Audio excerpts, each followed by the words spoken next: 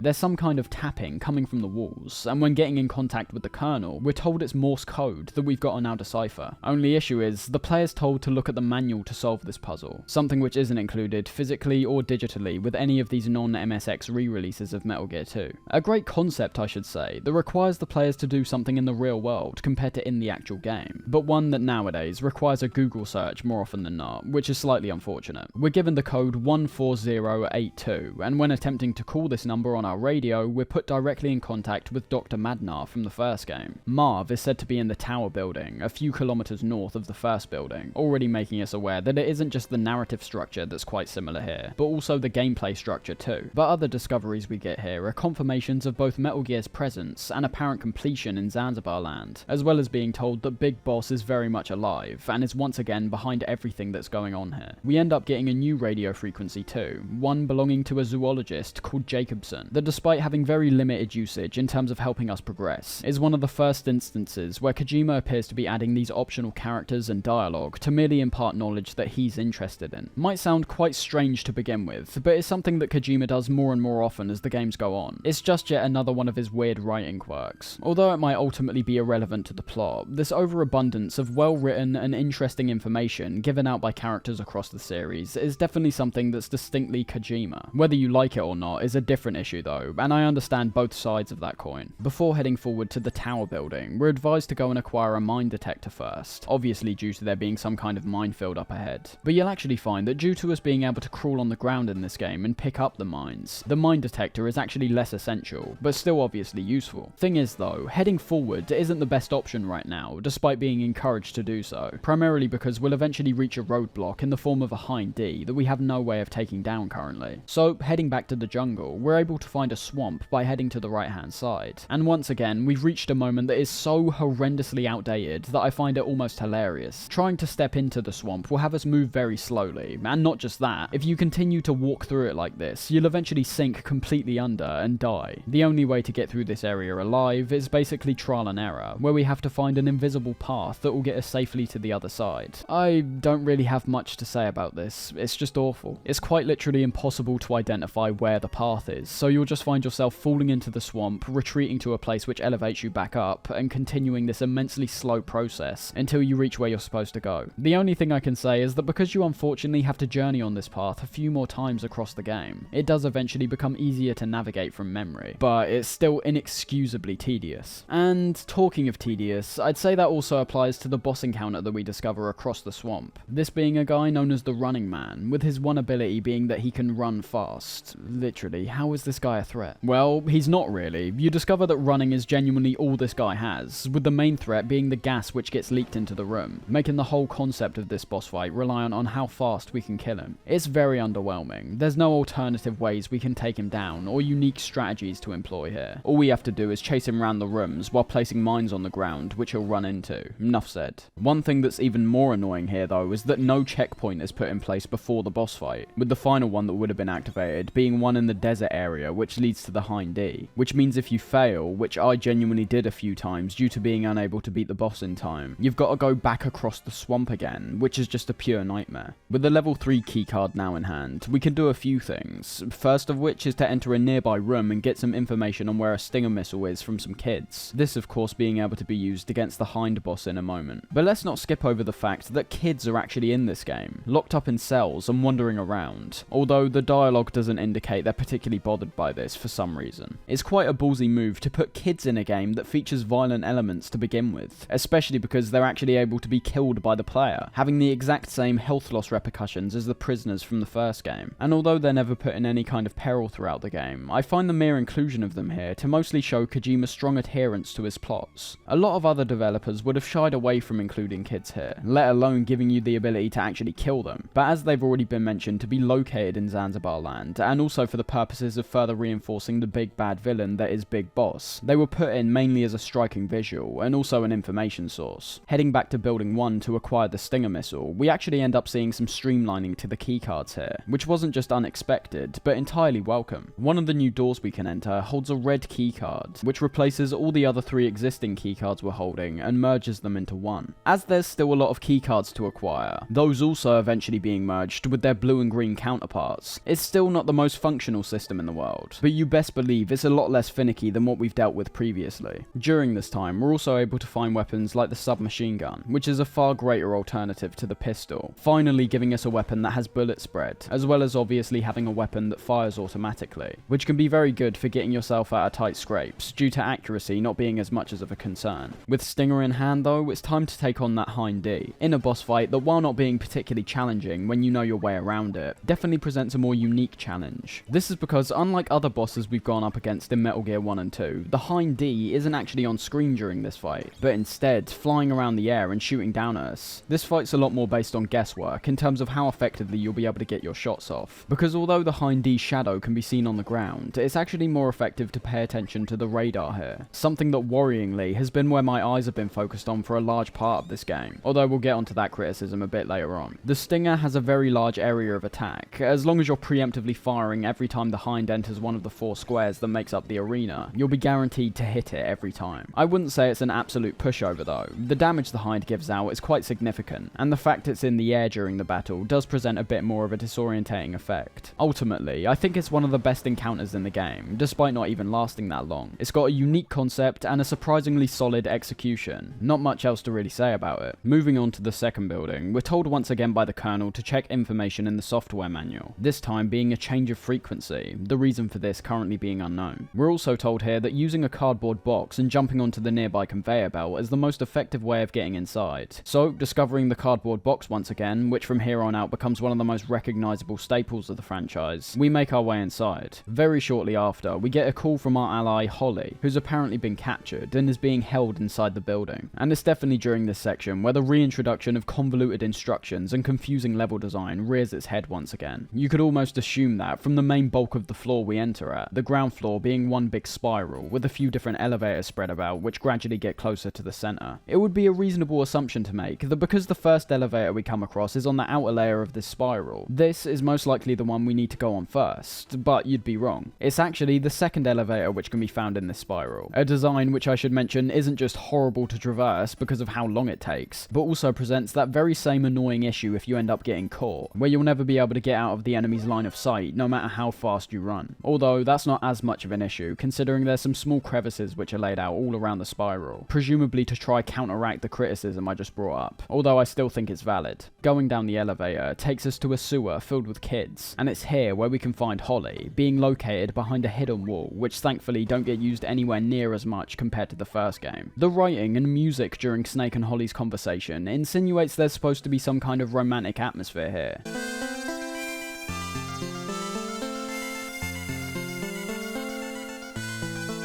But not only is the character of Holly not anywhere near developed enough for us to have any interest in her character, but there's also been no signs of romantic tension between the two for the whole game. And I mean even when they're talking with each other, which hardly happens anyway. We're told a carrier pigeon sent by Dr. Marv might be the key to locating him. Heading back to the spiral room and up the center elevator takes us to a boss fight against a guy called Red Blaster, and he's hands down the easiest fight in the game. I hardly had to move from my starting location. The guy moves so slow that the main way of attacking him, that being with grenades, which have now replaced the grenade launcher weapon, it was almost impossible to miss. Add that to the fact he basically follows your every move, making your accuracy even less of an issue, and also that the grenades he throws down at you are incredibly slow too, perhaps even slower than your ones, and it makes for a boss that is just terrible for almost the opposite reasons of ones like Black Ninja. It's so easy that it feels borderline unfinished.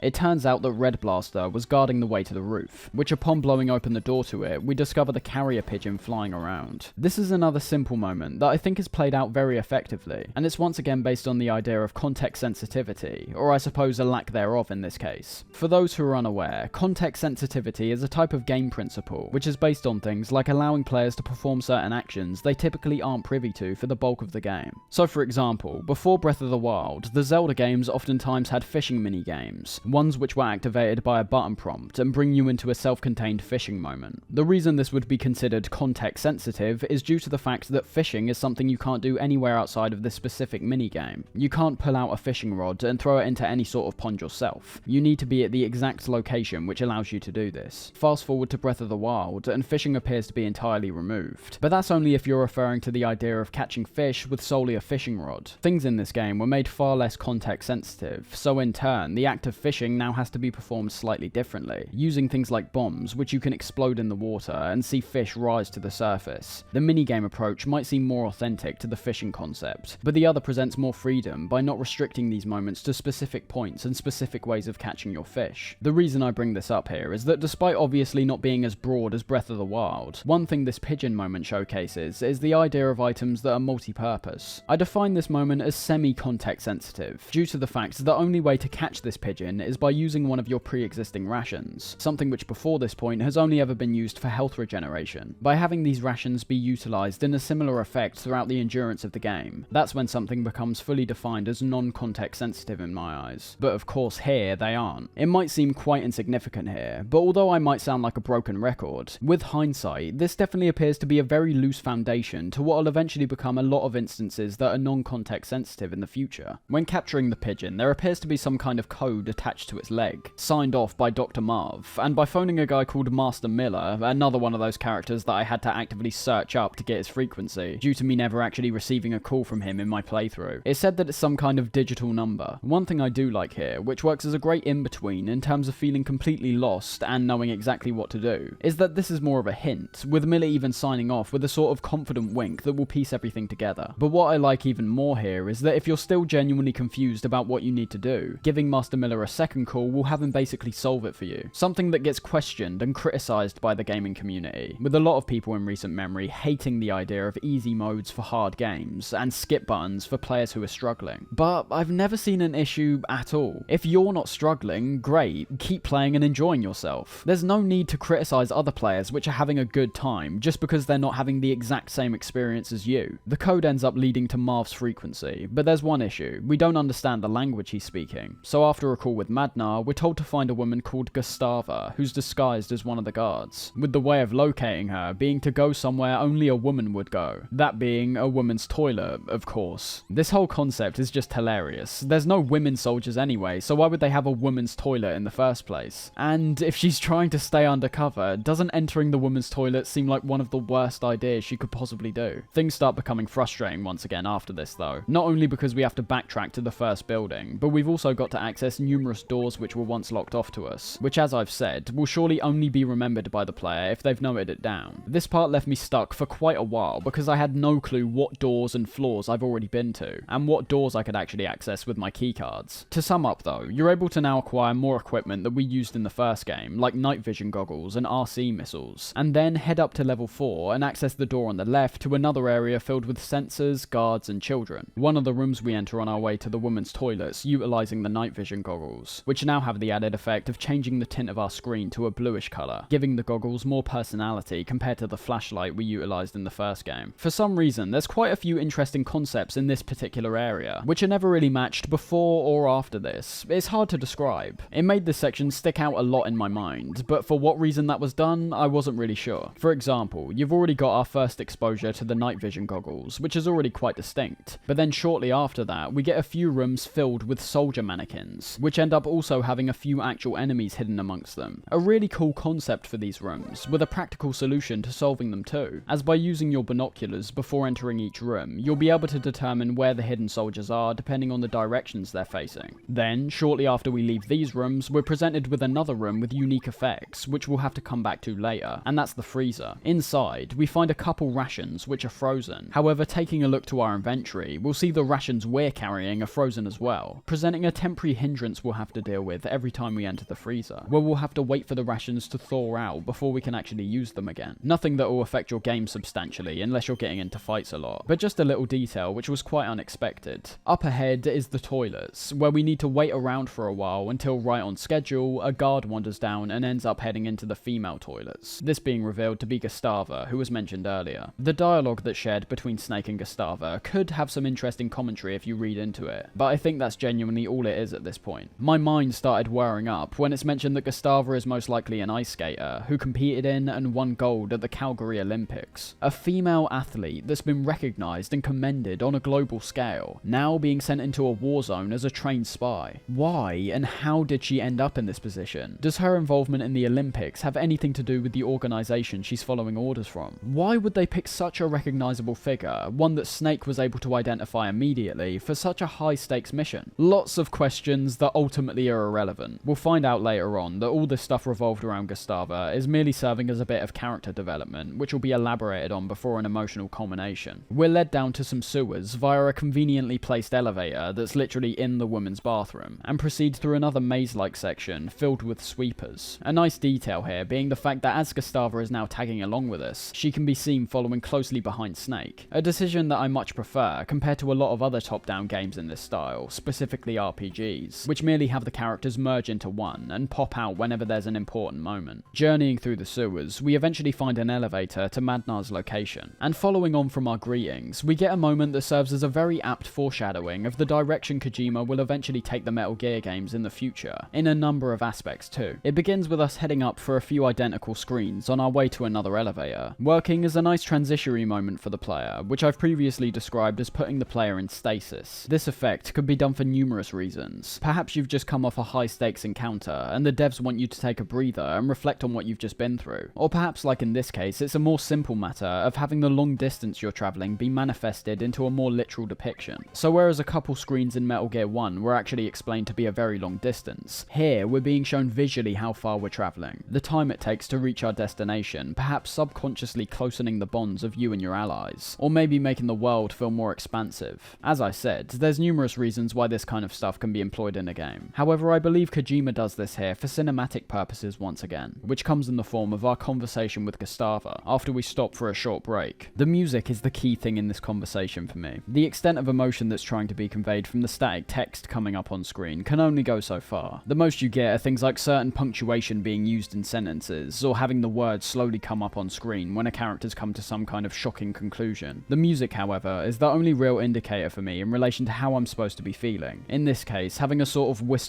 reflective type quality, applying well to Gustava's discussion about her mother, who lived in Poland during World War II.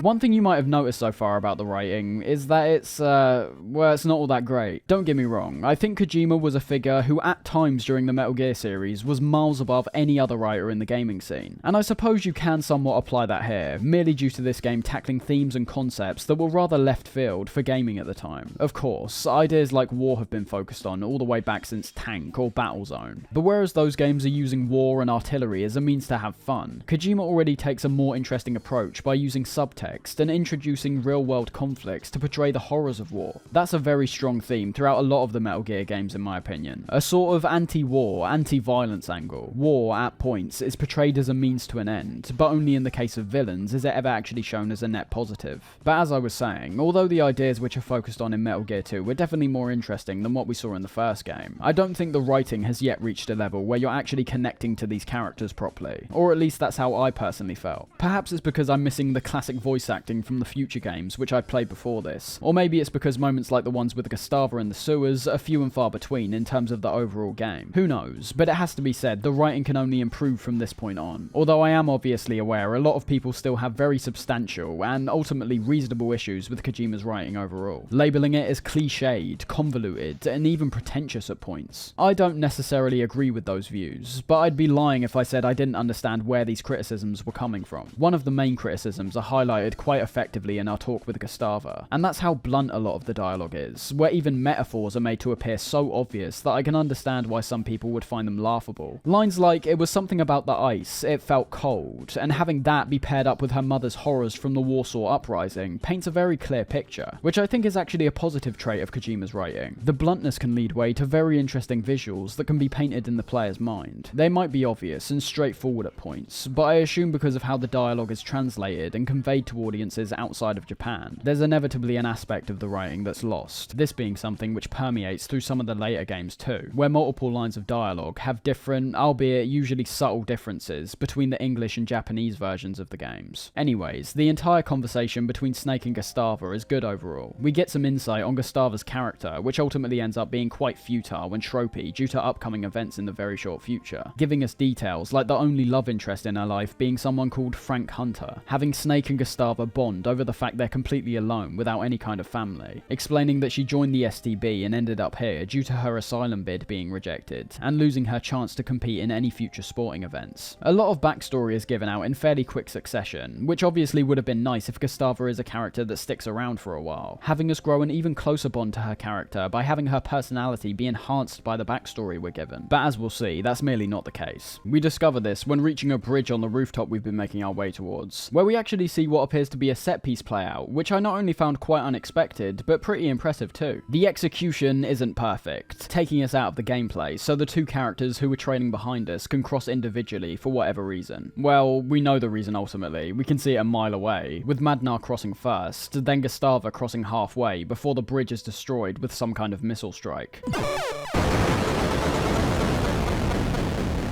A final talk with Gustava before she dies features some hilariously blunt dialogue. "I was always skating around. I never learned to plant my 2 feet on the ground and walk." See what I'm saying? You get what Kojima's getting at, and I'll be honest, this type of thing happens so often that it actually becomes a positive for me in terms of how I find this style of writing to be very Kojima, in spite of how lame it can sometimes be. My only real issue is one that's shared between a lot of games, movies, and TV shows, and that's having a character that's blatantly underdeveloped be put at center stage for a period of time before they inevitably die. It's something that happens so often that it never surprises me anymore. Just keep an eye out for this in whatever piece of media you're indulging in. If all of a sudden, a character that's hardly given any screen time is given a large amount of time on screen, or perhaps suddenly are given a fleshed out backstory, just wait a few minutes and chances are you'll end up either seeing them dead, or something to that similar degree. In my eyes, it's about as lazy as you can get in terms of storytelling. It's like someone suddenly realizing a story beat they've got planned for their character doesn't work because we hardly know who that character actually is. So as an attempt to make the audience care about them, they rushedly insert exposition to try make them care, not realizing that audiences will only care about the character after a prolonged time with them, where they also showcase what makes their character likable and unique. One thing I do really like here though is the introduction of the new Metal Gear. This being less of an introduction, but an intimidating glimpse at only the feat of the giant mech, which we'll inevitably have to go up against towards the end of the game. But that's not all. The man piloting the mech is none other than Grey Fox, who much like Schneider left Foxhound and followed Big Boss to this new Zanzibar land operation. Big Boss's survival from Metal Gear 1 still being the most mysterious plot point in the game as of yet. With the level 6 keycard and brooch in hand from Gustava, we're told by Holly that we're going to have to make our way back to Building 1 and acquire a hand glider so we can bypass the bridge. As you can already assume at this point, the backtracking is something I'm once again not a fan of at all. It's important to note I don't despise the idea of backtracking in general. Metal Gear games in the future prove backtracking can be an incredibly effective tool to familiarize yourself with areas, in turn making them more distinct, and also saving resources during game development by not having to create a wider amount of unique areas. As opposed to those future games, however, the process here is always too long, especially in moments like this, where it feels like we've just made a large amount of progress, before making us travel right back to the starting area of the game once again. Luckily though, when going to acquire this hand glider, we do also stumble across some other useful items too, first of which would be the second coloured keycard, this time combining cards 4, 5 and 6 into a blue card. And there's also things like the return of body armour, which significantly reduces incoming damage, and also the pitfalls from the first game, which still work as traps here. Unlike before, however, the pitfalls are far more balanced and fair, taking up a much smaller space on the ground, and opening up slow enough to where you'll be able to avoid them if you're continually walking across them. Any hesitation will still most likely lead to you falling down and dying, but I think it's a lot fairer compared to the nightmarish ones before. It's very important to explore the first building thoroughly now that you have the blue key card, as it not only gives you access to these very useful pieces of equipment, but it also will give you a much easier time when attempting to get the hang glider. See, although it's found on the first floor, literally being the area we arrive in upon coming back to the first building, the pathway to it is filled with guards, which can't be avoided. This single problem uses both the exploration and items that we've acquired quite effectively, with our first objective being to understand that the brooch we've been given can actually turn into a key under the right conditions. This information is once again discovered by a few of the kids that are wandering around particular floors, telling us both how we can turn this brooch into a key and where we can find Gustava's locker to actually use the key. I'm not really sure how all these kids would know this information, considering they're always locked up in the same rooms, but it's whatever really. My only problem with giving the player information in this way is the very high probability for them to miss out on it, and for them to become completely lost. Not all doors lead to where the objective actually is, and you've got to take into account that on top of these rooms, which aren't directly thrown in front of the player as they're making their way to a destination, the keycard system makes it so that many players will forget which doors they've actually opened, possibly missing out on some quite vital direction. Anyways, we're given enough info to where we understand that we need to head to the sauna in the crew's quarters. We then need to wait a while till the brooch transforms into the key, and then head back to a nearby locker room and open up Gustava's locker, containing a cassette tape inside. Despite not using it that much, I found the cassette to be one of the most overpowered items in the game, because as you can see when using it to get the hand glider, all the guards in the room now stand to attention while the Zanzibar Land national anthem plays. At the time, I thought it was a nice context-sensitive function that merely made it easier for us to get the item, but it turns out you can use the cassette past this point and the same effect will happen. Due to me experiencing this a few times, I decided to stay away from the cassette tape for the most part, as to not completely destroy the stealth gameplay, but it's definitely an item that can get you out of some tight scrapes if necessary. The moments which lead on from acquiring the hand glider are actually pretty great overall. We of course have to make our way back to the second building, something which now becomes slightly easier considering a fast travel point is now opened up in the swamp area, where we can use our cardboard box to transport us directly into the second building. But attempting to get back up to the roof leads away to a surprising ambush set up by Grey Fox, where we're thrown into a boss fight against 4 assassins known as the 4 Horsemen, who apparently get their orders directly from the president. Quite a substantial detail to just throw out there, but we've already established that during these earlier games, Kojima's working with a lot of big ideas with no real substance as of yet, which I think is fine for now. Despite being quite easy once you figured out what makes these 4 guys tick, I actually really enjoyed this boss fight. It's pretty much a juggling act during the first stage, with the assassins being unable to attack you until they jump down onto the elevator, with which assassins jump down depending on what side of the elevator you're on. For example, if you place yourself in the lower right corner of the elevator, the assassins on the left and top of the screen will jump down and try to attack you. After you realise this, it's merely a matter of taking out the assassins in the order which is most convenient. The best way of dealing with them in my case was to wipe out the assassins on either the top and bottom or right and left sides of the screen first, which means you won't have assassins coming at you from two different angles. After you've done that, the fight's basically over. As you can see by the end of the fight, it's merely a matter of making the assassin jump down, getting some damage off, and then repeating the process. It's not an easy fight though. The barrage of bullets that gets fired at you during the opening part will definitely require some rations to be on hand, in case you take a substantial amount of damage. And not to mention, each individual assassin is quite durable as well, so it might take a while for you to actually get rid of some of these guys to get yourself into a more prime and stable position to eliminate all of them. I'd likely say it's one of my favourite encounters across the whole game. It feels balanced, frenetic, and intense. I can't see myself asking much more from a full-on offensive encounter from this game than this. The great moments don't end here, however, as due to the elevator being destroyed during our battle, we instead have to take the stairs, with a sequence that should be very familiar if you've played Metal Gear Solid, the next game in the series. It's sort of like a parallel to the sewer transitionary moment from earlier, still making us work our way to a new area, but this time showing this in the form of a more intense chase scene. It's very simple. The alert and guards in this area are endless, so all that's left for us to do is make our way up to floor 20 as fast as we can, potentially collecting supplies like ammunition that we can find on our way and fighting off guards that get too close. It's nothing too special of course, but definitely something that stands out from other moments. It's a good example at how a drawn out process akin to the backtracking we see in this game is actually made to work with a simple set piece, as opposed to backtracking where it's literally walking to our destination with hardly any new threats in between. Here, we're being tailed by a constant threat that could potentially kill us. This single threat also makes a far superior moment compared to if we just went up the elevator like normal. It uses the assassins, which was already a unique moment, to in turn create another unique moment in the form of this. When actually reaching floor 20 and heading to the outside area, we're given a call from our #1 fan, telling us the only way to use the hand glider effectively is to make sure the wind is pointing in the right direction. Depending on if you have gas grenades, you can actually check this for yourself, as throwing one of them out here either shows an arrow pointing south or north. Firstly, I like the idea of the #1 fan to begin with. It's just one of those intriguing things that's left hung in the balance, and the fact that he's contacted us at the exact point where we're getting ready to use our hand glider makes us feel like we're actively being watched. And although I do like how the gas is used to indicate which direction the wind's blowing, it ultimately doesn't really matter. The only way you can get the wind to shift north is by smoking one of your cigarettes. Shortly after we land, we're thrown into a boss fight against Jungle Evil, yet another point in the game which is clearly expanded on in future titles, this boss in particular being remade in Metal Gear Solid 3 and going on to be known as one of the best boss fights in gaming history. I really like the concept of this fight, as from the tall grass that envelops the arena, you can see that Jungle Evil's main way of getting damage off on you is to use the environment to his advantage. It's one of the only bosses we've seen up to this point that uses the same kind of stealth that you've been using throughout the game, presenting an interesting dynamic off the bat. The only thing I will say about this fight is that the concept isn't used to its max potential. I think this fight would have worked a lot better with a hide and seek type of approach, where you're continually having to track down Jungle Evil and blow him out of whatever cover he's hiding in. I also would have liked if your own stealth abilities were able to be put to use during this fight, a strange paradox that's permeated all of the bosses so far. Despite both games having a heavy emphasis on stealth, when it comes to boss fights, the enemies know exactly where you are at all times, in turn meaning there's literally no way to use stealth effectively during the encounters. Especially here, I feel like having stealth on stealth would have been really effective. As I said, sneaking up behind the enemy and striking while they're completely unaware. It's a boss fight that boils down to cool concept, bland execution. The hiding is the best part of the fight, and I also like how there's 4 different screens which make up the arena, meaning that at points you're having to actively chase Jungle Evil around and relocate him if you lose track of him. But it's ultimately his attacks which let him down, just getting out of the grass, standing in one spot and firing, giving you ample opportunity to throw a grenade right on him. After this boss fight, we get a really strange moment involving 2 eggs which can be found in the building to the north. It's one of those things which made me realise how truly gamey this game is. Discovering the eggs just lying on the floor in random rooms, but being surrounded with infrared lasers. There's other stuff like this in the game, like how the kids are just left to roam around the sewers for whatever reason, or how there's hidden walls frequently placed amongst certain areas. Stuff that you could stretch the logic of to an extent to try and have it make sense, but ultimately are just decisions made for game design reasons, less to do with actually making the location feel authentic. It doesn't apply to everything obviously, and is one of the reasons why Metal Gear was seen as a more mature and grounded game compared to a lot of others at the time, but the gaminess is still in plain sight at points. The significance of the eggs could possibly stretch from Big Boss wanting to cultivate some kind of wildlife sanctuary in this base, to quite literally the devs not knowing where to actually place these eggs. But the weirdest part comes about when you enter a few more screens after acquiring the egg, as you begin to see it start cracking open. Radioing Jacobson, the wildlife expert, he identifies the egg as a type of boa, which is a snake, leading to a nice unique moment where we need to go into our inventory and stop the boa before it reaches our rations. Failing to do so genuinely results in one of our rations being eaten, so it might not be a high stakes moment, but one that could definitely impact your progress in the future if you fail to stop it soon enough. The 2 eggs we picked up might seem pointless right now, but by the time you reach the next guard outpost, this being one with lasers blocking the entrance, we discover the other egg is actually an owl, which we can use nearby to make the guards turn off the lasers, being told by one of the kids nearby that they turn off the power at nighttime, presumably to save energy. Before we move on to the next boss fight up ahead, that being Night Fright, I just want to mention the fact that I haven't been talking about the design of a lot of these locations outside of the first building. I began Metal Gear 2 talking about the uniqueness of the floors. For example, having the second floor of the first building take advantage of the prone abilities we've now been given, as well as the new floor tiles which let the enemy know there's someone nearby. But the fact is, outside of the few exceptions like the freezer which freezes our rations, the level design is very similar from start to finish. Maze-like levels with enemies scattered across them, rooms with nothing in them except rations and ammo. It's not just the level design that's quite standard for the endurance of the game, but the visuals as well. Yet again, the opening showcases numerous different wall textures, steel bars which line walkways, tanks, vents on the ground, crates. And then you look at the game as a whole and realise the box rooms with identical tiles merely painted a different colour is still the majority of the experience, just like the first. The only difference, which is a definite positive, is the more unique outside areas like the swamp and desert locations, and even this outpost that we've gotten to. The outside areas appear far more lively, with tons more unique textures that we aren't typically privy to inside the blocky, metallic looking buildings. You might be thinking, what, you want them to put a swamp in a building? And I'm not saying that, I just wish there was more variety in the actual buildings themselves, in many aspects of their design. The way you navigate the 3 buildings are almost indistinguishable. They all have elevators, and they all have floors with separate rooms in, with equipment that will help you progress to the next area. To many, this may sound like a non-complaint, but when you're playing a game for upwards of 6 to 7 hours, I think there should be a wider amount of variety in the areas you're predominantly exploring. On to Night Fright. Our call with our #1 fan before the fight lets us into a few discoveries here, the first of which being the fact that all of the bosses we fought up to this point are known under the collective term the Whispers, and also the fact that Night Fright is using a state-of-the-art camouflage suit which makes him invisible, so we can already see that following on from Jungle Evil, we've got another boss who prefers to remain undetected during the fight, in which we still can't reciprocate these same qualities here. Overall though, I thought this fight was really lame for one reason. Once you land a shot on Night Fright, the fight is basically over. The concept of it is sort of taking Jungle Evil to the next level. Instead of having him pop out the grass and surprise you, Night Fright is completely invisible, with the noise generating floor tiles that make up the arena presumably being put in place so that you can locate him. Even though there's 4 separate screens with different types of floor tiles, I never found any use in actually travelling to those screens, considering Night Fright basically comes right to you anyway. And as I said, even though the idea of an invisible enemy who we can only locate by sound is interesting, the fight just doesn't play out how you'd think. First off, you can see the bullets which fire out of his gun, with the information we're told beforehand about his weapon not giving out any sound, being useless basically. It doesn't matter if there's no sound, wherever the bullets are coming from, that's where he is. And then of course, once you land a shot on him, you're able to actually see him. Although there's a strange thing with this guy, which renders him unable to move while he's been revealed. So, as you could naturally assume, weapons like the submachine gun make this boss a complete joke, stun locking Night Fright in place before he explodes. Once again, good concept, bad execution. You've also got to understand that to actually get up to this point, we would have had to beat all of the preceding bosses, which have also increased our health bar. And as you can see, our health at the bottom has now gotten substantially larger than when we started the game. Pair that up with the body armor, and you've pretty much got a recipe for an unstoppable killing machine, which I think could be gratifying in its own right, considering how vulnerable we've been for a large part of the experience. But an effect like this also has to be handled carefully and sparingly, so as to not turn the game into a monotonous cycle where you can kill everything easily and never be at risk of dying yourself. After the fight, we end up getting one of the worst backtracking moments in the entire game, when it's revealed the door up ahead requires keycard 9, a keycard that was actually dropped by Jungle Evil but is hidden amongst grass. This moment is just inexcusably annoying and unnecessary. No new threats in between, no new challenges, just a straight dash back to Jungle Evil's boss arena and then back to this door. I have no idea why Night Fright couldn't have just dropped the 9th keycard to begin with. Inside the room, however, we discover Dr. Madnar standing beside a dead Dr. Marv. We already pretty much know what's going to go down here, considering Snake's observation of a bruise on Marv's neck, which Madnar merely shrugs off. But after this, we get some very meta dialogue that we've of course previously experienced in the first game, with Big Boss telling us to turn our console off. But with the mention of the MSX computer, the game company Konami, and Snake labelling the MSX as the world's best-selling brand of computer, it's clear to see that fourth wall breaks and meta is something that would end up defining the Metal Gear series for a lot of people. We get a call from Holly, giving us some backstory on Madnar after the events of Metal Gear 1, saying that he was ousted from the scientific community in the West, and has been searching for a way to get back at them. In turn, he became a double agent for Zanzibar Land, with his main goal being to gain the formula for Oil X, which is where the MSX cartridge that was mentioned comes into play, as the formula is actually hidden inside that very cartridge. With Madnar admitting his part in killing both Marv and Gustava, he attempts to strangle us in one of the worst fights in the game. It's very simplistic, all you have to do is use the RC missiles to hit Madnar from behind, but it was very annoying when trying to do this, due to the I can't breathe message that continually flashes up on screen during the fight. I also don't know what this guy's made of, but judging from how many missiles it takes to put him down, he seems to be some kind of titanium monster. Ultimately, it just feels like a complete waste of rations that you've saved up over time, as despite the RC missiles being the most effective way to deal with this guy, he pretty much ran through all of my rations because of how many shots it actually takes to put him down. With Madnar dealt with, and the game raring up for its closing segment, we have another backtracking sequence, where we need to go into the freezer to once again transform Gustava's brooch into a key. Pointless and annoying as always, but I still genuinely like the idea of having temperature affect the brooch, giving the sauna and freezer unique functions outside of merely holding equipment. And upon getting back to Marv, while also potentially collecting the final green key card, which combines the final few cards together, we can now open the locker and witness yet another strange but interesting interaction, which doesn't occur anywhere else in the game. Not only is the locker made to appear like a full-on room, a strange inclusion that translates to all of the lockers we enter in this game, but on the other side of the room through a crevice is a room full of rats, which holds the MSX cartridge. One call to Jacobson lets us know that these rats are highly poisonous, which is definitely true, as one bite from these guys and we die immediately. Rations are also used once again to trick the wildlife. Previously it was to capture the pigeon, and now they're used to lead the rats out of the crevice so we can eliminate them all. With cartridge in hand, Madnar gives a final message to Snake on how to destroy Metal Gear, the process once again being revolved around the Metal Gear's legs. Luckily this time though, it doesn't require the incredibly long-winded right and left combination from before. Snake falls down a pitfall which opens up beneath him, and after stocking up on equipment, it's time to face Metal Gear. I think this boss fight lives up to the expectations that have been set up throughout the game, especially when compared to Metal Gear 1, where we're pretty much fighting against the security cameras while placing explosives on the inactive Metal Gear. Here, we're fighting a Metal Gear that's being piloted by Grey Fox, a two birds with one stone situation. And in terms of the boss fight itself, it's fine for the most part. The appearance of Metal Gear is genuinely quite impressive. Snake appears tiny when paired up against the giant mech. The process of eliminating it might be very similar to the first game, but considering we're fighting a Metal Gear that's actively retaliating, it feels more like a one-on-one showdown, which I liked. Something I don't like is the contact damage with this thing, especially when considering how close Metal Gear likes to get to us. Touching any part of the Metal Gear results in immediate death, which I found slightly annoying. You can see in cases like this, I shouldn't even be touching it when walking behind it, yet I still die instantly. That's sort of my biggest problem with this fight. Metal Gear walks so far forward that it leaves little to no room to walk around and dodge its attacks, as well as making it considerably harder to throw our grenades at its legs because of the set range of where these get thrown out. At the end of the day, it's a great visual, but a fairly easy boss. It doesn't even take that many grenades to put this thing down, and I had a much harder time when fighting bosses like Black Ninja compared to Metal Gear. The variation of attacks is fairly limited, but what we do see here is great, mixing up bullet-based attacks which follow us around the arena, alongside the RC missiles it shoots out, which also hone in on our position if we don't dodge out the way. As I said earlier though, body armor, paired up with the ridiculously large health bar we've now got, in turn makes the fight feel incredibly easy. We can essentially brute force our way through all of its attacks and still be fine. The closing segment after this, however, likely features some of the most memorable moments in the entire game for me, starting with a similar process to the snake which ate our rations from earlier, where we need to remove all the items from our inventory due to them being set alight from the destruction of Metal Gear. This more extreme repetition of the snake moment being fantastic in terms of the final few encounters we've got here. The first of which being a one-on-one with Grey Fox, in which we're told by the character Kassler, someone who I literally didn't interact with for the entire game, a bit more about Grey Fox's past before we fight him. I really hate that this aspect still carries over from the first Metal Gear. Optional characters that we could have previously called, ones I was never aware of, just cropping up in the closing moments of the game, and talking to us like we're familiar with them. Either use a character like the Colonel, who from the very opening of the game game is unable to be avoided. Or just make this Kassler character mandatory to talk to at a certain point. Just throwing them in at the last second when they've been entirely optional up to this point just feels weird. Some quite important revelations are thrown out here about Grey Fox, however, like how his real name is Frank Jaeger, or rather Frank Hunter when translating what Jaeger actually means in German. Of course, we can remember from earlier that Gustava's one love in life was a man going under the exact same name, making his murder of her earlier on pack a bit more of a punch in retrospect, showing just how far gone Grey Fox is with his loyalty to Big Boss. As for our fight with him though, it's fine, but nothing special either. I really like the setup of having all our equipment stripped away from us, leaving Snake and Grey Fox's only option to be an all-out brawl, something which is amplified even further due to the tight space of the room, as well as the mines which surround the outskirts of the arena. My only issue is that it's another fight that's just incredibly easy. Grey Fox hardly even tried to attack me the entire fight, instead just running around the outskirts while continually getting hit without any resistance or retaliation. It's the perfect kind of setup for a back and forth between the two fighters, but in my case it just felt like Snake beating Grey Fox to a pulp while Fox tries to run away. He does eventually try to attack you of course, and from how he does it, it feels like they designed this fight in a way so you only retaliate when Fox tries to get on the inside and attack. And if that was the case, I think I would have preferred this fight. Dodging out the way of an attack and countering would be a lot more satisfying than what actually happens here. With Fox down, he explains why he stayed so loyal to Big Boss, with Boss saving him as a child while he was being sent into forced labour in Vietnam, and again as a soldier while being tortured in Mozambique. The most interesting part for me here is the philosophizing we see in terms of war and the purpose of war to many people's lives. Grey Fox is someone who was brought up as a soldier, lived as a soldier, and will die as a soldier. He didn't live a life like billions of others. War is all he knew. The possibility of achieving anything outside of war is too much of an abstract concept. His mind has literally been warped from birth to believe fighting is all he's good for, and without it, he believes he's useless and might as well be dead anyway. It'll be a while before we actually get to them, but these ideas are at the center of games like Peace Walker and Metal Gear Solid 5. War being painted out as an undeniably bad thing, much like Grey Fox says himself, but also being portrayed as a necessary part of a lot of people's lives, specifically child soldiers like Grey Fox was. Fox feels like fighting on the battlefield is his only means of surviving, and attached to Big Boss due to him actively cultivating an environment where war is never ending. First without a heaven, and now with Zanzibar land, Big Boss is giving people like Fox a place to fight. It's undeniably an evil act on Big Boss's part, but one that when looking at what appears to be the hopeless casualties of this environment like Grey Fox, appears to show an active bias and willingness to spur on certain individuals like himself for his own gains. Big Boss's ultimate goal here is once again resting on nuclear weapons and devastating mechanical robots. He is undeniably a villain, but it's in moments like this where you actually begin to understand Big Boss's thought process, one focused around war as a way of life, perceiving his recruitment of child soldiers as a form of rescuing them, giving them rehabilitation in the form of sending them back out to the battlefield, and feeding into their most visceral instincts, ignoring the possibility of peace entirely. Perhaps with Big Boss thinking peace is something that will merely never be achieved in the long term, a stance that isn't actually too irrational when looking at how often history repeats itself. The only person left to fight is Big Boss himself, who we encounter shortly after leaving Grey Fox's arena, and I'd say our fight with him actually turns out to be one of the best here. Our talk with him before the fight echoes a lot of the same sentiments as Grey Fox. He makes Snake, and thus the player controlling Snake, reflect on their actions for the entirety of the game, with Snake not showing any interest to what many people's core fundamentals are made up of. Power, money, and yet war is the only thing that Snake continually pursues in life. Perhaps Snake and Big Boss aren't too different when looking at it from that angle. One who fights for good is ultimately still fighting. When taking a step back and removing the vindictiveness and evil intentions from those classified as the enemy, war is merely a back and forth of arms and artillery. They shoot first and you fire right back at them. Big Boss reveals the children we found throughout the game are in fact being trained to eventually become soldiers for his ever-increasing army. Start a war, fan its flames, create victims, then save them, train them, and feed them back onto the battlefield. This is Big Boss's cycle of war, deciding there's no way out of this kind of reality, and instead using his power to create a place where those who are forced into this way of living have the best chance of dealing with their foes. Big Boss tries to once again justify this system due to global conflicts and never-ending wars, as well as having these soldiers' fighting capabilities be seen as useless back home. Back home, presumably meaning back in the United States, which I suppose goes for a large amount of the West in general. Big Boss is trying to say that without him and the nation he's created, there'll be many people who feel like they've got nowhere else to go. So many jobs they won't won't be able to get hired for. Being a fighter is described as a one-way road, which after a certain point, you can no longer turn back. The fight begins shortly after this, with Big Boss wielding an automatic weapon, and us still having nothing. It's that element which is actually my favourite part of this encounter. Unlike many other fights, you'll notice that Big Boss doesn't come gunning for you straight away, instead retreating behind some cover away from your position. This giving you some time to walk around the arena without being hounded by bullets, and figure out what your plan of action is. And that plan of action, while being quite a simple one when you boil it down, is ultimately a lot more engaging and requires more intuitiveness from the player than many of the other fights here. The bulk of this fight is based on actually gaining access to a weapon of any kind, getting key cards which sequentially elevate in number, which unlocks each of the doors in the centre of the room. In between this time, you'll be able to find things like rations around the room, in which you can either keep them for healing or perhaps remove the risk of the acid that's lying on the ground. That being a concept that was introduced before the Madnar encounter, where a certain type of ration which contained chocolate was able to remove acid from the floor. It's primarily about keeping your distance from Big Boss to begin with, but upon getting the lighter and spray can, we can make our own makeshift flamethrower. The DIY nature of this feeling just that bit more satisfying than if we were to find an actual flamethrower. It's giving us that feeling of scraping up anything we can possibly find to thwart Big Boss. And although these are of course the only items that are able to defeat him, it in turn makes us and Solid Snake seem more quick-witted and a superior fighter to Big Boss. After that, it's merely a matter of lighting him up, which is actually quite easy considering the long range of the flames, and then we're done.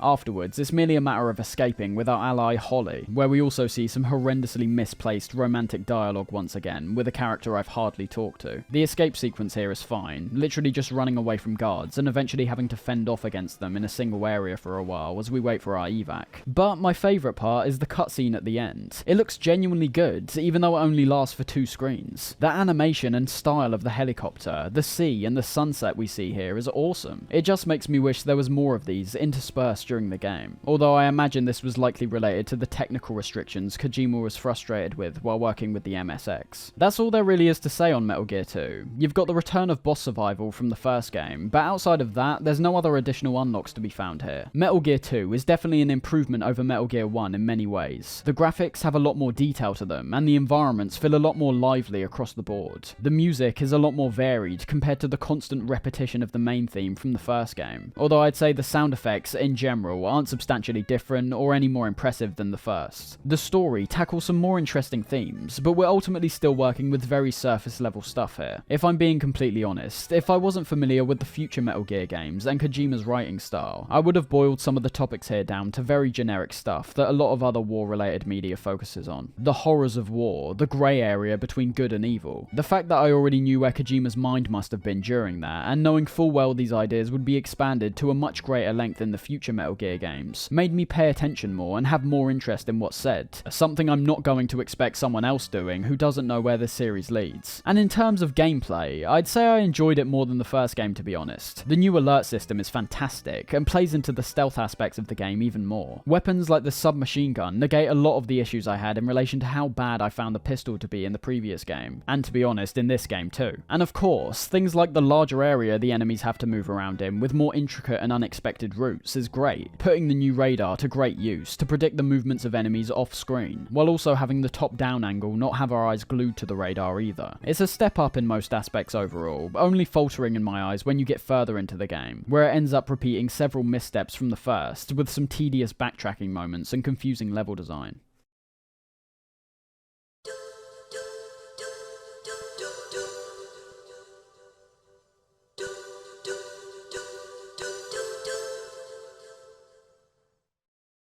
making our way towards the blowout success that would truly start to turn Kojima into the gaming icon that he is today. I want to note that in between the times of Metal Gear 1 and 2, Kojima wasn't solely working on Metal Gear games, but in fact 2 others which over time have found cult fan bases of their own. The first of which was a game called Snatcher, a game that style and gameplay was very out there for what I perceive as a Hideo Kojima game, but still featured the same kind of quirkiness we see in his other games too, even featuring a machine called Metal Gear Petit, which if you're familiar with Metal Gear Solid 4, you'll notice becomes quite a key component of that game. Unlike Metal Gear, Snatcher was immensely unsuccessful in the Western market at the time, so much so that his next non-Metal Gear game, Policenauts, never ended up getting an official English port, with fans taking things into their own hands after Kojima and Metal Gear gained more popularity in preceding years. Much like Snatcher, Policenauts has gained a cult following since its release, and despite not gaining international attention at the time, was still rated very highly in terms of its style and dialogue. During Policenauts' development, however, Kojima was slowly starting to piece together what would soon become the next Metal Gear game, initially being envisioned for the long-forgotten 3DO interactive multiplayer console made by Panasonic, but eventually starting its development on the groundbreaking and incredibly successful PlayStation 1. The first huge decision which Kojima made for this new Metal Gear game was to now completely change the title of the series, one which most people merely refer to it as now. Instead of just Metal Gear, or in the case of this new game, Metal Gear 3, it was now renamed to Metal Gear Solid. The Solid part, of course, referring to the character Solid Snake, who he'd previously played as, and will continue to play as in this new game, but also, of course, referring to the transition from 2D graphics to 3D. And getting into the game itself, we can very clearly see this is a gigantic jump from what we've experienced in the first 2 games. The difference is immediate, and carrying on from what Metal Gear 2 set up, the game doesn't start directly at a menu, but instead a cutscene which gives us the rundown on our mission, while being even more cinematic than what we witnessed in Metal Gear 2. The obvious things to comment on would obviously be things like the 3D graphics, the presentation, the voice acting, and the music, all of which have either been introduced outright compared to previous titles, and others which at the time were considered far superior to all other games on the market. The nuclear weapons disposal facility covers the whole island. I'll instruct you by codec after you reach your target. Let's not get bogged down with all that stuff now though, but instead focus on where the story's picking up from last time. From the first few lines the Colonel delivers here, we're immediately made aware that Metal Gear Solid is actually a continuation of the previous game, not a straight up reboot or reimagining of them. The nuclear weapons disposal facility on Shadow Moses Island in Alaska's Fox Archipelago was attacked and captured by Next Generation Special Forces, being led by members of Foxhound.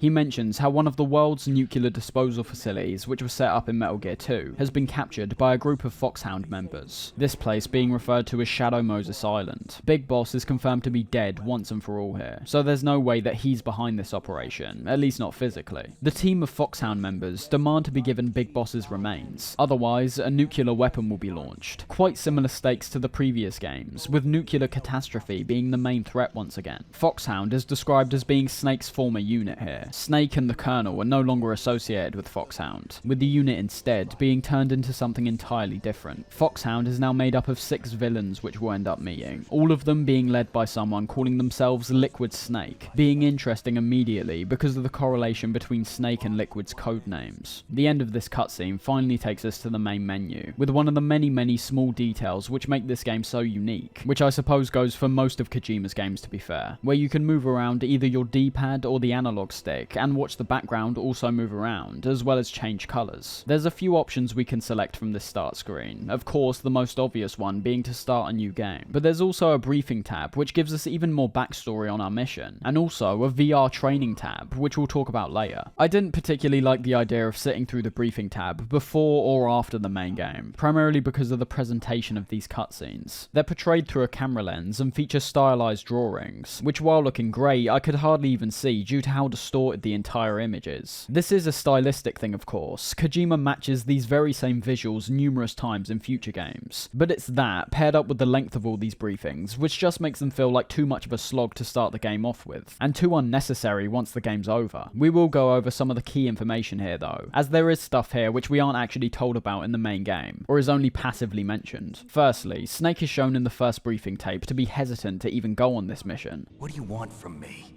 I just invited you here so we could have a talk. Invited? That's what you call sending armed soldiers after me? Sorry if they were a little rough with you. It appears that after Metal Gear 2, he went into retirement, and was forced back into this current operation after the Colonel sent soldiers to go and collect him. A character called Dr. Naomi Hunter is also in the room with Snake and the Colonel, being described as the chief of Foxhound's medical staff. Obviously not the Foxhound unit that we're going up against, and also an expert in gene therapy. The gene therapy part of this being a very vital aspect that we should keep in mind when analysing other parts of the game. Snake's given some kind of injection, which is described as a combination of nanomachines and an anti-freezing peptide. Nanomachines are eventually used to explain away so many parts of the Metal Gear games that hardly make any sense, although here I think their purpose is fine. The nanomachines are quite literally described as a machine which floats around a human's body, in turn giving them various abilities depending on how the nanomachines have been programmed. What was that injection for? It's a combination of nanomachines and an anti-freezing peptide so that your blood and other bodily fluids don't freeze, even at subarctic temperatures.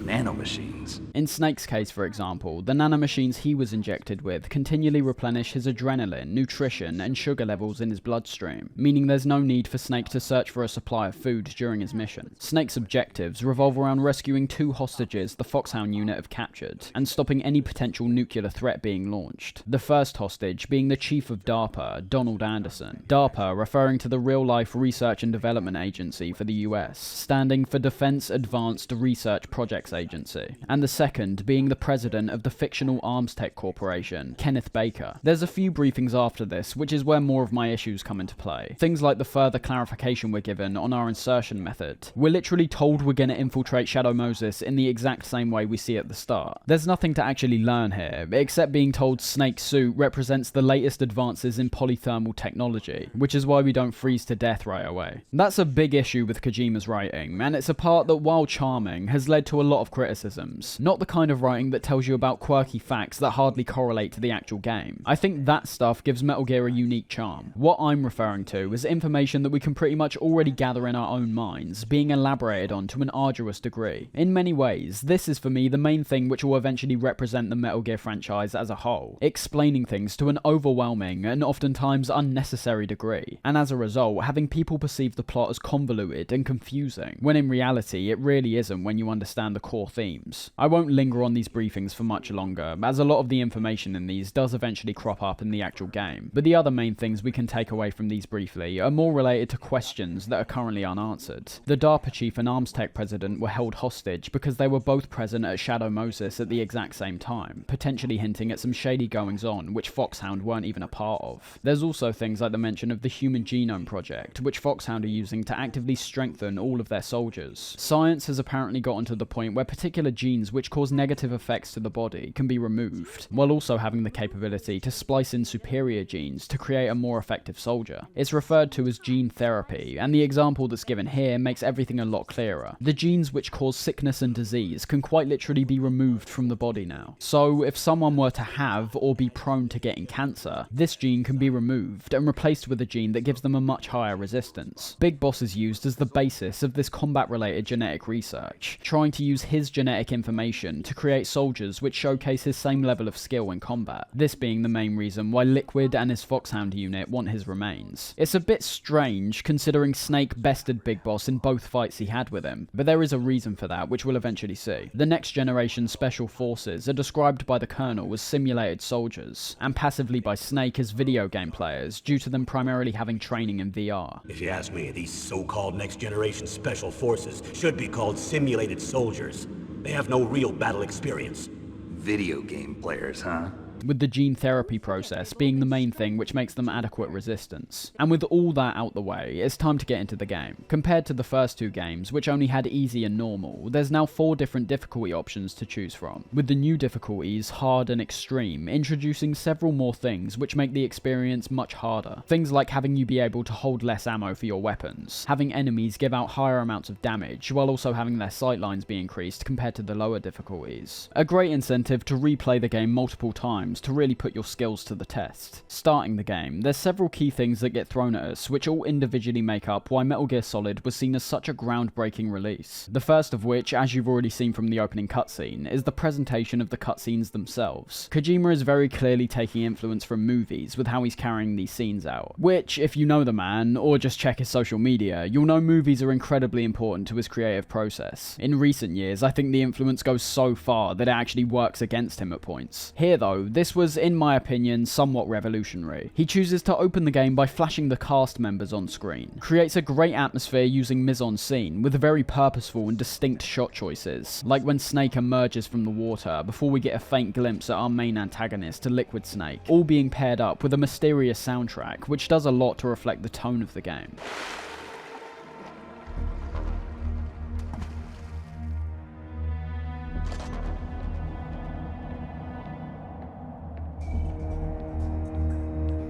Yet again, it's these cutscenes that we have to keep in mind, however, because as much good as they do in terms of both style and substance, they do, at points, work to the series' detriment, overstepping the mark and becoming confused at what the main strengths of the video game format actually are. That's not really the case for this first game, however, so we'll touch on that aspect later on. After the cutscene, we still don't get our hands on quite yet, instead presenting us with the brand new radio screen, where much like Metal Gear 1 and 2, gives us a chance to discuss with our teammates on how to carry out our operation. Of course though, you'll notice that much like the cutscenes, there's now actual voice actors to all of the characters now, which works wonders in giving them more personality. This is Snake.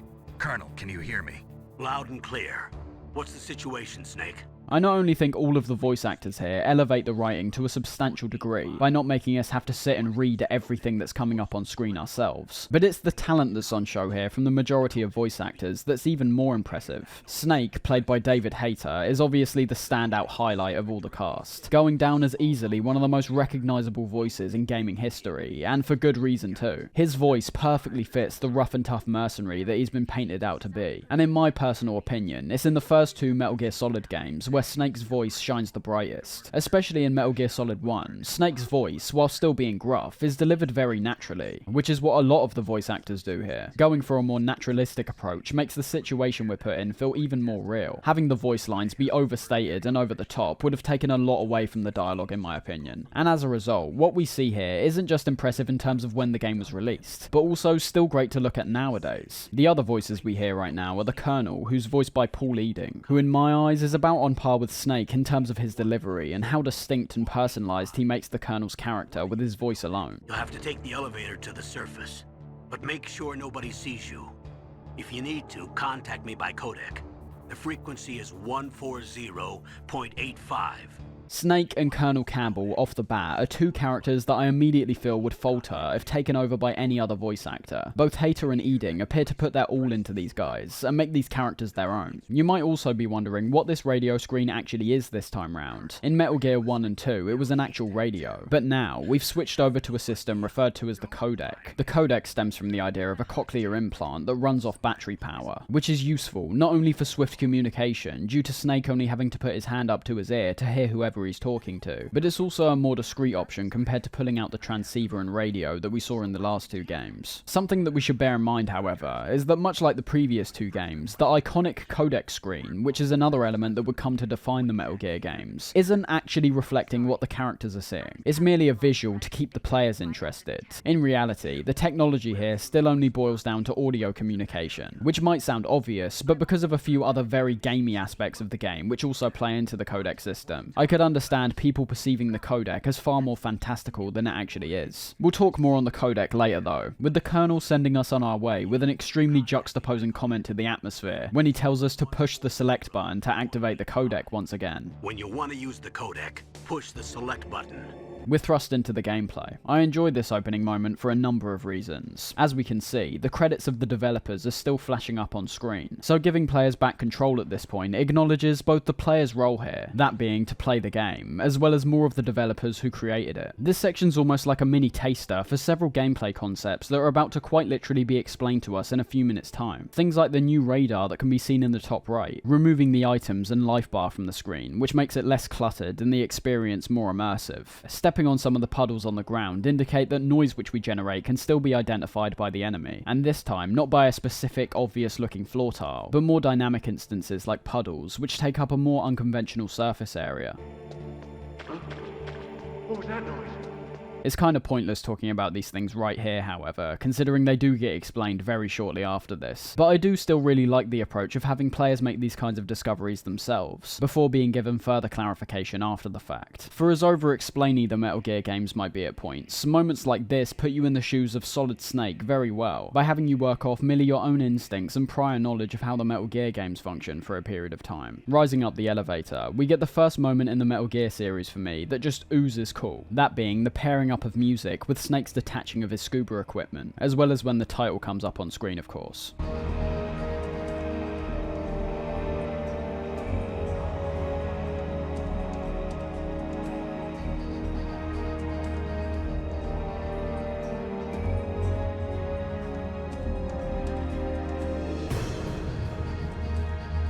It gives me chills every time, and is yet another moment which gives this feeling of going into uncharted territory, where we'll possibly be left completely out of our depth. The call we get when reaching the surface feeds into what I was saying about the briefings being a fairly unnecessary inclusion in my eyes. Things like Snake's suit and the nanomachines he's been given are mentioned here, with Naomi once again repeating, almost word for word, what she said during the briefings. If it weren't for your suit and your shot, I would have turned into a popsicle out there. An anti-freezing peptide, Snake.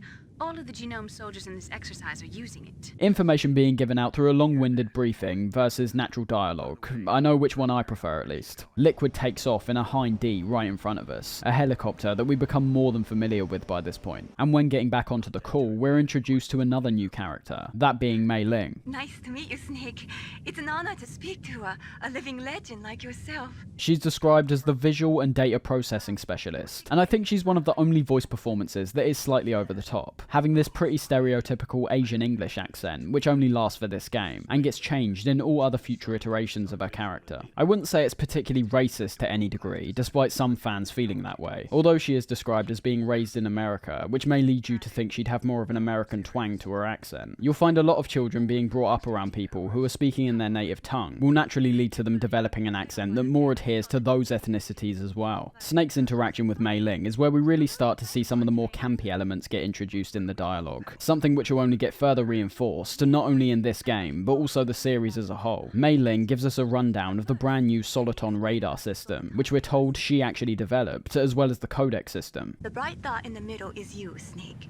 The red dots are your enemies, and the blue cone shape represents their field of vision. And with the crew telling us we can contact them at any time, and Mei Ling letting us know she'll work as our save state for the game, we're given back control. As Mei Ling mentioned, the Soliton radar has a few similar elements to the radar we've previously used. Our position is reflected as a white dot in the centre of the screen, while the enemies are reflected as red dots. Thankfully, however, we immediately see a couple of my biggest issues in relation to the previous radar be fixed, and very easily too. Firstly, the camera's now more zoomed in to the environment, as well as the environment itself being one wide open space, compared to the individual screens we saw before, both of which I see as a major positive. Having the camera more zoomed in doesn't just make us feel even more immersed in this scenario, but it also does a good job in making us more cautious, exactly like we should be in a stealth video game. And much like the camera, the radar's also more zoomed in. Before, we were pretty much given the entire room's layout from the radar, letting us know all of the enemy's positions, even if they were on the direct opposite side of the room. Now, we're made to actively move around to reveal more of the environment, going for the radar as well as the camera. On top of that, enemies now have a constant blue cone of vision, which indicates where they're actually looking, this being one of my favourite additions compared to the previous games, as it presents less confusion in relation to tackling the enemy. The only thought in my mind in relation to the cone of vision, however, is of course one that can't be changed, that being the fact I think it's even more suited to Metal Gear 2 than here, because of the multi-screen layout of the levels, with many of the aspects like how far enemies can now see, as well as the first-person mode we can enter, already making things slightly easier to begin with. Needless to say, the cone of vision is incredibly helpful, and such a necessary inclusion here. But let's not skirt over the other aspects I mentioned here. The fact all the areas here are no longer being confined to individual sections and screens is fantastic. It makes the environments feel so much more open, as well as the camera angles once again, encouraging more exploration on the player's part, compared to before, where quite literally everything on screen was in plain sight at all times. You've got to understand that even during gameplay, the camera angles aren't just being presented in a functional sense, but a stylistic one one too. An example we can see in this opening outdoor section being the helipad, where the camera zooms much further out to give us this greater perspective on the helipad and the spotlights which are shining down on it. The first person view is yet another thing that works really well, both functionally and visually, letting us observe things like enemies' positions from a much greater distance compared to the top-down camera angle, and also just serving as a way to get a better look at our environment, either in a functional sense to map out a plan of action, or to just gaze at the environment surrounding us, which I should mention oftentimes allows us to see some great visuals that the top-down angle quite literally isn't able to give. Other things to note here would be things like a lack of loading screens in between short cutscenes, like our discovery of a surveillance camera, which might sound like nothing, but was definitely notable due to the time period and console it was released on. The design of both Snake and the enemies is shown to be great here, with Snake's black and grey uniform blending into the environment well, the sneaking suit in that case really living up to its name. But we also have the enemies here wearing blindingly white uniforms, matching the snowy atmosphere around them. The atmosphere is something else that's great here. You've got things like the snow particles falling from the air, but also even smaller details like Snake's breath, which we can see as being turned into a foggy vapor, which is fantastic. Unlike the intro section, I'd say this is our first true test in relation to the stealth here, as compared to then when we were merely avoiding the enemy until the elevator reached our position. Now we're actively heading forward and infiltrating the Shadow Moses complex, which presents a few more problems in relation to slipping past undetected. Whether you get caught here or not, the only way to get inside is through one of the ventilation shafts, being located on the ground floor or first floor, which we can access via the stairs nearby. Verticality being another aspect which has been brought back and expanded from Metal Gear 2. In the vent, we get a call from Master Miller, who along with the Colonel and a certain cyborg ninja we'll eventually discover, is one of the few returning characters from the past games. Although what he says here isn't that substantial, more of just a reintroduction to his character. During our shimmy through the vent shafts, we overhear a conversation between some guards, with them saying the DARPA chief has been moved to the first floor basement. The direction we're given here being the perfect balance between freedom and our ultimate goal. It's essentially exactly what I wanted all this time. Too much stuff was merely up in the air before, whereas now there's a definite direction given, floor 1, basement, but we're not actually told how to get there outright. We're told by the Colonel there's an elevator nearby, but not actually where the elevator is. Needless to say, I think the level design's been improved immensely here, so we're also not going through the same process of trying and failing to open each door we discover now. Our ultimate goal is usually not too hard to find after only a brief amount of exploring. Making our way to the elevator and heading to floor 1 eventually does lead us to the DARPA chief, where we can first press ourselves up against the connecting wall to get a visual on him,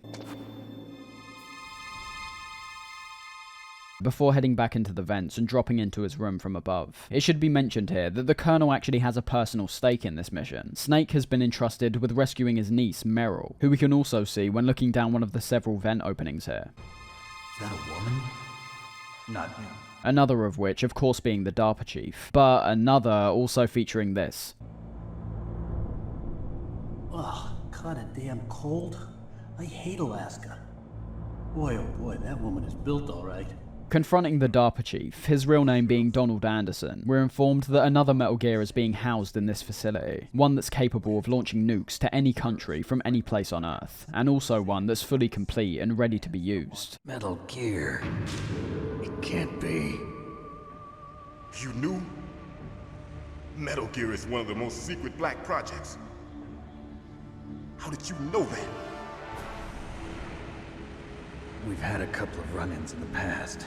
The biggest difference here, however, is unlike the TX-55 Metal Gear from the first game, or Metal Gear D from the second, this Metal Gear was actually being developed as a joint effort between DARPA and Arms Tech. This wasn't a machine being produced by terrorists, but a killing machine, a potentially world-ending one at that, being developed behind the scenes by governmental bodies that, to the eyes of the general public, are made to appear as just in their actions. These are organisations that thrive off conflict, but on the same merit are made to seem as if it were an option. Peace and the avoidance of war would be their primary goal. Despite Metal Gear obviously being fictional, the fact that Kojima decides to associate this real-world organisation of DARPA with the development of a nuclear-equipped battle tank shows a very prominent questioning of what really goes on behind the scenes of the US government. It's definitely an active critique of the West and how they perceive and deal with conflict, and one that when you look at the histories of countries like the UK and America, is a critique which has been apt, spanning back several generations at this point. Anderson seems to be completely blind to the fact that his organization organisation shouldn't have been working on something as potentially catastrophic as a new Metal Gear in the first place, instead placing blame on Liquid's revolution, while at the same time confirming this brand new Metal Gear's name as Metal Gear Rex. If it hadn't been for the revolution. Revolution? Rex has fallen into the hands of terrorists.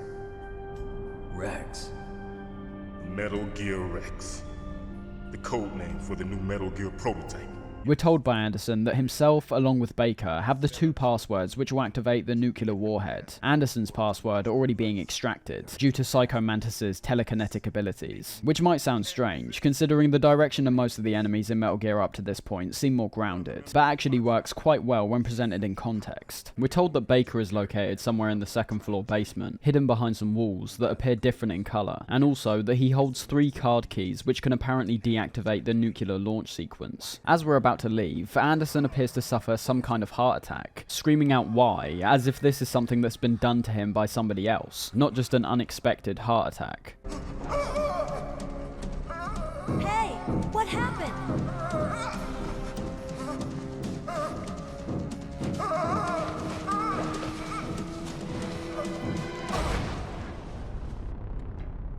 We hear some commotion outside, and a let-out of Anderson's cell to be presented with a nude guard on the ground, and what is very blatantly Meryl, who's now put on the guard's uniform. Despite being held at gunpoint, Snake has no doubt in his mind that him getting shot by Meryl is just not a possibility, labelling her as a rookie, and in turn making me think about how far Snake's come from Metal Gear 1, where of course in that game he was also labelled as a rookie. Their talk is cut short, however, when some more guards burst into the room to ambush the two, resulting in an unavoidable combat section where you and Meryl have to take out the several guards that enter the room. I think this is a perfect chance to start talking about the gameplay here, and especially how much it differs compared to the previous 2 games. We already made mention of the camera system, and this is one of the key differences that feeds into numerous new elements here. Now that we're in this 3D world, and one that's going for a gritty, realistic setting, there's a few more obstacles that are in our way this time. Something I've already mentioned is in relation to the shrouding of enemies compared to the previous games, where they've taken the idea of enemies being able to walk from screen to screen in Metal Gear 2, and upped it to another degree. Enemies are still given their set routes, but the radar becomes incredibly important here, due to the further clarification that's given in relation to their sightlines. Thankfully, we finally gotten rid of what I personally perceived as a frustrating element, which made it so guards and cameras could see you from any distance. Now both the distance and your positioning in relation to the enemy's cone of vision is all that matters. That's not all though, objects and your position in relation to them has also been expanded as well. On the 2D plane, objects pretty much ignored elements like height, so for example, if you're standing behind a metal crate with the top half of your body just popping out, the enemies still couldn't detect you. Here though, things are a bit different. Height now matters quite a lot in certain areas, with numerous different objects being placed around areas which vary in height, and allow you to take advantage of a few new additions Snake now has. The first of which, that's quite minor, all the way up until Metal Gear Solid 4 in my opinion, is the crouch. The crouch, as you could assume, working as the transition between standing upright and the prone which returns here. Although in terms of the crawling, it's quite a bit slower than what we saw in Metal Gear 2, feeling a bit more realistic, even if it does affect the speed we're moving at. The crouch's main function pretty much applies to the height of objects once again, allowing you to hide behind small crates without going into a full-on prone. That's about it though. You aren't able to actually move while you're crouched, and attempting to do so simply results in Snake going into its prone position once again. There's another element here that still makes crouching effective, however, but also goes for our movement and observation abilities here in general, and that's our ability to press ourselves up against walls, much like the first-person view and the scope we've now been given, which works as a first-person version of the binoculars, where we can more closely inspect our targets by zooming in. Pressing ourselves up against walls is all based on observation once again. This works because of the camera angles that we're given here, which I've always found quite impressive, considering the sheer number of surfaces we can press ourselves up against. Sometimes you'll find the camera angle won't change at all, but other times you'll see the camera swoop in and give a far greater perspective of the area ahead of you. As you can see, all of the elements I just talked about go towards improving the stealth gameplay in particular. They're all essentially based on getting a visual on our enemy, and then being able to more effectively avoid them. Pressing yourself up against walls is also now the only way we can knock to lure the enemies to a certain position, a mechanic which was already present in Metal Gear 2, and basically serves the same function here, merely having it happen through a more specific action than before. Another kind of luring we can do here involves the snow at certain points, although the only time most people will experience this is right at the very start of the game. Unfortunately, there's not many other moments I can think of that utilizes the enemy's sight outside of straight up seeing you. But as you can see here, guards will be able to see the footprints you're leaving in the snow, and will continue to follow your trail until they lose track. Of course, this can be used to lure them away once again, so you can dash to a new position, but it can also lead to you getting spotted if you don't act fast after they start tracking you down. But that's not all we've got to mess around with here, of course. There's also some other things which we've previously seen which feed into certain elements that are introduced here, as well as a brand new and, in my opinion, far superior combat system. I've mentioned ideas like Kojima having a noticeable and increasing anti-violence message in his games. During an interview in 2014, he said, "I can portray this violence, and then the user can experience the truth of what that kind of violence entails, what elements people should have in their mind." It's a kind of contradictory approach, but I want people to understand the side effects, the effects of violence through experiencing battles in the games. Despite being an interview that's quite far down the line from Metal Gear Solid, which was released in 1998, the violence Kojima's referring to here being far more extreme than what we see in Metal Gear Solid 1. This philosophy is one that can definitely still be seen all the way back here. I mention this because unlike before, where our only options were to kill our enemies, whether it be a gunshot to the head, a punch which makes them literally combust, or an explosive, now we can play the game while being a lot less lethal. It's impossible to go fully non-lethal here because of certain scenarios which are set up, as well as having the boss encounters being solely based on killing your enemy. But now, when we punch an enemy for example, after 5 or 6 hits, you'll see that instead of being killed, they instead lie on the floor unconscious, with the stars which can be seen floating above their head being very cartoony, but a staple of the franchise after this point. The stars aren't just there as merely a visual effect however, instead indicating how long it's going to be until they wake back up, in total taking around a few minutes on normal difficulty. I mentioned knocking them unconscious, which showcases Snake's new 3-punch combo. There's not much to really say about it. Mashing the circle button will reliably pull off the combo every time, and there's no way to pull off another kind of combo here. The only different combos I suppose you could say are here is merely stopping before the full combo is even achieved, so merely pulling off a 1 or 2 punch combo before Snake does his kick. That's not all though. Snake is now also able to go up behind guards and choke them out by pressing the square button, where you can also snap their necks to wipe them out completely. This is an aspect that is quite finicky however, as to choke them out you have to be standing completely still while behind them, which with the guards' pretty frequent movement patterns can be quite difficult to achieve at points. Pressing square while actively moving won't result in Snake choking the enemy, but instead throwing them to the ground. A good move if you've already peppered them up beforehand with some punches, but almost definitely leading to an alert phase if not, considering when they get back up from the ground, the alarm gets set off almost immediately, which can be very annoying if you were aiming for a choke to begin with. The alert phase is pretty much the same as before. You get detected, the alarm is raised, backup gets called, and they all come to hunt you down. Despite going for a very realistic tone, the alert phase is still pretty gamey. Guards don't communicate with each other at all during gameplay, so it's still a bit strange that because one guard detected you, all of a sudden every other guard in the area appears to know exactly where you are as well, despite them obviously not being told of this. If all else fails and you end up dying here though, you'll get one of the most iconic game over screens in gaming history.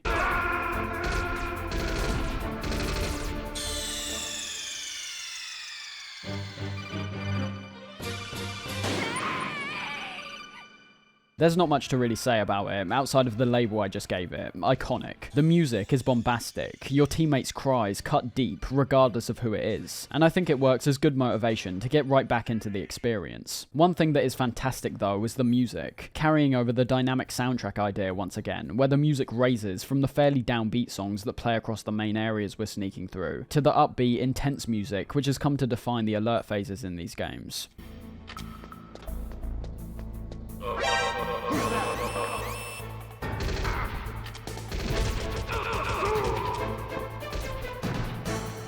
This takes us right back to the shootout with Meryl, as much like Metal Gear 2, breaking the enemy's line of sight isn't the only way to enter the evasion phase. Actually taking them out can also suffice at points. We just mentioned the punches, kicks, chokeholds and throws, but weaponry is something that while still not being perfect here, is far and away superior to its predecessors. We can find a SOCOM pistol in the back of a truck in the very first area of the game, but using it is obviously something we're aiming to do sparingly, considering one shot will immediately notify the enemy of your presence. In situations like the one with Meryl though, we're given the chance to go all out with the SOCOM, instantly showing the quality of life changes which have been made. This time round, we're obviously not working with the slow moving pixels which once represented our bullets. Weapons now shoot out bullets which reach targets instantaneously, which is also where the more violent elements are showcased here, with blood viscerally bursting out of enemies when they're shot. Quite a jump from the 8-bit violence we've previously been used to. There's a number of different functions that can now be seen when using the majority of our weapons here, like the ability to shoot while moving by holding down the X button while aiming. The aiming itself being either auto or manual depending on your personal preference. Manual being used when you're actively pushing left and right to guide the weapon's laser sight onto a target, and auto coming in when you hold down square for a short amount of time. Shooting with most of the weapons here feels fantastic, although we'll talk about some of the more unique weapons like the sniper when we actually get to them. Despite working with a console that has far less technological resources to work with than we have nowadays, the weapons all have a real kick to them, the SOCOM and FAMAS being a couple of my personal highlights. There's nothing to really see here if you're a gun nut of any kind. The pixelated visuals make it very hard to distinguish any details on the weapon you've got in your hand, with the most noticeable interpretation of our weapon being the small illustration in our inventory screen. That's the final thing I want to focus on in relation to the gameplay right now, and that's the UI elements, which I think are handled very well here. Surprisingly, despite elements like the radar system, which I felt improved Metal Gear 2 compared to the first game, I actually thought the HUD overall was a step back. I didn't enjoy how the actual interactive game part was essentially being reserved to a box on the center left side of the screen. There's so many things you can pick out very easily which take away from the HUD here. Why does the life bar have to take up so much space? Literally, the screen could have been stretched vertically considerably more, but is held back by the life bar and the black void that sits right next to it. The radar in this game is a win-lose situation. The fact it takes up a large amount of space is good, because you're then able to get a very close look at the enemies around the entire floor you're on. The negative obviously being that I think along with the 2 inventory slots beside it, they take up too much space. It was like they had a bunch of really good ideas that innovated from the first game, but didn't quite know how to implement them in a satisfying way. That's how I feel at least. Fast forward to MGS1 and everything has been pared back once again, but in a much smarter way. It might not initially seem like it, but all the elements from Metal Gear 2 are still here. It's just the fact they've been made dynamic, as to not take away from the experience this time round. The game now takes up the full screen, but as you can see, the radar issue is immediately solved by turning it into a smaller, more rectangular shape, giving us a wide area to see, while at the same time not revealing the entire map, instead moving alongside our movements. I love that element in particular. There was something that I felt was almost distracting with Metal Gear 2's map, because it covered such a wide area. The dots were too small, and I oftentimes got confused with which enemies I was actually looking at. Color coding is also used effectively with the Soliton radar, not just in relation to the red and white dots, which distinguish the enemy and yourself, but also the different colors of the cones of vision, with enemies always having a blue cone, and things like surveillance cameras having a yellow cone. Might sound insignificant, considering both their aims are merely to spot you, but of course, they don't function entirely the same. The surveillance camera turns much slower than guards tend to, and when pairing both of these threats up, it could potentially lead to you getting yourself caught if you aren't planning carefully. Not to mention, one of the most important factors around the radar is the fact it's also translucent, not a solid block on the screen, meaning that any enemy threats that could potentially be hiding behind it not only will show up on your radar, but also will be able to be visually seen as well. Then there's the more dynamic elements, like your life bar, now only coming up on screen when you either lose or gain health, but it can always be checked by either holding L2 or R2, this taking us to the brand new inventory system. Instead of that long convoluted list presentation we had before, this list has now been turned into a much more effective selection screen. I could imagine someone who's never played Metal Gear being confused when trying to get the inventory up for the first time, requiring multiple button pushes to select what item you actually want. One of those buttons, L2 or R2, obviously being held down during the process. It's still not perfect in my opinion. I don't like the fact we have to actively scroll through all of our items to get to the item we actually want, something which becomes an even longer process with the more items you acquire across the game. And when you reach scenarios where you've got an item equipped, a weapon equipped, an alert phase, and your health bar on screen, the image can definitely appear a bit cluttered, but the fact this is a stealth game, and most of the time things like your life and your weapon won't be present on screen, it's typically not an issue most of the time. I definitely prefer it to what we had in the last 2 games. Despite my mention of it being more drawn out as you gain more equipment, it never becomes anywhere near as tedious as the keycard management of those games. The items we actually acquire also work well in the color coding department, having the name of whatever item we pick up flash up in bright white text, and having items that we can't pick up shake around on the ground, with the name this time appearing in red text. Reasons we can't pick up an item can range from things like being full on rations or ammunition, or trying to pick up ammo for a weapon we don't even have yet. And talking of being full on rations or ammo, a final little detail I want to mention right now is merely the counters that rest beside the items on our screen. The rations, for example, showing how many rations we're currently holding, as well as the max amount of rations we're able to carry on us. The same going for the pistol, which also features an ammo counter below the weapon's icon, which lets us know how many bullets we've got left until we have to reload. Reloading being a slightly strange function with Metal Gear that once again puts satisfying gameplay first instead of realism, which I think with a video game, which is all virtual and fictional anyway, is usually the best choice in most cases. I mean this in the sense that merely unequipping and re-equipping any weapon will always reload it, regardless of how much ammo's been depleted from the clip. Something that's made even more swift and once again satisfying due to our ability to do a quick equip, where instead of holding the inventory button down, you can simply tap it and have the last weapon or item you had equipped be immediately held. Great for the weapons and great for items like rations, being able to equip these for some last second healing in case all your health is depleted. Back to the shootout with the guards. This moment is put in for a couple different reasons, the first of which I think revolves around the combat elements of the game. Up until this point, it's obviously been continually advised for players to stay out of sight, although if a combat system has already been developed for the game, and one that I definitely think the devs should be proud of here, considering how surprisingly smooth it feels for a PS1 game, you can naturally assume they want you to actually test it out and not merely stay in the shadows for the whole time. The second reason relates to what Snake said about Meryl being a rookie, presenting this reality physically by having Snake continually pressure Meryl into shooting the guards. I wouldn't say the fight is that hard because of how enemies consistently drop rations and ammo on the ground, so much to the point where I think it's almost impossible to run out, but I'm still glad this moment's here. It highlights the gameplay while varying the encounter up enough with the brief moment with Meryl shooting, where it also doesn't feel like you're merely shooting enemy after enemy as they get funneled into the room. The cutscene which follows presents something which I think nowadays would be described as a problem for the Metal Gear series, and it's something that, I'll be honest, only gets even more extreme and goofy down the line. What I'm referring to is the zoom in on Meryl's arse as she runs to the elevator. Here I think it's actually pretty acceptable, considering, as dumb as it sounds, this visual was actually used later on to help us identify Meryl. The fact is though, as the series goes on, it does end up in certain moments where women in the games are definitely over-sexualized to a certain degree. A strange paradox, as I believe that much like games like Resident Evil, women were actively being put in to represent strong and resilient characters, just like their male counterparts. But on the flip side of that, you've also got this undeniable sexualization to a lot of them, which doesn't happen anywhere near as much to any of the male characters. We'll get into it more when things become slightly more extreme, but in my opinion, this game handles the female characters quite well across the board. This is one of the only real occasions where you could criticize women's portrayal in this game as male-gazy, but of course, I'm not as invested in that stance anyway. It's one of those things that is definitely present here, and that I'm required to talk about because it gets thrown right in the player's face at points, but it's only an element that I'm going to acknowledge really. Some people are going to be offended and questioning the portrayal of women in the Metal Gear games, and others won't. I'm not going to get involved in that side of things, due to it being related to several very touchy subjects in our culture today. I'm merely going to say exactly what's on screen and how it's presented. After Meryl runs off, we're brought to a strange cutscene which is disconnected from the events that Snake is currently experiencing. This being the first time we're actually taken out of Snake's point of view, and shown information that he currently isn't privy to, if you exclude the shots of Metal Gear Rex of course. What's presented here is a meeting between Liquid and a couple of his teammates, the first of which being Psycho Mantis, who easily has one of the most distinct designs in the game, due to the jet black gas mask he wears. Standing close by is Revolver Ocelot, who we'll see in a second is just as distinct as Psycho Mantis, despite not wearing anything as outlandish as the gas mask. The most interesting part though is what this cutscene's actually showing, that being all of the members crowded around the body of Donald Anderson and saying that he's dead. We've just seen Anderson suffer a heart attack in the same room as us, so it should be impossible for him to have been dead at any point before or after that. Meryl ends up escaping, and Psycho Mantis himself quite literally appears out of thin air, with his dialogue implying that Meryl is either on the side of Foxhound, or there's some kind of mind controlling afoot from Psycho Mantis. It's definitely a moment that will be more impactful for players who are beginning with Metal Gear Solid as their first Metal Gear game. Everything so far has been firmly grounded in reality, and seemingly out of nowhere, you've got this wacky character wearing a gas mask, teleporting right in front of you and levitating above the floor. Having experienced Metal Gear 1 and 2 before this, and fighting bosses like Night Fright who uses technology to make himself literally invisible, as well as the more quirky elements like being told to switch the game off, I'd say Psycho Mantis is still quite surprising, but not as big as a surprise if you've already experienced the precursors to Metal Gear Solid, especially because at this point we aren't entirely sure if these telekinetic, mind-controlling powers that Psycho Mantis is described to have are actually a genuine gift that he naturally possesses. Much like Night Fright, there's still a possibility at this point that it could be explained away as some kind of technological development which allows him to do the things he does. I like how Snake reciprocates the same kind of disbelief that a first-time player should be feeling at this point, questioning if he was having a hallucination, before being told it's more likely that Mantis actually made an appearance. getting to the second basement leads me to think about how great the level design is in this game. It's yet again taking elements which were used before and streamlining them so they're easier to understand and less convoluted to pull off. Funny enough, a lot of the levels in this game were actually pre-built by Kojima, not using any computer software, but instead Lego bricks and toy figures, a very endearing element to the game's design, and one that I think is included quite faithfully. But in terms of streamlining the experience, let's start with the obvious one, that being the elevators between Metal Gear 2 and Metal Gear Solid. In Metal Gear 2, you had the main elevators in the first building, ranging from basement 2 to the 4th floor. Not only is that a huge number of floors, pared down to only 3 here, which I should mention makes everything that's presented in these floors feel even more unique and individualized, but we also only have 1 elevator this time round, compared to before, where you had the 2 elevators, which strangely only went to certain floors depending on which one you were in. That kind of mentality translates to a lot of things here. You've got an elevator that takes you to less floors, allows you to choose exactly what floor you want to be taken to instead of having to go to each individual floor. And getting into the floors themselves in this first building, my god, is it just so much nicer to traverse. And I think a lot of that stems from a belief that I feel is completely true, and that's the idea of having a lot of ambition, not having the appropriate resources to pull off your original vision, and coming up with a far more creative and in turn better solution. Filmmakers typically describe this process all the time. Small budget indie filmmakers, experimental filmmakers, people who are looking to carry out a vision with nowhere near as much money as it would actually require. It can still be seen in big budget movies, however. Just look to 2001: A Space Odyssey. The film was made by Stanley Kubrick in 1968 and still features some of the most stunning space visuals in any film I've ever seen. The scenes that everyone calls to, of course, are ones like the Stargate sequence, which is spectacular, but all the footage of space, which obviously had no possible way of being filmed physically, is just miles beyond films like Star Wars, which, let's not forget, was also praised for its visual presentation of space, but not only being inferior to Space Odyssey in my eyes, this being especially obvious to me with the spacecraft we see in both films. Star Wars looking like toys being held on strings, whereas Space Odyssey gives a real scale to all of the spacecrafts. But Star Wars was also released almost a decade after it, linking this to Metal Gear, unlike Metal Gear 1 and 2 that showed ambition in relation to the amount of areas you can journey to, and how many different rooms and floors that were featured. This has all been pared down in Metal Gear Solid. It's a similar thing I remember seeing in the first couple GTA games, the first one in particular featuring Vice City, San Andreas and Liberty City, 3 different cities, all of which would eventually be heavily expanded on in the future, with the only problem being they hardly varied from each other. Metal Gear Solid may have overall less rooms to explore, but the ones we do explore are far more impactful. I'll show you what I mean by using this first building as an example. The first floor we enter features 2 levels which connect via a stairway. The top part reflects the second floor from Metal Gear 2 by introducing the idea of the noise generating tiles, which make up most of the floor tiles in the upstairs area.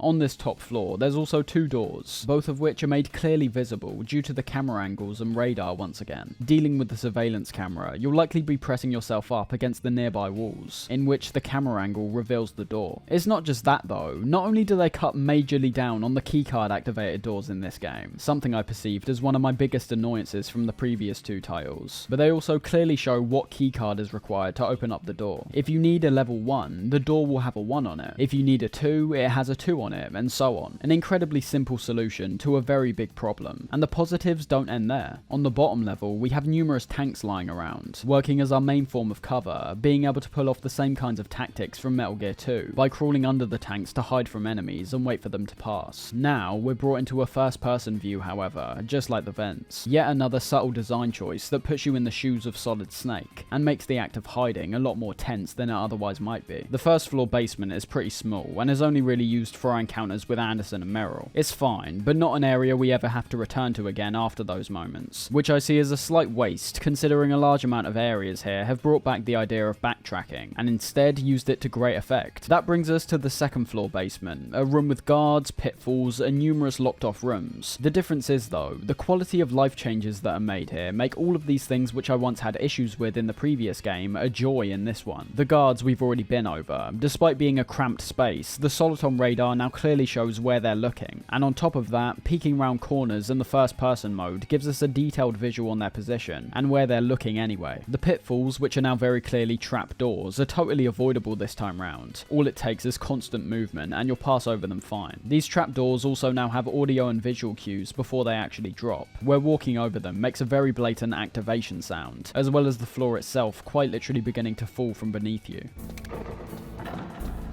So, guards are solved, pitfalls are solved, but what about my biggest issue? Well, they solved that too, and although it does get improved further down the line, it's more than enough here. You still require keycards to enter a lot of these doors still, but the biggest change, which we haven't yet experienced, due to us only holding one keycard, is the fact that keycards now stack on top of each other. So when we eventually acquire the level 2 keycard, it fully replaces the level 1 in our inventory, while at the same time still letting us enter all the level 1 doors while having it equipped. Just a great addition. Other great additions would be the fact doors now open automatically while we're standing next to them, not requiring us to actually press up against them and waste our time. And also, how doors we don't yet have clearance for make a buzzing sound,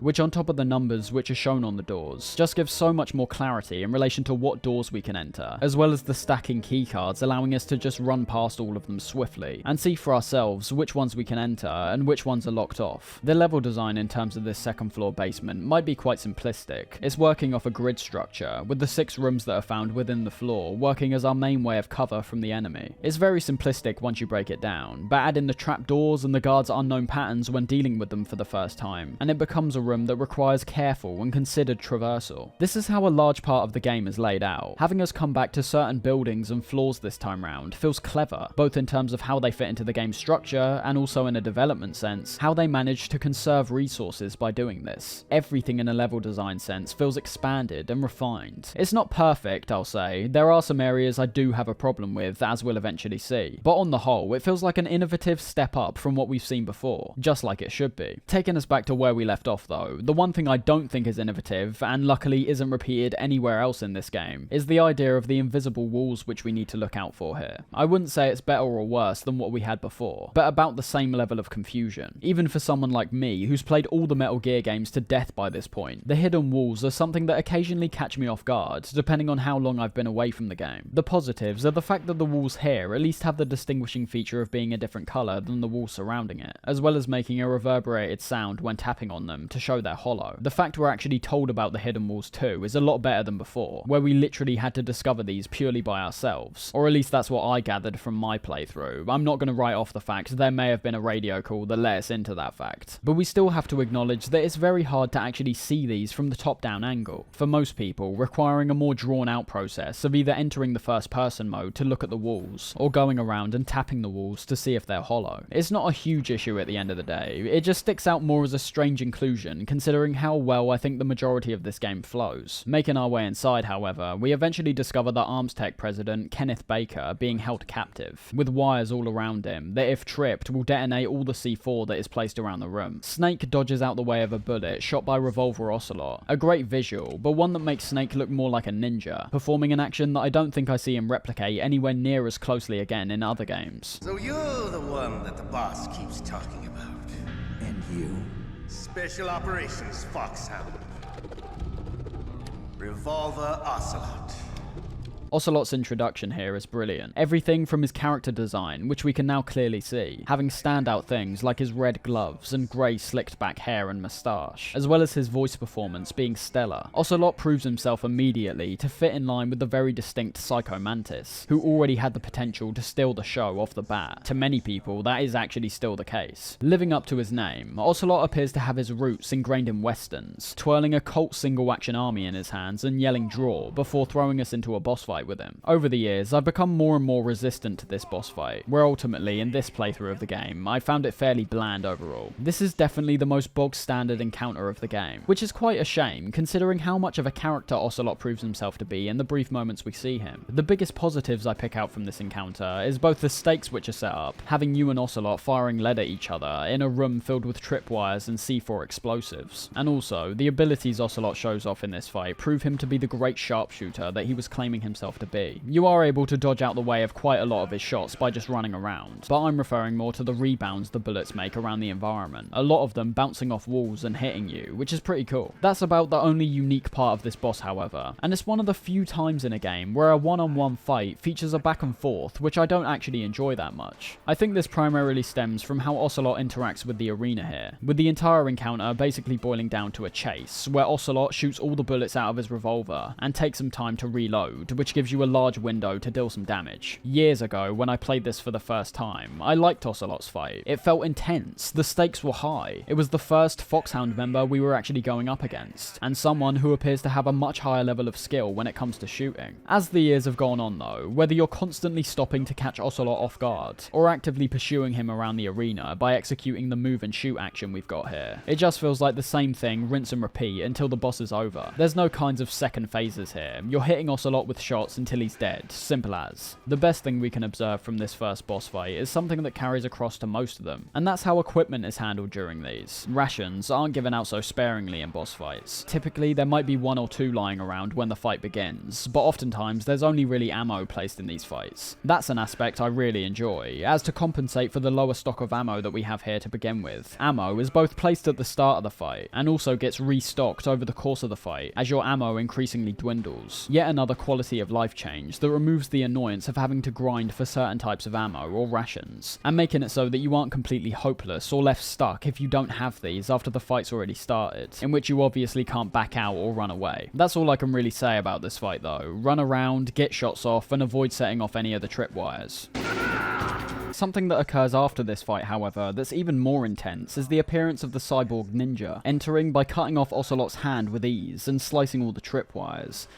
What? My hand!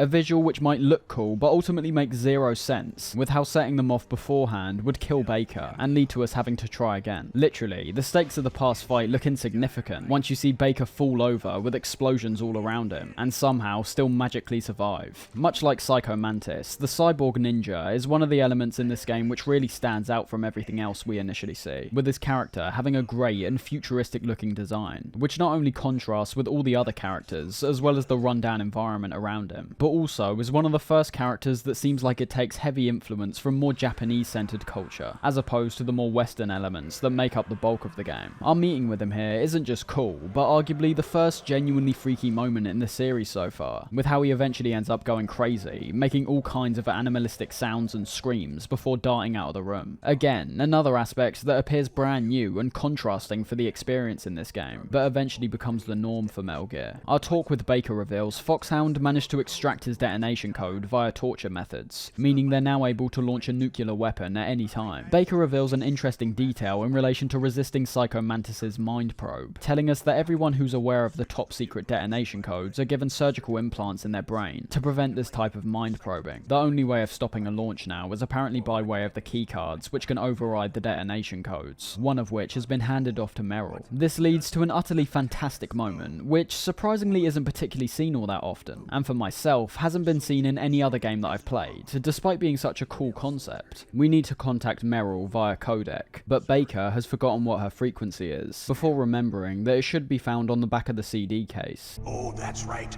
It should be on the back of the CD case. Try to contact her. Now, playing digitally on the PS3, the only thing we have access to is the digital software manual, which is very boring in how it reveals the code to us, just being found on the screen which talks about the codec and saving our game. The best way this can be experienced, in my opinion, is to physically have the CD case right in front of you, where the game quite literally takes the game into the real world, and requires you to investigate the back of the case for Meryl's frequency, and eventually you will end up coming across it by looking at all the pictures on the back. Such a simple, but at the same time incredibly intuitive and clever inclusion, although I'm glad they never repeated this again personally. This first time round, the idea of having to physically check an item outside of the game feels fresh and surprising, whereas if it was repeated even once more, considering from Metal Gear 2 already had a similar concept. I feel like it would not only dampen this initial moment, but also feel like more of a gimmick, compared to here, where it has a genuine function. There is still more that Baker has to say, however, first telling us to find one of his employees called Hal Emmerich, who was the leader of the Metal Gear Rex project. And secondly, when Snake questions why Metal Gear was put into production due to nuclear war dying out by the start of the new millennium, Baker begins to clarify that they are actually at a point where a nuclear attack has never been more likely. If you need any more proof that the whole point of the Metal Gear games for Kojima is to have a message which actively correlates to the real world, it begins here. My biggest issue with how many people take Metal Gear's story is that they take it at face value, and try to look at things in the most literal and game-related sense possible, when if you look at it like that, I think it removes so much of the meaning from these games. The reason I bring this up here is because, as you can see, Kojima decides to insert real-life footage of what appears to be missiles being shot up into the air, and people handling explosives. This only gets further reinforced in the sequels, but to say that Metal Gear is purely fantastical because of some of the wacky elements which get introduced in it doesn't hold up so well anymore. It began in Metal Gear 2, and by Metal Gear Solid 2, most of the events which get talked about in-game seem to have some kind of real-world implication. As I said, they might be portrayed as completely mystical, but you've got to remove that aspect and try to understand what the inclusion of that stuff actually means in the real world. That's not the case here though. This is pretty much just straight up facts in relation to how nuclear weapons, and more specifically nuclear waste, is handled. Drums and drums of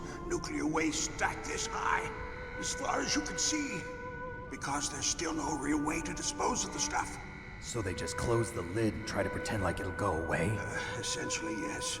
And they're not even doing a good job of storing it. One Google search about nuclear waste storage will show you exactly what Baker mentions here, about nuclear waste literally just being put into containers and left, due to there being no proper way of disposing it. A 2020 article from the American Chemical Society tells us that even today, nuclear waste continues to pile up, as scientists search for a long-term storage solution, and needless to say, one hasn't been discovered yet. These are the harmful effects of war and nuclear weapons, from the weapons themselves to a potential nuclear waste spillage. It's all screaming for an absolute tragedy to take place, intentional or not. The biggest problem comes from Baker's mention of a potential nuclear black market, due to there being a large amount of nuclear materials which are unaccounted for. A scary message from the US Department of Justice, acknowledging what's mentioned here is absolutely true and happening. And what's even more freaky is that they claim it's going to get worse before it gets better. This is what I mean. The more you look into this stuff, you realise Kojima's breaking out the confines of what games were mainly focused on during this period, that being completely fictional stories, and introducing all these elements which actually exist and could potentially affect all of the people playing the game. It's a real filmmaker's kind of mindset. By Metal Gear Solid 2, the game almost becomes merely a byproduct of the powerful messages Kojima is trying to put out. Baker begins talking about Metal Gear and how it was developed as a black project, essentially translating to a secret project which had the American government directly involved. As he mentions here, Rex was only able to be developed due to the Pentagon's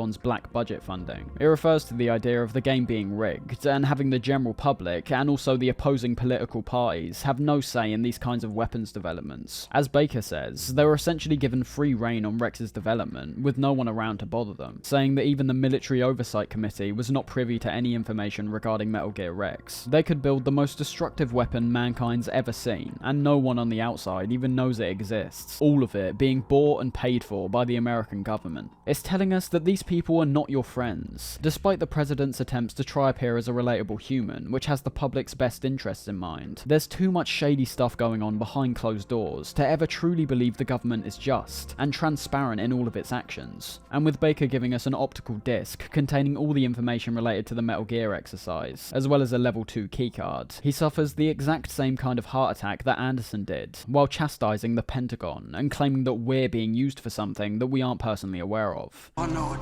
can't be! Those Pentagon bastards! So, they actually went and did it! What are you talking about? They're just using you for...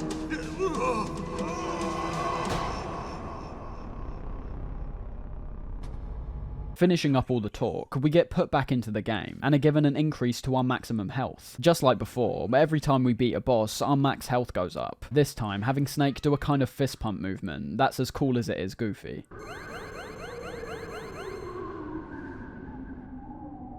Using our level 2 keycard, we can now access some of the different rooms, which give us equipment like the FAMAS, a brilliant automatic weapon that deals out high damage in quick succession. It functions pretty much exactly the same as the pistol in terms of shooting it, but holding the square button down obviously lets out a barrage of shots instead of just aiming, having a nice trade-off between high and rapid damage for less accuracy and a faster rate of ammo consumption. Other items we can now acquire in this building are a suppressor for our SOCOM, now making the idea of using weapons stealthily a possibility, and also the return of the cardboard box, which is only useful for fooling enemies here, as conveyor-based fast travelling doesn't make a return. Giving Meryl a call, we can see she's still dressed up in her enemy disguise, and as we start to elaborate on who we are and who we're working for, she starts fangirling over the fact we're, quote, the legendary Solid Snake. The legendary Solid Snake? You? Sorry about before. I wasn't sure if you were one of the good guys. If there's anything that proves we're not the newbie rookie from Metal Gear 1 anymore, it's right here. Keep Snake's charm in mind here. There's a few moments across the game where Snake is shown to be very human and compassionate in his interactions with other people, something that becomes increasingly absent as the games go on, admittedly for a reason that I think is striking and impactful enough to warrant it in my opinion. Why did you look so surprised when you saw my face? Because you look just like him. You mean the terrorist leader, Liquid Snake? Yeah, you know him? You're not brothers, are you? I have no family.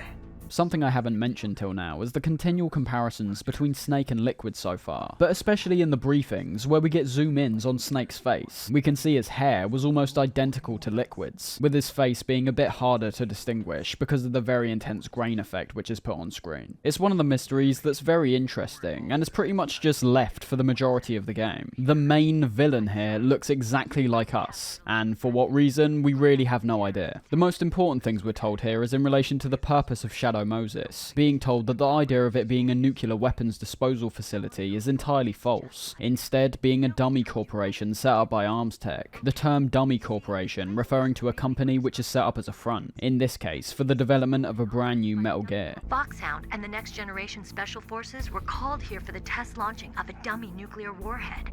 That's right, nuclear weapons disposal has never been this facility's priority. It's all been about Metal Gear, something which Snake chastises the Colonel over due to him obviously being aware of this information and purposely hiding it from us. The reason Foxhound was placed on this island now resembles security for Metal Gear's development, clearly keeping Snake out of it due to his previous experience with how devastating the Metal Gears he's faced in the past have been. Snake gives Meryl a talk about how she's too green to journey alongside him right now, still calling her a rookie, which leads to a great moment where Meryl elaborates on how she felt killing someone for the first time, those being the 3 guards that we ordered her to shoot at earlier. I don't know what happened. I just couldn't pull the trigger right away. I never had any problems in training, but when I thought about my bullets tearing through those soldiers' bodies, I hesitated. Shooting at targets and shooting at living, breathing people are different.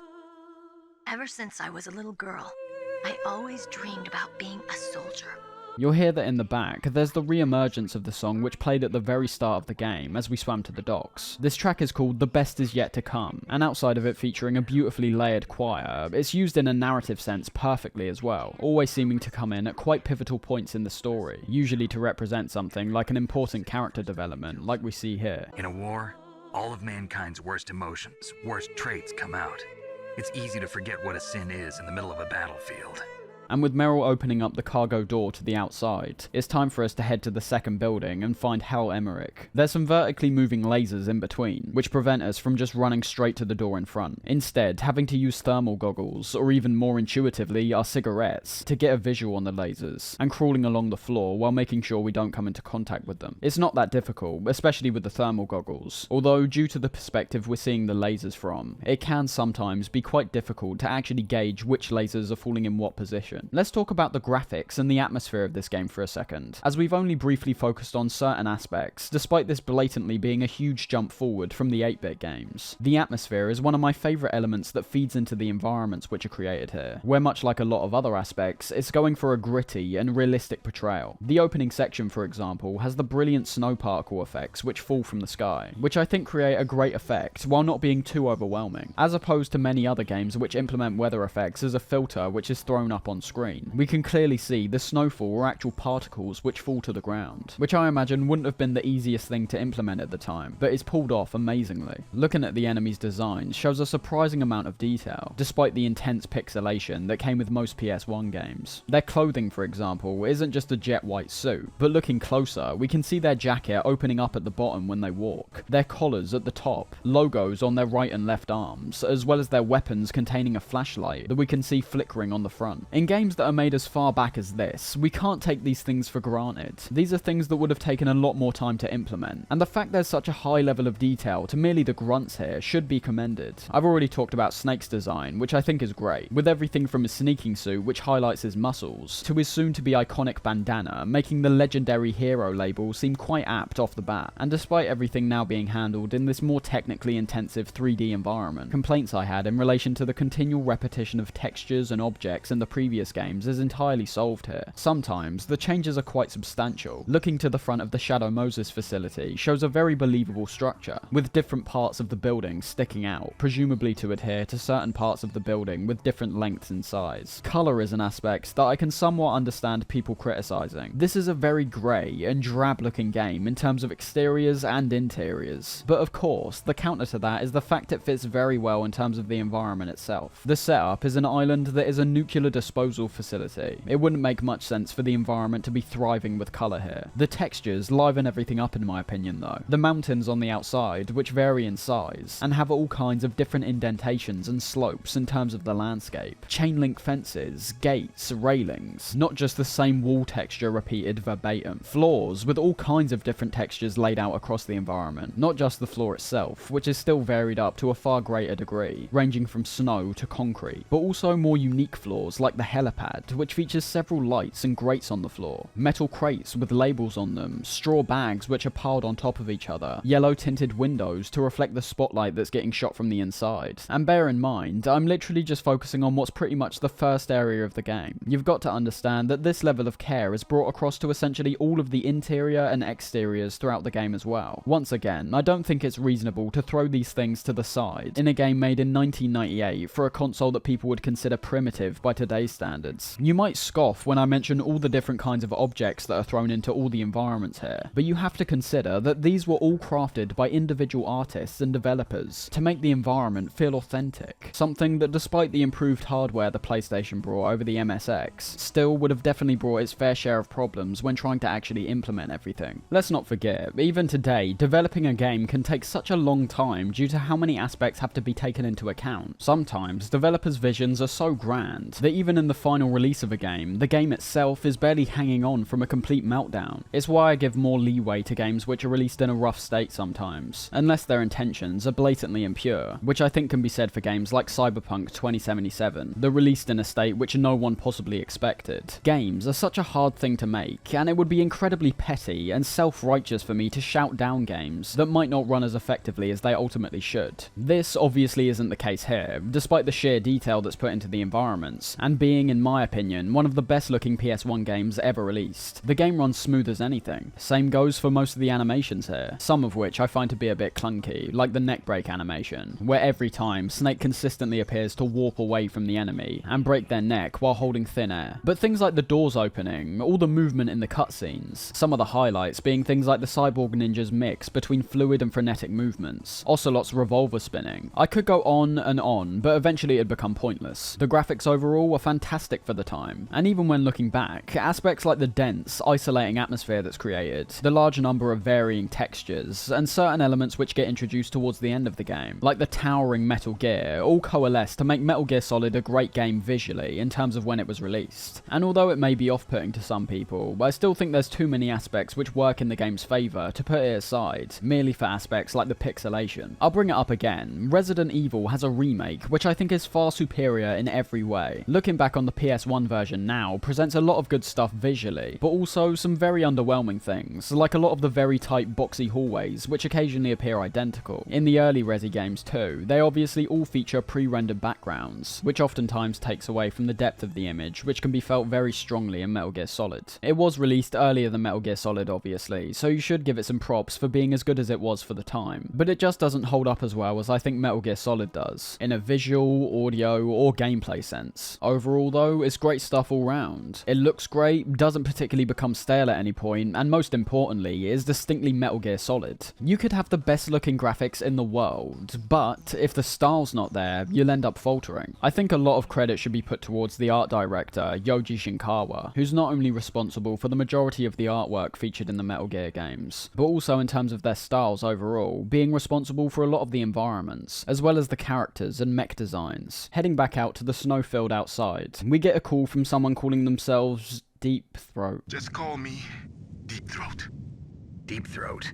The informant from the Watergate scandal? An unfortunate name, but one that does genuinely correlate to the real-world pseudonym Mark Felt used during the Watergate scandal, just as Snake says. Although it's the last thing he mentions about being one of Snake's fans, which should sound eerily familiar, with Grey Fox making the exact same mysterious remark to us over the radio in Metal Gear 2. The main thing he tells us is to use a mine detector, as the upcoming patch of land is filled with mines. You can do this, of course, either if you've already acquired the mine detector, or if you go back and get it. But just like in Metal Gear 2, you can just as easily crawl along the floor and pick up all the invisible claymores instead. It might be a slower process, but one that can still definitely be achieved. This takes us to our first boss fight against the character Vulcan Raven, popping out of the tank and appearing like a buffed up shaman, which is exactly what he is, despite never actually using any of his spiritual abilities against us. I like the cutscene which leads into this fight, with Snake once again showing off some pretty insane acrobatics when dodging out the way of a missile. But unfortunately, I think this takes us to the worst boss fight in the game. It's a fight that's primarily based around grenades, one of which we're already familiar with, that being the standard frag grenade, which is used to deal damage, and the other of which being the brand new chaff grenade, which has a kind of EMP effect by jamming the signals of nearby electrical devices like surveillance cameras, and as we can see here, the tank seemingly auto-locking missiles. I do like how the chaff grenade is used across the game. It's an item that, like here, can be used for more specific purposes, while obviously still being useful for any kinds of cameras that may be present in certain rooms. That really is the only interesting part of this fight, however, as when the fight starts, it's not explicitly clear that throwing a chaff grenade is the way we're able to actually get close to the tank without it pushing us back. Once that's done, the fight's pretty much over though. The arena's more open, which I enjoyed, catering well to the large size of the tank. And I also enjoyed how, much like the Ocelot fight, there's extra equipment lying around, just in case we're running low. The boss is drawn back, however, by a few elements here. One being the size of the tank and how frequently it turns and moves around, which isn't a huge issue, but becomes annoying in moments like this, where I get hit for apparently no reason. I know you might be thinking it's the tank's barrel that's hitting me here, but if you look closely, you can see it passes right through Snake's body before I actually take any damage. I've also never been a big fan of who we're fighting here, and how we deal with them, because you aren't actually fighting Raven here, but instead the same grunts we've already dealt with multiple times up to this point. Not only does removing Raven from the fight, and only having him pop up occasionally strip back the personality from this encounter, but the fact there's no alternative approach here, aside from walking up to the tank and throwing a grenade, is slightly disappointing too. At least in the Ocelot encounter, it felt like multiple tactics could have been put to use. But here, it feels like the fight almost plays itself for you. Trust me when I say I've never been good at aiming grenades in this game, so it's a bit surprising that when it comes to this fight, it only takes a few tries for me to get a grenade to land on the tank. It's just quite underwhelming all round. The boss is literally a couple guards who you have to take out at the top of the tank, and there's only one way you can take these guys out, one that feels finicky and annoying, making every time I'm made to go up against the tank just slightly tedious all round. It's a miss, but I'd be lying if I didn't say it still surpasses most of the bosses from the last two games, and in terms of Metal Gear Solid, it's the lowest point the bosses ever reached, thankfully. After the fight, however, it's revealed that Vulcan Raven is still alive, and the keycard which Snake acquires from one of the fallen soldiers is fully known by Liquid and Raven, with Liquid giving the increasing feel of a maniacal Bond villain with how he's deciding to toy around with us for a while, something that, much like most Bond villains, will inevitably lead to his downfall. Well, Snake is mine now. When I meet him next, I'll take special care of him. Not yet. Don't kill him yet. One minor thing I want to mention in relation to the codex here is how much dialogue has now been added. Going back to the first game, we were told by Big Boss that we could call him if we need assistance, but this was basically an outright lie. Unless you performed a specific action like picking up a new piece of equipment, calling Big Boss or any of the other characters would simply lead to no response. In Metal Gear Solid, we can now call any of the characters at any time, in which we're either given guidance or some kind of quirky conversation. Mei Ling, for example, has lots of different conversations with us after we save our game, sometimes giving us support support, other times telling us well-known proverbs, and other times just giving us some extra character development. It's an aspect of the game which gets carried forward and expanded on so much, to the point there's no way I'll be able to keep track of all the different codec outcomes. Just bear in mind that it's an aspect of the game that now has heaps of dialogue, all of which is obviously optional, and with characters like the Colonel, oftentimes merely leads to further clarification on your mission, and pieces of equipment that are in your arsenal, but does undeniably make you feel more acquainted with all these characters, something that I think's important, considering the majority of them we never actually see in person. It's an aspect that I feel rewards the player the more heavily they invest in it, but at the same time is made optional enough to where if you miss out on a lot of these conversations, you won't feel the story or characters are lessened to any substantial degree. Still great that the codec has more of an actual function now, and the fact your allies are consistently there to give you assistance, instead of just disappearing and coming back when they please. Entering the warhead storage building, as we're told by the Colonel and Naomi, the nanomachines in our body have now disabled the ability to pull out our weapons. What are you talking about? Have you forgotten? That's where they keep the nuclear warheads. Can't you see them?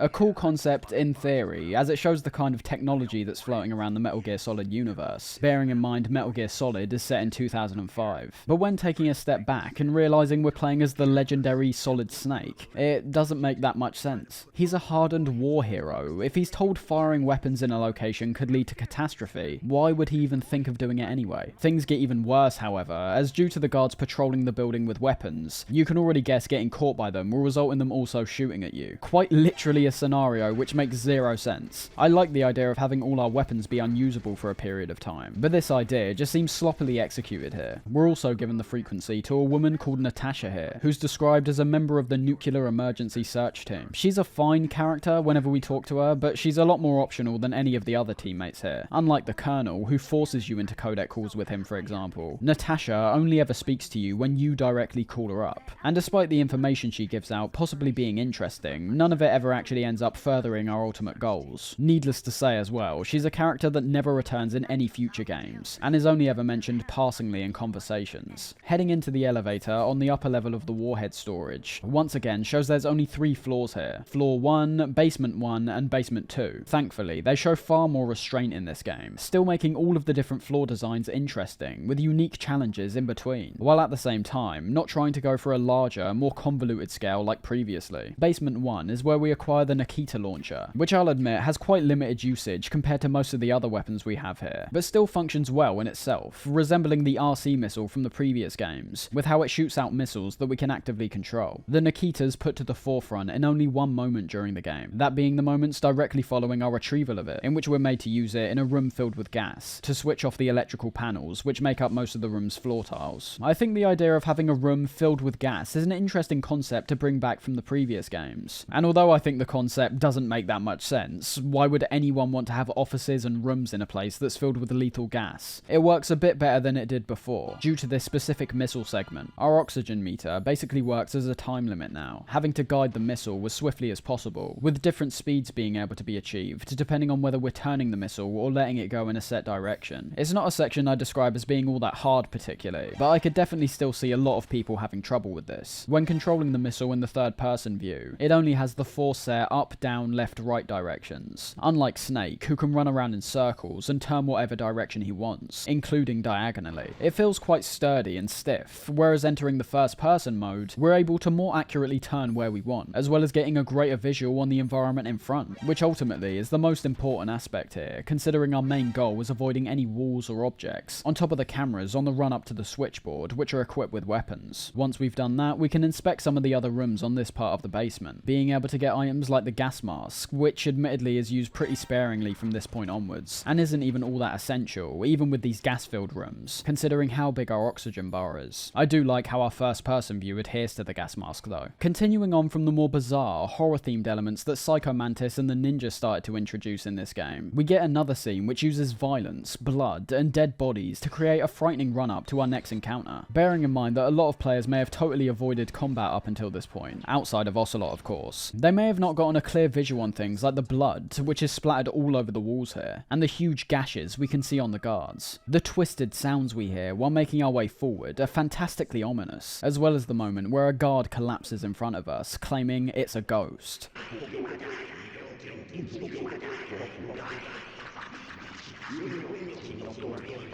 Just a great run up to an inevitable fight, and as we see when stepping forward a bit more, it appears it's now time to face off with the cyborg ninja. The cutscene which plays when entering the room has a lot of great moments in it, first of which comes from the visual we get on who we can presume is Dr. Emmerich, quite literally pissing himself out of sheer fear while the ninja approaches him. This in itself is a great contrast to the kind of person we could have potentially envisioned as the leader of the Metal Gear Rex project. He's not some kind of twisted, maniacal scientist. His immense fear, where we can even hear him whimpering, tells us this guy might potentially be more innocent than characters like Madnar, who we met previously, with Emmerich claiming Snake and the Ninja showdown as like something out of his Japanese animes. What's with these guys? It's like one of my Japanese animes.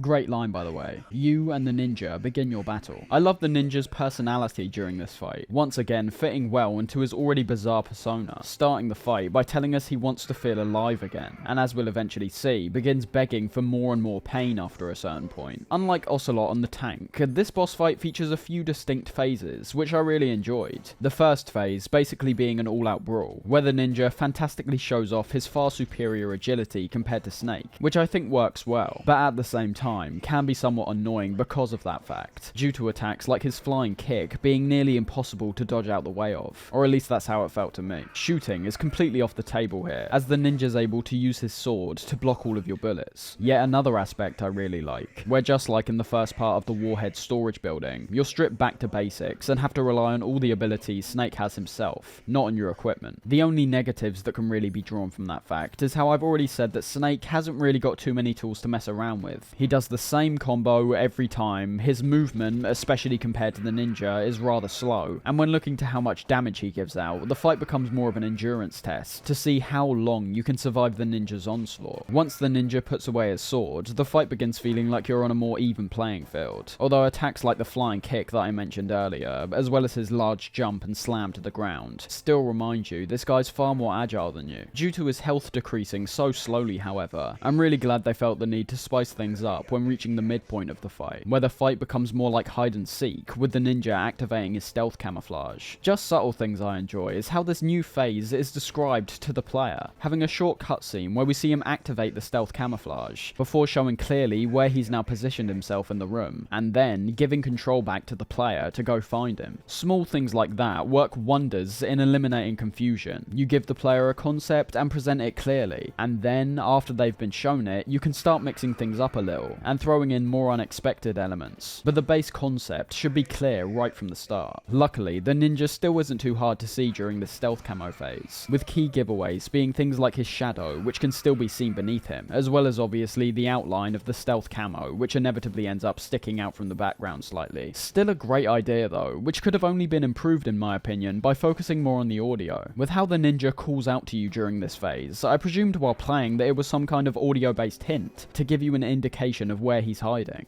Hurry up and catch me.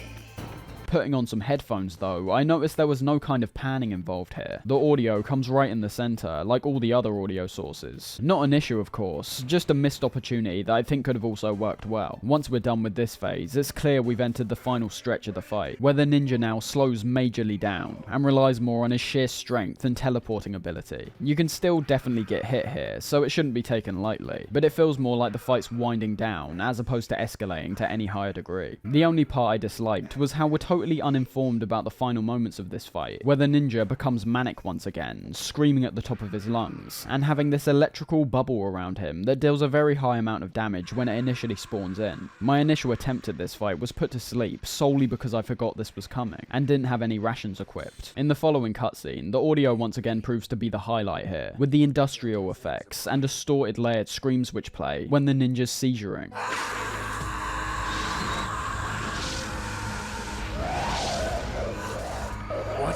Not again. A key detail that we basically get told right off the bat is that the cyborg ninja is actually revealed to be Grey Fox, with Snake saying in disbelief that he died in Zanzibar land. The parallel between Grey Fox and the ninja becoming a lot more obvious after this fight, considering the last time we encountered him, we ended up in a one-on-one brawl, just like this time. I have to state again, I love how strange everything is here, with the ninja, or as I'll refer to him now, Grey Fox, slamming his head onto the ground repeatedly, before dashing out the room once again. call with the Colonel and Naomi confirms the ninja most definitely is Grey Fox, with it being revealed he was essentially risen from the dead via gene therapy, with Fox being the first body they experimented on, which we of course know eventually translated to the creation of the genome soldiers we've been seeing throughout the game. Our discussion with Emmerich after this proves to be a very fruitful one, with the chemistry the two share, despite seeming like polar opposites, being fantastic. I think Christopher Randolph's performance of Emmerich is just brilliant. Yet again, I place him beside Snake and the Colonel in terms of how distinct and authentic he sounds. I'm okay. I just twisted my ankle a little bit trying to get away. He manages to capture perfectly the almost constant fear that Emmerich feels whenever we see him. He always seems to have a slight quiver in his voice, sometimes out of fear, as I said, but other times for moments more based in emotion and wistfulness. That's not all though. His dialogue also conveys his immense intelligence, which is appropriate considering he was the head of the Rex development team. We can blatantly hear him lose that sense of fear and become more confident in what he's saying, due to it being an aspect of his life that he knows he's a lot more clued up on compared to anyone else. There's such an authenticity to his voice lines as well, working very well and almost immediately proving his innocence to us. When Snake accuses him of lying about the true purpose of Metal Gear, Emmerich appears to have no idea what Rex was actually going to be used for, instead thinking they were merely developing a nuclear preventative, as opposed to a nuclear weapon. No. A nuclear missile on Rex? So you really didn't know? No. All the armament was built by a separate department, and the President personally supervised the final assembly of the main unit.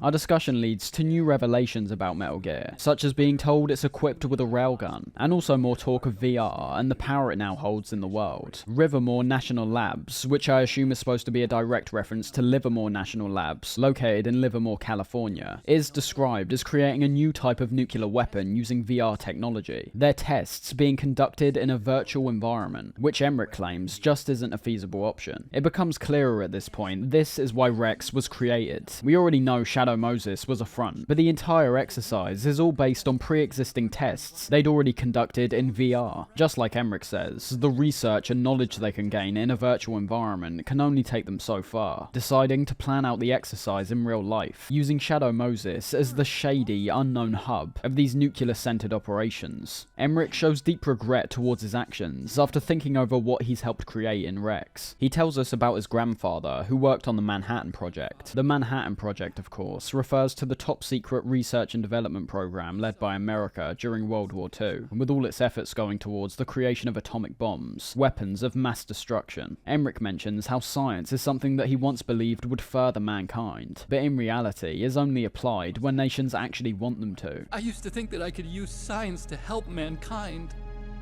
but the one that wound up getting used was me.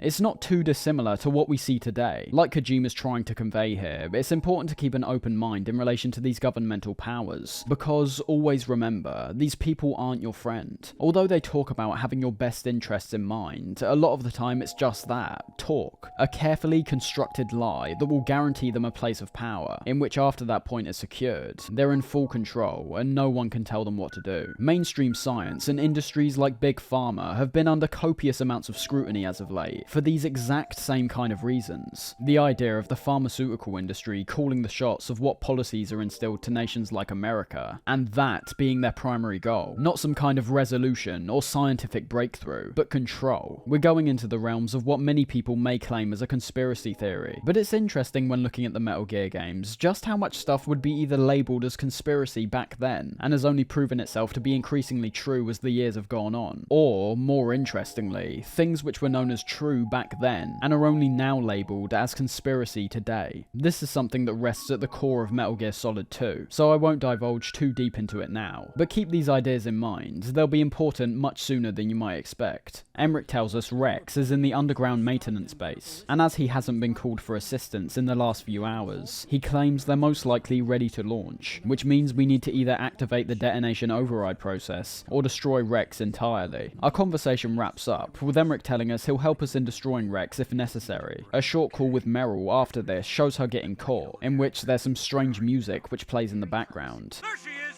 Over there! Oh no! Damn, they spotted me! Meryl, what happened?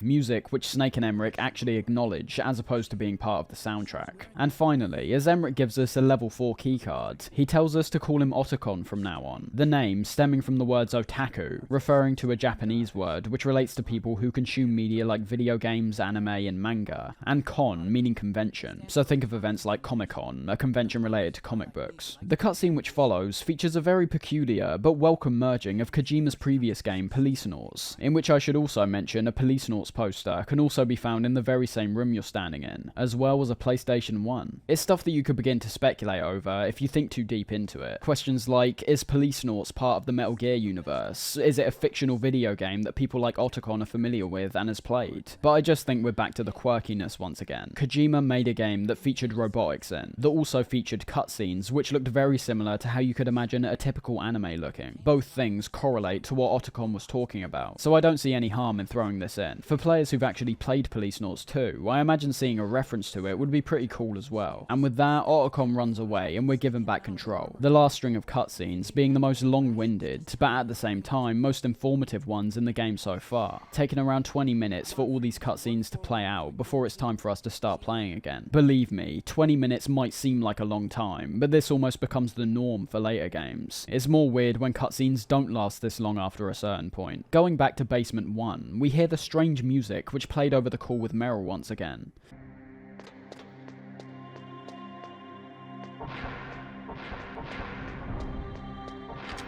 I think this entire section's filled with very clever moments, starting with a straight up callback to Metal Gear 2 once again, with how we're back in a position where we have to identify a female soldier dressed up as the enemy. I think the cutscene so far in relation to Meryl's walk, and as Otacon says, She had such a cute way of walking. She kind of wiggles her behind. You were really looking. Well, she's got a very cute behind. Gives the player enough to piece together what they're looking out for here, that being a soldier that stands out from the others. The first person view is used very effectively here, as upon entering it, you're not only able to more closely observe all the soldiers found in the room, but are also able to hear that one of the guards has a unique sound every time they take a step. It's not what I'd call the toughest mystery I've ever had to solve, but I do like the emphasis on observing our surroundings once again. A lot of aspects in this game make the player take on a sort of detective's mindset, playing into the James Bond influences, where despite being a secret agent, 007 definitely shows some cunning deductive abilities from time to time, oftentimes getting him out of tight scrapes. Here, for example, we're using all the different pieces we've been given across the cutscenes and gameplay, in relation to things like the way Meryl walks, how it's described, and how it contrasts with the enemy surrounding her, to deduce which guard Meryl actually is. Refusing to pay attention to this stuff will lead to the player getting stuck, in which I think the almost endless helpful information the Colonel gives out is great, but also undeniably feels like a get out of jail free card. There's one part of me that wants players to be punished somewhat if they're skipping through everything, and aren't really paying attention, but there's also an undeniable flip side to that, where I think it's much better game design to keep the player informed at all times, regardless of if they're aware of what's going on. I think it's a reason I have such a hard time writing off waypoints and objective markers. I hate how prevalent they've now become, but at the same time think they serve a really great function by informing the player at all times where their ultimate goal's located. Ultimately, I'm glad the Colonel still gives guidance during these points, which are pretty much left entirely up to you. If you can't find Meryl here and don't know how to do it, you wouldn't be able to progress past this point by yourself. In that sense, Metal Gear Solid feels like quite a big step forward in terms of game design during this period, as the one thing I associate with most PS1 games is a sense of confusion, due to so many games leaving too much up to the player with hardly any guidance. Anyways, once you identify which guard Meryl is, all you have to do is walk up to her and let her spot you, in which you'll run away to the female toilets, and upon coming in after her, she seemingly disappears. Don't move. Our interaction with Meryl works well to develop her character here, in a very short amount of time too. Despite already talking to her, meeting her in person reveals things like a paint tattoo of the Foxhound logo on her arm, likely feeding into why she's such a big fan of Snake. What's that mark? Huh? Oh, this? It's a paint tattoo. It's not real. I was a fan of Foxhound way back. And guys like The discussion of being a war hero is brought up once again here, with Snake shutting down Meryl's idea of him being a hero by claiming there's no heroes in war, only trained killers. It's a good point to ponder over. There's soldiers on both sides of a conflict that are painted out as heroes, when ultimately they're all doing the same thing, killing who they've been told is their enemy. The line between good and evil, right and wrong, becomes completely blurred once you're in the heart of a conflict. As Snake says, the only winners in war are the innocent bystanders who are spared as a result of these soldiers' killings. Taking a life is described as having the same weight on someone's mental state, regardless of who it is that's being killed. It's an idea that feeds into what Snake said about killing being something that becomes regular after a while. You do something so much that it becomes a process. You become disillusioned, merely because you've already taken so many lives. One of the more vital elements Snake mentions is his attachment to war and killing. He doesn't just claim he's not a hero, but describes being in the thrusts of war as the only time he feels truly alive. For some, war is something that certain people were born and bred to take part in. Doing anything else in life seems so abstract, they quite literally can't function in the societal norms which have been established. It of course has those real life parallels, but is also quite significant in terms of the literal plot here, as we'll eventually discover. We're given one of the 3 keycards to override the detonation, but Baker mentioned there being 3, all of which were apparently given to Meryl. With Meryl looking into the bathroom mirror, we get another great moment where the best is yet to come fades back in, where Meryl begins describing how she transformed herself into a soldier to try and understand her father better, him also being a soldier who was killed in action. She says she hates women who look at themselves in the mirror putting on makeup, but doesn't even know if that's the kind of woman she would actually be if she didn't try to carry on her father's legacy. You wanted to follow in your father's footsteps? Not really.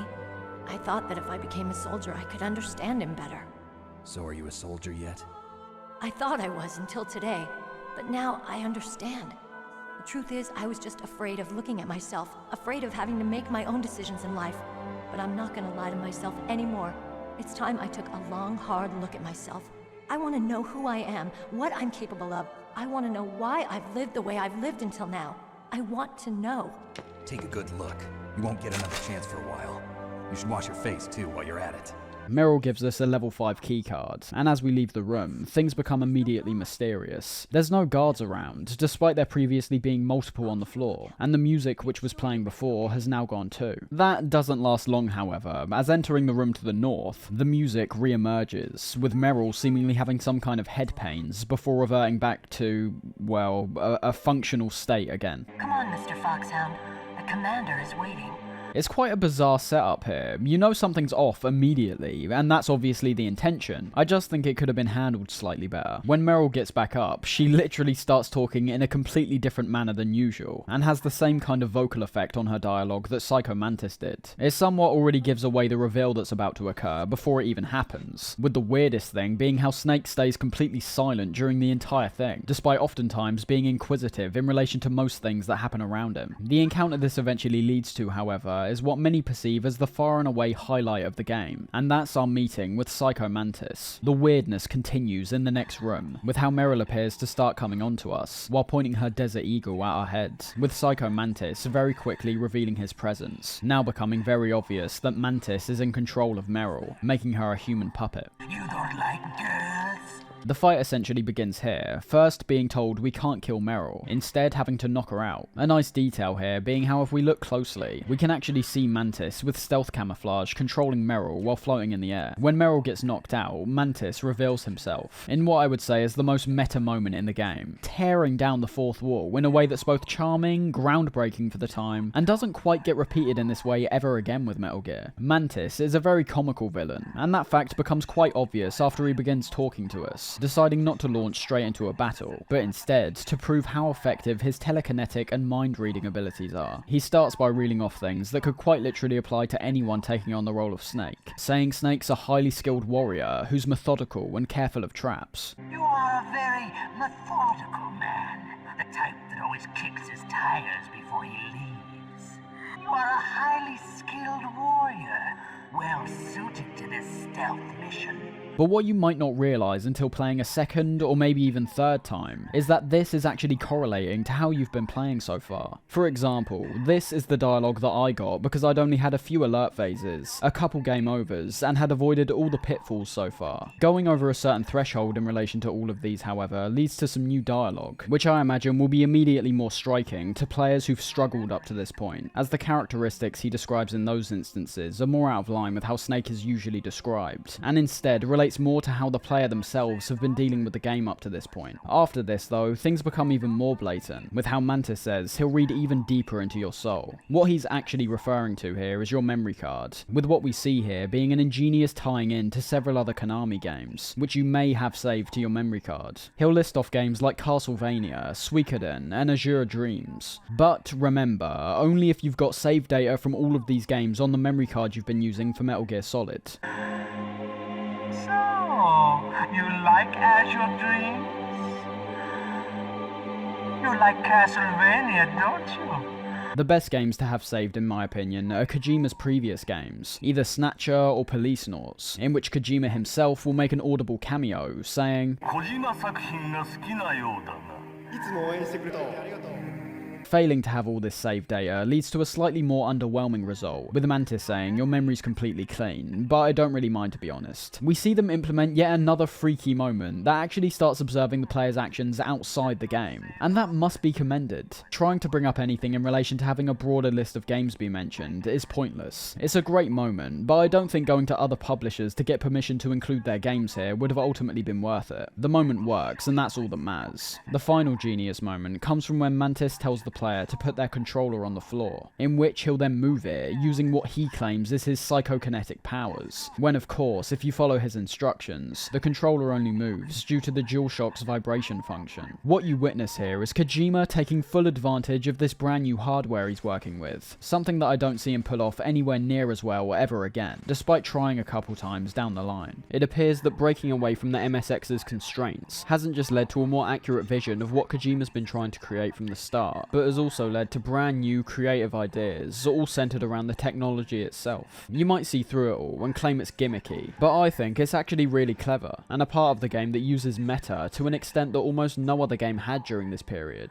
at least not a game that was anywhere near the scale of Metal Gear Solid. After all that is fight time, and from the second we gain control, we see immediately this is a boss fight which includes elements we've never experienced before in Metal Gear. This ain't your standard run-of-the-mill boss fight where you point and shoot. The first of Mantis's attacks isn't to try and deal damage, but instead a mind trick where he shuts off your screen, leaving the message Hideo in the corner of it. Of course, being a reference to Hideo Kojima, as well as his name resembling a strong similarity to the video setting, which was very common for TVs to have during this period. The mind games don't end there though, as upon getting back in the game and trying to lay some shots off on Mantis, you'll notice not one of your bullets will ever hit him. I love this fight so much, as it's one where right from the very start you feel completely outmatched. You've got a guy in front of you who can read your mind, gauge all the actions you're about to make, and on top of that can levitate in the air and throw objects at you from around the room with his mind. Despite going up against a guy who can accurately ricochet his bullets, and also a full-on tank, Mantis feels like a whole level above everything we've experienced. However, using either your own intuitiveness, which I think can actually be done, despite the solution seeming very out there, or instead calling up the Colonel, who eventually reveals the solution to you. The trick to this fight is all to do with your controller, fitting right in line with the other fourth wall breaks here. The best way to beat Mantis in this fight is to switch your controller from port 1 to port 2, which ends up confusing Mantis, rendering him unable to read your actions for the endurance of the fight. Much like everything else here, it's just brilliant. No other game I've played has quite captured this effect in terms of how amazingly it works in tandem with the player's involvement in the game, as well as the hardware that's being used to take part in the game. Other games have definitely tried, but the Mantis fight and all these little mind games he plays with us in between is something that still holds up tremendously well today. Once again, it stems from some incredibly creative concepts in relation to a character that's already dripping with unique personality anyway. And Christ, I don't even want to know how long it took to program all these aspects. This is something that I imagine would be quite hard to pull off nowadays, let alone in 1998. Just fantastic stuff all round. When all the strange stuff is out the way, however, the fight is pretty standard when you boil it down. Things are made more interesting here with Mantis's telekinetic abilities, where we see the majority of his attacks involving picking picking up objects from around the environment and throwing them at us, as well as his use of mind control abilities on Meryl, once again requiring us to knock her out before continuing the fight. But ultimately, it's the same case of pointing and shooting until the enemy's dead.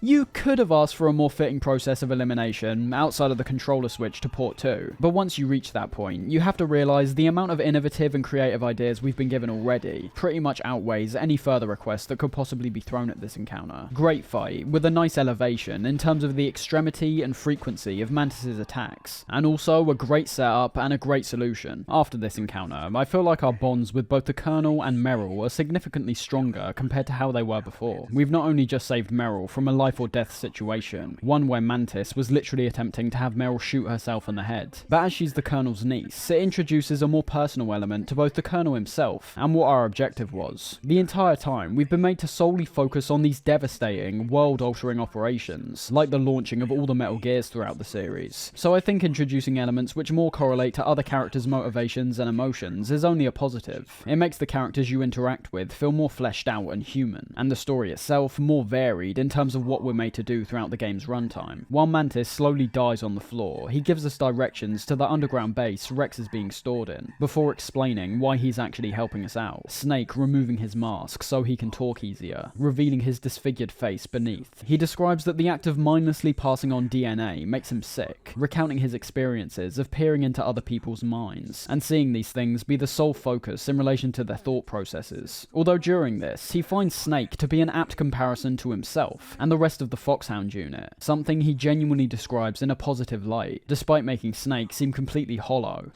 You are different. You're the same as us. We have no past, no future. We live in the moment. That's our only purpose. Having a past which is almost non-existent, and a future that will have him performing missions and actions which are interchangeable from the ones we're doing right now. The storytelling starts to become downright brilliant here, when Mantis starts divulging into his rough childhood, with a mother who died while giving birth, and a father that despised him because of that fact. The first person whose mind I dove into was my father's. I saw nothing but disgust and hatred for me in his heart. My mother died in childbirth,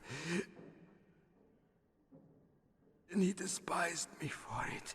This childhood trauma translating quite obviously to the man he is today, someone who perceives the passing on of DNA as worthless, and thinks the idea of humans making each other happy an infuriating and illogical outcome in his mind. The more Mantis begins to relate to Snake, the more he appears to look like a character that has one of the deepest and most fleshed out backstories, which puts a lot of his actions into perspective. On the same merit, it also makes us think more about Snake's character here too, as Mantis explains that while looking into his mind, he now doesn't feel so bad about his actions, painting Snake out as a character with even more villainous intentions than himself. I've seen through evil. You, Snake, you're just like the boss. No, you're worse. Compared to you, I'm not so bad. And with all that wrapped up, Mantis opens up a secret passage behind a bookcase, and it's time for Snake and Meryl to keep heading forward. The upcoming area holds what Snake refers to as wolf dogs, and I'd say it's an area that I dread coming back to more than any other. A positive in that case is that it's an area that definitely sticks out in my mind, regardless of if I'm playing the game or not, but a negative in terms of when I'm actually experiencing it. Firstly, a couple things I enjoy about this area. One would be the soundtrack here, cutting out all the music and instead having all the audio centered around the wolf's howls and your footsteps, creating quite an ominous effect.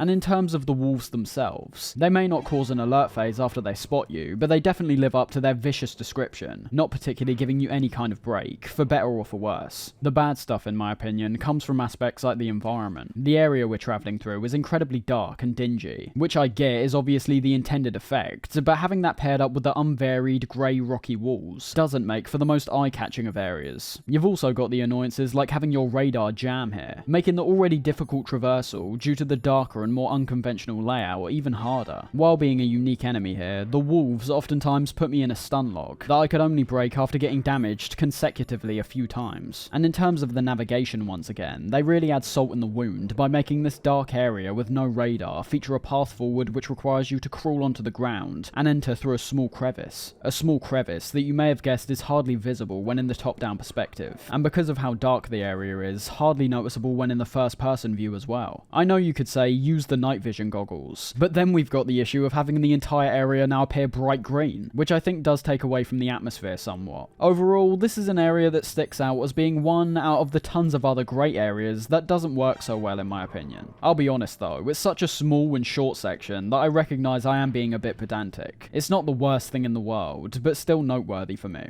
After this though, we've almost reached the third and final area of the game, although as you could assume, reaching this is a lot harder than it may initially seem. This begins with a small area which is apparently filled with landmines, in which Meryl maps out a path forward using her footprints because she can apparently see them. No explanation given to why that is, but I do like the quirkiness of the moment overall. Having Snake take a step back and actually appreciating some of the skills that Meryl's bringing to the table. Only thing is, the moment's destroyed by doing one of two things. Popping on thermal goggles reveals the placement of all the mines immediately, and once you've done that, you should also notice there's no mines placed on the right hand side of the area, meaning you don't have to follow Meryl's footsteps at all, and can instead just head up the right hand side and be perfectly fine. Cool moment, but having such an easy workaround destroys it to a certain degree for me. The moments which follow, however, introduce us to one of the final Foxhound members still standing, this being Sniper Wolf, with our first taste of her combat abilities being some devastating shots onto Meryl.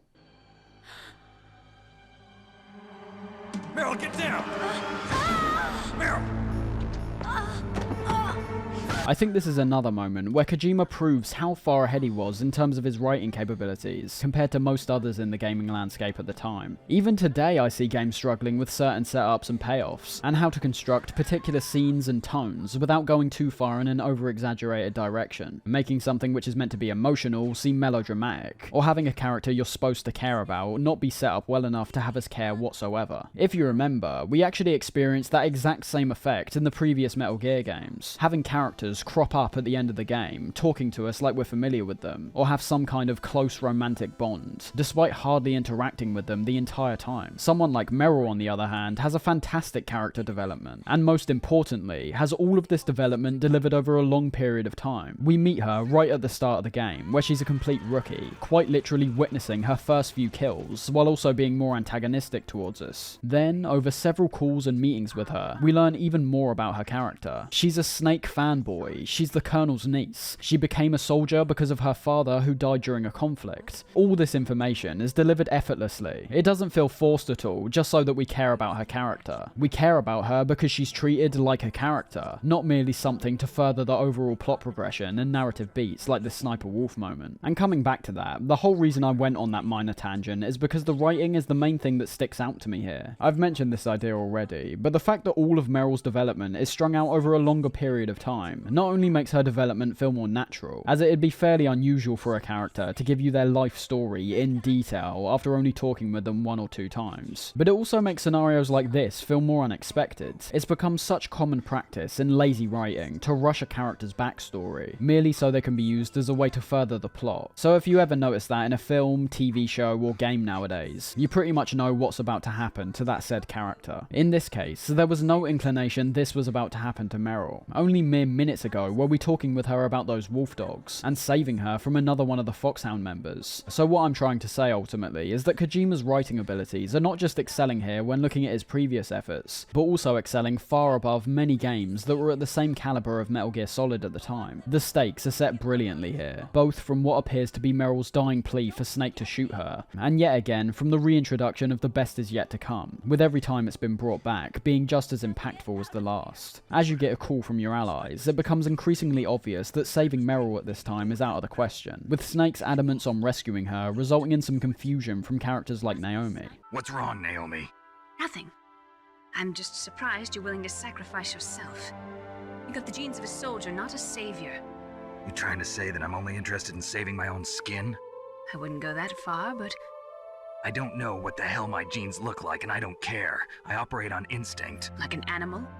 I'm going to save Meryl. I don't need an excuse. It appears that due to her thoughts all being centered around science and gene therapy, she assumed the possibility of Snake having any attachment to another human, especially to the degree that he'd put his life on the line, was out of the question. A core theme of this game, as we'll come to find, with Snake showing that genes aren't necessarily what entirely make up a person, actively surpassing the restraints which himself and others have assumed his genes have put onto him, by showing more humanity and breaking away from his stone-cold soldier mindset. This leads into what is one of the largest backtracking moments in the game, having to go all the way back to basement 2 of the first building to acquire the PSG-1 sniper rifle. You'll be surprised to hear though, considering my thoughts of backtracking in the previous games, that I think this is actually quite superb. Going all the way back to what's essentially the start of the game isn't the most convenient thing in the world, I'll admit, but it's the fact that it now feels we've travelled so far and experienced so much that going right back to the beginning feels like an even more daunting task. The main thing which should of course be circling around players' minds is Meryl, and the limited amount of time she has to survive, where we can see pairing that prospect up with the large distance we've now got to travel raises the intensity even more. Even though there are no actual time restraints here, something I'm actually thankful for, considering I think it could have made this section a bit too restrictive. Mentally, it still feels like we need to do everything at a breakneck pace to save Meryl. Something else I'm happy about here is the variation we see when entering back into these areas, Basement 2 being a good example, as it appears the level of security has now risen, with guards that appear to be wearing more protective armour, and also a larger number of guards patrolling the floor as well. There's also minor things that I really enjoy here, like how all of the doors which we previously couldn't open are now able to be unlocked, all of which hold things like ammo and grenades inside, and obviously having one hold the PSG-1 as well. So yeah, despite seeming like a patch of gameplay that would be fairly strenuous and somewhat repetitive in terms of presenting old ideas and threats to players who've already tackled them, the stakes prevent the backtracking from feeling downright boring, and the variation in terms of guards and the new rooms we can access shows there's genuinely new things to discover in these areas we've already been through. I can still understand people disliking this, however, although it is still a 10 to 15 minute diversion depending on how well you're playing. I can't particularly defend a criticism like, why didn't they just put the PSG-1 on the second basement of the second building? I personally enjoyed the backtracking to the first building's basement because of all the new rooms we can access, but I won't try and argue that it's not padding, because it definitely is. The PSG-1 could have been found in rooms way closer to Meryl, but when saying that, you can see why they did put it so far away. It's got to do with the stakes once again, and feeling like you're running out of time. If you like that aspect of it, great. If you don't, I completely understand. This isn't going to please everyone, but I'd be lying if I said the ultimate intention of the backtracking didn't work to max effect. Getting back to where Meryl's located, however, we see her body's now disappeared, as we're thrown directly into a boss fight against Sniper Wolf. I'll be honest, this is a fight that has a great concept that gets dragged down by one key component, and that's the sniper itself. Unlike Mantis, who did genuinely boil down to the same point and shoot once all the mind games were out the way, the idea of a battle that can't be fought in any other way apart from a sniper is interesting. It's restrictive, yes, but is a fresh idea in terms of Metal Gear, so gets a pass from me. The concept of the fight is unique here, and that's what matters most in my view, as upon taking everything at face value once again, there isn't much to really say about this fight. Well, nothing outside of the PSG-1 sniper, the most annoying element here. The PSG-1 is a lot like the Nikita in many ways, a weapon that unlike the SOCOM or FAMAS is only really useful for a handful of encounters here, especially because of the oftentimes claustrophobic environments that we see featured throughout the game. A sniper is kind of the last thing you'd want to use in most scenarios. And then we've got how the sniper actually functions, which is incredibly clunky to say the least. One being the fact the PSG-1 can only be used while lying on the ground, meaning that every time you pull it out, Snake will have to go into the prone position. Then, when putting it away, you have to manually get up yourself. Might not sound like too much of an issue, but this is where the other elements feed into how annoying this thing can be to use. The turning of the scope on the sniper is incredibly slow. So slow that if you want any chance of even getting a visual on Sniper Wolf when looking down the scope, you pretty much have to be looking right at her before even pulling out your sniper. And that takes us to the final annoyance here. The only reason the slow turning's a big issue here, aside from merely being a waste of time, is because every time Sniper Wolf lands a shot on you, your sniper scope throws itself all over the place, meaning you have to slowly readjust it once again to get your sights on Wolf. All these things added up can lead to a very tedious experience, which paired up with Wolf's fairly unrelenting rate of fire if you're out in the open, something that you pretty much need to be if you're aiming to actually get some shots off, can turn what's a fairly standard fight into somewhat of a nightmare. Everything else here I think is fine, or just bland. As you can hear, I think it's one of the most bog standard fights we witness here, which is a bit of a shame considering the setup for it was genuinely good. The environment we fight in, for example, is uninspired and downright bland. Ocelot had the intense scenario of a room filled with C4. Grey Fox had the computer room with high-tech equipment lying around. And Mantis had a room that, while being pretty standard, used numerous objects lying around the environment to great effect. Here, we literally get one long grey corridor basically, that while working functionally for a sniper battle, isn't striking in the slightest. The only real positives I pick out from this fight are the concept, as I've already said. A sniper battle was unique for the series, as it puts things like the first person view in the 3D environment to great use, by having us look forward and actually having to identify a threat that's a large distance away from us, as well as one that's hiding behind different objects too. There's also things like the design of Sniper Wolf here, with her costume almost working as camouflage, due to its colours being very similar to the ones that are surrounding her position. And then there's very minor things that I personally like, that I know for a fact others would see as a negative. Things like the diazepam pill, which is effective during this fight, its main function being to stop Snake from trembling while using the sniper, something that you'll find gives you a large amount of trouble when aiming, due to how severe it can be. Nothing too big obviously, but I do appreciate this subtle realism, as opposed to having Snake be able to hold the sniper completely steady at all times. Although I will say the shaking is the only part that's slightly extreme. I understand not being able to hold perfectly still, but I'll admit it's taken to a degree that's somewhat ridiculous when looking at it. That's about all there is to say here. Not as bad as the tank battle of course, but sort of sharing the same degree of blandness. Something that's worsened by the fact that although we did have the stakes set appropriately by having Meryl get injured, Sniper Wolf herself has had no interaction with us. Therefore, it dampens the effect somewhat when it could have been amplified. What I'm saying is, it could have been any random soldier landing that fatal shot on Meryl, and none of the impact would actually be altered, which is kind of whatever, but could have bolstered the impact of the fight even more. It's also a strange fight in terms of how it ends. We land the killing shot on Wolf, Snake gets up and increases his max health, and that's it. No kind of cutscene, no codec call, you're made to run forward like nothing really happened. I do like this effect however, but it builds up the sense of mystery and unease really well. Calling Mei Ling to save your game for example, has her telling us she's got some kind of bad feeling, a premonition that something's about to go wrong. Heading up to where Wolf was, we can also see that she's disappeared, apparently not being killed by the numerous sniper shots we laid onto her. This eventually all culminates in us getting caught while trying to enter a level 6 door, with us only holding a level 5 card. We were right, Wolf was in fact still alive, ambushing us with a couple guards and knocking us out, awaking to a bright light pointed directly at our face, as well as being able to hear the voices of Wolf, Ocelot and Liquid.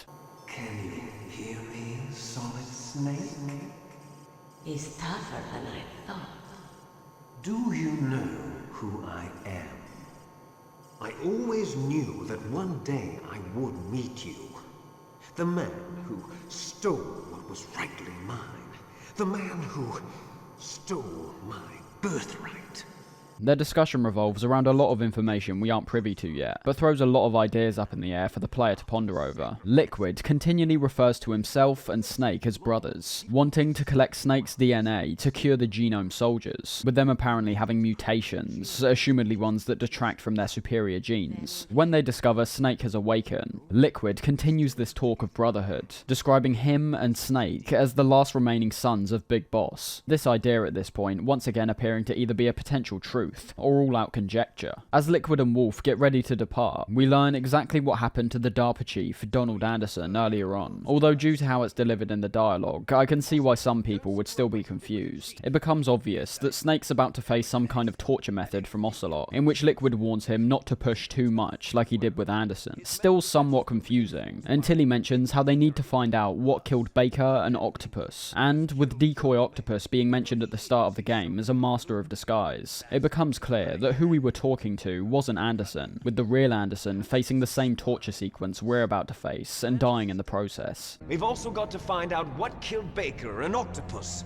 We're short-handed, so make this little torture show of yours as short as possible. I like how all these pieces come together. As I said, it's not explained in the most explicit way imaginable, but I think that's Kojima's cinematic influences coming out once again. The idea of watching a film a few times to understand the meaning is very common, and although I don't think that actually applies to this game, playing it once more will make things like the vision we get after meeting Meryl for the first time much clearer. I do think the subtleness of Octopus's appearance is intentional, however, as you've got to realise that if it was abundantly clear the Anderson we talked to was actually Octopus, who, let's not forget, is a member of Foxhound. It would obviously throw a lot of the information he told us up in the air, most likely having a few lies thrown in between his dialogue to fool Snake later on. For now, it's time to endure Ocelot's interrogation, with his main aim appearing to revolve around the keycard that Meryl handed to us, now being told there's some kind of trick to using the keycard, which for those who've played Metal Gear 2 should immediately have their minds gravitating to the idea of the brooch, which would morph into a key depending on what temperature it was being exposed to. Being sent back into the game, we're told that we're about to be electrocuted for a short period of time, Ocelot breaking the fourth wall once again by telling us the circle button will regain our life, and the select button will have us give up. The funniest inclusion is the mention of not being able to use auto-fire, which if you've owned a second-hand PlayStation controller featuring a turbo button will be very familiar to you, merely being a button that allows all the other buttons to automatically be pressed multiple times while only being held down. The torture sequence is excellent. As much like the Mantis sequence, I feel like this is a moment which is turning its gaze directly to the audience once again. The main reason I say this is due to how well the process of surviving the torture is translated to the real world via the circle button we have to rapidly press. You'll notice when the torture sequence begins, there's a time bar on screen, as well as your life bar. The main thing which should be apparent, however, once Snake actually starts getting electrocuted, is how rapidly the life bar starts going down, the amount of life that's taken away varying between the different difficulty modes. It's a fairly simple moment, of course, and one that, much like I mentioned way back, is entirely context sensitive. It's the sheer fact of how we have to spam the circle button for increasing periods of time so we don't die, which is great to me though. Even on normal it's a bit of a workout, but on the hard and extreme difficulties, you're really going to have to give it your all to get through in one piece. One thing this sequence doesn't tell you, however, is that it's the only part of the game that leads to an alternate ending. Surviving the torture sequence and subsequently escaping will lead to one ending, and submitting will lead to another. It doesn't really matter, to be honest, because as we'll discover, future games confirm only one of these endings to actually be canon, but I do appreciate the effort to give some alternate endings here. It's yet another aspect which should increase replay value somewhat. Once we're done with the torture sequence, we can start to see how this is actually another elaboration on a previous concept that we've seen before, this time coming from Metal Gear 1, in which I think this entire torture and imprisoning sequence is expanding on the idea where we got captured, and go on to save Grey Fox. This translates to a few things, first of which being how we are actually locked up in a prison cell, with no immediate way of getting out, the body of the real Donald Anderson also lying in your cell, which Snake continues to ponder over with his teammates, still attempting to give further clarity to the player about Decoy Octopus's impersonation of Anderson. In this same call, Snake starts taking the Colonel to task about his lies and information that he's been covering up since the beginning of our mission, backing him into a corner and asking him why he never told us that Metal Gear was a government-developed nuclear war machine, a question the Colonel can hardly answer. Metal Gear was designed to launch a new type of nuclear warhead, wasn't it?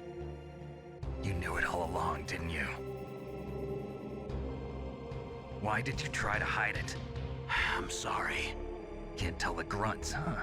This is a great mindset to put onto the player at this point. We're gradually starting to feel completely isolated, while still in the heart of the terrorist-run Shadow Moses complex. The people we've been relying on for updates and information are now revealed to actually be withholding information from us. So if we can't trust them, we've only got our own instincts to go off, making Snake feel even more like an underdog. Saying that though, what the Colonel says here about the US government and the President is quite interesting. The President is made to look like a total puppet, and merely a figurehead for America, not being notified at all about Metal Gear Rex's development, while at the same time preparing to sign the START 3 Accord, a real-life treaty which was proposed in order to reduce the amount of nuclear weapons in Russia and the United States. It was formed around 1997 and was going to be signed by American President Bill Clinton and Russian President Boris Yeltsin, before negotiations broke down and they never reached the finish line. Well, the President and his Russian counterpart are scheduled to sign the START 3 Accord. I get it. That's the reason for the deadline. That's right, Snake. And that's why we can't let this terrorist attack go public. We still haven't even ratified START 2 or dealt with the issue of TMDs. This has to do with the President's reputation and America's place as the dominant superpower. So patriotism is your excuse for circumventing the Constitution? It's important we know this, as the game doesn't actually explain what the START 3 treaty was, making the whole prospect of America signing a treaty which would reduce their nuclear arsenal, while simultaneously developing one of the most devastating nuclear weapons mankind's ever seen, make America's actions overall look very shady. As I said, very interesting stuff that Kojima presents here. The disingenuousness of these powerful nations, the equipment and weaponry they're producing behind the scenes, the presidents which are held accountable for these sorts of operations, despite never actually being informed informed of what's going on, everything being done behind their back, behind closed doors. The actual escape from this prison cell was a lot more varied than you might expect. This is no case of finding a secret wall and busting through it. There's numerous unique interactions you can have here with your allies, some of which are fairly useless but charming, like Naomi telling us to hold the controller up to our arm, while she increases the level of painkillers in your blood, putting the controller's vibration function to good use once again. Others are a bit more impactful, however, like calling up Otacon, who says he'll come and help you out, but not before you're called back into a second interrogation sequence. This can happen a number of times if you're unable to find a way to escape, being left in your cell for a few minutes before being called back into the interrogation room. Of course, each time we're sent back in being even more tiring for us the player due to the button mashing, increasing the chance of us getting the alternate ending even more. There's also an important codec conversation we get here between Snake and Naomi, where Snake ends up divulging into what Big Boss said in Zanzibar land about him being Snake's father. No. Wait. There was a man who said he was my father. Where is he? Dead. By my own hand. Big Boss. What? Big Boss? I had no idea. This is kind of a wild revelation here, despite not seeming like it while I was playing. As much like myself, I'm sure a lot of people suffer a sort of Mandela effect with this moment. What Snake says here is true. Himself and Big Boss are in fact related, and I think it's something that gets so ingrained into the player's head by the time you reach the later games, that I've always kind of assumed we actually see the conversation play out in front of our eyes. Fact is though, we don't. We never hear any mention of us being related to Big Boss in Metal Gear 1 or 2, and it's an aspect that I believe Kojima threw into the mix in Metal Gear Solid, because of how heavily he focuses on the idea of genes, and in Snake's case, how you can supersede and surpass them. So, it's true, Big Boss is Snake's father, making Liquid's claims that they're both brothers start to seem slightly more plausible. We're still not done with the prison section, however, with some other aspects I'd like to mention being the number of ways we can escape, varying from waiting around until the guard needs a crap, and hiding under the bed so that he comes in to check where you are. You're also able to use a ketchup packet which Otacon gives to you while lying on the ground, making it look like you've bled out on the floor, and once again having the guard open the door to come check on you. And also, if you just wait around long enough, Grey Fox will be the one who opens the door for you. Whatever you decide to do, it's a section that, while appearing simple on the surface, and only being located in one single room, holds quite a lot of character development in terms of the conversations we have over our codec, and in a gameplay sense, a wider amount of options which all push towards the same goal. Otacon ends up giving us a level 6 keycard, now meaning that we're able to enter the door that previously ended up in us getting captured. During our conversation with Otacon, he also ends up expressing his interest in Sniper Wolf, who, despite literally being out to kill Snake, he claims is nice to him and that she likes dogs. I don't know why, but she's nice to me. Sounds like Stockholm Syndrome to me. I was taking care of the dogs here. After the terrorists took over, they were planning to shoot all the dogs. But Sniper Wolf stopped them. She even let me feed them when I asked.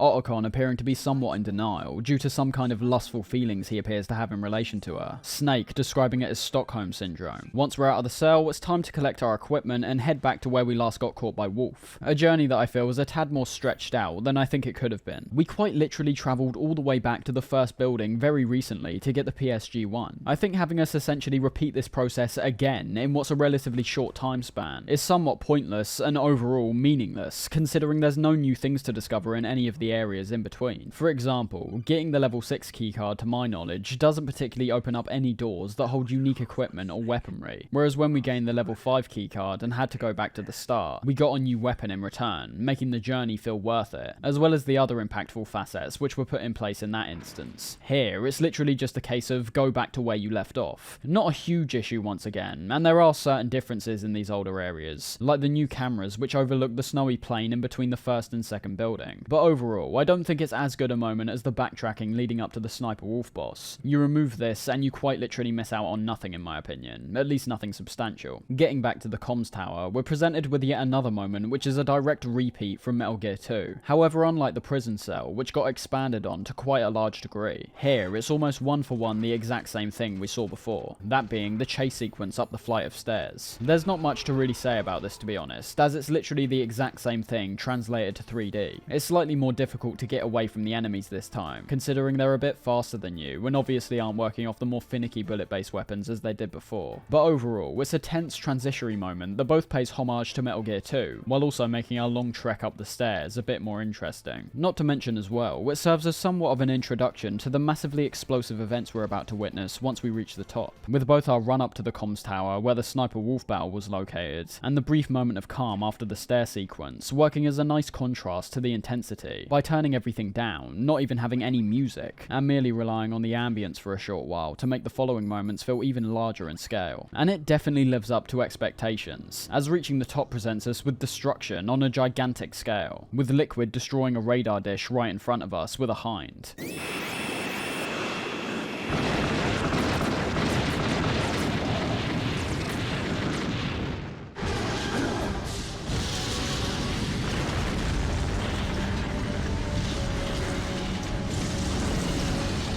Unlike all of our previous boss encounters, we have no other choice than to run away, using the rope we acquired at the bottom of the comms tower to rappel down the building. Despite looking great, with all the bullets, explosions, and broken pipes which are shooting out gas, I'm not actually a big fan of this segment in terms of the gameplay. It's another context-sensitive moment, getting a call from the Colonel who tells us the specific controls that now apply to the rappelling sequence alone. My only issue really is that they don't feel tight to any degree. Make no mistake, I've played this game numerous times by this point, but I'll be completely honest and say there's never been any strategy to getting down this tower. I tend to play on the normal and hard difficulties primarily, so going up to extreme might make the navigation here more essential, considering the amount of threats that get thrown at us. But that's where everything falters for me. If you can get through this sequence untouched, good on you, but I've never liked how Snake controls here. He feels way too floaty when you try to position yourself while being pushed off the wall, making it nigh on impossible for me to position myself in a place I actually want to go. I can appreciate the level of threats here. As I said, you've got the bullets and missiles from the hind, as well as numerous broken pipes, which also damage you. But in terms of the bullets, once the guns started firing up, it was basically a 50-50 as to if I was going to dodge them or not. Because of Snake's movement here, I never felt like I could jump down far enough to move out the way of them vertically. And because of the floaty, horizontal movement I mentioned, it was very hard to move out the way of them that way either, considering the bullets are shot in all kinds of different directions as well. It's definitely a memorable moment in this game, but kind of for the wrong reasons. I think I would have genuinely preferred if this was solely a cutscene, because although the visual itself is great, the way Snake handles in it will always look goofy to me. As I said though, perhaps it's just me. I'm not going to deny the fact that I've always just tried to get out this section as soon as possible. After we escape the hind and get to the bottom, we get that moment which I said earlier when talking about the PSG-1 and its limited usage. There's several guards waiting for us ahead, all of which are literally lined up like targets in a shooting range. Trying to just run forward and shoot them at a closer range doesn't particularly work well here. You'll most likely end up dying before you actually reach them. So I'd say this is the only other time outside of boss fights that the PSG-1 actually gets used for a purpose that actually suits it. Nothing too special, but I just wanted to point out these aspects considering how Metal Gear Solid will eventually come to be known for its equipment and weapons that have numerous purposes which can be taken advantage of at any time. Back here, we can see that's really not the case. You're never really going into a room with your first thought being, I think the Nikita and PSG-1 would be the most effective for this room. I'll be honest and say some of the section which follows our entrance into the second part of the comms tower feels a lot like padding, unfortunately. It starts off fine as we get another interaction with Otacon, with him uttering what would soon be an iconic line for the series. Do you think love can bloom, even on a battlefield?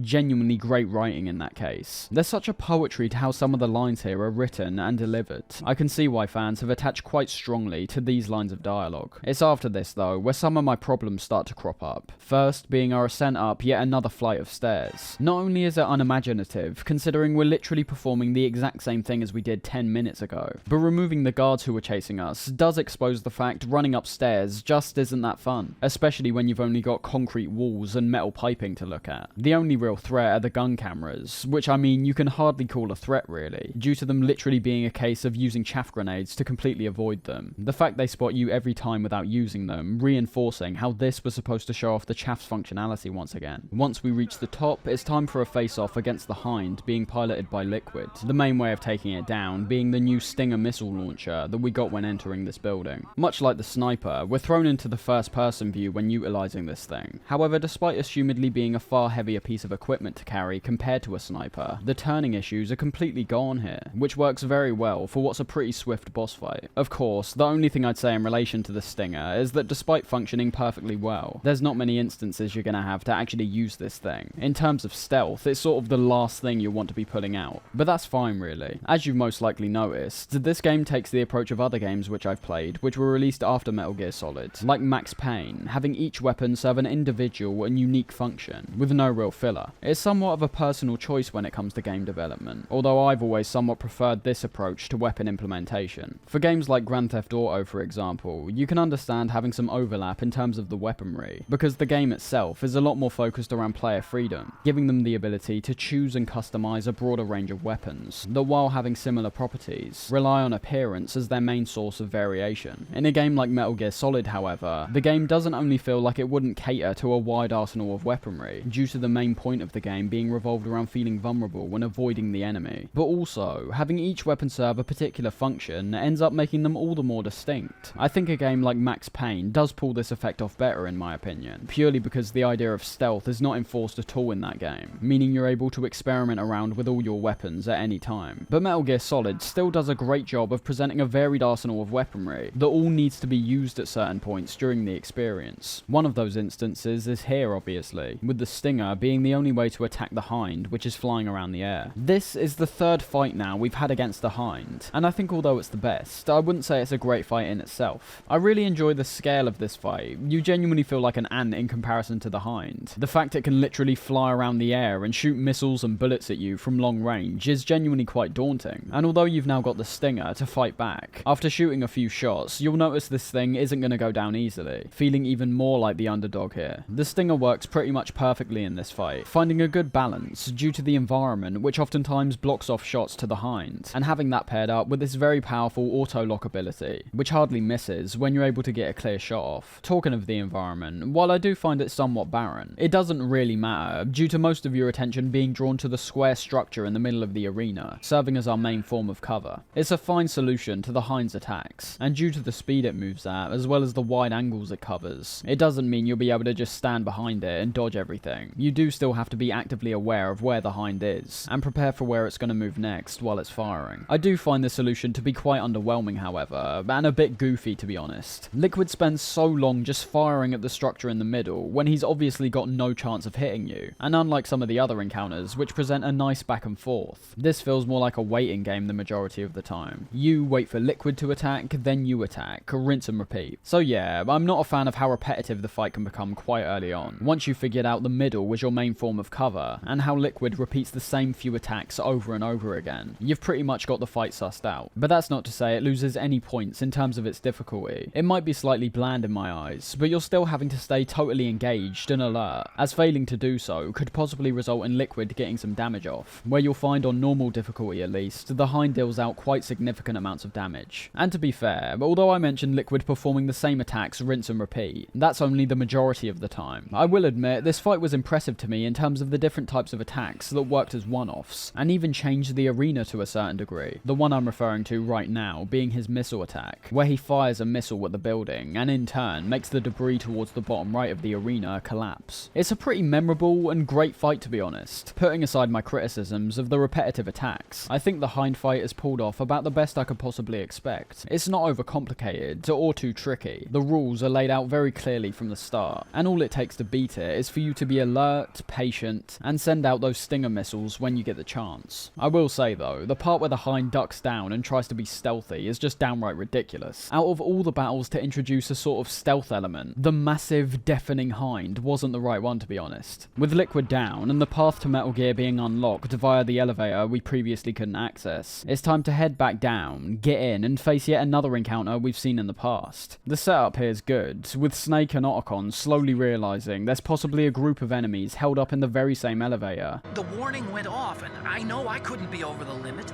How much do you weigh? About 135, but that elevator had a weight limit of 650 pounds. It would take at least 5 people to go over that limit.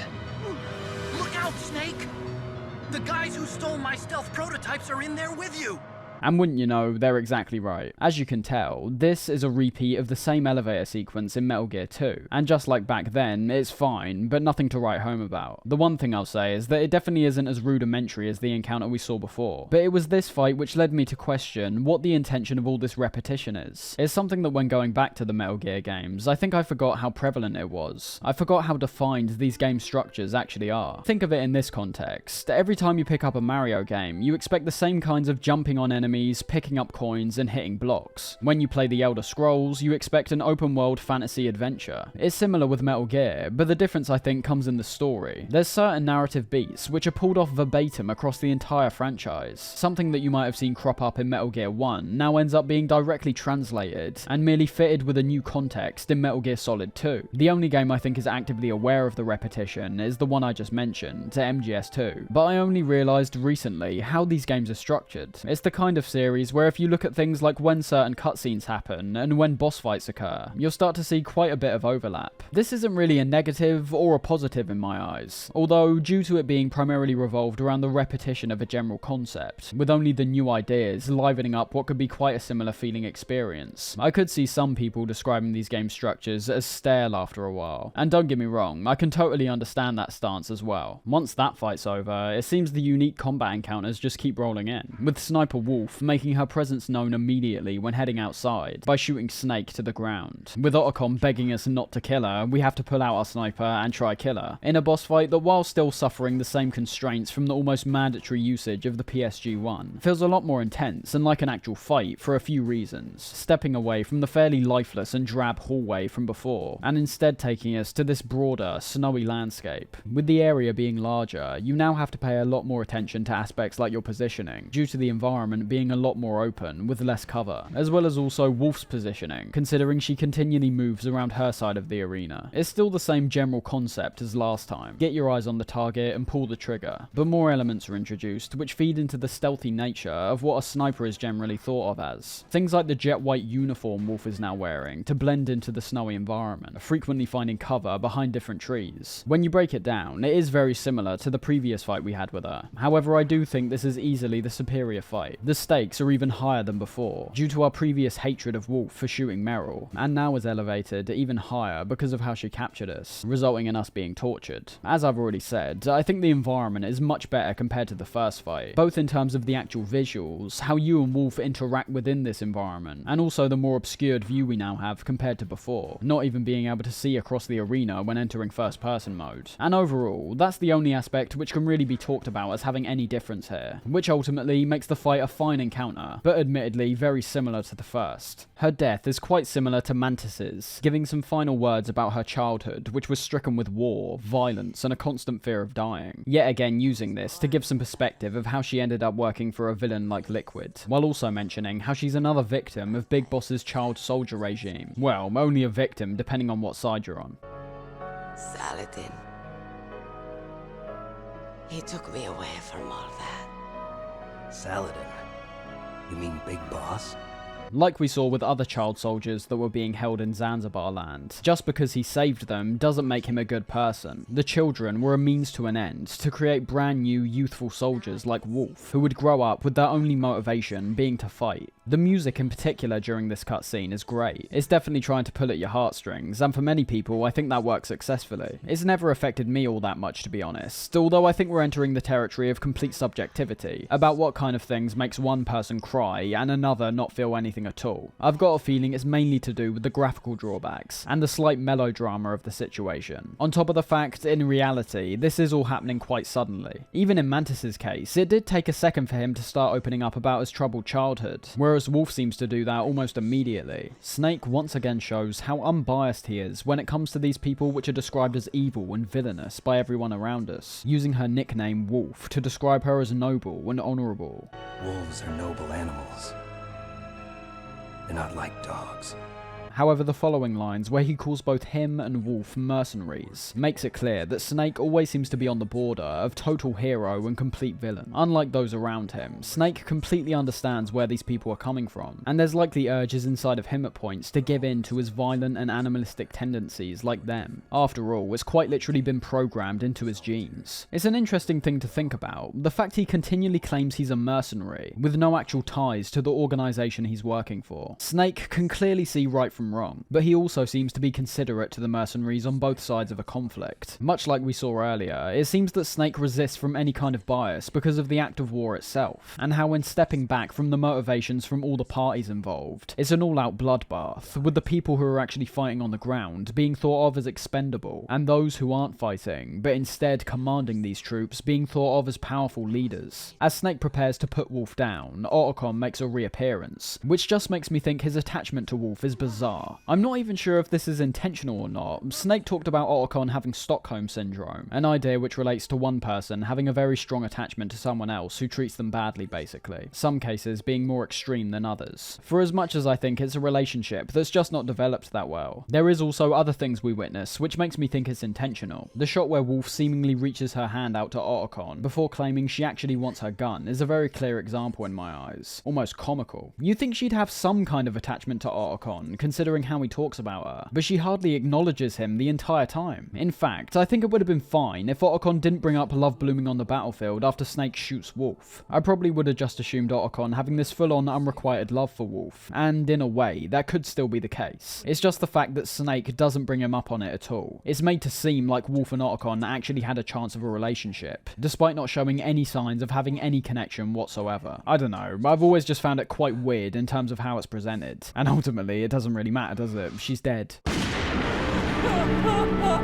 We're now at the final few sections of the game, starting with the... what's going on?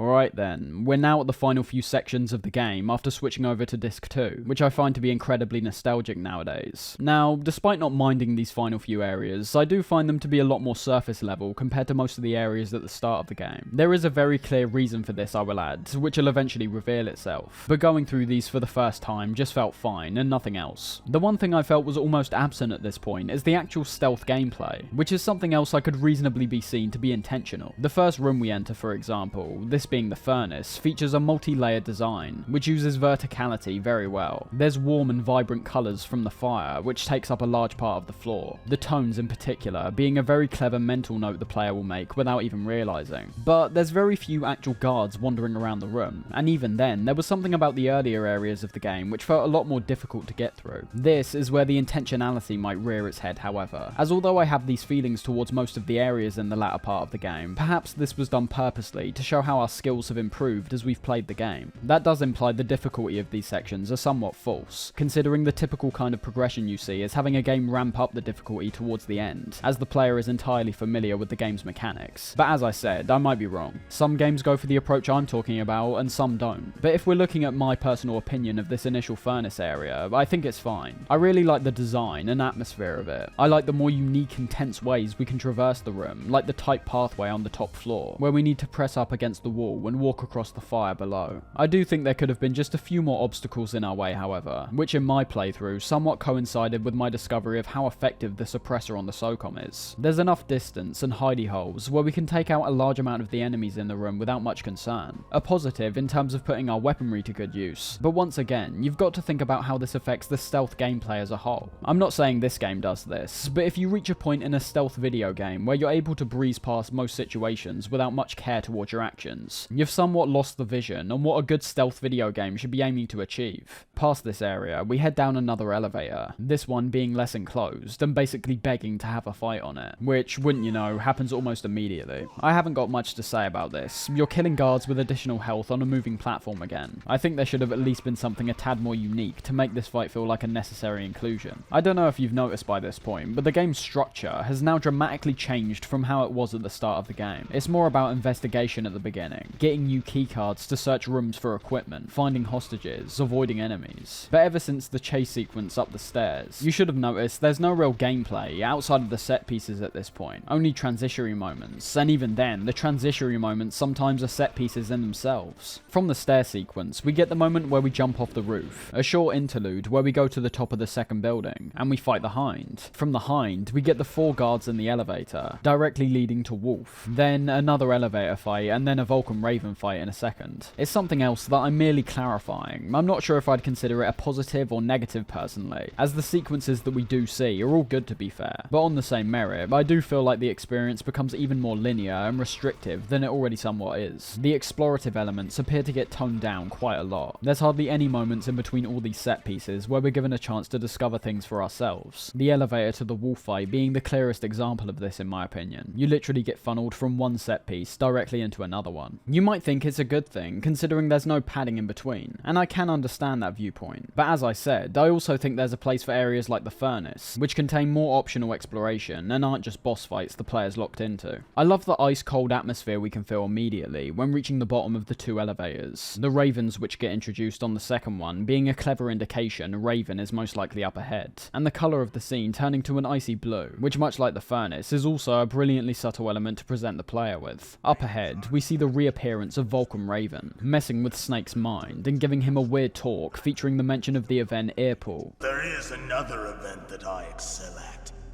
It is called the Earpool. It is an event where 2 opponents pull each other's ears while enduring the harsh cold. It tests spiritual as well as physical strength.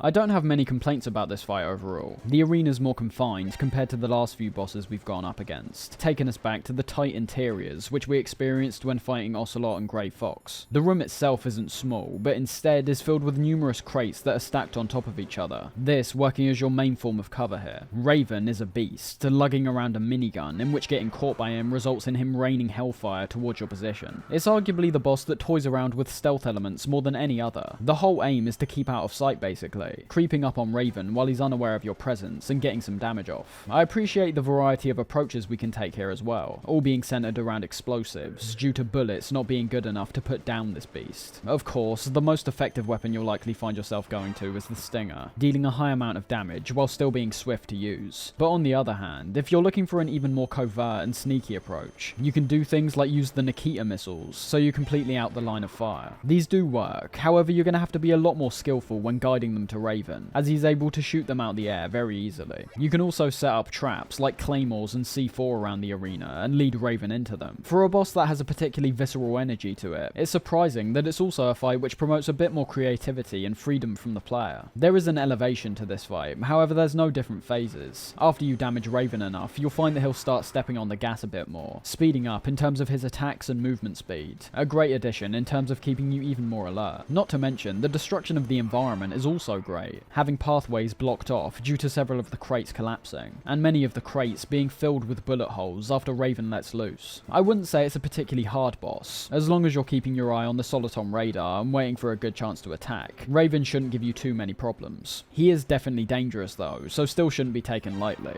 The main word I'd use in relation to this fight is satisfying. It felt like a fight where once again we were the underdog, but unlike other times, it wasn't merely a case of brute forcing our way to victory. There's a bit more strategy and planning which has to go into defeating Raven here, which I really liked. As expected by this point, Raven gives a closing message while he dies, which does include some interesting developments here. He says that Snake and his apparent actual brother Liquid were not created by nature. It's unsure at this time if he's merely referring to their personalities, or perhaps something a bit more literal. We also get a full-on confirmation that the Anderson we spoke to was Decoy Octopus, although I'd say if you were paying attention, you would have been able to figure it out quite a while ago. What would have been helpful was an explanation on why he actually disguised himself as Anderson, but with Raven getting swiftly devoured by the actual ravens surrounding him, it's time to go find Liquid. Conveniently, we get a call from Master Miller right after the fight, telling you and the Colonel that he believes Naomi is actually a spy. It appears to all be guesswork for the most part. We're going off Miller's speculation and a claim that the real Naomi Hunter disappeared in the Middle East, with no actual evidence. What it does expose, however, is how the Colonel was once again up to something shady. If she's one of their spies, then we're in big trouble.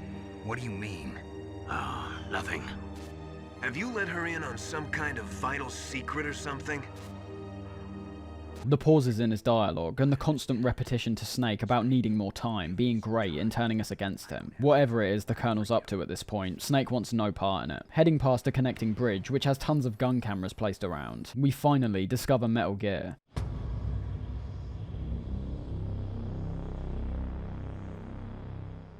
Much like what Metal Gear 2 effectively achieved, the mech feels absolutely massive, with it taking up the majority of the area we're about to make our way through, even having to climb on top of it at points to reach another side. The codec calls we get from Otacon in this area truly solidify him as our closest ally at this point. Everyone else we've interacted with has either died, or in the case of someone like the Colonel, isn't being completely honest with us. The friendship we see between these two is one of my favourites in gaming history, although I'd say it reaches its peak in either Metal Gear Solid 2 or 4, but that's somewhat a given, due to us spending a larger amount of time with both characters. As we make our way towards the control room, in which Snake also notices there's mysteriously no guards around, Otacon begins hacking into Baker's private files to try and discover a way to override the launch sequence for Metal Gear. I like how the codec conversations are interspersed between each gradual piece of progression towards our goal, eventually with Otacon successfully hacking in. Unfortunately for us, he can't yet find the override process, but does divulge more into Metal Gear's technical capabilities, and also how it was created in a way where it couldn't technically be defined as a nuclear weapon. Yet again, Kojima's making us look at the sneaky goings-on of these so-called proper governments, the kind of ones who claim their ultimate goal is peace and freedom, while secretly developing weapons like this, which are going to cause the polar opposite. Inside the control room are Liquid and Ocelot, where listening into their discussion reveals much more about Liquid's ultimate plans here. We start to see that it's not a simple case of wanting all-out nuclear war, launching this first nuke so it will cause a chain reaction for other nations around the world. Instead, it's got more to do with these nations' reputations, the one he's primarily aiming to destroy being America. Ocelot appears confused when Liquid reroutes the nuke's target to Lopnor in China, instead of the original destination, which was in Russia, with that actually making perfect sense in terms of motives. It still basically boils down to the idea of a villain wanting to be in full control, so they can get a huge monetary profit in return. But yet again, due to all the real world talk that gets introduced here, it immediately seems more interesting, and in my mind, almost mapping out these kinds of possibilities in terms of the world I'm personally experiencing. Liquid plans to nuke an area that doesn't actually have any people in it, instead aiming for a nuclear test site in China to merely let nations around the world know America has its hands on nuclear weapons and could still potentially use them. The goal was to essentially avoid a nuclear war, while at the same time crippling other nations' trust in America to the point where they'll want to start rearming themselves with their own nuclear weapons, all culminating in Liquid making deals with nations that would surely get in contact with him for Metal Gear Rex, selling America's shady and illegal system off to the highest bidder. Washington won't be very happy when we start selling their own system to the highest bidders. Yes, the president will break. He will give in to our demands.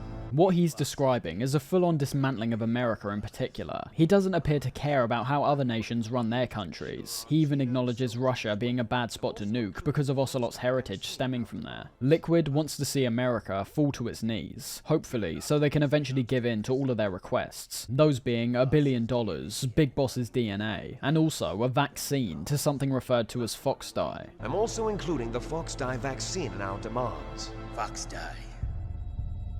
It killed Octopus and the Armstech president.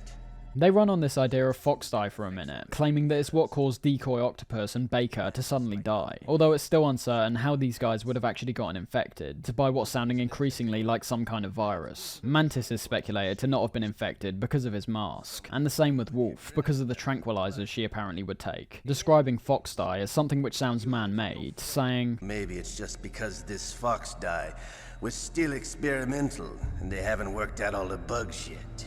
The aforementioned they being unclear at this time, but definitely referring to an actual person or team of people working on a virus which can kill people, much like we saw with our own eyes. A man going by Sergei Galukovich gets brought up here, who we previously saw be mentioned during the interrogation sequence. This is the man that's most likely going to try outbid every other nation to acquire Metal Gear, having a good relationship with Ocelot due to his ties with his home country, that being Russia of course. The ongoing rivalry which has been painted out between America and Russia across the game only gets reinforced even further here, with Ocelot saying he's almost certain Galukovich will buy Metal Gear from them, as it's one of his last shots to make Russia a powerful force once again. The Cold War is something which Kojima heavily focuses on throughout almost every entry of the Metal Gear franchise, and it's something that as a kid I wasn't particularly aware of, but has only become increasingly blatant as time's gone on. The conversation wraps up with a few things of note, first of which being the fact that Galukovich appears to have invested a lot more into Liquid's operation than we might have first suspected, apparently giving them the hind and the majority of their heavy firepower. Second is how the Genome soldiers have all actually been brainwashed by Psycho Mantis, something which Liquid feels is starting to wear off. This being interesting, as it makes their operation feel even more self-serving, as opposed to a collective revolution from the Foxhound unit. And finally, Liquid's main aim is revealed to be a revival of Big Boss's dream, renaming Shadow Moses to Outer Heaven. From today,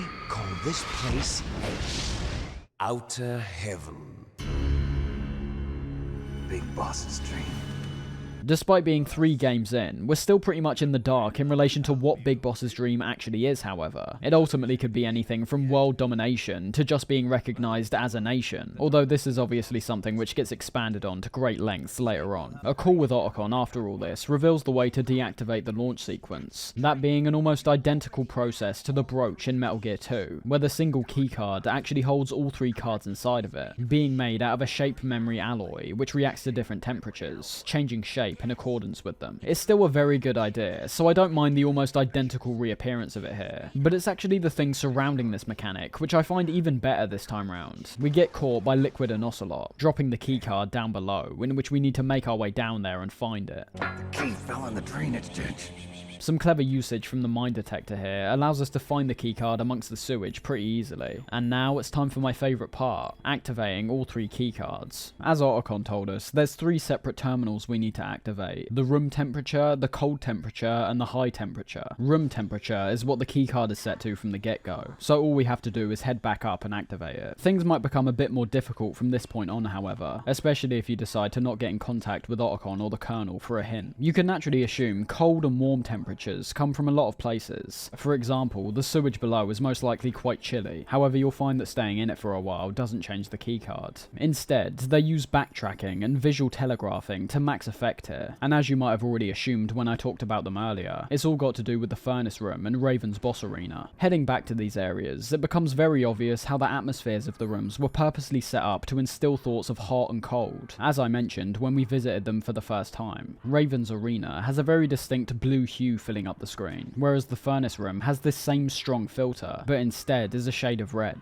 I love subtle elements like that in games, having something be completely unsaid, yet distinct enough to when it comes to moments like this, we can naturally piece together exactly what to do merely from how the world has been set up, doing it in a way that seems natural, yet also functional when it comes to the mechanics of this keycard, and how we're going to go about progressing. Backtracking's not an issue here at all in my opinion, because of how strong the sense of progression feels. Heading back to Raven's arena for example was not only a very short distance, but the aha moment you feel when seeing the orange keycard turn into a blue one is so satisfying for me, even more so if you figured it out by yourself. The only somewhat issue I have is going all the way back to the control room and then heading back down to the furnace. That does feel somewhat prolonged, and I would have ultimately preferred some kind of workaround which let you input the cold and hot temperatures at the same time. Not too big of an issue though, and I think it's clear they must have been somewhat aware of this, due to them throwing in some additional codec calls on the way back to the furnace. The call we get is another one from Miller, telling us to switch off our monitor so the Colonel can't hear, before divulging more into Foxdie, confirming it to be a virus, but one that only targets specific people, basically turning it into a type of bioweapon. There's one big issue, however, which Miller reveals to us. Seeing how Octopus and Baker's deaths were so similar, he turns his attention to Naomi, and the possibility that along with the nanomachines she injected into our blood, Foxdie could have potentially been placed inside a Snake as well. Snake,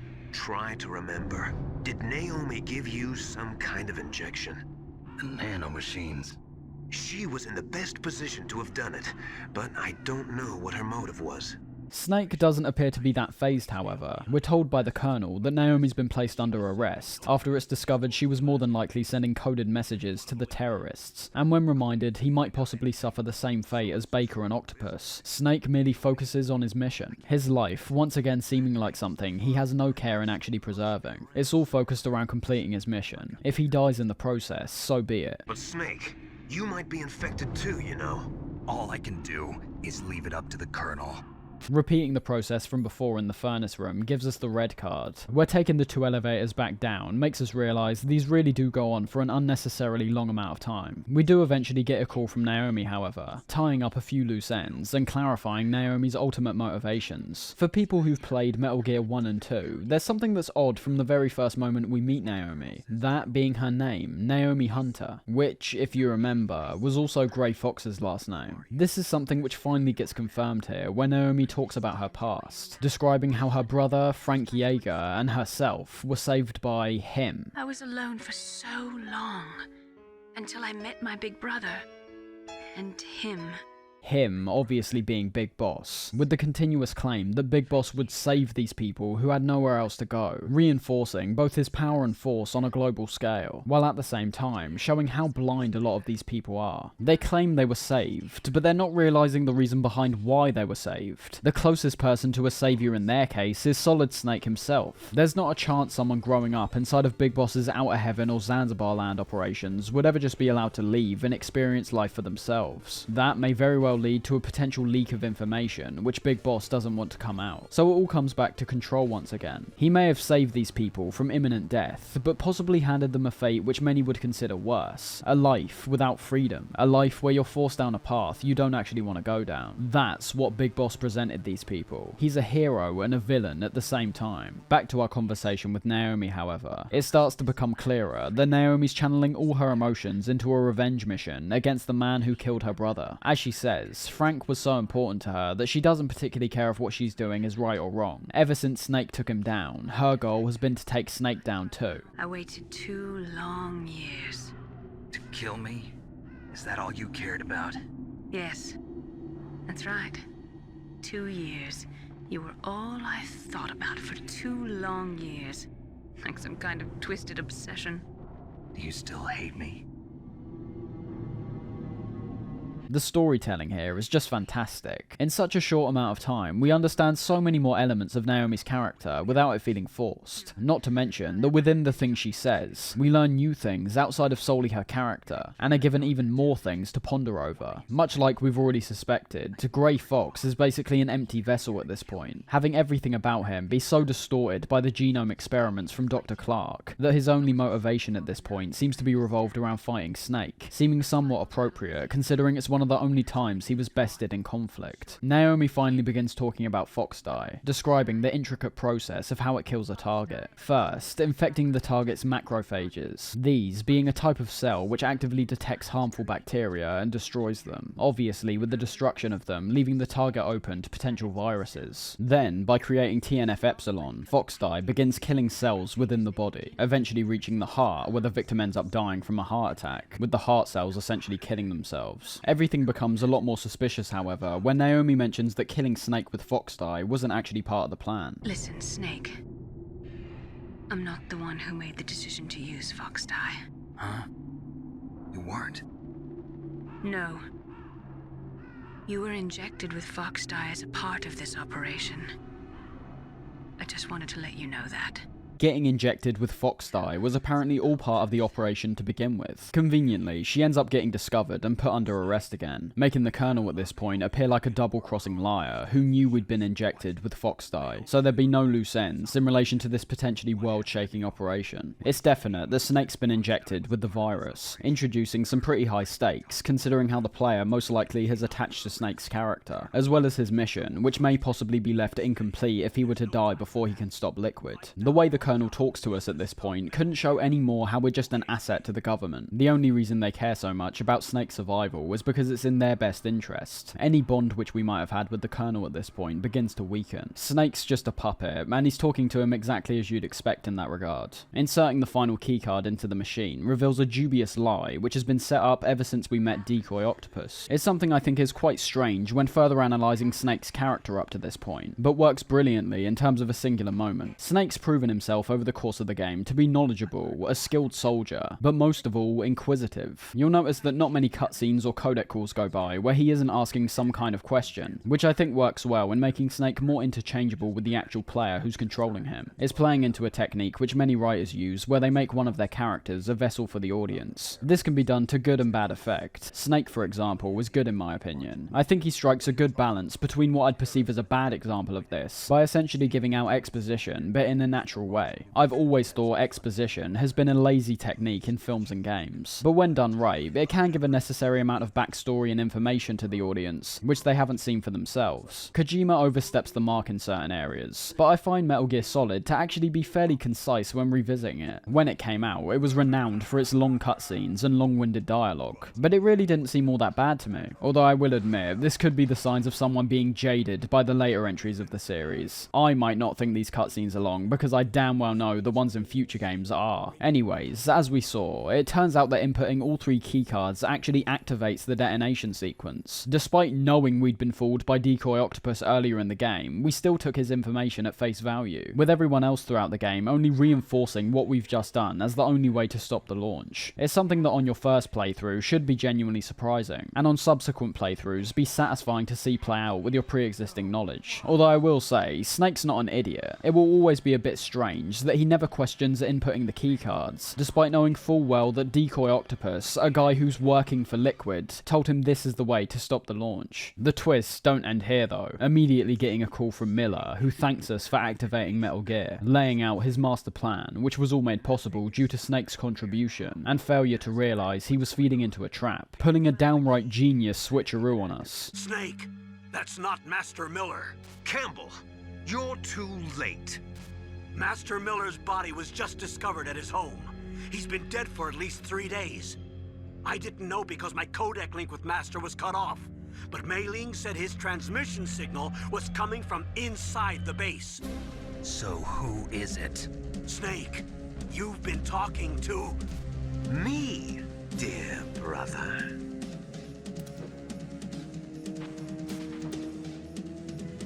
Liquid, how the... You've served your purpose. You may die now. That's right, Miller has been Liquid in disguise the entire time, with the real Master Miller being found dead in his house. I love that reveal so much. It's something which still works so well, despite obviously being aware of it today. The only thing I think could have worked even more to its benefit is if we interacted with Miller to the same level as someone like the Colonel. I'm talking about the mandatory codec calls. You can call up Miller whenever you want during the game, but as he never actually proves himself to give any useful game-related advice typically, I could imagine a lot of people just skipping over him to get on with the game faster. And despite them kind of doing that thing where they all of a sudden focus heavily on a certain character which hasn't had that much development, with Miller being given the most amount of codec calls solely in this final segment where he's revealed to be Liquid, I think it's primarily because of how compelling Liquid already is that it still feels natural. We end up getting locked in the control room for a second until Otacon opens up the door, and when getting outside, we finally have our long-awaited confrontation with Liquid. He proves himself to be a multifaceted villain here, being both outright mocking and maniacal at points, while also making Snake question himself and the organization that he's working for. Why did you disguise yourself as Master? So I could manipulate you more easily. And you performed quite well, I must say. Although the boys at the Pentagon are probably saying the same thing. What the hell are you talking about? Following orders blindly with no questions asked, you've lost your warrior's pride and become nothing more than a pawn, Snake. Liquid's definitely right about a lot of things here. Snake's mercenary mindset of get the job done at all costs led him to blindly following orders from people like the Colonel, resulting in Snake potentially being the one to ironically launch Metal Gear. Liquid's right when he claims Snake has become nothing more than a pawn, revealing his mission the entire time has merely been a diversion, so that Snake would go around spreading the virus to all the Foxhound members, in turn killing them and then succumbing to the virus himself. From the beginning, the Pentagon was just using you as a vector to spread Fox dye. Fox dye? It can't be.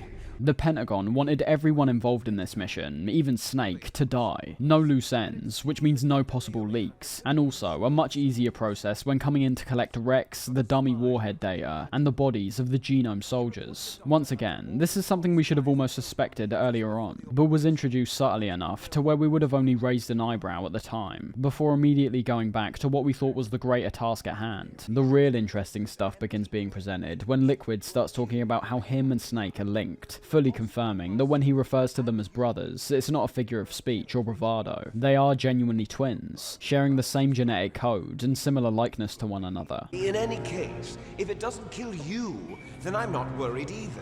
After all, our genetic code is identical. So it's true, you and I are... Yes, twins. But we're not ordinary twins. We're twins linked by cursed genes.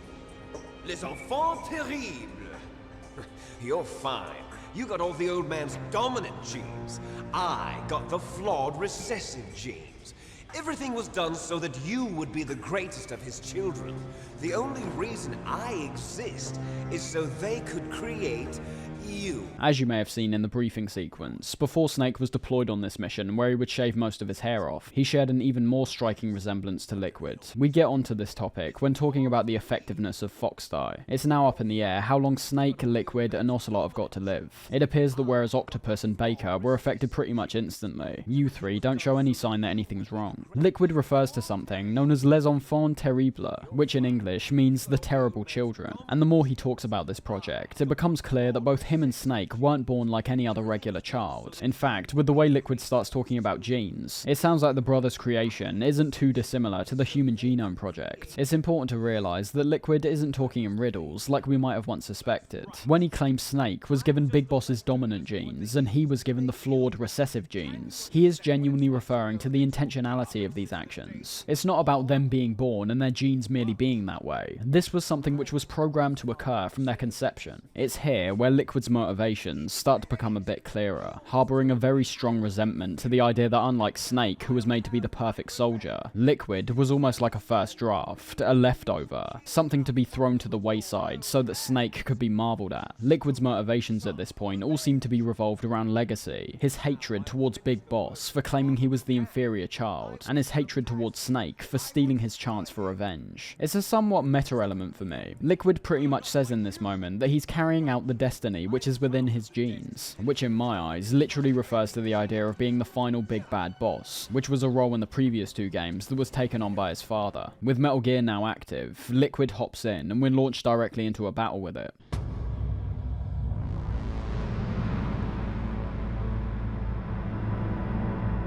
I have mixed feelings about this boss fight, but starting with the good stuff, what a spectacle this fight is. This is the type of thing where you can really tell they were pushing the PlayStation to its limits. Rex is a Goliath of a weapon, and although its design might not truly be as intricate compared to Metal Gear D, it makes up for it in spades when taking into account the scale of this thing. Rex is a damn intimidating foe from the outset, not just because of its size, but also the quite rapid speed it can move at, which obviously paired up with the length of its strides means that it can reach your position in about 3 or 4 steps. The arena's one of the biggest in the game, where the scale was the only impressive thing visually. Ultimately, we're still fighting in the same grey metallic environment as we have for the majority of the game. I also think Rex's attacks, how they're choreographed, and how they interact with the environment is all great too, leaning back and launching out homing rockets, which can only be dodged effectively when using chaff grenades. When we're at a closer distance, firing up the 2 machine guns on its head, and when we're really close, either trying to step on us, or firing up its huge laser from beneath. The attacks are great, but getting onto some of the more mixed things, I'm not really a fan of how we take this thing out. There is actually a couple ways we can approach this fight, the first of which is heavily reliant on the chaff grenades which I mentioned, with the homing missiles being one of the most frequent attacks from Rex. The chaffs become pretty much essential, as it's almost impossible to continually dodge each of the homing missiles while they're actively tracking you. You need almost perfect timing in that regard. That process of elimination I found to be slightly boring in my opinion, as it boils down to throw chaff, move out the way of the missile, fire with a stinger. cliffhanger. The second approach is slightly more interesting, but one that I actually see as inferior to just using the chaff grenades, making it somewhat pointless. You're able to actually hide from Rex in this fight. Doing things like hiding behind objects for a while or going directly under Rex can cause Liquid to lose track of you, giving you a much easier time when getting shots off. But as I said, despite actually liking the implementation of a stealth element in this fight, something I think a lot more of the fights in this game should have taken advantage of too, it's just not as effective as taking it head on realistically. It's more of a personal choice on how you want to take it out. And that's really where most of my issues lie with Rex, to be honest. When you don't know what you're doing, aka when you're not using chaff grenades, it can be a very tedious fight. Missiles knocking you over every 5 seconds, not being able to position your stinger correctly because you're getting shot at, just annoying. But when you do know how to beat this thing, the fight boils down to something a lot more repetitive and genuinely quite easy, despite the overwhelming size of it. I think I'll always have mixed feelings about this fight, to be honest. I did beforehand, and feel that even more so when replaying it. I think the highest amount of praise I can give to this fight is that it's not overly difficult and actually works well, considering the fight's on a much larger scale compared to anything else, both in terms of the boss itself as well as the area you're fighting in. You could have naturally assumed they wouldn't know how to handle this scenario properly, but despite my criticisms, it's undeniable they actually pull it off, and pretty damn well when putting it back into the context of a PlayStation 1 game. A genuinely brilliant design from Rex, with fluid animations, all being played out in-game, and a fight against a Metal Gear which has had hands down the best and most intimidating setup out of all 3 games we've touched on up to this point. The biggest surprise comes when we actually defeat Rex, or at least that's what we initially think. Just as we think we've bested it, Rex comes back online, with Grey Fox coming in just as Snake's about to be stepped on and saving his life.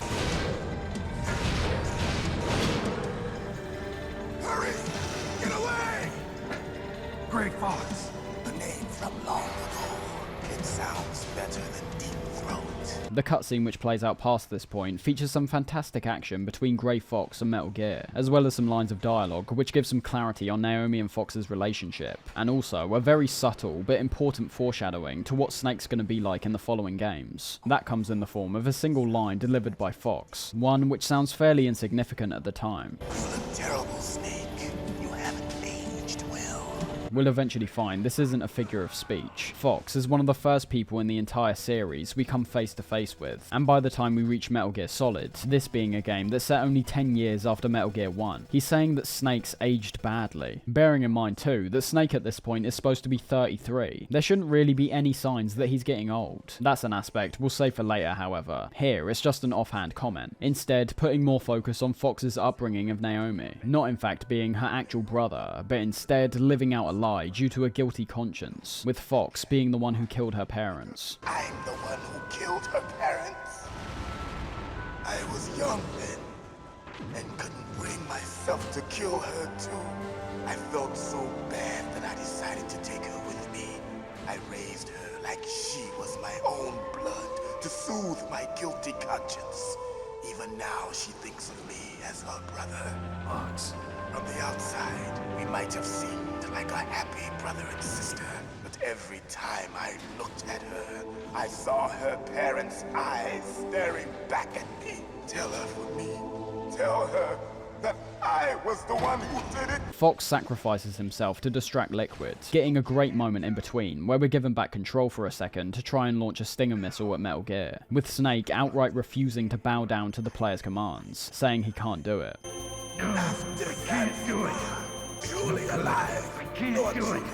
Snake has done a full 180 by this point, being almost emotionless when the game began, and now feeling so strongly attached to someone like Grey Fox that he refuses the player's inputs and misses out on a great opportunity to take out Rex and Liquid. The only thing I will say about this is that unlike the cutscenes before and after it, this part is actually unskippable, which can be really annoying if you end up dying and have to restart the boss again. With Fox being well and truly killed for good this time, it makes the prospect of destroying Rex even more unfathomable. If the cyborg ninja can't take this thing down, how the hell are we supposed to? The sense of dread that's being employed here being backed up well by the downright bizarre, animalistic screams which Rex begins making.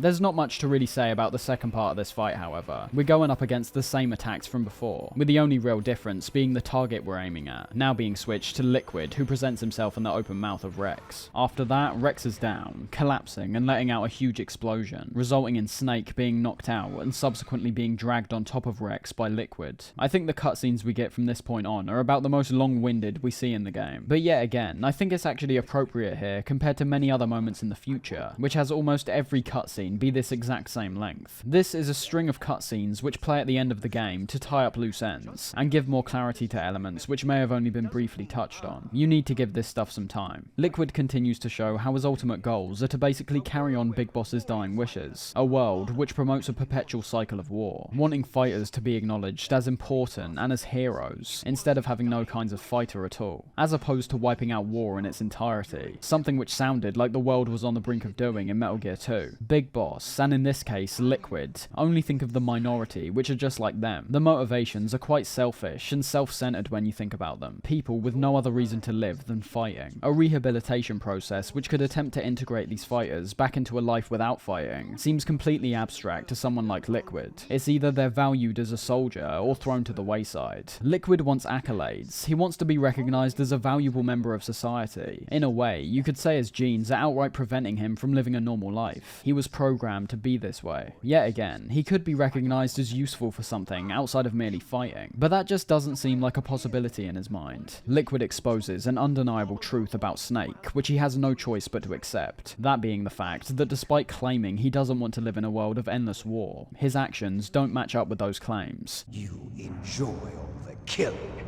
That's why. What? Are you denying it? Haven't you already killed most of my comrades? That was... I watched your face when you did it. It was filled with the joy of battle. You're wrong. There's a killer inside you.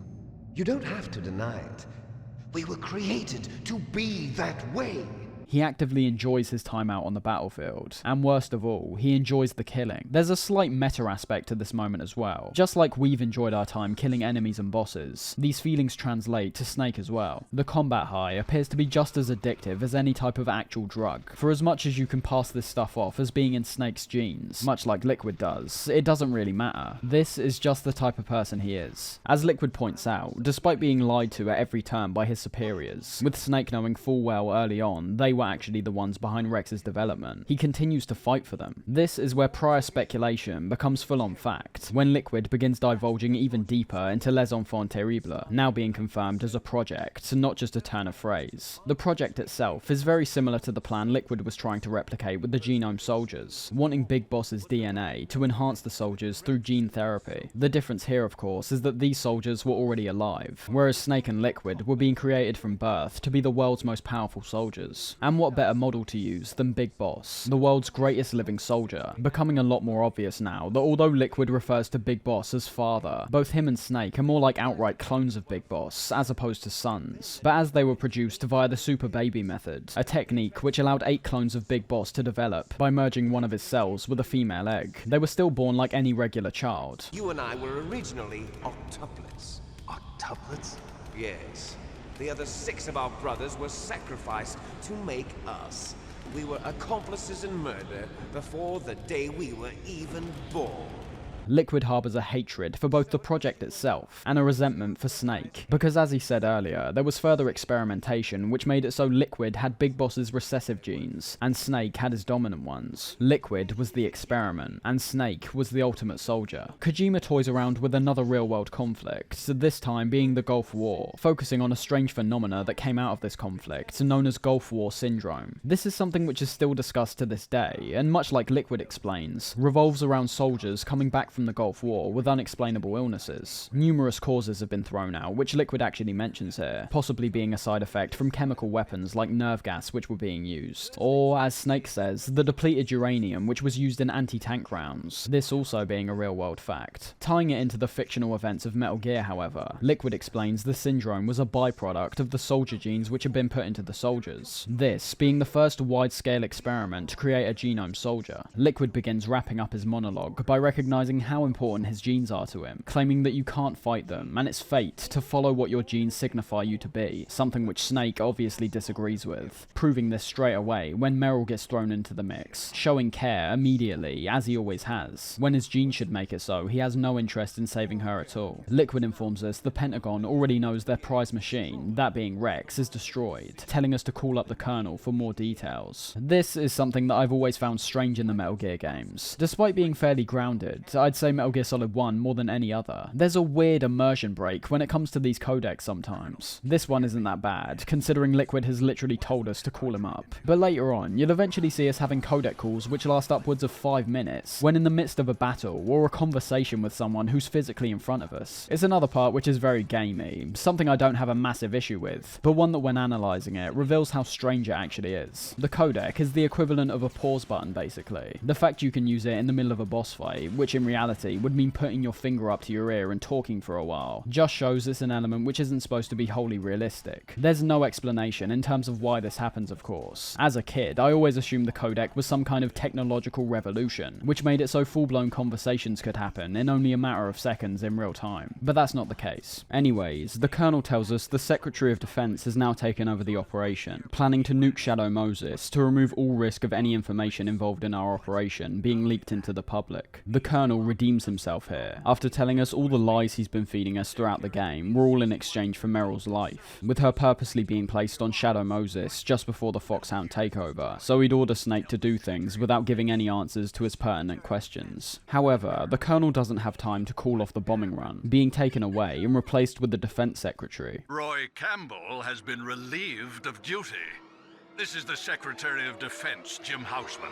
Put the Colonel back on. Moments like this make me realise how well everything gets set up in this game compared to the previous two, a lot of it being born from the better technology we're working with. The voice acting draws us closer to the characters, the artwork in the codec calls is far more stylised, and small details like seeing the characters actually move their mouths and talk makes them feel like more than just cardboard cutouts. It made me think while playing about the emotional beats they tried to pull towards the end of Metal Gear 1 and 2, and how they failed miserably both times. In Metal Gear Solid, they excel in that regard. Every element I just mentioned feeds into making all the intentional narrative beats feel impactful. There's not particularly anything I can pick out in this game as feeling awkward or clunky. Whenever a desired effect is aiming to be achieved, they knock it out the park every time. For example, just like here, we've been talking to the Colonel from start to finish, so naturally we already have a much closer bond with him. But hearing about his selfless act of trying to stop the bomb run, and opening up about the reason behind his lies throughout the game, while it may be sudden, makes total sense, giving us an immediate sense of sympathy for the Colonel, which is only enhanced by how likeable Meryl is too. In a way, because we personally want to save Meryl, it makes more sense to us why the Colonel did what he did to save her as well, with the Secretary of Defense being painted out as a figure on the same level as evil and corrupt as Liquid. It reinforces the idea of there being no heroes or villains in war. Snake is about as isolated as he's ever been at this point, a brother standing in front of him wanting his blood, and his own country attempting to drop a nuke on him. I love how maniacal Liquid proves himself to be at this point. His mind's so focused on fate and destiny that he appears to be reveling in everything that's happening. He's aware of everything the Defense Secretary just told us. We're gonna get nuked, the media will be told it was a terrorist force which did it, and everything will soon be forgotten. But Liquid doesn't seem to care, untying Snake and instead deciding that he wants to settle their sibling rivalry once and for all. Do you see this?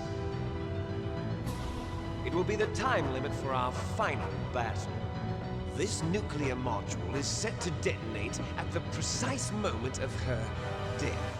This takes us to a one-on-one brawl on top of Metal Gear Rex, the arena here being one of my favourites in the game. The tight, cramped environment works perfectly for the close quarters encounter this is, and you'll discover quickly this is pretty much the Grey Fox fight from Metal Gear 2 done to much greater effect. First off, there's a brilliant sense of urgency here from the nuclear device which Liquid activates, giving us a 3-minute time limit to finish the battle. On your first attempt, this timer is actually even shorter, being 2 minutes and 30 seconds, but if you end up failing, the time is reset to 3 minutes minutes by default. I think this is a much fairer encounter than the Grey Fox Brawl, and one that's also a lot more satisfying to win. I like the stakes a lot more here anyway. The potential nuke being set off if we don't win in time is already tense, but obviously I think the cutscenes which preceded this also make the target of Liquid a more personal threat, while also not wanting to fall at the hands of the American government either. It once again has that major underdog mentality, which makes us want to root for Snake even more. The fight itself is simplistic, but about the best the hand-to-hand combat gets across the game. It's definitely not too difficult in my opinion. You'll find starting off that Liquid tends to run to the corners of Rex, and basically just wait for you to punch him. As the fight goes on, however, he starts throwing in new moves, dodging out the way of your shots and countering. Despite starting slow, it develops into a pretty balanced encounter, and I think that in itself is a very balanced decision in the first place, considering the short time limit we've got here. It lets players deal quite a bit of damage off the bat, before making things a bit harder as the fight goes on. I haven't really got any complaints about this fight, outside of things we're already aware of. Yes, the hand-to-hand combat here isn't the deepest or most satisfying thing to use, but it's functional, and that's all that I think matters here. My favourite part of this fight is how it genuinely is more of a fight against the clock compared to anything else. Liquid is very durable and takes a lot of hits to put down, and although Snake's a bit more fragile, it's not Liquid's damage output that should really concern the player here. More so, it should be the time they're wasting whenever Liquid gets a hit off, with every hit either knocking us to the ground, in which it takes us a few seconds to get back up, or if you're really unlucky, you'll be knocked over the side of Rex, taking an even longer time to pull yourself back up. Overall, it's a pretty epic showdown. I don't really have anything negative to say about it. The only thing I will say is something I don't personally feel, but I imagine some people do, which is the somewhat sudden nature of all these events that are transpiring. I think Liquid is set up brilliantly throughout the game, and this final section, where we learn about his true motives and how he's tied to us, is delivered really well in my opinion. But I won't deny the fact it's somewhat feeding into what I said about a lot of information getting thrown at the player in one large go. As I've already said, I think the stakes are set up well because of all the information we're given prior to the fight, but the majority of that information has come about in the last 30 minutes. In reality, we don't actually interact with Liquid for most of the game's runtime. Again, I don't perceive this as an issue personally because of how it's all delivered in the context of the game overall, but I could see other people having issues with it. You're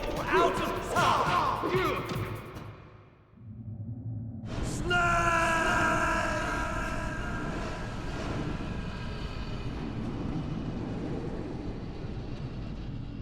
With Liquid down, Meryl's shown to be alive and well, where both hers and Snake's relationship is revealed to be a romantic one, which I mean we could have pretty much guessed to begin with anyways. A call with Otacon shows that he's willing to potentially sacrifice himself to help Snake and Meryl escape. I'll take care of security along your escape route, too. What are you going to do? Me? I'll stay here. Are you crazy? I need a little more time to take care of your escape route. In which I have to say again, after everything we've been through, having Otacon as this incredibly likeable and helpful ally just proves to be so satisfying in a narrative sense. He may not be the powerful mercenary like we are, but every opportunity where he's able to help out, he always does. There's no lies or double crossing from someone like Otacon. He's a genuine soul in the midst of a nightmare. With no time for any more romance, Snake and Meryl make a dash for the exit, leading into a somewhat awesome ending, but I'd have a hard time saying that I think the ending car sequence is flawless. You both hop into a car and go full speed towards the exit, with Meryl driving and Snake on the back manning the machine gun. Visually, once again, I think everything is brilliant, something which as we reach the end of the game is one of the many consistent qualities which the game never lets up on. I love the speed in which we're travelling here, with the environment moving past us at such a high speed, it's almost a blur. The devastating impact of the machine gun we're using is primarily conveyed through the guards we fire at, with blood bursting out of them, while also being able to take them out very efficiently. It's a large pool of ammo we've got here, something we've not been privy to over the course of the game, as well as the bassy, almost ground-shaking sound it makes when firing. We're not out of the woods yet. There is one thing I'll say though, I'm not a fan of the controls here. For as much as I love mowing down guards and blowing up explosive barrels to destroy barriers, this gun turns slow as hell, pairing that up with the fact Snake flings his entire body backwards when taking any damage, and you're having to do things like continually looking to the right hand side, as when Meryl sweeps in for you to clear a path, she always does it that way. That's not a huge issue, and none of this really is. The turning's always something that's bugged me though, especially when you get situations like this, where it's almost impossible to avoid taking damage, damage, because the guards spread themselves so far out. Everything gets extra awesome when Liquid is revealed to not be dead, charging at you from behind. This is just a full-on set piece. In no way does it even feel like a fight, but that's never bothered me. Unloading huge amounts of lead on Liquid is just about the most appropriate way I could see this game wrapping up, but things are made quite a bit more interesting due to Liquid actively retaliating with a machine gun of his own, as well as swerving his car all over the place. And Jesus Christ, some of the shots we get here are brilliant. Some wonderfully cinematic shots are shown off here, and they're all played out in-game, like when Liquid positions himself on the other side of the road, while several pillars continually cloud both of your visions. Just great stuff. Both cars end up crashing, and just as it seems the almost unstoppable Liquid is about to murder both Snake and Meryl, the Fox-Die virus appears to strike at the perfect time, giving us the straight-up iconic Fox-Die line delivered by both brothers.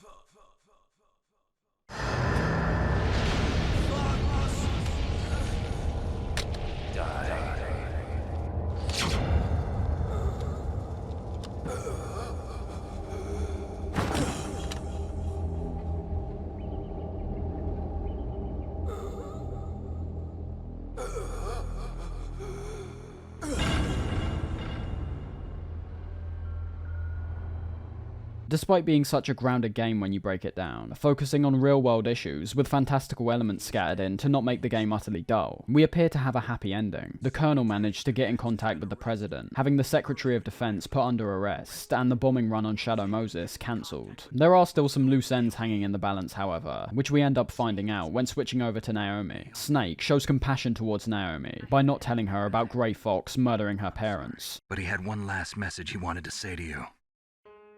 He told me to tell you to forget about him and to go on with your own life.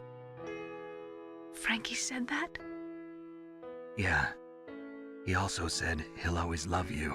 As she told us, Fox is the only family she'd ever known. Even with her injecting Snake with the Fox-Die virus and wanting him dead, he decides to let her feel as if there was someone in her life who truly cared for her, and just someone who she knew was related to her. It's a different point to whether you think this is the right call or not, but I've got a feeling that now Snake knows a lot more about his own origins, and also feels like he's got a sudden, impending heart attack coming his way. He's doing more for the people around him. Snake, by this point, fully surpassing any expectations of directly following his genes, choosing to break away from his father and brother, and not choosing conflict and war over all else. As for the Fox-Die itself, Snake's told by Naomi to simply live his life with the remaining time he's got left, not giving him any estimation on when the Fox-Die has been programmed to kill him. That being quite a standard message of living your life to the fullest, but having more of an impact, considering it's being told to Snake specifically, someone who before this game appeared to have no other motivations outside of getting a job done, and killing anyone who tries to get in his way. Liquid was right in a way. Snake enjoyed the killing. He enjoyed wiping out targets with ease, but throughout the game, we've seen him develop into something more than a mindless army grunt. His human side is starting to emerge, and that's what sort of summed up in the final cutscenes we see here. The first of which has Naomi talking about genes once again, reaffirming the stance that despite genes supposedly having a human's fate written into them, it's not as simple as that. I told you before the reason that I was interested in genes and DNA. Because I wanted to know who I was, where I came from. Her personal mission was to find out about her past through her genes and DNA, and yet when doing so, learned absolutely nothing which could apply to how she lived her life from that point on. Naomi's speech is one all about freedom and choosing your own path in life. Just because Snake has the same genetic code as Big Boss doesn't mean he has to repeat the same mistakes he did. A prime example obviously being Liquid, who after attempting to make his own out of heaven, lies dead in the snow. It's not a message that I find to be complex in any way, but it doesn't have to be. It's all about spending your time on Earth doing what you personally think is worthwhile. It's being kind to one another, sharing, loving, and passing these things down to the next generation. With Snake and Meryl prepared to set off into the unknown together, Snake says it's time to stop living only for himself, but instead to live for someone else, someone like Meryl. Until today, I've lived only for myself. Survival has been the only thing I cared about in my life. That's not just you. That's how everyone is.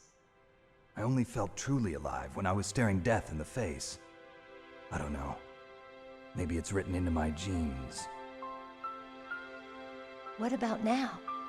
What do your genes say about your future now? Maybe it's time I live for someone else. Someone else? Yeah. Someone like you. Maybe that's the real way to live. Reflecting this transformation immediately, Snake breaks out of his disgruntled, objective-focused mindset and tells Meryl to call him David. The mission's over, there's no need to use codenames anymore, and with that, David and Meryl ride off into the sunset. Let's enjoy life.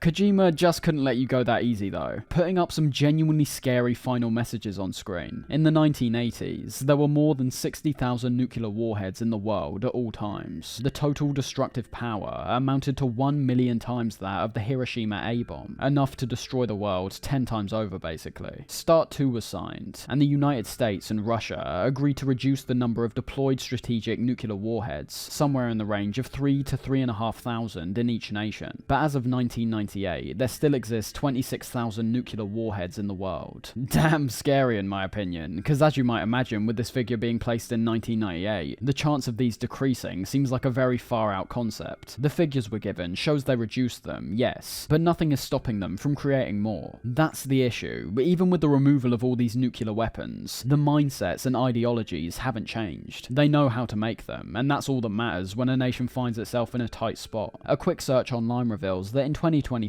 there's apparently around 12,500 currently in the world, although that figure varies quite significantly depending on where you look. I will say though, Kojima did a very good job over the course of the game to not trust this kind of information anyway. Even the devastating number of 26,000 nuclear warheads most likely pales in comparison to the ones which aren't accounted for. I find Metal Gear Rex almost as a symbol of this idea. You have weapons which are held publicly, ones that appear to be weapons of mass destruction, which seem to be completely outmatched and overshadowed by the ones we don't hear about, the ones which are branded as conspiracy by media organizations which are told to keep the public in check. All this talk leads perfectly into MGS2, as we'll come to find. But wrapping up our time with Metal Gear Solid 1, we end the main game off with a post-credit sequence, being reminded that although Liquid's dead, Ocelot is still alive. And these final pieces of dialogue prove his character to be one of the most unpredictable oddballs in the franchise. After all he's done over the course of the game, staying loyal to Liquid and attempting to carry through his plan to the best of his ability, it turns out that he was in the pocket of another party this entire time. Some wild things get thrown out here. Snake is said to be the one who actually has Big Boss's recessive genes, with Liquid being fed a lie the entire time. Perhaps so the dominant genes would be far more effective, in the case that Liquid tries with all his might to complete his objectives, thinking that he's got a handicap as opposed to the upper hand. The final insane thing we hear is that not only is Ocelot working for someone called Solidus, who by his name and how Ocelot refers to him as the third one, lets us know there's a third child of Big Boss in the mix. But even more concerning, Solidus is revealed to be the President of the United States.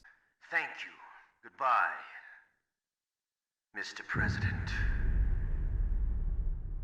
Making his decision to call off the nuclear strikes and arresting of the defense secretary even more questionable. There's some grand plan at work here, but we won't find that out until MGS2. Anyways, that wraps up Metal Gear Solid. And overall, if you wanted to call this game a masterpiece, I'd have quite a hard time arguing with you. Over the course of the game, it proves itself to still hold up incredibly well, primarily down to its gameplay. The obvious thing you could pick out as being outdated is the graphics. They're pixely and give the player a hard time when trying to identify some of the more minute details in the environment. But it's that environment itself which I think makes up for it. The art direction here is just unbelievable. From the settings, the scenery, the weaponry, and the items, Metal Gear Solid has a distinct style from start to finish. The story I still find to be captivating, touching on some very heavy subjects, while at the same time not getting too bogged down in them. Unlike many people criticise some of the future games for, but MGS1 is first and foremost a game. A game with a heavy emphasis on its story, but one that utilises its format to max potential. The music and sound is brilliant across the board, with the music in particular being even more varied compared to Metal Gear 1 and 2, while at the same time using the idea of themes incredibly well to solidify certain areas and scenarios with particular music. You hear the music out of context, and you can immediately apply the context yourself, solely because of your previous association with it. Metal Gear Solid is a fantastic experience from start to finish. It presents brand new innovations to the stealth game format the series already helped popularise, has a story that's striking and relates to real world events, which will make you stop and and think about your life outside of the game. And it has the Psycho Mantis fight. That alone puts this game far and above many others in my eyes. Before we move on though, there is still some other unlocks we can take advantage of here. One of the main ones being that alternate ending I talked about way back, where if you submit during the torture sequence, Meryl actually does die, and is replaced with Otacon in the final moments of the game. I appreciate the inclusion of this, and it's definitely an impactful switch when looking at this game outside of the series. However, as we'll eventually come to find, this is actually the non-canon ending of the game, as way down the line in MGS4, characters like Meryl were still revealed to be alive. A nice alternate ending, but one that doesn't really hold up that well. There's also several completion bonuses here when deciding to start a new game on an old save file. Completing the game once with Meryl gives you the bandana, allowing you to have infinite ammo for any weapon when it's equipped, and completing it with Otacon gives you the stealth camouflage, pretty much letting you run through the entire game without ever being seen. Doing both endings results in you being given the tuxedo, a charming little well done for experiencing the game to its max potential basically, while obviously being a callback to the suave James Bond character, which clearly inspired this game's direction to quite a large degree. Much like Metal Gear 1 and 2, you're also given a number of rankings at the end of the game, the highest accolade being the Big Boss rank, that you might want to aim for if you're looking to be a true master of stealth. For me, completing the game with hardly any alerts, kills, and under 3 hours on extreme seems borderline insane, but it's there if you want to go for it. You've also got the VR missions, which I mean, extra content sure, but I've pretty much always hated these. They lack any of the atmosphere from the main game. You're in this random patch of land in the middle of a void. It's just so boring to me. Not to mention that although these do get a tad more interesting the more missions you complete, the fact you're locked into doing ones like walk to this objective with one enemy on screen just doesn't encourage me to keep on playing. There was even a full-blown expansion pack solely focused on VR missions, featuring 300 missions, which I'll admit do have a bit more variation to them, not just having basic objectives revolved around reaching a goal or killing enemies, but ones like the mystery section, which has us apprehending guards who've stolen someone's mask. Or how about the Revenge of Genola, where we're made to shoot down 2 giant guards. It's a bit of a shame to be honest. I won't deny, there's a lot of good stuff to find here. It's just the fact you've got to wade through so much lifeless crap to get to it. Being able to play as Grey Fox, for example, amazing idea. But everything is still so lifeless that it doesn't interest me personally. For someone else though, who wants to experience more gameplay without being hamstrung by the story, and especially for those who want scenarios that are curated for particular weaponry, like the Nikita and PSG-1, which don't get used that much during the main game, the VR missions might just scratch that itch. So, MGS1, a landmark moment in gaming history, a game that was not only popular, but critically acclaimed too, setting itself up perfectly for a sequel, and one that we'd see only 3 years later. Just another reminder that much like I haven't touched on the NES versions of Metal Gear 1 and 2, I'm not particularly going to focus on any other ports of future Metal Gear games either. What I'm aiming to mainly focus on are games that are both important to the Metal Gear franchise in terms of story, gameplay, and technological developments, and ultimately just focusing on what the intended experience is for whatever Metal Gear entry I'm talking about. The one I'm classing as the intended experience in my case being the one that Kojima had his hands on. Make no mistake, Kojima isn't everything when it comes to the creation of the Metal Gear games, but as I've said, he's the closest the game industry has to an auteur. You can actively feel when he's not involved in a Metal Gear project. Taking me nicely to a small diversion related to a spin-off Metal Gear game released a year prior to MGS2, on the Game Boy Color of all devices. This being Metal Gear Solid Ghost Babel, a non-canon game that while only having Kojima involved as a producer, not a designer or writer, I still want to touch on for a second, due to it not just being a port of Metal Gear Solid, but an original game made specifically for the Game Boy. And this is a game that, unlike I initially thought, clearly has a substantial amount of care put into it. This isn't some lame spin-off made with zero effort. From the opening cutscene, we can already see the game's taking several notes from the innovations found in Metal Gear Solid, while obviously catering to the technological drawbacks the Game Boy presents. The pixel art we see for the character models is great, being essentially identical to what we see in Metal Gear 2, and that's ultimately the game I compare this to most. It's like a more refined Metal Gear 2 that, let's not forget, is now portable. When getting into the gameplay, I think the developers really excel in transporting the stealth gameplay back to the top-down, screen-by-screen environments of Metal Gear 1 and 2. First off, the bright colours which are present here look excellent. There's a very clear focus on the colour aspect of the Game Boy Color, being what I'd say is the most vibrant a Metal Gear game's appeared as of yet. Snake himself is so much nicer to control compared to the first 2 Metal Gears. His animations are smooth. Bullets are shot out rapidly from his weapons now. He can turn diagonally, that being the most wanted inclusion for me in the first 2 Metal Gears. You haven't got any voice acting of course, but that's obviously fine, because once again, we're working with very limited hardware. The story for me is not really a priority, something which might sound like it would destroy any Metal Gear related project. But it's not an issue for me personally. It's nothing we're not accustomed to when playing the previous games basically. You swap out the new characters, like Chris and Weasel, for Meryl and Master Miller, or the Galwade base we infiltrate with Outer Heaven or Shadow Moses, and you've ultimately got the same exact kind of plot from before. Terrorists have stolen Metal Gear. Guards and bosses stand in our way. The experience rests on the gameplay for me. Something you've got to think about is the portability here, and how the game's been crafted to cater to that aspect. Now, a lot of people may disagree with me on this, but I've developed the mindset that if you're looking to achieve the full intended experience from a game, as long as it's not one that solely relies on you going out and about while playing, like Pokemon Go, you simply won't get its full potential if you're playing on a handheld. There's something about the idea of playing it while outside, which has always been so distracting. The way portable consoles are advertised is a sort of 10 minutes of fun before you reach a destination, sort of the equivalent of reading a book while on the subway, or playing Angry Birds while on the bus. What I'm saying is, I don't think I've ever experienced anything on a handheld console which couldn't have been further enhanced by getting made on a regular console or PC. That's the thing though, as I said at the start, that's primarily because of aspects like the story. I can't truly get sucked into an experience when I know I'm going to have to put the game down in a second, and that's one of Ghost Babel's really strong aspects. The different areas of the game are segmented into stages, giving you the perfect opportunity to stop, save, and pick the game back up later on. And ultimately, when it does try to go for something a bit more ambitious, it genuinely exceeds my expectations. Overall, I think Ghost Babel was a pretty great experience all round. I can understand why there's somewhat of a cult following behind this game, claiming it's one of the best Metal Gear games ever made. I wouldn't necessarily agree, but I'd say gameplay-wise, it's hands down the best 2D Metal Gear. The visuals are fantastic, the gameplay is damn smooth and carries the Metal Gear formula over quite faithfully, while also streamlining some elements to better suit the device it's playing on. And ultimately, if you want some Metal Gear stealth action on the go, Ghost Babel is still the best option to go for in my opinion. Just don't expect to be mind blown by the story or anything.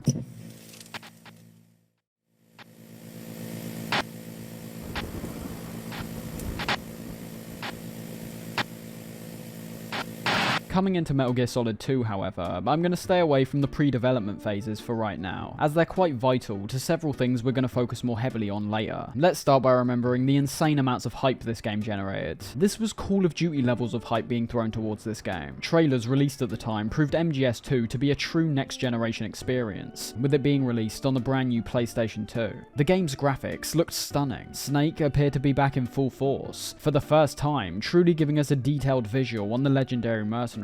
A lot of game mechanics were even shown off in this initial trailer, and it might sound somewhat irrelevant talking about the hype at the time, but trust me, the fan reaction to this game might possibly be one of the most important aspects to look at when going on to how Kojima tackled future entries. Needless to say, people's expectations were off the charts, and when it eventually released on November 13th, 2001, the game we initially get presented with appeared to not just meet those expectations, but utterly blow them out of the water. The intro cutscene prepares the player so well for the adventure they're about to embark on, being even more cinematic in terms of its style, and this time being accompanied with a full-on orchestra, something which is continually used throughout the game to great effect, and was actually an idea Kojima wanted to achieve in MGS1, but as we saw, he obviously couldn't back then. The intro seems to carry over what was being presented in the trailer footage on the run-up to its release, having an emphasis on Snake being awesome, some of the bosses will be fighting throughout the game, and also the environment of the game, which appears to look like some kind of tanker. The atmosphere is something which I think is set right off the bat, and I feel in both cases it's related to the music and visuals. There's a contrast which I feel is employed between the opening cutscene and the actual title screen. The intro feels grand and epic due to the intense and dramatic editing, and of course, the blaring orchestra which accompanies it.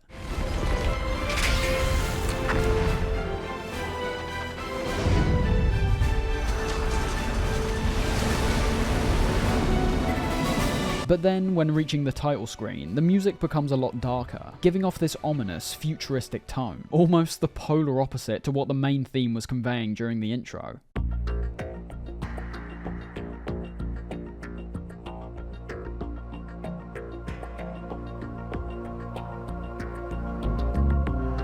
And then when looking at what the title screen actually is. We see a bright red drawing of Snake staring directly at us. All the while, lines of code and DNA float in the background. It's definitely a lot more menacing than any other title screen before it, and makes me feel the contrast between the intro and this was definitely intentional. The music alone indicates a Metal Gear game which has jumped far ahead in terms of the in-game technology we'll be witnessing. But don't mistake what could be called this more serious atmosphere with a lack of fun little Easter eggs. As we're moving around the joysticks, you'll see that just like MGS1, the background begins to move and change colour. We even have the new addition of a lightning strike when pressing L1 if you want to give yourself a jump scare.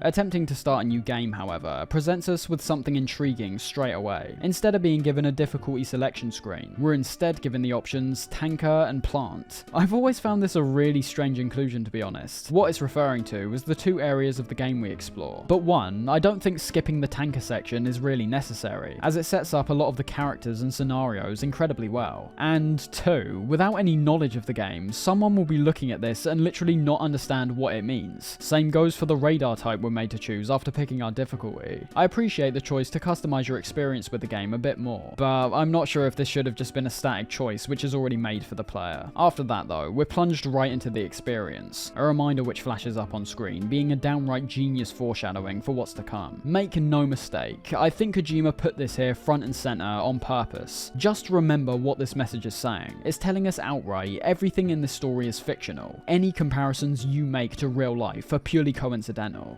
Something Kojima would know for a fact is completely untrue. This game, more than any other, has almost every element of its story centered around real-world events, organizations, and ideologies. But these things will make more sense a bit further down the line. The start of this game is just masterful in my opinion. Snake is the one to open the game, David Hayter's voice acting reaching its peak in my opinion. The Hudson River, 2 years ago. We had classified intelligence that a new type of Metal Gear was scheduled for transport. The whole thing stank, but our noses had been out in the cold too long.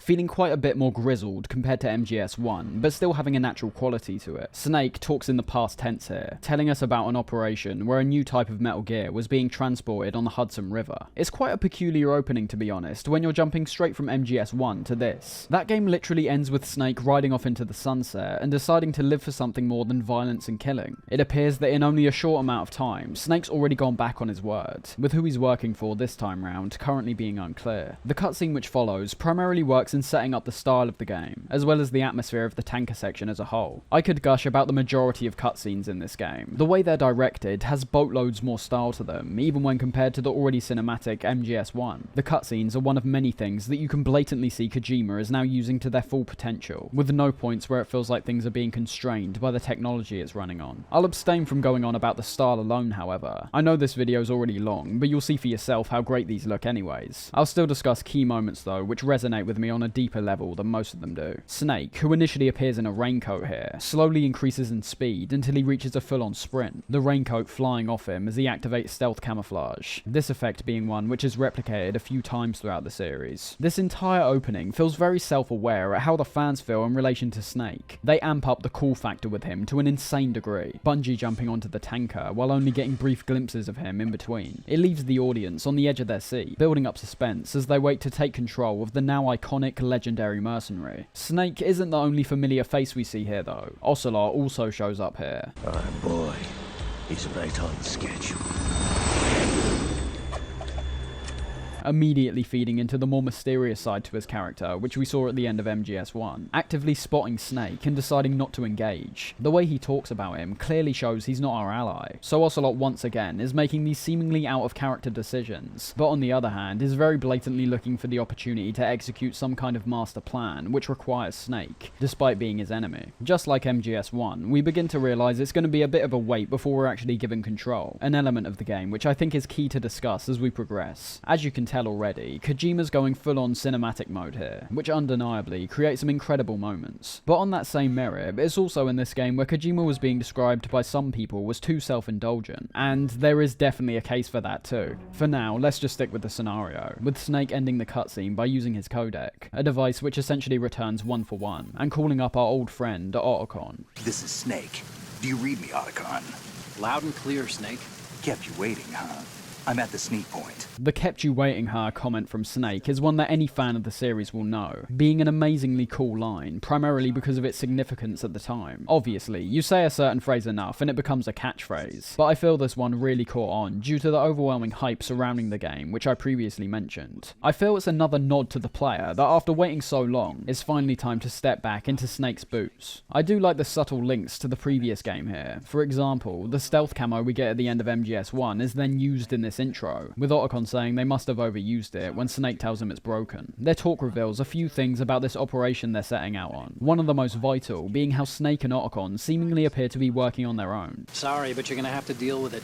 You're not in the military anymore. The military's out, which means no more Colonel, no more orders, and no more potentially deadly viruses getting inserted into his blood. Ocelot said to have gone through with this plan, which we saw set up at the end of the first game, this being to sell off the specs of Metal Gear to the black market, which in turn led to a flood of information to all the nations around the world on how to build their own Metal Gear. What we're seeing at this point being highly comparable to the rise of nuclear weapons around the world after the initial Manhattan Project in 1942. The world's about to be faced with a threat far worse than all-out nuclear war, and it seems the Metal Gear Snake and Otacon are heading after is one under Marine Corps jurisdiction. This new one seems to have been designed to wipe the floor with all the other models. The only consistent description is that it's an amphibious, anti-Metal Gear vehicle.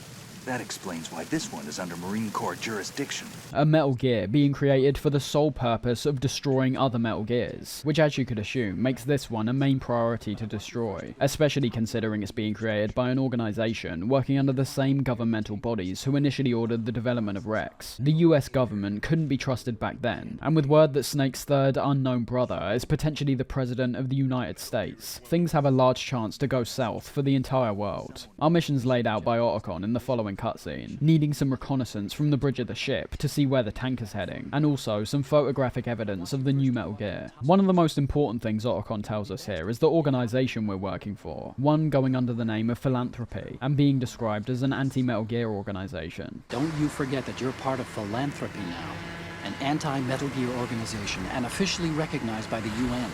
Recognized, but still fringe, Otacon.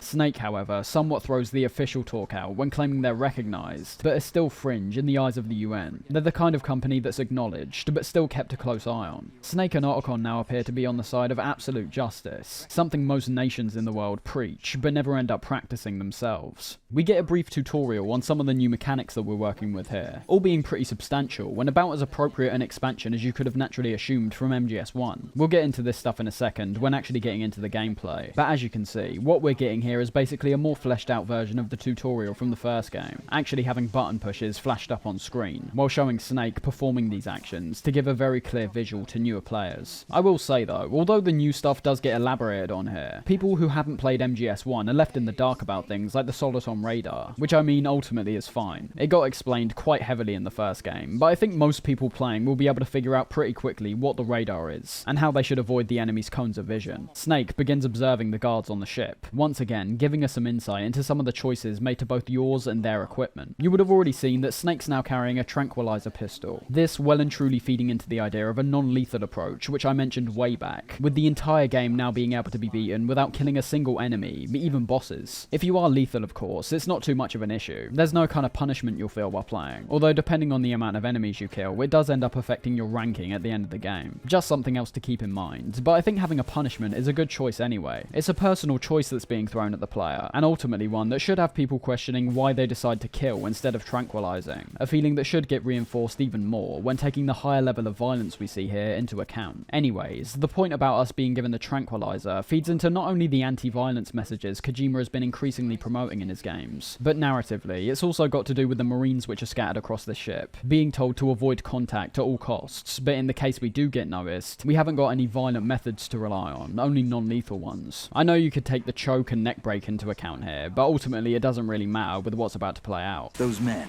you wouldn't think they were anything but civilians from here. With all the ships passing on the river and in the harbor, putting uniformed Marines on the deck would be a bad idea. People can get a clear view of the water from Riverside, too.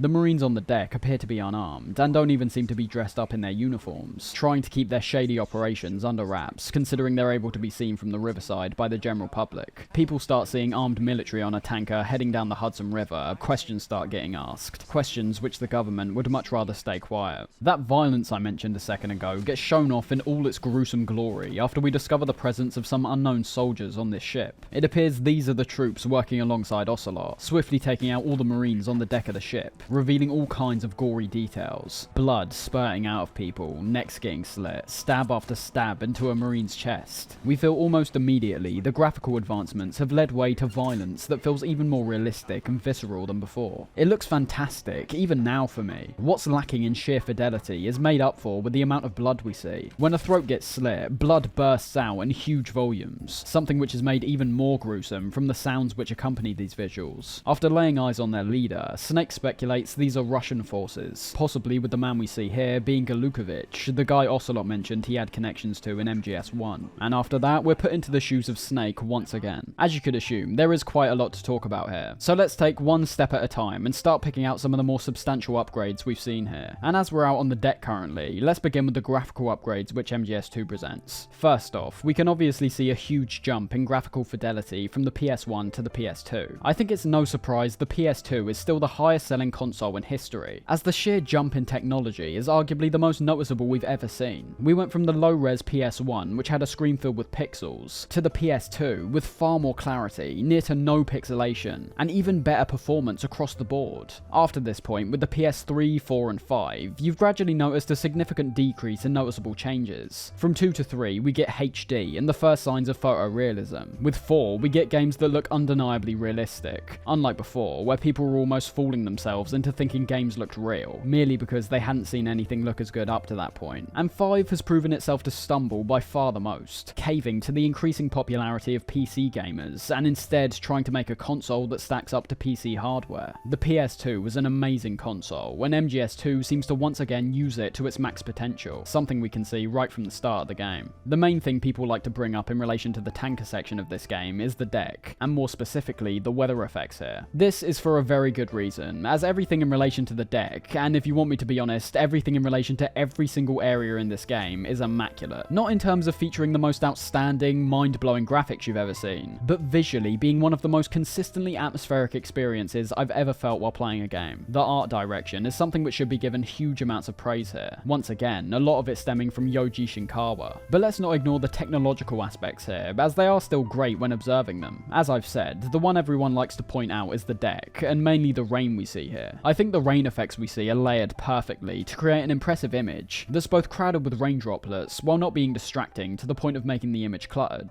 The way the rain actually appears too outclasses almost every rain effect I see in games released nowadays. As games have tried to make rain more realistic, I think it's actually been made to look worse. It might sound like a generalization, and it kind of is, but across the board, we've seen this atmospheric, hazy rain here be turned into these very distinct, almost jet white streams falling out the sky. The effect in that case is to convey a type of weather, whereas here, I feel it's been used to create an atmosphere. There's so many fantastic visual details we can see adhere to this rain. For example, Snake's reflection, which conveys the wetness of the surfaces here. Look into the windows above, we can see what appears to be some kind of animation placed on the windows to show the rain landing onto them. And my favourite part is another element I find to be understated when looking back to this game now, that being the effect of the rain landing onto the surfaces. Not creating some big splash onto the ground with individual water particles bursting out, but instead a consistent white noisy type effect which crops up on most surfaces. Yet again, where more advanced technology can lead way to individual water droplets having a huge amount of clarity, I think this approach actually works so much better in achieving the rain's intended effect. We focused a lot on the rain, but let's not forget how much of a leap all the other visual elements are here compared to MGS1. Going into the first person view now, this being activated with R1 instead of triangle, which we'll see fits perfectly into the combat this time round. We can now get a close look once again at what are even more detailed environments. We'll focus solely on the outside for now, but when getting inside, we'll of course talk about other areas of note which excel in the visual department. One thing we can see has now been paid a closer amount of attention to is the environment outside of the playable area. Whereas in MGS1, we primarily saw snowy mountains which clouded our view to anything beyond them, or rooftops where upon looking down we can't see anything at all. Here, we can immediately see a broad city environment surrounding us. Just like I mentioned how the landscape in MGS1 is sculpted to appear more natural, so too does the city, having all different types of buildings varying in length and width. Taking a look into the playable area presents even further amounts of detail, the texture work presenting even more detail, variation, and with a higher level of clarity from the PS2's technical upgrades. At the start of the MGS1 section, I was mentioning all the different sorts of wall and floor textures which vary up the environment, but my mention of those things were definitely more related to the impressive amount of variation on the PS1's limited hardware. Right from the get-go, you can see everything's been expanded to such a high degree that it's hardly worth talking about at this point. Whereas before, crates and boxes were oftentimes used to fill up the environment. Just on the deck alone, we can see there's all kinds of different chains, barriers, walkways, stairs, pillars, lights. A lot of effort has clearly been put into making the deck feel authentic, which, I'll say again, has been translated to essentially all the areas across the game. Let's not get bogged down in these specifics for right now, however. We'll most likely end up touching on tons of visual elements when looking at the bulk of the game anyways. First, I want to focus on getting inside the ship from our starting area, which showcases a design principle that, while not particularly applying to the majority of the tanker in my opinion, definitely ends up applying to the latter plant section. We're told to make our way inside, and from the start, we're given a couple options on how to actually do this. Heading to the left, we see a guard patrolling the ground level. On the right, we see a guard patrolling an upper level. And in the middle, there's a guard right at the top who we discover can now spot us slightly. This immediately letting the player know, merely because you're on a higher or lower level to an enemy, doesn't necessarily mean they can't see you this time. It's something that's been introduced to keep the player on their toes, even more than they already are. And that's because the guard here doesn't actually enter an alert phase. Instead, he feels something's off and goes to investigate, forcing the player to either run away or hide to avoid being caught. These elements require some skill on the player's part, as they now have to think about things like how long they've got until the guard reaches their current position, which side of the ship the guard's approaching from, how they're going to effectively avoid this guard while also avoiding the other guards that are patrolling the ship.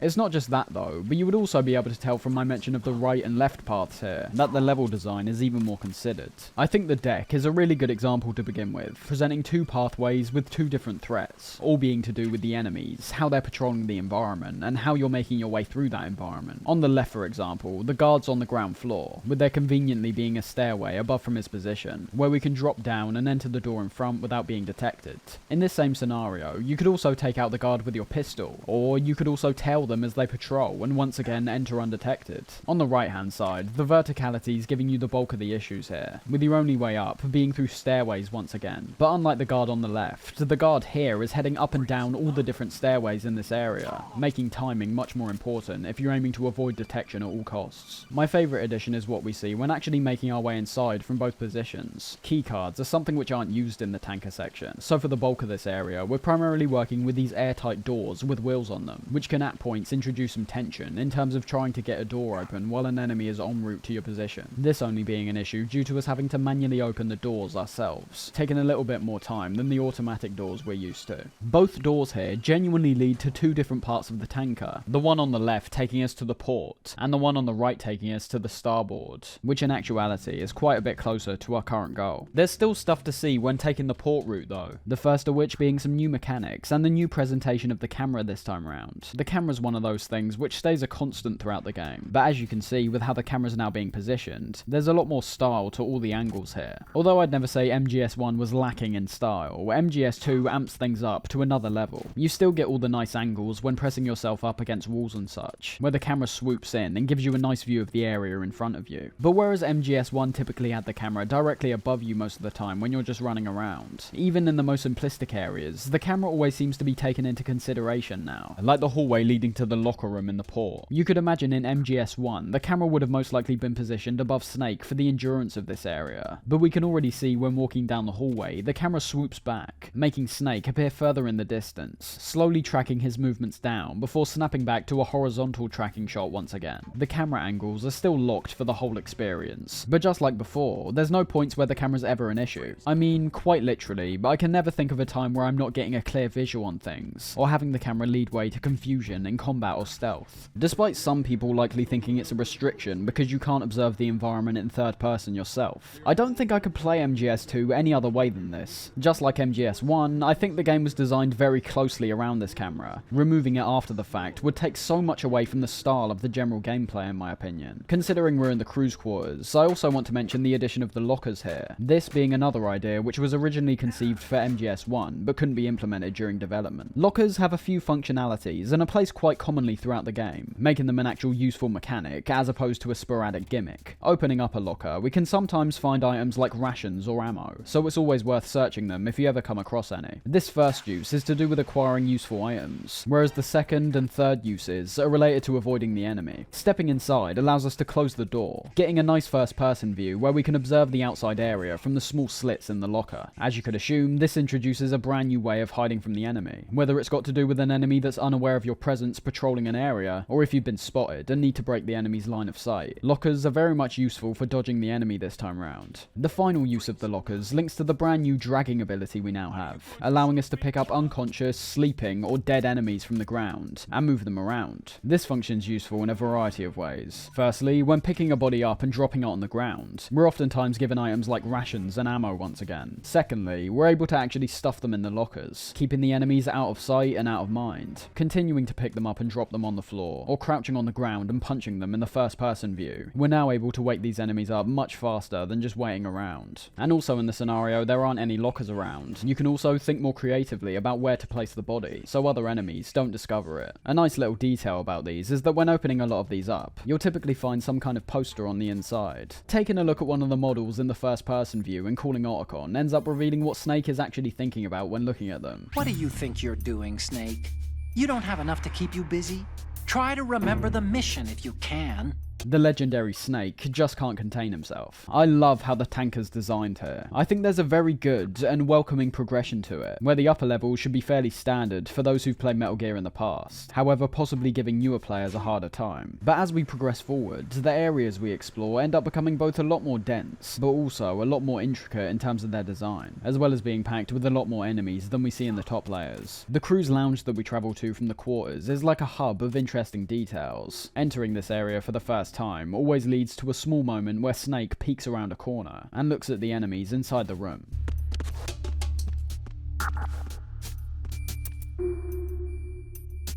This cleverly reminding us once again that we can actually do that ourselves in game now, not only giving us a greater view of the room from a distance, just like what was showcased, but also allowing us to use our weapon while in cover too. This is a mechanic that can be immensely useful in combat scenarios, allowing us to pop our heads out, deal some damage, and then go back into cover, either to reload or just take a breather. But on the same note, I don't think I'd say the controls here make these moves the easiest thing to pull off either, and not in a skill-based kind of way, just quite a finicky type of way. Lots of buttons have to be pushed to make it work effectively in combat. Holding L2 or R2 to initially peek out of cover, then holding square to aim our weapon, then also holding R1 to go into first person mode, as headshots are by far the most effective way of using the tranquilizer, and then aiming with the analog stick and firing. Yeah, it's undeniably a lot of buttons, but it can be done. It's just the fact you pair that up with an intense combat scenario, and I could see a lot of people throwing this function to the wayside in exchange for either taking damage or just popping in and out of cover manually. Either way, I think it's good.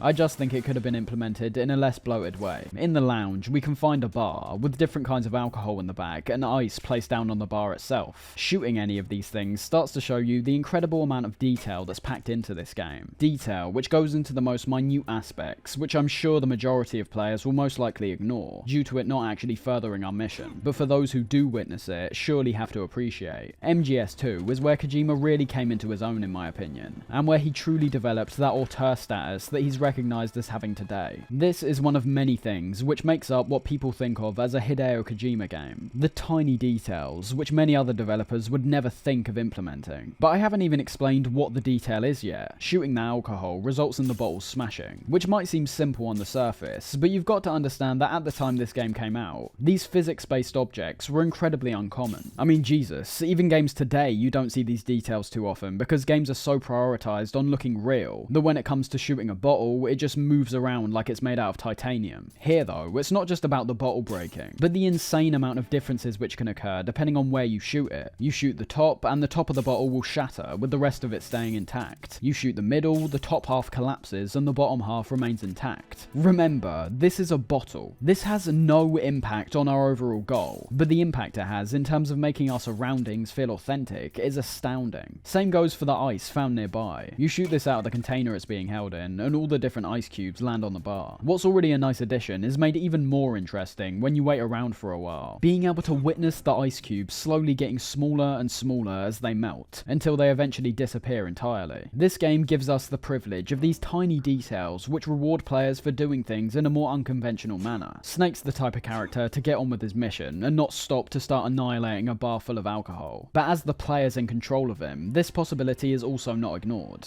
The smallest things like this can make an experience feel infinitely more lively and dynamic. The best part is, there's no downside to these additions either. Unlike many other games, I'm hard pressed to say there's any kind of sacrifices which were made to any element of the game. I truly believe this is an example of a game carrying all of its ideas out to what essentially is their max potential. Shadows are the highlight of the next area upwards, with every room in this tanker now appearing more and more like the most well-constructed tutorial I've ever seen. One that doesn't flash tips and tricks on screen constantly, reminding you of things to look out for. But in a case like the shadows here, it lets you know the more accurate shadowing that's present in this game allows you to detect enemies round corners without even getting near them. Shadows are an aspect I didn't touch on at all in MGS1, because they weren't really utilised to any degree in that game. The example that's showcased in this moment in MGS2 shows off what I mean. Here, we've got shadows that accurately reflect the character model, accurately reflects their movements, the items they've got held in their hand, what stance they're in, and even having their shadow elongate and disappear depending on where they are in relation to the light source. MGS1 tended to use shading in terms of its environments, so literally making certain areas of the room and its textures darker, instead of having a lack of light or structures in the way of a light source create a shadowy effect. Look into the character models too. Snake merely creates a simplistic circular shadow, never moving its position in accordance with any light sources. That isn't a slant on MGS1, I'm merely pointing out how far forward we've jumped with MGS2. Shadows are a cool effect to introduce in themselves, but the design process seems so clever, in that because they've now managed to implement shadows in their sequel, they also try to play a role in the gameplay too. With things like this, it's clear the gameplay is at the front and foremost of the devs' thinking. It's something that enhances the experience all round, gameplay and cutscenes, but is given an actual function in the gameplay which enhances the interactivity aspect of what makes video games so unique. The final few rooms we enter before reaching the bridge brings back some familiar things from MGS1, and yet again, some more interactivity in the environment. The first of these things is the return of the cameras, this first one we come across being completely static, while the others up ahead actively move around. We're used to these already of course, and the only noticeable difference I'd really pick out is that despite their smaller cone of vision, they do appear to have an easier time detecting you if you decide to run under them instead of pressing yourself up against a wall and shimmying along. I've always found it's a 50-50 split when dashing under them, so in a way, I feel this was giving more functionality to the wall press overall. Outside of that, their function's exactly the same, even down to being able to be temporarily disabled with chaff grenades, which we can also find here. Heading up the stairs and into the storeroom, we're able to find the cardboard box once again. The orange box we find here, arguably being the most distinct MGS cardboard box out of all of them. The interactive elements in this area, however, comes from the fruit, which just like the bottles, has physics which allows them to be split apart into individual pieces. Then you've got the flour bags, which much like the fire extinguisher we could discover earlier, makes the surrounding area shrouded with mist when being shot, working great as an effect, as we're also able to see details like the grains of flour falling out the bag. Finally, in the kitchen there's several pans hung up which we can fire at, all creating distinct dinging sounds when firing at them.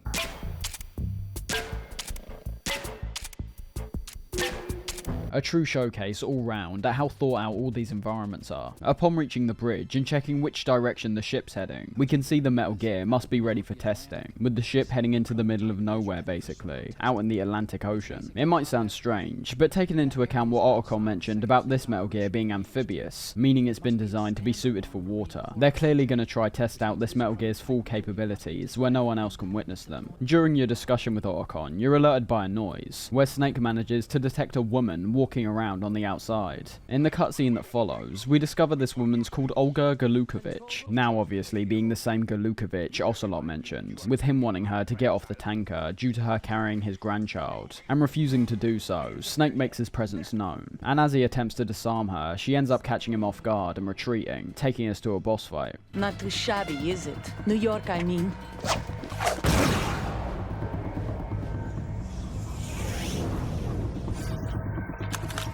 This fight's a fantastic introduction to the boss fights which will be featured in this game, arguably being the best first boss battle we've seen across the entire series so far. Much like many of the other elements which have been introduced across the tanker, I see this fight being developed as a part of some very considered design choices, all going towards teaching the player how this game functions without actually telling them. This show don't tell approach is typically always praised by gamers, feeling that by letting them discover things themselves, it feels more satisfying. There's many reasons for this thinking. One's to do with letting the players feed into their own creativity instead of following instructions. The freedom which comes along with this approach allowing players to make mistakes and try again, once again, instead of being told exactly what to do in the moment and then have that information be forgotten because they were simply handed it. I agree with this view. Telling players what to do in my eyes is the antithesis of what video games should be all about, that being how the player themselves are interacting with the game's world. You give a player a step-by-step guide on how to do things correctly, you almost entirely strip away the interactive aspect. It's like the equivalent of pressing fast forward on a film for me. The interactivity is literally coming from pressing the correct buttons in the correct order. What I'm saying is, the entire tanker section up to this point has introduced both old and newer players to how this game is going to work, having older players feel a familiar type of gameplay with some new elements thrown in, and newer players experience everything for the first time obviously. What the Olga fight works as is a full-on test on the brand new combat elements which have been introduced, with there being several key moments in this fight which show this off very well. She'll start letting out shots right from the very start, with the first thing the players made to consider being their approach to the fight. The color-coded cones of vision are something players should have been accustomed to by this point. Blue means neutral, yellow means suspicious, and red means they've spotted you. Because this same logic applies to Olga here, we're able to use stealth during this fight to a far more satisfying degree than we ever have before. Once you figure out things that break Olga's line of sight with you, like how often she runs around while not looking at you and hides behind particular cover where she can't see you, hiding from her should be quite easy. All it takes is to be detected in one part of the arena, and then head to the other side without Olga noticing, in which you'll then see her continuing to fire on where you previously were, because she still thinks you're in that position. That alone I find to be immensely satisfying. Having that be something that you can just pull off yourself in-game, not being instructed to do it, using techniques that you've learned on the way up to this fight instead of having the fight be more restrictive. It's just great, and also balanced very well by having Olga use grenades to flush you out if you stay in one position for too long. I love how the stealth is something that's somewhat subconsciously reinforced as well via the stakes of the fight. In the cutscene leading up to this, it's already shown that Olga's someone who has plenty of tricks up her sleeve, like how she had a hidden bullet within her knife that almost actually took out Snake, and then once the fight begins and she starts firing out shots, you realise her rapid fire pistol is a piece of equipment that far outweighs your tranquilizer that can only shoot one dart at a time.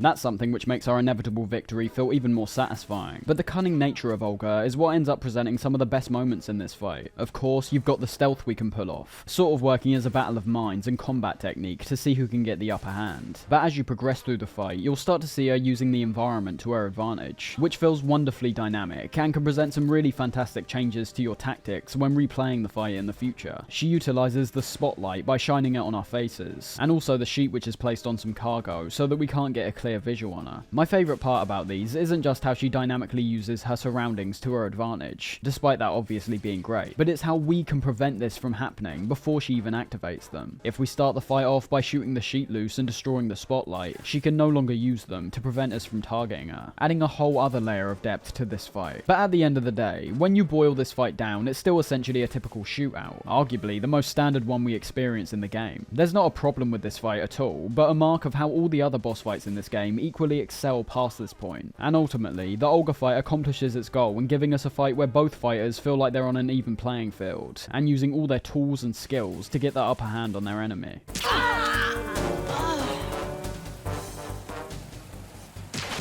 Obviously, Snake ends up winning the fight, taking Olga's USP for himself, while also witnessing what appears to be a flying surveillance camera nearby, which Snake refers to as a cipher, a brilliantly subtle glimpse at some of the technological advancements which have been made since MGS1. Things become a lot more complicated for Snake and Otacon after they get a full ID on Sergei Galukovich, obviously piecing together that him and Ocelot are going after Metal Gear, while the appearance of the Marine Cipher T means that on top of the Marines and the Russians, the Army's also getting involved. First the Marines, then the Russians, now the Army? You're right. This isn't gonna be simple. What makes things worse for Snake is that it's at this point where Otacon admits that intel we got for this mission was from some anonymous tip, one that he only trusted due to it being sent by someone with the initials EE, which Otacon assumes is his younger sister, Emma Emmerich. The sender of the tip was EE. EE? Her name is Emma, but I always call her EE. Emma Emmerich? Yeah, it just caught my eye, you know? With Otacon potentially sending us into a mission where we're completely out of our depth, Snake appears to not be phased whatsoever, as he makes his way down to the holds, where the new Metal Gear is apparently being kept. To actually get to the holds, however, we first need to head through the engine room, seeing the return of someone familiar straight away, in toy form. Raven?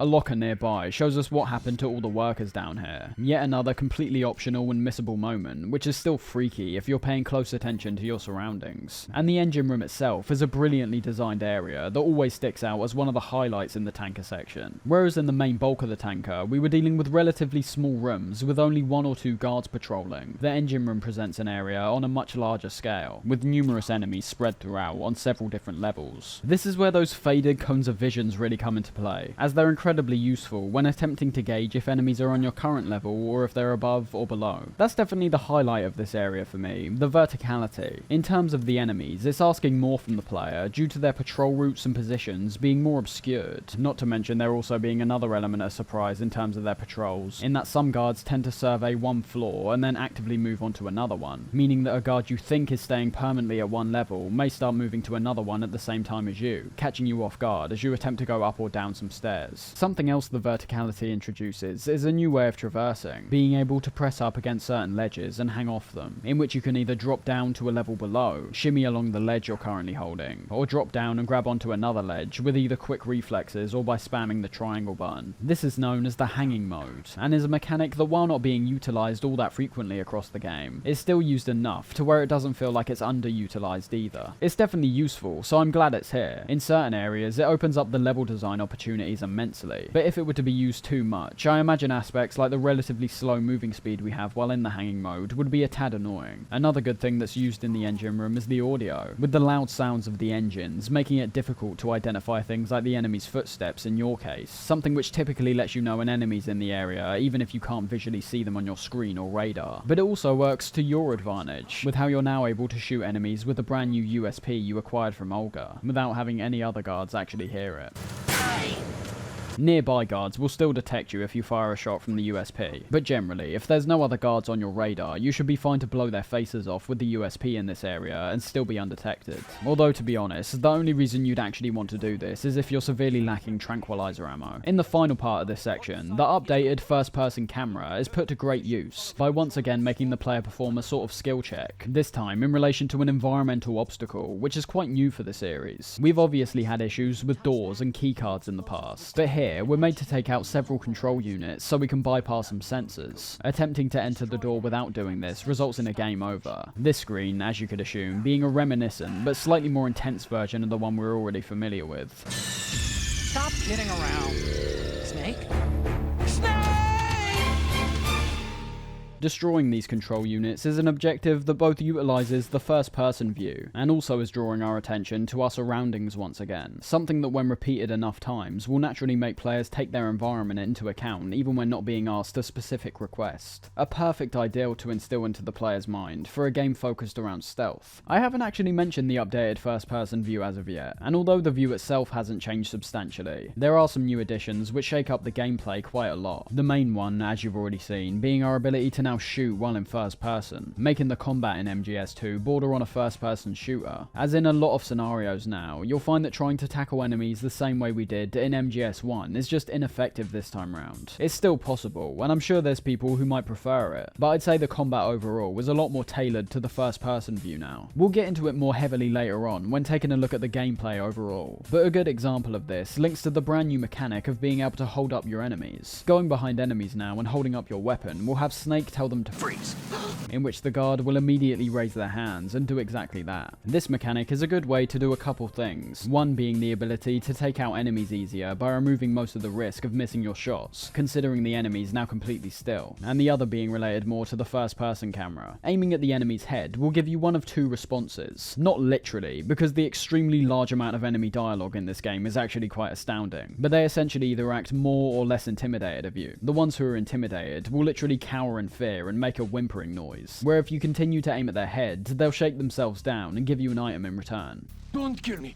The first item will always be a dog tag, the new collectibles in this game, but any subsequent items will always be either ammo, grenades, or rations, kind of like the same process as picking up and dropping an enemy, but before you've actually taken them out. Enemies who are less intimidated, however, really show off the first person targeting here, as the only way to make them bow down is to actually injure them. The key difference here being injure, not kill. The only way to do this is by moving your sights away from the head, and instead shooting one of their other body parts, like their arms or legs. If you hold up and take out an enemy entirely in third person, you'll obviously never experience this, which is what I mean about a large amount of the combat being more tailored to the first person view now. We'll talk more on these elements later on, but for now it's time to make our way to Metal Gear, where during our journey through the tight tunnels of the port and starboard, we stumble across two potential fights with multiple enemies, the first of which is entirely optional, but still requires you to be paying attention as to not alert the enemy. However, due to the guard wearing night vision goggles and very blatantly being shrouded in almost complete darkness, I feel this fight was definitely intentional for players who weren't paying close attention to their surroundings, much like the previous areas taught us we should be doing. It's somewhat the perfect follow-on from everything I just mentioned. All the skill checks are out the way now, and as a result, the first thing they throw in our path is an area featuring an enemy we have to be incredibly careful not to get spotted by, with getting spotted leading to an onslaught of other enemy soldiers. That's another reason I think this feeds into the punishment aspect of what I'm talking about. After killing this enemy who spotted us, numerous other enemies randomly show up in the area and start firing at us too. That is a full-on inconsistency with pretty much all the other areas in the game. I haven't got onto it quite yet, but the guards do not work like this in the game. They don't just randomly show up, but instead are actively called in from other parts of the facility. Yet again, I think this is all put in to now punish the player for almost ignoring the lessons they should have been learning up to this point, as well as also perhaps being a form of training for the upcoming unavoidable combat encounter in the starboard section. I've never really liked this fight in my opinion. It appears to be attempting the same skill check that we literally just saw, but in a more forced and truncated way. The cutscene says it all really. Snake's literally hiding directly behind a crate, pretty much impossible to see, and yet the guard exclaims, "Who's there?"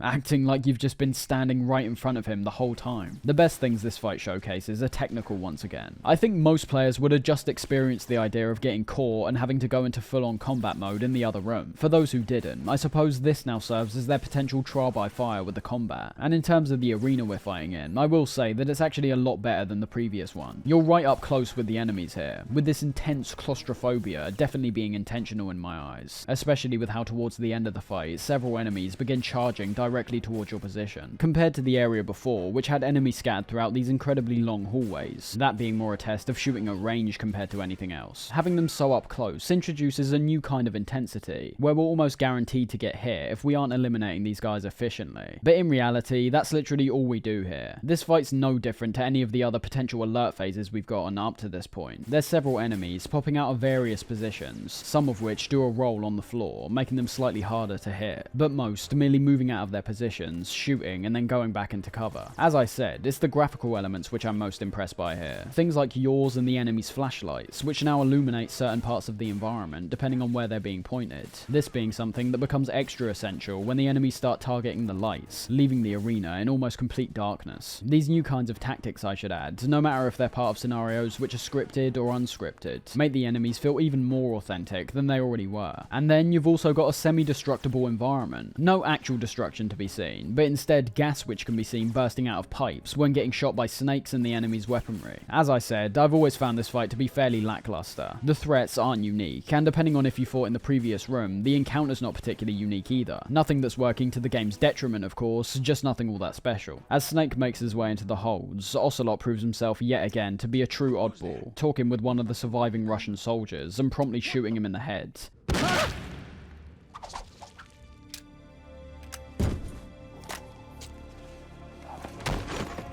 revealing his intentions are still all revolved around himself, as opposed to actually staying loyal to Galukovich. I love this section in the holds. It's the perfect way to wrap up the tanker section in my eyes, sneaking our way through rooms packed with Marines and finally getting a visual on the brand new Metal Gear. The best part of the holds in my opinion is how sprawling the levels are, and how many routes we can take to actually get to the Metal Gear. There's so many little details in this area alone that I've personally discovered throughout the years, that I can really describe this game as one that just keeps on giving. It's literally impossible to experience everything this game has to offer on the first go round, and I imagine for people going into the experience completely blind, they'll be missing out on a huge number of little secrets and Easter eggs. There's so many that I don't expect to catalogue all of them, but I'll list some of my favourites in this area to begin with. The setup here is really good, giving us a strict time limit to begin with, which correlates to how long the Commandant's speech is going to last. On normal difficulty, only being 7 minutes, which really isn't a lot of time, and is a daunting prospect. This is somewhat of a lie, as the Commandant will temporarily stop his speech at certain points to do some brief drill exercises, but I'm still glad the time limit's made to be shorter than it actually is in this case, as it's putting the player under pressure once again, while also asking them to sneak past an area jam-packed with enemies. The Easter eggs here are off the charts. For example, there's a single guard you'll be able to find in the midst of the other soldiers. A guard who's decided to break the dress code and only wear his underwear. Using the camera to take a picture of this and entering the final room, all the guards will also be wearing solely their underwear. Other Easter eggs are ones like the ghost image which can be found when taking a picture of one of the projection screens. These being found all across the game, and are merely pictures of the dev team which are only ever revealed when taking pictures at certain key points. And then you've also got an Easter egg related to the projector itself, this already being a fantastic addition for the gameplay with how you can make the soldiers turn in different directions, giving you an easier time sneaking the opposite way. But if you continue to switch these back and forth for a while, soon you'll be pulled into a cutscene, where Snake starts showing some models on the screen, in which the guards hilariously start ignoring the Commandant and instead looking at the models. This small Easter egg ending with Snake taking the models away, and having all the soldiers immediately turn round and catch Snake.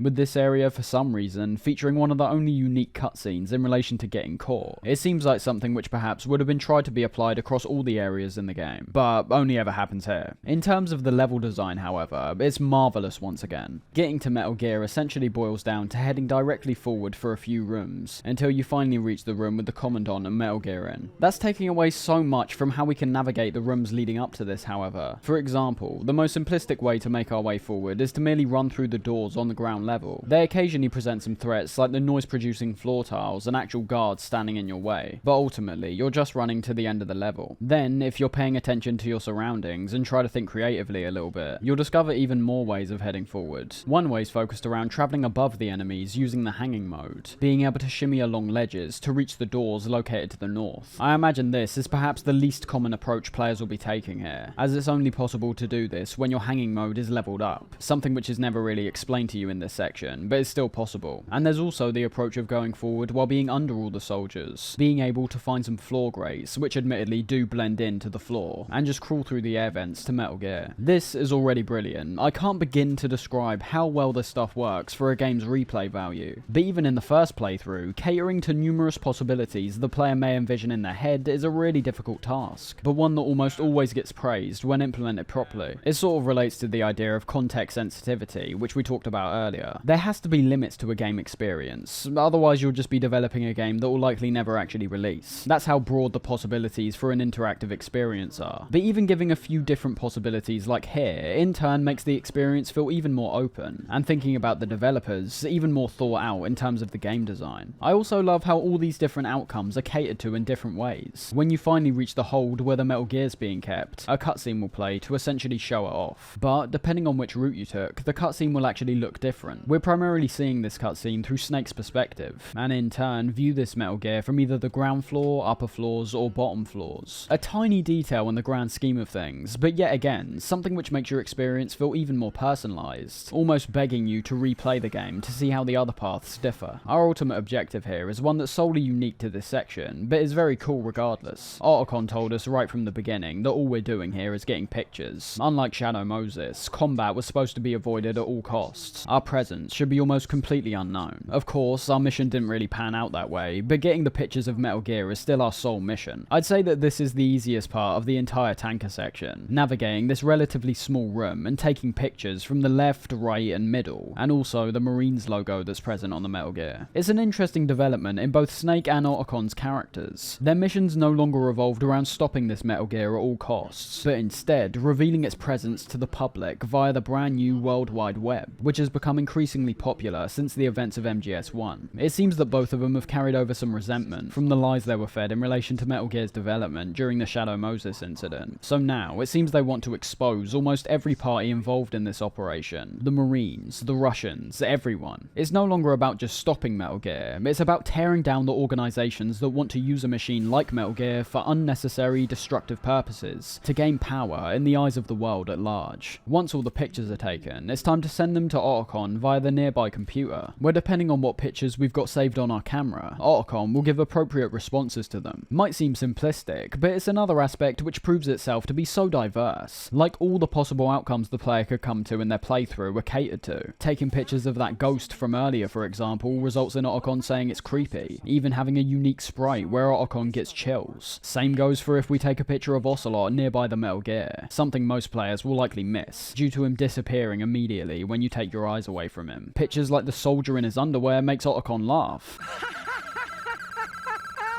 This is hilarious! This rules! But we can't use it. Get the shots we need. A picture of the model in the locker makes him blush. More of these? Is that all you think about? Hey, what you like is your business. Just get those Metal Gear pictures. I'll just make a backup of this one. All having corresponding comments that actually link to the images, like can be seen when he talks about Galukovich when his picture comes up. The entire point is supposed to be revolved around getting the pictures of Metal Gear, and yet there's so much more personality put into this single moment, purely because of all the different possibilities to be seen. You may have already heard on your way up to the final hold, but this Metal Gear is actually referred to as Metal Gear Ray, and as the Commandant explains to his men that they'll lead a new world order with the help of Ray, Ocelot finally makes his presence known, being a bold and cunning figure, just like when we last saw him. Americans are too in love with the sound of their own voice to speak the truth. Identify yourself.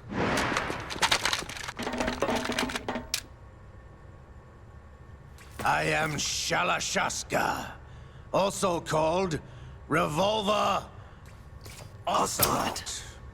What follows is an intense confrontation between Ocelot, the Commandant, and Galukovich, who ends up taking the Commandant hostage. Ocelot explains the tanker's rigged to blow, and Galukovich makes his intentions clear by describing his hatred towards America, buying his homeland, and stealing their resources. Resources that birth technology like Metal Gear. After the Cold War ended, my home was bought out by the Americans. Is there a point to this sad story? Now you would understand. Land, friends, dignity, all sold to the highest bidder, the United States of America. Even the technology that gave birth to these weapons is Russian, developed by us. Unlike Ocelot, it appears that Galukovich and the Commandant still have mindsets that are stuck in the Cold War, a bitter rivalry that all centers around which nation can dominate the world. Galukovich doesn't seem to care about the creation of Metal Gear, and the devastating impact it could have on the world. He knows the impact, and wants Russia to be the ones in control of it, using Ray to supersede America's overwhelming presence in the world. But, as expected, Ocelot has different plans, turning the tables on everyone by showing he's not loyal to Galukovich and his plans in any way. He wants to take Ray for himself, and seemingly has no issue taking on the Russian and American forces which are surrounding him to do so. There's a bizarre interaction between Ocelot and the Commandant, which appears to be the very start of what will eventually be the biggest plot thread across the entire series, and that's the Patriots. Yes, returned to the Patriots. The Lale Lule Lo? How's that possible? Ocelot, have you sold us out?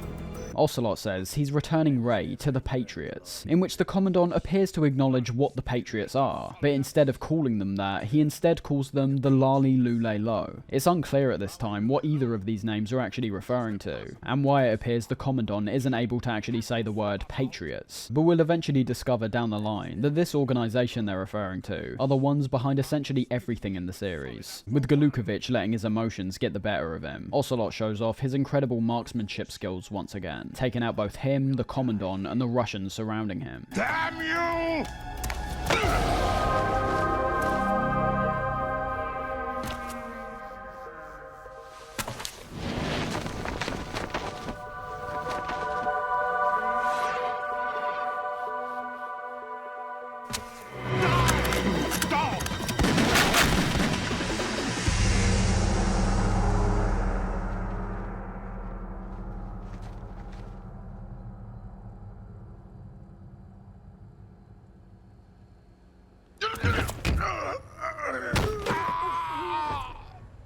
An expertly directed set piece. Things start to get strange after this though. Ocelot detonates the explosives which were set up around the ship, and begins to board Ray. But as he does, he grabs his hand, and re-emerges with a different personality, one we're all too familiar with.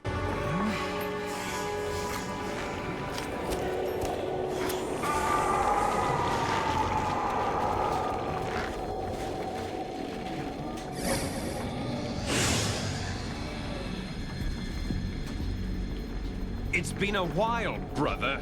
That's right, Liquid has seemingly made his return, but this time is using Ocelot as a host, periodically taking control via his arm, which appears to have been transplanted onto Ocelot's body after his rear arm was cut off by Grey Fox. What's the biggest surprise of this whole final cutscene, however, is how Snake fares in this situation. Liquid, for once, seems to have the upper hand, and by a mile this time, getting into Ray and utterly destroying the surrounding area.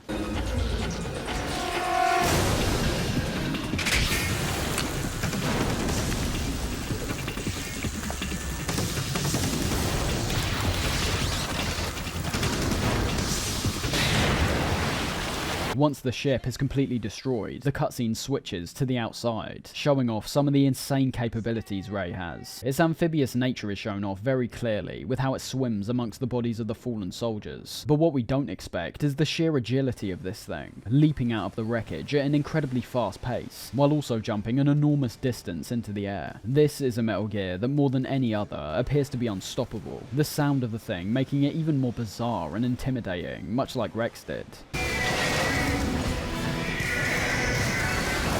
To our surprise, however, Snake appears to not make it out of this operation alive, with Ray making its way towards his position and dragging him under the water, presumably dying in the process. At the time, it's such a weird way to see our main character go out. No climactic send-off or fanfare whatsoever. He just succumbs to the ocean, and Otacon lets out a classic Snake scream before fading to black. In between that, however, we hear another discussion between Ocelot and the President, showing how this operation was essentially rigged from the start. They knew exactly how everything was going to play out. The tanker was always going to be destroyed. Snake was always going to show up to try and capture evidence of this new Metal Gear, and in turn was caught by that cipher we saw earlier. This now being revealed to be one sent in by Ocelot, who describes how Snake will now be painted out as a criminal in the eyes of the world. This undercover operation seems to have actually been the exact opposite. It was an operation set up in a way where the public was always going to be informed, but the information they'll be told by the mainstream media is that they were actually attempting to cover all this stuff up. When realistically, with the orders Ocelot got from the President, it seems like everything from the Metal Gear, the Russians' involvement, and Snake's involvement were all pre-planned to be leaked to the public. Make no mistake, the Marines would have been doing everything authentically. Looking from their point of view, it seems to be the same case as Metal Gear Rex, where the military-industrial complex was fueling the creation of Ray, all without certain governmental bodies ever being made aware of this, at risk of them putting a stop to it. Although as we saw, the President, or Solidus, appeared to be aware the entire time. It's an ironic case where what Snake and Otacon were aiming to achieve actually ended up being almost identical to what Ocelot and Solidus were trying to achieve, the only difference being that Ocelot reclaimed Ray in the process, and painted Snake out as a villain to the general public. With Ray stolen and Snake presumably dead, we're taken right into the plant chapter, hearing our colonel from MGS-1, Roy Campbell, giving us the rundown on our mission. Snake, do you remember the sinking of that tanker 2 years ago?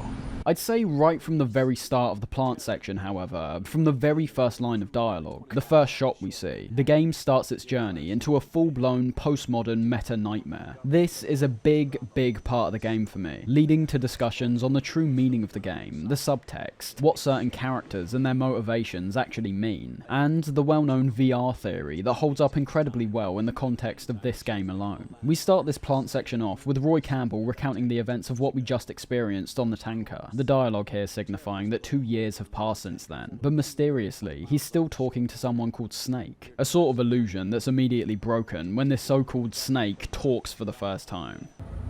Snake, do you remember the sinking of that tanker 2 years ago? Of course. This is not Solid Snake, this is someone else. Someone who's trying their hardest to do their best Solid Snake impression, and in turn sounding even more like a wannabe rookie. It seems that after the tanker went down, huge amounts of oil leaked into the ocean, with the government setting up an offshore cleanup facility referred to as the Big Shell. Knowing what we already know about this shady American government, there's already a high probability that all of this was done on purpose. Let's not forget, Solidus and Ocelot are in cahoots now, and with word that a group of former Navy SEALs calling themselves Dead Cell have taken over the Big Shell, it seems like this cleanup facility may have been put in place for something a lot more sinister. Former members of the Navy SEALs Special Anti-Terrorist Training Squad Dead Cell. Russian private army members may also be involved. It's a highly trained group and they have the Big Shell under complete control. A plant which the Colonel describes has become a landmark of environmental protection, actually being a hub of operations for Ocelot and Solidus, most likely ones involved with Metal Gear Ray. It's not a far out idea at this point, and one that most importantly presents a sense of intrigue in the player, which admittedly may have been dampened quite substantially after they just witnessed their favourite character Snake die in the ocean. The setup here is suspiciously similar to MGS1. You've got some kind of rogue group taking over a government-run facility. The character we're now playing as seemingly appears to be working for a similar organisation to Foxhound, this being something which gets fully confirmed later, with this version of Foxhound supposedly being reformed, despite not actually existing anymore. And whereas Snake and Otacon had now created their own anti-Metal Gear organisation, we're now back in the shoes of someone who's being given orders by Roy Campbell once again. It's like the tanker section was taking steps forward in almost every aspect, and then jumping into the plant section, things are taking somewhat of a step back, introducing us to things that aren't brand new, like the tanker, but emulating elements that we've seen in the past. Needless to say, I think all of this is intentional, and will gradually reveal itself as we continue to explore MGS2. Just like the sons of Big Boss, Dead Cell have announced a ransom of $30 billion,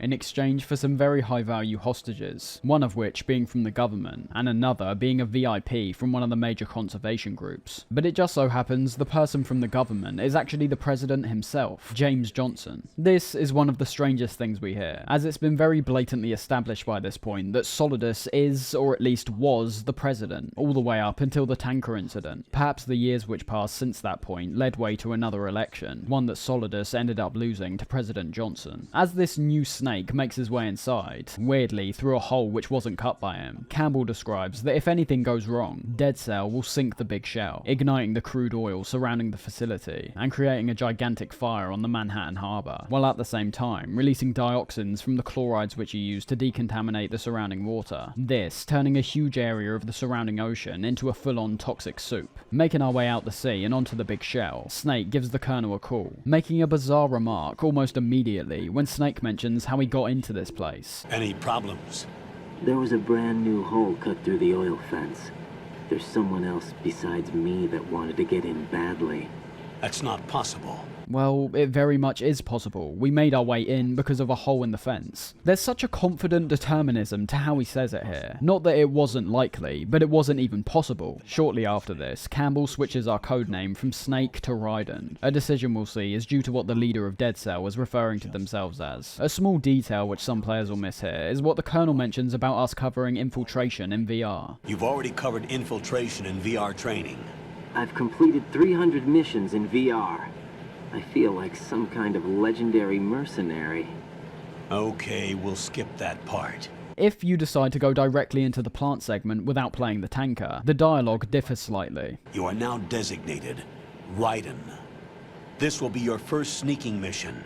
The arms will naturally have to be procured on site. Just something to keep in mind as we go on. On the surface, it's a quirky remark about Solid Snake's legendary mercenary status, as well as the 300 missions which were included on the Metal Gear Solid VR missions expansion. But I believe this does eventually have a greater significance when talking about the VR theory, so we'll come back to it later on. Campbell gives a rundown on our suit, letting us know things like how it's called Smart Skin in military R&D, how it can protect someone from a wide array of toxic substances, how the suit communicates any damage taken to the user's nanomachines. All interesting stuff, enough, but you'll start to see how Kojima begins taking this approach to quite an extreme over the course of this game. The texture isn't far removed from rubber, but the material protects against a wide range of toxic substances. In actuality, this information we almost never really have to know. Say at one point we need to go through some toxic substances, like he mentioned. Because we were given this information, it won't seem like a shock when we survive coming into contact with them. Thing is though, we never do, so in reality we don't particularly have to know this information. I remember Quentin Tarantino mentioning a similar thing when he was writing Kill Bill, where he wrote the majority of the script, much like a novel, and then had to subsequently translate that to the movie format. Of course, removing quite a substantial amount of writing and dialogue along with it. There's a difference between the story and the mythos. When you start explaining every minute detail about your world, after a certain point, it does start to feel bloated and tiring. That's inevitably the biggest criticism that ends up getting thrown at Kojima as the Metal Gear games go on. But I think MGS2 pretty much gets away with it. Most of the information we're given has a great deal of subtext, so there's not a lot of moments where I'm completely uninterested in the information that's being conveyed. But they are still there. We get into the game shortly after this, and to say the least, getting our hands on Raiden to begin with is, I have to say it again, a step back from Snake. On the tanker, we had fantastic weather effects, multiple routes to enter inside, a surrounding city environment, brand new lighting and shadow effects. Our introduction to the big shell was like the polar opposite, a dimly lit, grimy room with bugs crawling around. It seems that while the tanker matched the overwhelming expectations of fans at the time, the plan off the bat is not particularly reaching those same kinds of heights. I need to clarify though, this is, in my opinion, 100% intentional. When talking about meeting expectations, I'm not merely talking about this sole room, as that would be a bit pedantic on my part. This idea of purposely not meeting expectations is a theme which is carried into several moments in this game, feeding into the postmodernism and meta elements really well. There are still some genuinely cool effects to be seen here though. The mask we're wearing for one, despite not lasting that long on our heads in the grand scheme of the game, has a unique first person view, just like the gas mask from MGS1. The bugs crawling around do give the environment that real grimy feel, as I said, being densely packed and even moving out the way when you approach them. And jumping into the water we just came from, we're able to test out the brand new swimming mechanics very early on, but we'll talk more about them when they become mandatory for the player to progress at a certain point. When entering the door in front of us, we're told by the colonel the guard we see up ahead is one of Galukovic's men. After Ocelot killed him, they became a band of mercenaries, an army without a country, something which sounds very similar to what Big Boss was trying to provide for his men. All the men in Outer Heaven and Zanzibar Land would have been exactly the same as these Galukovic men if it wasn't for the environment Big Boss cultivated around them. One thing I think is really clever here is what we heard while opening this hatch, being able to hear the same kinds of impact sounds and wails from the guards as we did when dealing with enemies as Snake on the tanker.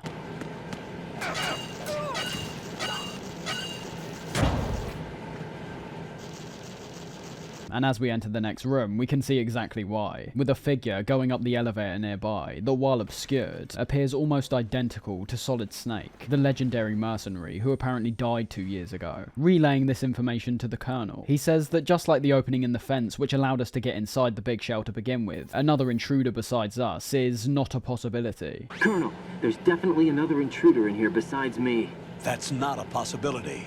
It's subtle, but having the exact same word choices for moments like this, completely shutting down the idea of an intruder outside of Raiden instead of taking him at his word. It's just pure genius to me. The intentionality of the dialogue really shining through here. We're told to go interact with a node nearby, which should activate our Soliton radar, as well as giving us a more detailed visual on the big shell overall. The nanomachines in our blood once again, working as the primary way of accessing all these useful tools. One thing you should take into consideration during this opening section is the overwhelming amount of codec calls we have with the colonel here, this being a comparison that we can draw to MGS1 and the start of the tanker section. When reaching the inside of the shell, we get a codec call. This is Snake. Shortly after opening the hatch, we get another one. Colonel, I've sighted an enemy sentry. When literally entering the next room, we get another one. Colonel, there's definitely another intruder in here besides me. And then when walking across the room, we get another one. Raiden, you won't be able to use any of the enemy's equipment. Why not? There's a lot of information given out in these calls, and overall, it's quite similar to the opening of MGS1. Not as long-winded, but still similar. Thing is though, when taking this aspect and putting it solely in the context of what we just experienced in the tanker segment, we begin to see a very large difference. The calls we have with Otacon at the start, the ones which aren't optional, do last a little while, but this is where you have to pay attention to what's actually being discussed in these calls. Snake and Otacon appear to be on relatively the same page the entire time, discussing their mission and the events which transpire upon Snake reaching the tanker. Once these calls are done, and Snake has been briefed on what he needs to do, and how we should go about doing it, you'll notice Otacon hardly gives you a call for the rest of the tanker sequence. We can call him, of course, and there are occasional optional codec calls, like when we come across the area that's rigged with explosives. But on the whole, Otacon goes relatively quiet during the operation if you aren't actively calling him up. Reason being, he's the legendary Solid Snake. He knows what he's doing. You know what you're doing. Fast forward to Raiden, and you've got someone who appears like a rookie, totally out of his depth, and continually calling up the Colonel for assistance. We've lost the awesome character we've known for the whole series up to this point, and had him replaced with some nobody basically. A decision that is of course intentional, but had fans in uproar upon the game's release.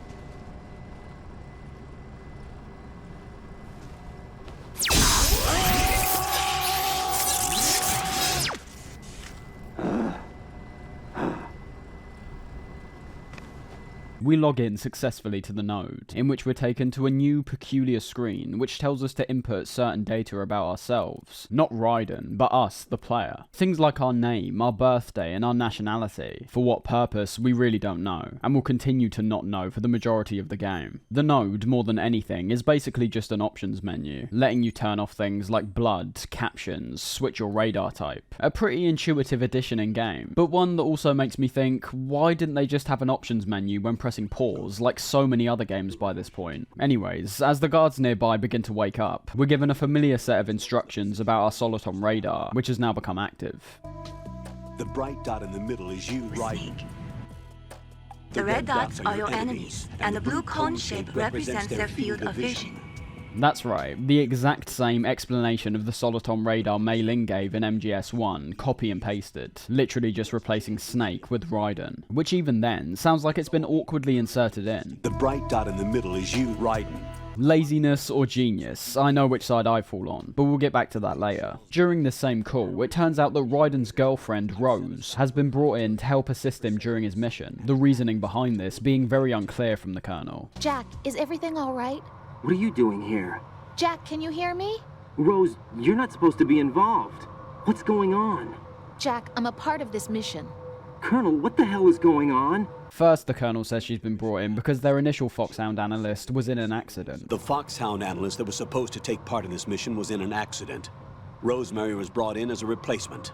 Whatever this supposed accident was is never made clear. There's a strange lack of respect the Colonel begins to show to Raiden here, which not only never happened to Snake, despite all the lying, but is also something that's repeated several times in the future. The moment Raiden rightfully starts justifying why Rose's inclusion in his mission is insane, considering how high stakes this mission is, paired up with no amount of field experience from Rose. Campbell puts his foot down and refers to Raiden as soldier. She's never been a part of a field mission. This is insane. I have my own reasons for selecting her for this mission, soldier. Once again, it's subtle but impactful. Raiden is the soldier, he's the grunt, and Campbell is the colonel, he's the one in charge. What he tells us to do, we follow. The guards nearby wake up, and we're, Jesus Christ, yeah, we need to hide, I get it. This is like an even smaller scale version of the MGS1 opening, where we have to wait for the elevator to come down. As unlike back then, we literally just hang about the middle part of the room until the elevator arrives. The comparisons don't end here though. The cutscene which plays while going up the elevator presents the exact same removal of the mask, eventually presenting Raiden, or as Rose called him, Jack, in all his glory. So that's why you changed my code name. We're told a few key details during this cutscene. First being that the terrorists are calling themselves Sons of Liberty, obviously being very similar to the Sons of Big Boss. Their leader is apparently referring to themselves as Solid Snake, which as the Colonel says, can't be the real Solid Snake, considering he died on the tanker. But we also know can't be Snake, considering we just saw him beat up several of the guards and go up the elevator. And, of course, there's the reveal of Raiden himself, something which players utterly despised at the time. Raiden's already proven himself to be an inferior soldier to Snake, in terms of how much clarification he requires to do things that Snake could do in a matter of seconds. But then you've got his appearance, arguably the key difference between the two, which players despised. I think Raiden could have worked for players from the get-go if he at least looked anywhere near as cool as Snake did during the tanker sequence, but he's quite clearly been designed to not be. We're in a generation now which is aiming for equality equality on all bases, whether it be race, gender, or anything else like that. But understand this game came out in 2001, and while it's not that long ago in the grand scheme of things, attitudes definitely have changed since then. What I'm saying is, I think there's a definite aim to make Raiden as feminine as possible, especially when being compared to Snake, and that is undeniably supposed to be a negative. His long droopy hair, his skin-tight suit, even looking at his crotch area, you can see it's been designed to appear far more similar to female anatomy than a male's. It's easily the biggest risk I've ever seen anyone take in a game that was as hyped up as this, and it's one of the many reasons why MGS2 was the true beginning of Kojima's auteur status. Whereas most developers who catch their big break will try and replicate the same qualities which made their first game a success in their sequel, Kojima does the exact opposite. He acknowledges exactly what you want in the opening hours, snatches them away, and replaces them with something he knows full well the audience will immediately not like. The key question is though, why? Why did he do this? It's bold for sure, but looking at it on the surface, he's taken control away from the lead character of the series and replaced him with some nobody. It seems to make no logical sense. But at the same time, when you know how this game pans out, it becomes yet another element of the game which is unbridled genius in my eyes, and one of the most insanely ballsy moves I've ever seen pulled off in a game, period. This boldness primarily has to do with how the game was marketed. We're going back to the trailers, posters, and even the game's cover art. We begin to notice one thing in common. Raiden isn't featured on any of it. He's an element of the game which was purposely withheld from the public, so discovering that we'd be playing with him over Snake, and for a much larger amount of time too, is almost definitely going to cause disappointment in the player off the bat. They want to play as their legendary hero once again, but now we're just playing as some wannabe legendary hero. Keep in mind though, this isn't a negative, far from it actually. It just takes some time to see what the actual purpose is with these things. As we discussed with the Colonel about how we should proceed with our mission, we get a brief glimpse at the big shell overall. I never realised before that everything they show here are the actual playable areas in the game. For example, the bridges we can see between each strut, and also the helipad, are all able to be travelled to. Might not sound like a big deal, but it does make the environment feel even more authentic to me. If you look very closely, you can even see Raiden at the top of strut A. And I mean, my god, the environment itself I just find to be perfect for me in every way. I'm gonna have to try pin it down when discussing it here, but I've always just thought of the big shell carrying a feeling that can't particularly be replicated by any other game I've ever played. It's not as varied as what we've seen before. There's no outdoor sections with snow, there's no weather effects like rain, and most of the areas we travel to feel really tight and confined. And I've got a feeling it might be that which I'm attaching to most of all. We're out in the middle of nowhere basically, a lone rookie on a facility out in the ocean, which has guards around almost every corner imaginable. We'll see later on how they use the height of these struts to great effect at points, but I'm starting to realise that it might actually be the external elements which end up propping up what's a relatively simplistic structure in the big shell. Outside of the crates, cranes, and helipads that are featured on the roofs of some of these struts, their core designs all boil down to the same thing, an orange-coloured hexagon with almost no distinguishing elements on the outside, which more than any other game so far has pretty much every room serving an individual purpose with a unique challenge. But in terms of the exteriors, there's things like the sound, which always appears to have a continuous wind howling in the back, as well as the seagulls which fly around several areas of the shell.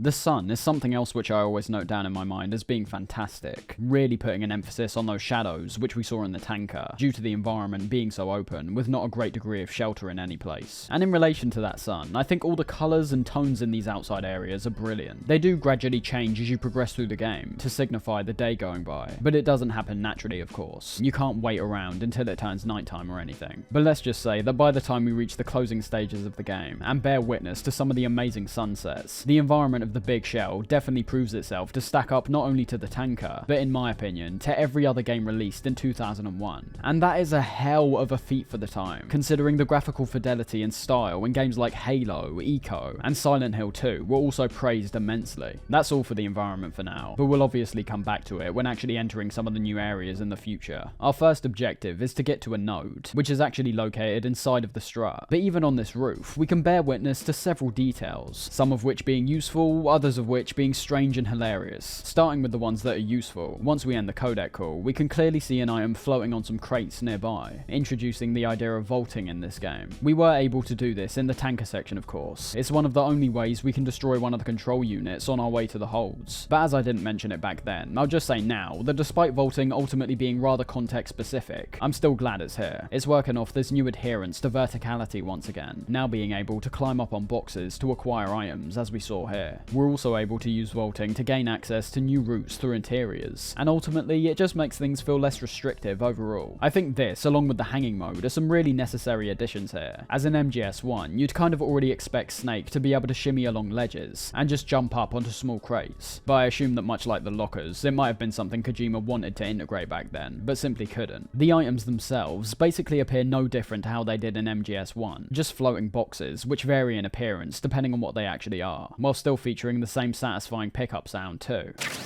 But then with the stranger inclusions, I fret to say these aren't also very important, as without these elements, I think it'd be stripping back the experience and making it less unique overall. And without a doubt, I feel like because Kojima went so hard in the direction of implementing relatively useless, but genuinely detailed nuances to MGS2, this approach did eventually get carried over quite strongly to most of the games he's made since. The fan favourite MGS3 cranking things up to an even higher degree, by having all these little nuances have an actual effect on the experience, compared to here where they're almost Easter eggs. All of the ones I'm referring to here are revolved around the seagulls, and 2 of them revolve around their crap. You'll see a bunch of bird crap lying on the floor in this area, where trying to run over it will make Raiden fall over like an imbecile. Looking up to the seagulls, which made you look like an idiot, makes you look even more of an idiot when they start crapping on your head. So it's time for Retribution, in which you'll find killing a certain number of seagulls will lead to a codec call between you, the Colonel, and Rose, about how you're basically a sadist for mindlessly shooting seagulls who are just minding their own business. Raiden, do you actually enjoy abusing helpless animals? I don't believe this. I had no idea you were that kind of a monster. I don't understand you, Raiden. If you're satisfied, get back to the mission. Layers upon layers of thought going into the tiniest of details. You can even say the same about the seagulls themselves. Each individual seagull has been programmed in a way where if you disturb them while they're sitting down, they'll fly away. Where if you can manage to track this same single seagull, you'll see it fly around for a while and then attempt to land back down on the ground again. That's full-on seagull AI. They would have known the vast majority of players would not be playing this game and observing the seagull's behaviour, but it's still there regardless. I think you miss out on this kind of stuff nowadays because of how much money games cost to make. Everything is made to be so intentional. Developers are worried about you missing things they've programmed in because of the amount of time and money it now takes to put subtle things like this into a game. The only developers I still think closely adhere to this type of philosophy are ones like Rockstar or From Software. Elden Ring utterly blew me away the first time I played it because of the sheer amount of secrets that can be found amongst the open world. Secrets which at points hide some incredible boss fights and game-altering gear. Secrets which are never explicitly told to the player at any point. I think implementing things like that both increases the degree in which players will want to interact with the game. For example, if the seagulls here behave in such a detailed manner, who knows what other aspects of the game are given this same type of realistic treatment. And it also makes the player appreciate the work of the developer even more, because they're including all these interesting details, while also clearly understanding how important player freedom and discovery is to the experience. Anyways, as we make our way into the strut, the Colonel lets us know that SEAL Team 10 has infiltrated the Big Shell, this being the 2 groups which we saw come in by Chopper, who despite being on our side, should ultimately be avoided, due to them not being made aware of our presence. Making our way into Strut A, the first thing which always grabs me, and appears to grab me in almost every area in the game, is the music.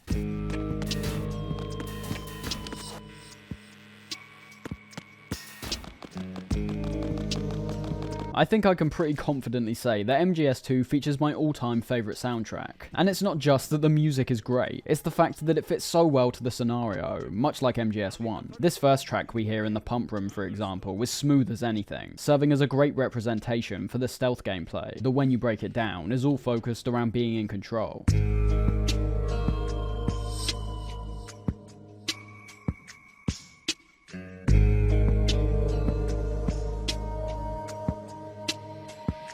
Mixed in between, however, are certain stabs, which also give the track attention at points. These moments reflecting when you've just managed to slip past a guard at the last second, or hide behind some cover before a guard discovers you.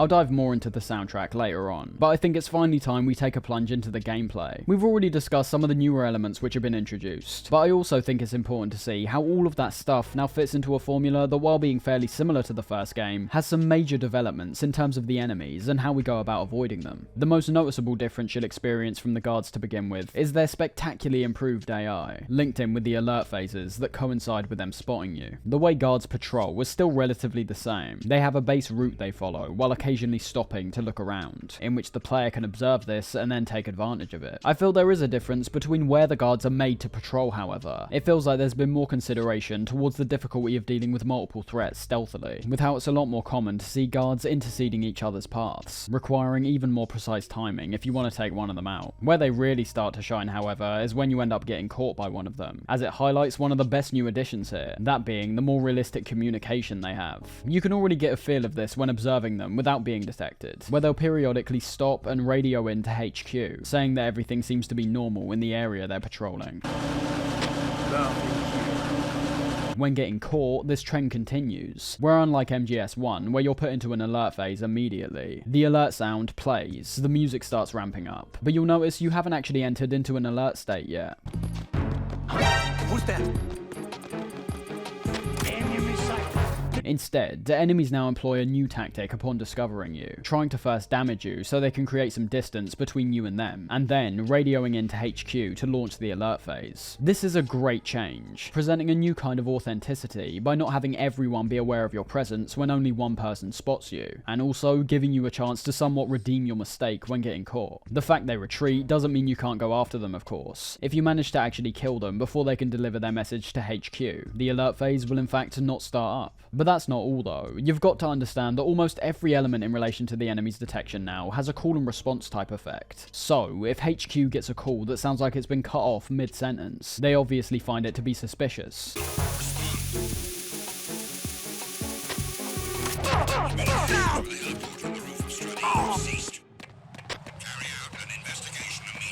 In turn, sending a separate team in from one of the other struts to come investigate. Things get even deeper from here though. Say you got discovered by a guard and then actually killed them. The guard team that comes to investigate will see the dead body and continue to investigate further. Enemy personnel on board! All units, maximum alert! Send the replacement guard to the area.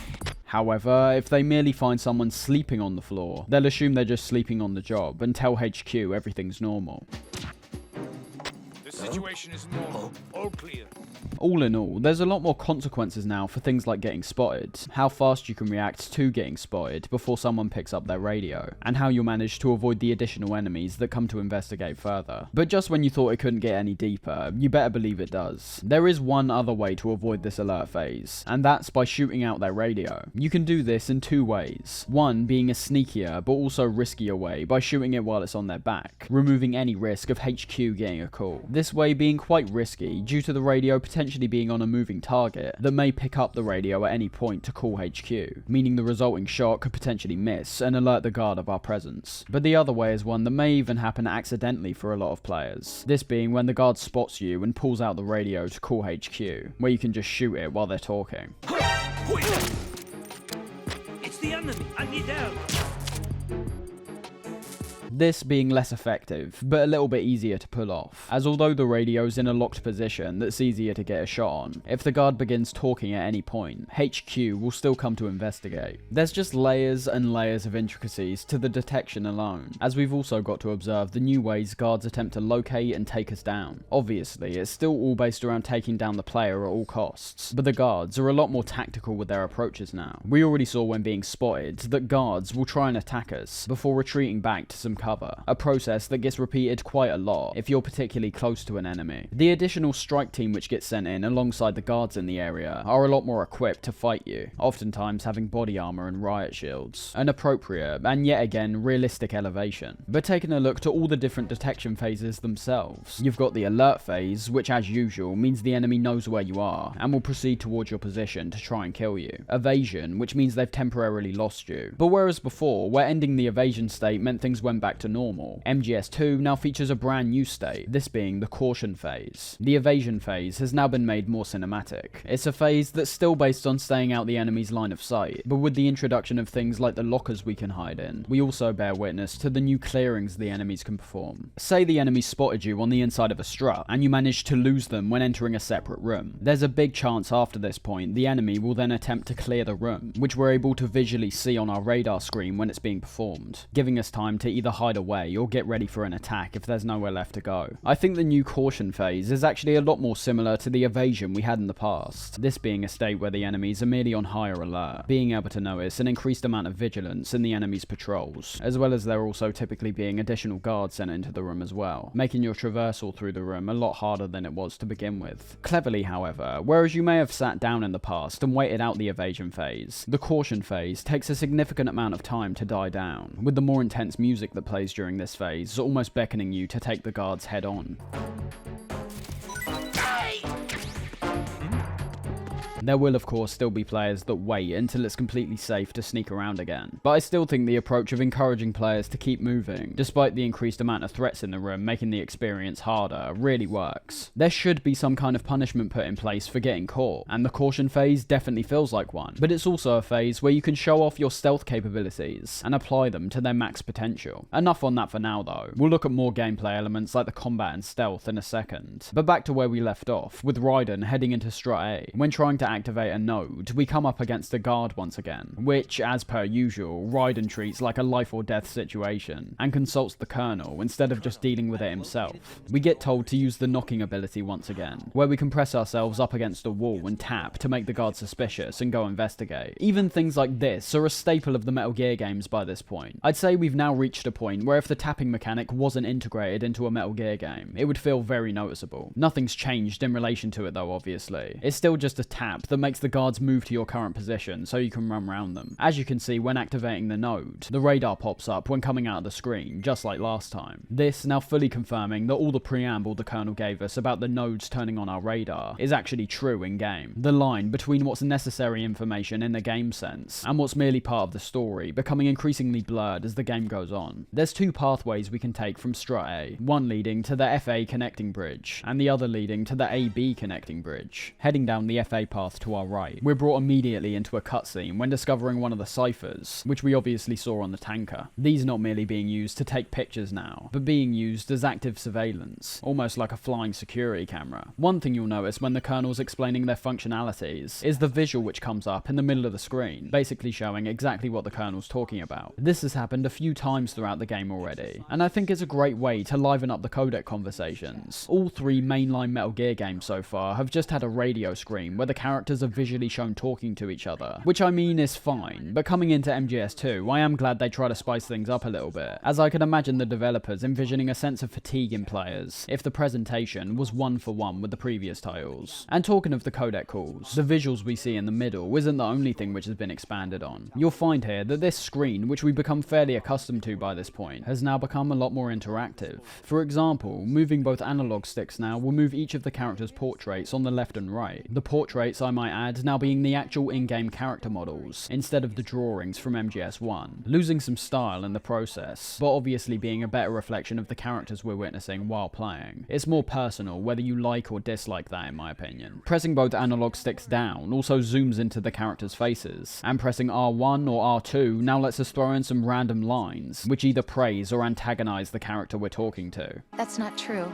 It still scares me to death. Nothing mind-blowing of course, all of this stuff is relatively silly and not all that necessary, but if it keeps certain players interested in the story who would otherwise be bored, I guess it's fine enough. During this codec call, regardless of which path you took from Strut A, the Colonel will patch you through to SEAL Team 10's comms, in which we can hear that despite recovering the President, the Alpha Zero team ends up getting ambushed in Strut B. Come in, Alpha Zero.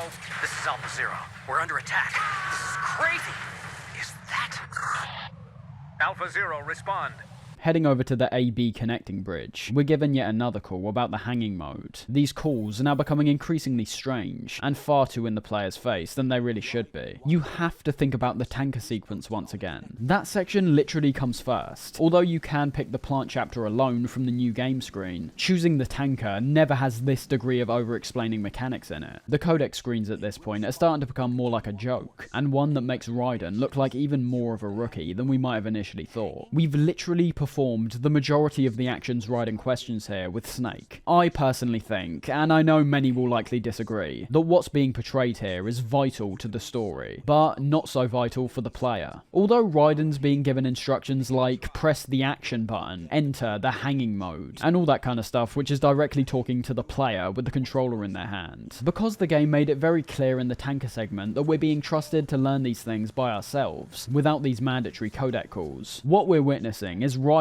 learning for himself what to do. We know what to do. We've already played as the legendary Solid Snake. Raiden, on the other hand, hasn't got a clue, and needs this information to get by. As I said, might be true, might not. Either way, I think you could make an argument for both. Although Strut A was fairly simplistic, literally having one guard looking in 3 directions over and over again, the AB connecting bridge is where things start becoming a little more unique in terms of the plant section. Unlike the tanker, which predominantly worked with individual rooms like we've been used to from MGS1, the plant has several of these connecting bridges, which are a lot more open, as well as being a lot more restrictive in terms of the ways we can cross them. Therefore, different tactics have to be applied while crossing these bridges. Here, for example, as the Colonel says, the only way to get past both of these guards undetected, without using a weapon of course, is to enter the hanging mode, shimmy along to the exit on the other side, and then jump up and enter strut B when the other guard turns around. Pretty easy stuff once again, but it still takes time to pull off. Attempting to rush things can still lead to you getting caught very easily if you aren't being careful. Upon entering strut B, it's almost like we get a full-on flashback sequence to Shadow Moses, with blood being splattered on the walls and guards lying dead on the floor, just like when we were about to go up against Grey Fox. This is a blatantly intentional callback, but something I haven't seen mentioned all that much is how the opening of this cutscene is presented. Just put up the same cutscene from MGS1 alongside this. Do you notice anything? Look at where the room ahead leads. In MGS1, there's a corner with a path leading to the left, whereas in MGS2, there's a corner with a path leading to the right. I am entering almost full-on conspiracy theory territory here, but if you're at all familiar with the discussion around this game's story, you know it almost begs for it. What I'm proposing is, the visual imagery in MGS2 for this moment is serving as a direct mirror to the events in MGS1. Obviously, we already get the reference of the blood on the walls being related to Grey Fox, but it's the turn at the end of the corridor which is slightly more impactful for me. The blood is merely a reference. The turn makes it look like a mirror image, which is a vital point to think about when going forward. The cutscene which plays out here is wonderfully creepy. The sheer amount of blood we see is in line with the kind of stuff we saw in the tanker, but still might have some fans reeling back in horror due to how much more authentic it looks compared to MGS1. And what we bear witness to in the other room is our first hint that the Dead Cell team we've been hearing about is taking things to new heights in almost every way imaginable.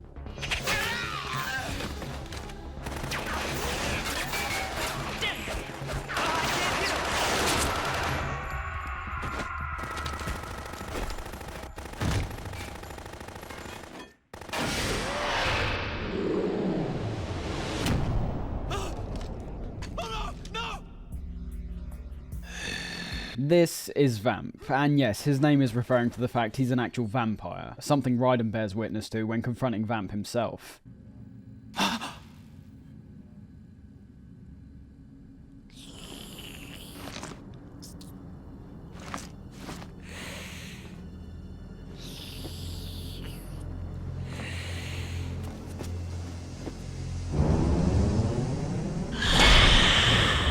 The first member of Foxhound we met in MGS1 was Ocelot, who despite being damn good with his revolver, didn't actually have any special abilities to speak of. Neither did Wolf, Raven, or Liquid. Raven was said to have shamanic powers, but never actually showed them off, which makes the only outlier Psycho Mantis, the only foe we went up against that did show supernatural powers. Mantis ends up presenting an interesting conundrum for MGS2, which somewhat throws a spanner in the works when it starts delivering its core messages, and ultimately is a character that I think Kojima would retroactively immediately take out of MGS1, and perhaps insert him into this game if he had the foresight on what MGS2 was going to be about. We'll get into the deeper meanings of those ideas later on, but what I'm getting at right now is that Vamp is a huge elevation from how we were introduced to the Foxhound unit from before. Gunslinger to full-on vampire. It's a lot more fantastical off the bat, yet somehow still made to be grounded to a certain degree, perhaps due to the rigorous amount of explanation that's given to these characters in the future. 5 today. Or rather 6. Vamp shows off his insane movement capabilities by leaping into the air and landing behind Raiden at a speed where Raiden doesn't even know he's behind him. But luckily, before Vamp gets a chance to off us, what appears to be one of the SEAL team members bursts into the room and saves us. Only thing is, from the second we hear this guy's voice, we immediately know who he actually is. Where is he? The SEAL team member gets ambushed by Vamp, having to literally prompt Raiden to try and shoot at Vamp, because initially he's just standing there doing nothing. Shoot him! What are you waiting for?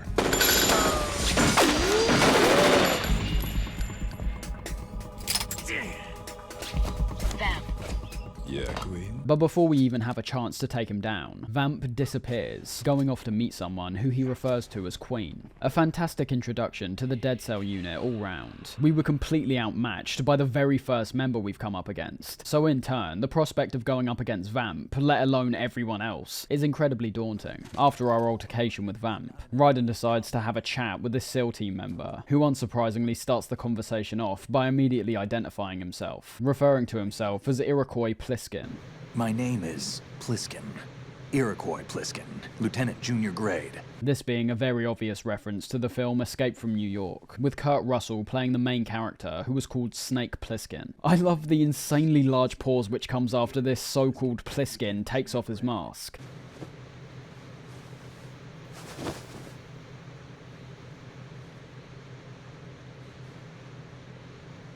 It's a chance for fans to breathe a sigh of relief that Snake isn't dead. But I think it's also an opportunity to just laugh at what Snake is doing here. The legendary Solid Snake appears in the flesh for the first time in 2 years after everyone thought he was dead. And the first thing he does when talking to him is clumsily make up a fake name. Obviously, there's no doubt the audience is fully aware this is Snake. But I love all the small, once again, almost comical moments throughout our meeting, which just point so hard in that same direction. For example, when Pliskin says he made his way onto the big shell from a Navy chopper, we're immediately brought to a shot of a wharf roach or sea louse crawling out from under him, this only being attached to him in the first place due to Snake presumably being the one who cut open the fence that we entered at the start, which is also most likely why we were so close to him to begin with. He came the exact same way as us. When Pliskin asks about Raiden's suit and if he's part of Foxhound, this is where some of the bigger topics in the game begin to be brought up, starting with the idea of VR training. I was part of the Army's Force 21 trials. Force 21? That's about tactical IT deployment, right? Raiden explains that before he was in Foxhound, he was part of the Force 21 trials, which as we hear, were a series of exercises that were all carried out in VR. Raiden tries to use this to justify his level of experience, which Pliskin throws to the wayside almost immediately, having the mindset that without real-world field experience, you're never gonna know what it's actually like to be in the middle of a war zone. Something we can see is true, due to aspects like how inexperienced Raiden's been throughout the entire mission so far, and even the character Vamp that we just met. There's not a chance those kinds of threats would be implemented into the VR training, so how is someone like Raiden supposed to prepare for someone like him? There's a huge meta quality to this cutscene when Raiden begins talking about how the VR training was far more effective than real life exercises, showing footage of the MGS1 VR missions on screen, while Raiden begins listing out specific levels from that game. Sneaking mission 60,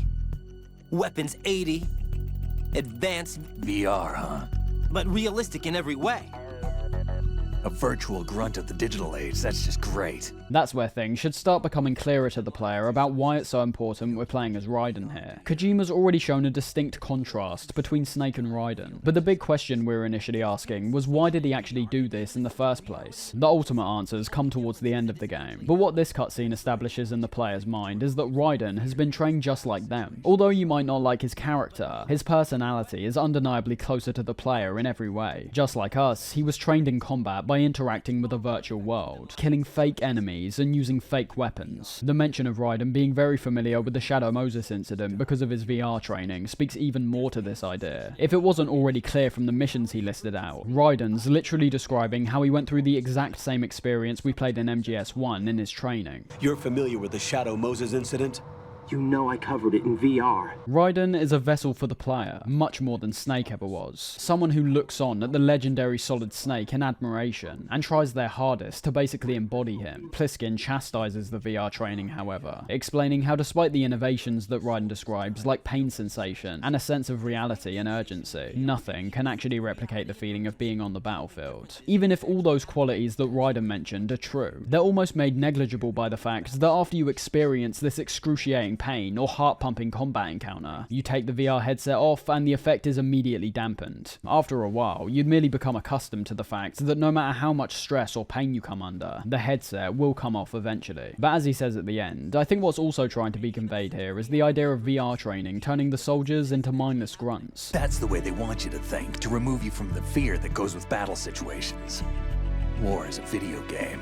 What better way to raise the ultimate soldier? The training manipulates their minds into thinking killing is fun, that when they get injured or killed, they can always try again. It creates a soldier which is both effective in combat and not hesitant to put their lives on the line. Whereas before VR, the risk of death was so instilled into the minds of soldiers that an element of fear may never leave them when actually being deployed on the battlefield. After this, we get another subtle, but I'd argue more noticeable moment, where Raiden asks if Pliskin thinks VR training is some kind of mind control, where before Pliskin can even answer, Raiden immediately gets a call from the Colonel, the man who's been barking orders at us the entire time, telling us who's the enemy and who's an ally, what our objective is, and how to go about getting there. So you're saying that VR training is some kind of mind control? Right, what's going on?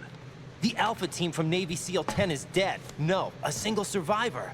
The kid's wired with nanomachines.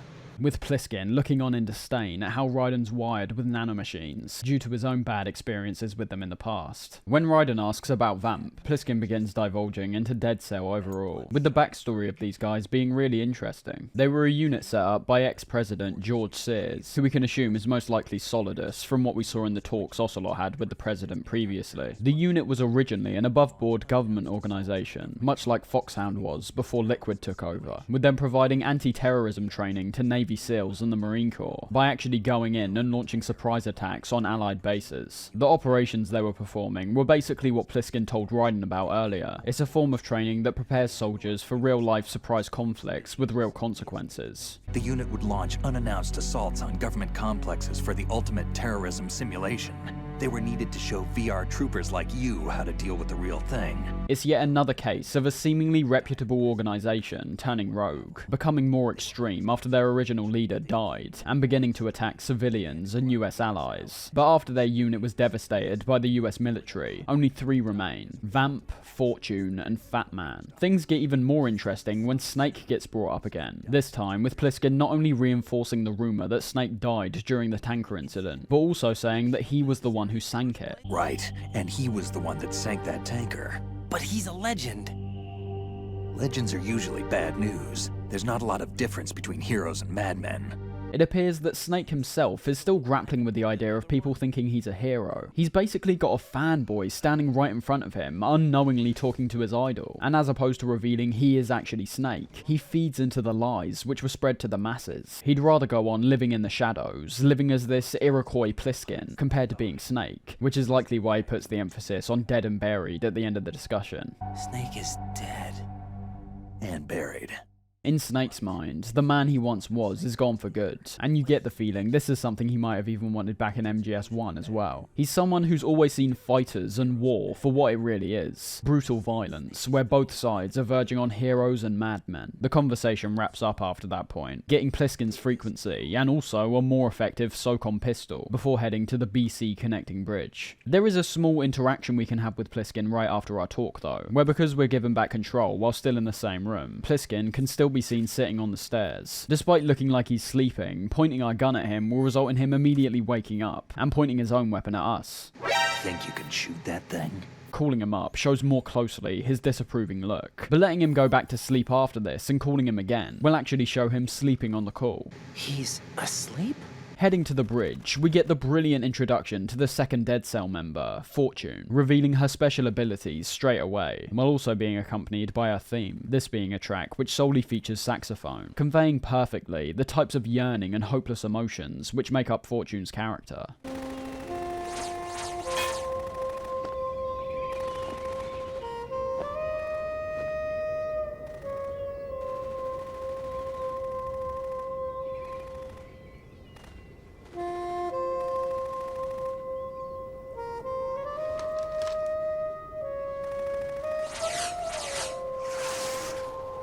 What the hell is that? As if Vamp wasn't bad enough, Fortune appears to completely deflect any bullets which get fired at her, even explosives. Ready grenades!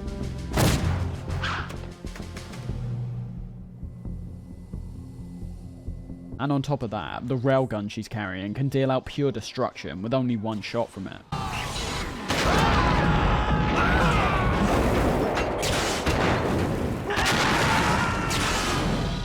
Just like Vamp, Fortune's nothing like anything we've really seen before, and especially something Raiden's never seen before, leading to him giving one of the few ridiculous line deliveries across the game. And that vampire too, it's like being in a nightmare you can't wake up from. Something we should pay attention to in this call was how Raiden's fairly rational concerns get completely ignored and treated as irrational. After being told Dead Cell have a Harrier jet, for example, Raiden rightfully exclaims, "A Harrier? What is this?" due to the sheer insanity of everything which is now transpiring around him. And almost immediately, the Colonel tells him to calm down before focusing his mind back on his mission. Then, when he talks about everything feeling like a nightmare he can't wake up from, he's told by his own girlfriend to snap out of it. Jack, snap out of it. There's no attempt to actually understand his point of view. They're acting like all of this stuff is 100% normal. And then, of course, Raiden talks about the ridiculousness of Rose being put in place to help him on his mission, where the Colonel yet again insists that everything that's happening is real, and that he has to get on with his mission. It's a really interesting codec call to analyze once you know where this story goes. Raiden's questioning pretty much everything around him at this point, and is made to look delusional by people that are supposed to be helping him. Not to mention how some of the lines from the Colonel heavily reinstate his incredibly authoritative persona, ignoring and shutting down a lot of things Raiden's trying to say, and just telling him to get on with the mission. Is this according to simulation too? What are you talking about?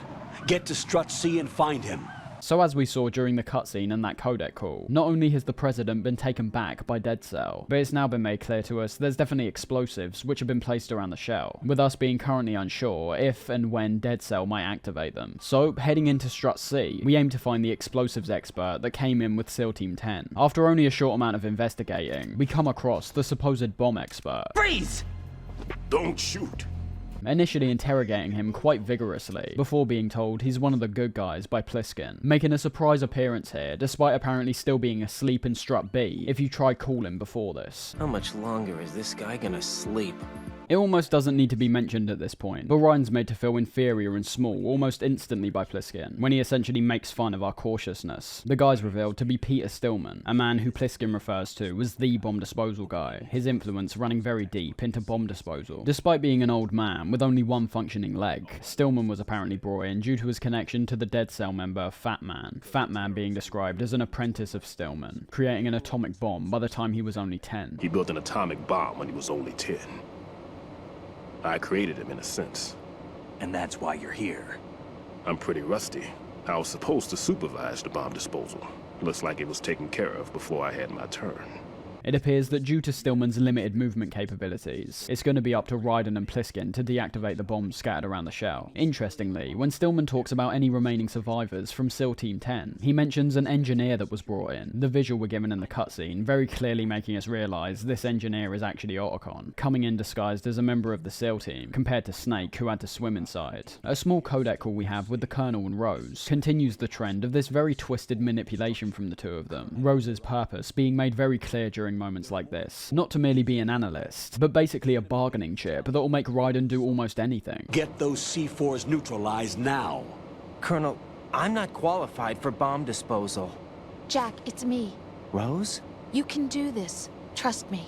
It's one thing having the Colonel tell him he's more than equipped for bomb disposal, despite never doing it before, but then to have his own partner cheering him on at the same time will naturally skew Raiden's view. They want the mission to go according to plan at all costs, and it's becoming increasingly apparent that Rose has been brought in for this sole purpose. Not to mention as well, looking at the dialogue, there's quite literally no justification given from their side. Raiden's once again very reasonable to question his abilities, with Rose saying, "You can do this. Trust me." Like that's going to make any actual difference. And the Colonel just making a baseless claim that Raiden's more than capable to handle C4, despite never having bomb disposal training, in or out of VR. Raiden, yet again, making a good point before hanging up the call. You're more than capable of handling C4. This is a little different from using C4. Thing is though, the sequence which directly follows all this revolves around Stillman telling you and Pliskin how exactly we'll go about defusing the bombs. This process being based around a sensor we're given that detects the signature cologne which Fat Man sprays on all of his bombs, and also the coolant spray which freezes the explosive. With hindsight, this appears to me as fitting perfectly into the Colonel's manipulation, because without Stillman informing us about this information, we would have been completely in the dark, just like Raiden said. Him giving us this information was not a guarantee, no matter how you look at it, but it's yet something else for the Colonel to hold over our head as something we were wrong about. We doubt our abilities in bomb disposal. He tells us not to be ridiculous. And now we're about to go and deactivate all the bombs in Shell 1 completely by ourselves. Meaning the next time the Colonel tells us not to think a certain way and instead listen to him, we'll be more inclined to take him at his word. In terms of the gameplay, I am glad we get this rundown of our equipment and how to actually detect and freeze these bombs using our radar and the coolant spray. As without it, you're merely made to wander around each strut fairly clueless at where and how to actually find these bombs. This primarily being due to the intentional obscurity of how we locate these bombs, with the sensors not giving you their precise location, but instead a broad green patch on your radar, which indicates to the player where they should be searching in whatever room they're in. We get some additional backstory on Stillman and Fat Man's relationship prior to the Big Shell, and although many people claim that MGS1's villains are far more compelling than MGS2's, a sentiment I do agree with to a certain extent, I think the backstories most of the villains have are set up with a much greater amount of detail and steadier pacing. The information we're given in relation to the Dead Cell members being the key component in my opinion, as I found too often in MGS1 with foes like Sniper Wolf and Raven. We never actually learn that much about them during the game. It's more like your classic comic book superhero setup. You're told at the beginning what their special powers are, and after that point, there's not too much more elaboration on their characters. Afterwards, of course, we get to know them a bit better, with most of the bosses in that game giving some form of dying speech. But that's besides the point really. What I'm referring to was strictly in relation to setting up their character before we fight them, which in turn makes the encounter feel more impactful. Clarifying their motivations after only makes us more aware of their character on subsequent playthroughs. He had the right stuff, you know. There's something very unusual about an ability like that. Stillman's talk about how he brought up and taught Fat Man aren't just vital for the inevitable encounter we'll have against him. There's also things which link to some of the most important themes of the game, specifically when he mentions how there were some things from himself that he had to pass on to future generations. Fat Man being a potential way for Stillman's legacy and teachings to live on. But the ultimate trick is to know which teachings you'll choose to pass down. In Stillman's case, it appears like he passed down all of his knowledge around explosives, but never passed down the importance of responsibility in relation to dealing with them. A yin and yang, and one that may have prevented Fat Man from being a part of Dead Cell in the first place, if Stillman had taught him this sooner. The dialogue past this point, however, is where things start becoming dicey, and where I start to understand people's criticisms about the cutscenes here. Everything which is said to us within the next 4 to 5 minutes could be summed up in about 1 or 2 ultimately. The stuff Stillman says about how the demolition process works, fine. It informs us, as well as Pliskin and Raiden, where they'll be looking for these bombs. That being every single strut on Shells 1 and 2, with Pliskin taking Shell 2 and us taking Shell 1. The discussion about the keycards we're handed, however, is quite a bit more unnecessary. These serve the exact same purpose as they always have, by giving us access to doors which correspond to whatever level of keycard we're carrying. But the information we're told about how we can now access level 1 doors, Pliskin can activate level 3 doors, how we won't be able to access every area because the engineer wasn't able to bring in all the access cards. That stuff doesn't need to be said in my opinion. It might be somewhat welcoming to newer players, but all you need to do is say this card gives you access to level level 1 doors, and that's it. Instead, you get a drawn out piece of dialogue that doesn't particularly help newcomers out, and will bore the majority of older players because they already know how the keycards function. It might seem like I'm nitpicking, and ultimately for this moment in particular, I somewhat am, but it's the philosophy of this moment which I'm focusing on more than anything. It might not seem that bad when looking at this example on its own, but it sets up a bad precedent which only becomes more extreme. Anyways, you and Pliskin set off, with Pliskin pretty much giving himself away in what I perceive as quite a forced and out of character moment for Snake, where he uses the phrases "Who dares wins" and "Semper Fi" before leaving, which as Stillman explains to Raiden immediately after, have nothing to do with the Navy SEALs. Who dares wins. Good luck, kid. I'll see you later. Semper Fi. That man's no SEAL. Who dares wins being a phrase attributed to the SAS, and Semper Fi coming from the Marine Corps. Snake's proven himself to not be an idiot in general, and definitely not an idiot when it comes to war, so I've always perceived it as quite a strange moment for his character. And I'll be honest, I don't know if it's intentional or not. The lines are delivered so ham-fistedly that I could just as well believe it's a joke, compared to being genuinely awkward. There's a couple funny secrets we can discover when gaining back control here, first of which coming from how Stillman's locked himself inside the pantry, where knocking on the door results in him telling us to get on with our mission. No need to worry. No need to worry. If you need to talk to me, use the codec. Then, depending on how fast we are, heading to the CD connecting bridge also results in us seeing Pliskin, or rather Snake, putting on the cardboard box and running forward.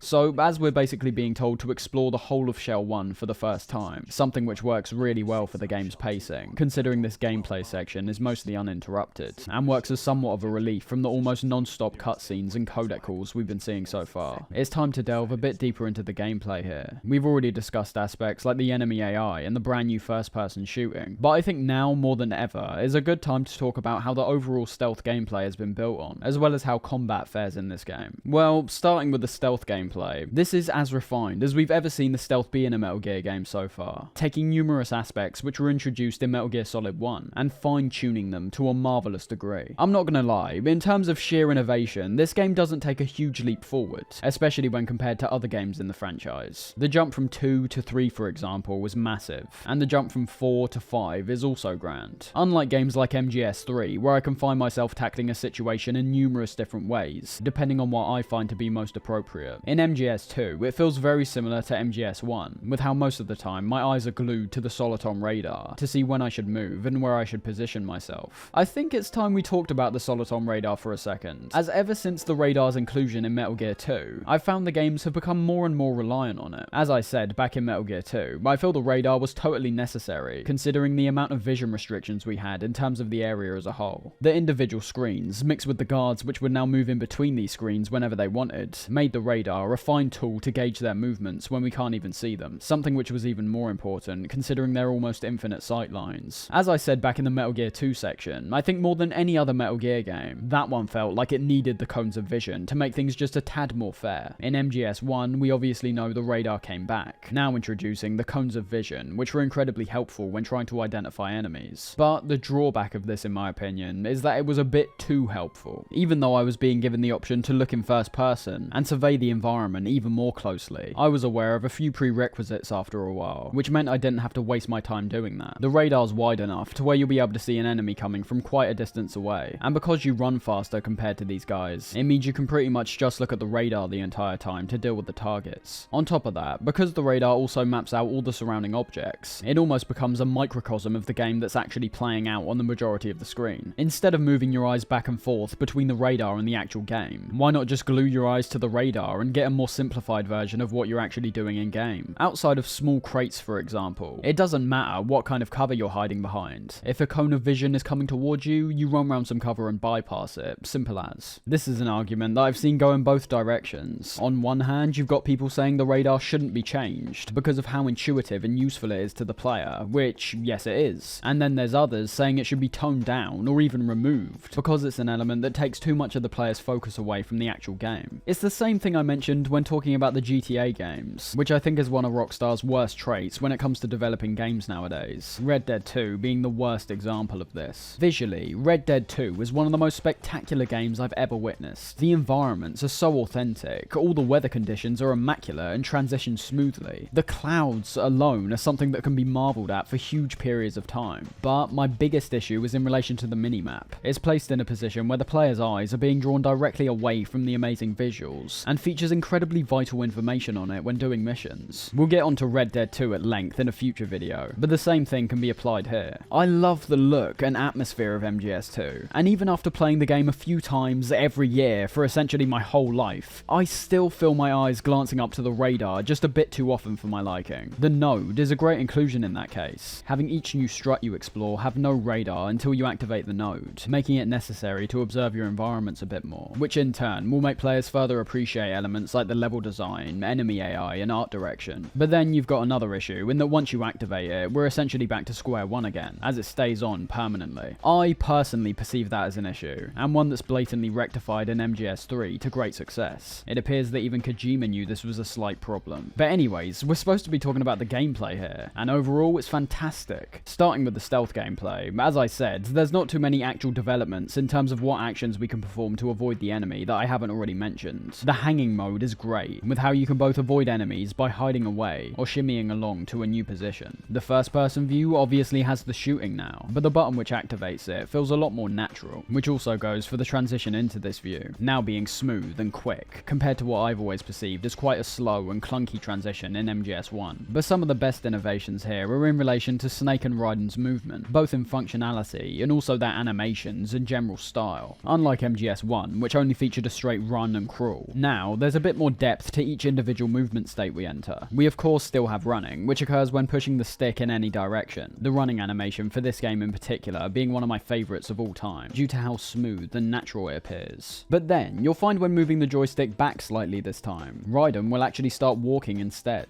this being an incredibly important in-between from full-on running and being stationary, as it not only allows for more caution in your movements when you're doing something like following a guard, or exploring an uncharted area, but also links into the floor tiles, which make their inevitable return here, now making it so that both crawling and walking over them doesn't make any sound. I would say this would be great due to the crawling's slower pace, but you'll also find compared to MGS1, the crawling speed has been significantly increased here, same going for the running speed as well. We're entering back into the realms of Metal Gear 2's crawling, but I'd argue the crawling in general is overall less effective for the big shell in my opinion. Each strut is so condensed in terms of their designs, and with so many objects inside, that you'll oftentimes find yourself being able to stand straight up the entire time, and use a combination of your pace and the numerous pieces of cover to avoid the enemies. It's not completely useless though, of course. I'm still happy it's here and has had some improvements, as although I didn't find myself using it as much as I previously did, it's not like I wasn't using it too infrequently either. And we also can't forget the new roll and cartwheel abilities that Snake and Raiden now have,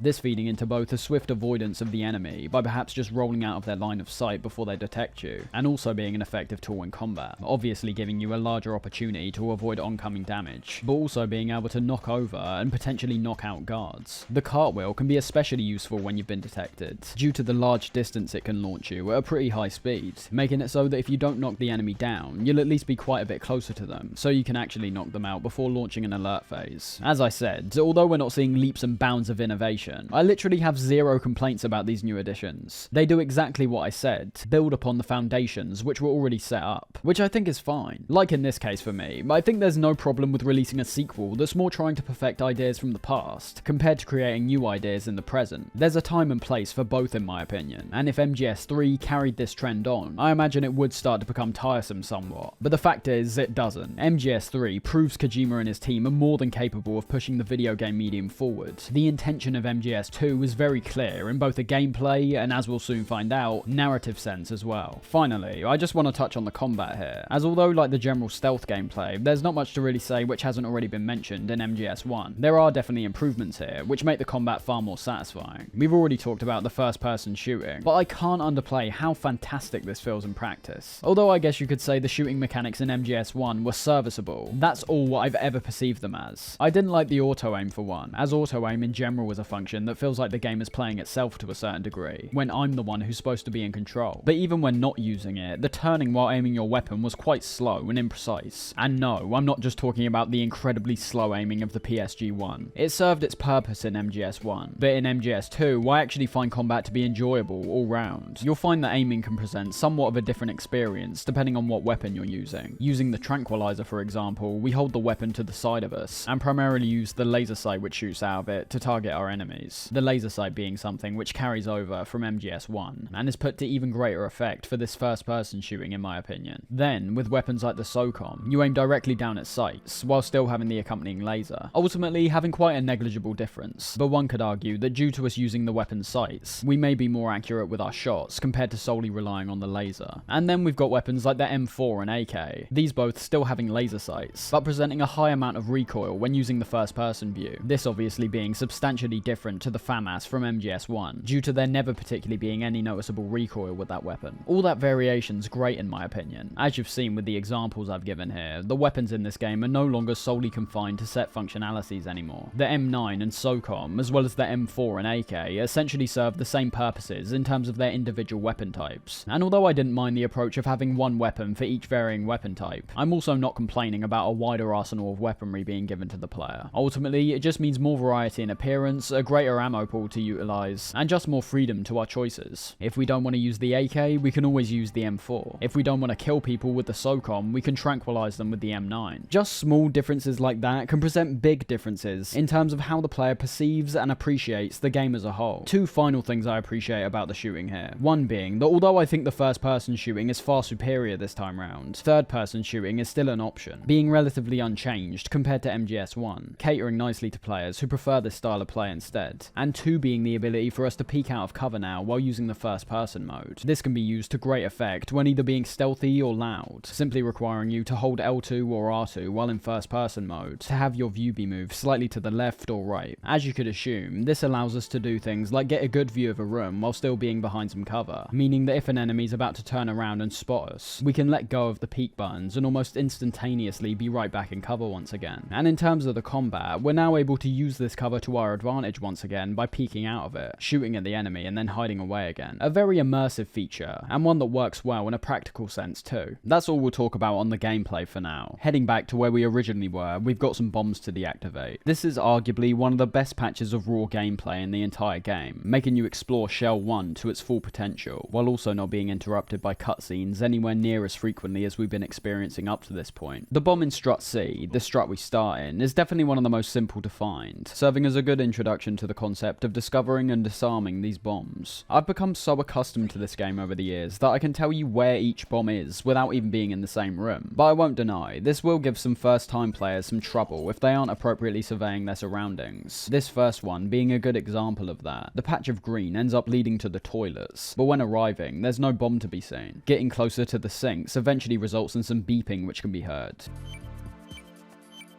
A great indication to let you know the bomb's right nearby, but the only way to actually discover the bomb is to enter the first person view and look upwards, where you can either discover it for yourself, or catch a glimpse of it in the mirror. I love things like that, it's not giving the player the solution on a platter, and the same goes for the green patch on the radar of course. It's making the player piece things together in their own minds, which in turn makes their eventual discovery and freezing of the bomb a lot more satisfying, especially if it took them a considerable amount of time to find it. You do have to be careful with that approach of course. Going too far in that direction will merely lead to players thinking the game is frustrating and too unfair, but I don't think MGS2 ever comes close to that territory in my opinion. Tension begins to rise immediately after this however, when we get a short call from Stillman telling us the placement of the bombs which you and Pliskin have reported aren't effective demolition points. That's not like him. Anything wrong? Maybe. Pliskin's reported other locations too, and none of them are effective demolition points. What do you mean?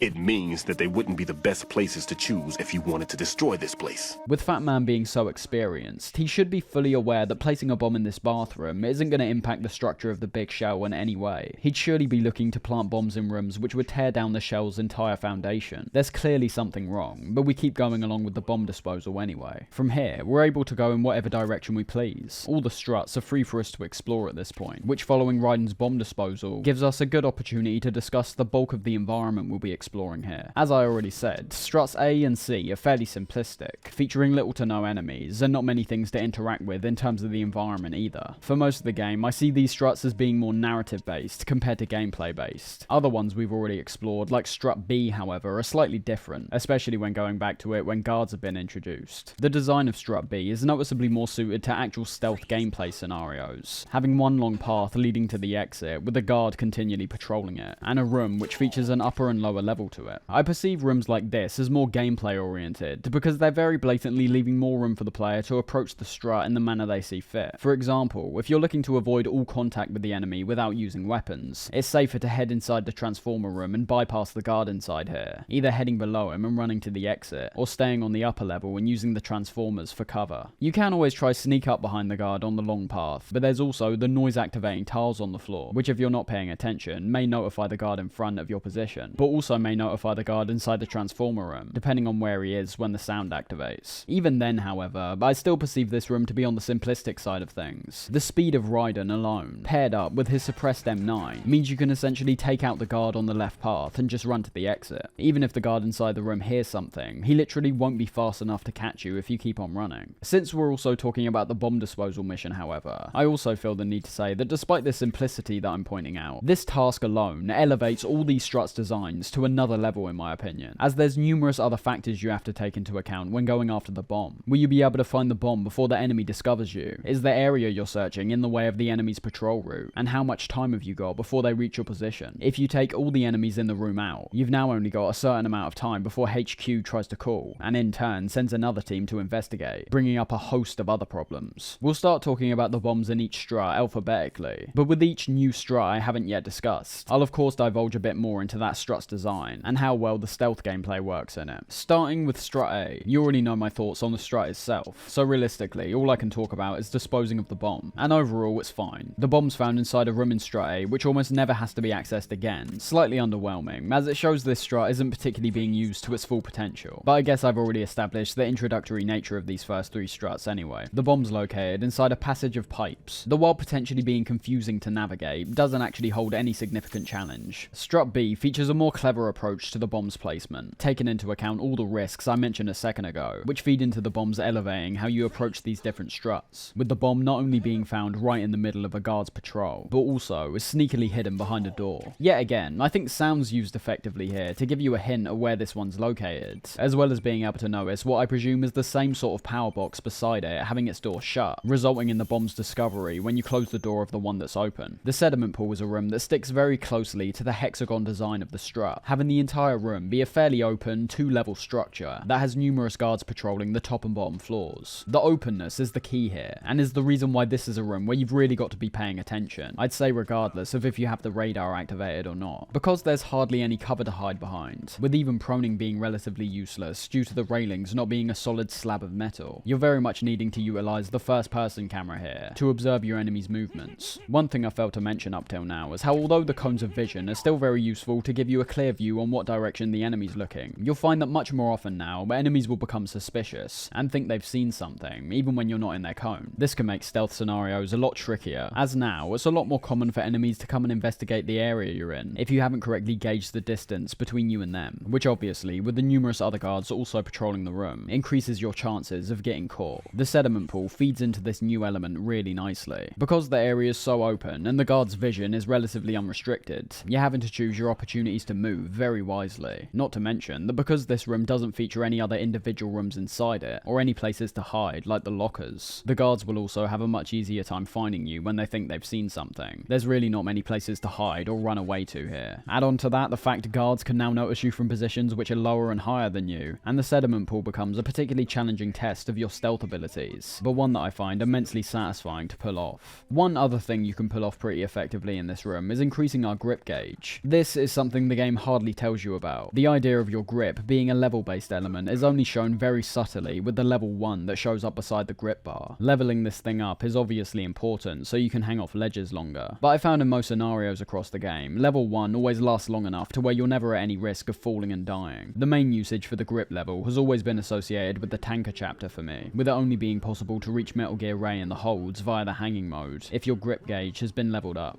Anyways, the way you actually level this up is hilariously realistic, unlike a lot of other things in this game. When in the hanging mode, you can press L2 and R2 to pull yourself up, appearing like an actual pull-up, but also being a way for you to look at the surrounding area in the first-person view. To level up the grip gauge, you have to do 100 pull-ups, while obviously pulling yourself up every once in a while so you don't fall off. But the reason why the sediment pool was so useful for this is because pull-ups aren't the only way to go about this. Instead, purposely falling off from ledges and grabbing onto one below you is equivalent to 10 pull-ups, taking much less time to level up. The grip gauge goes up to level 3, with the Colonel and Rose appraising you every time you level it up. Raiden, your grip has gotten stronger.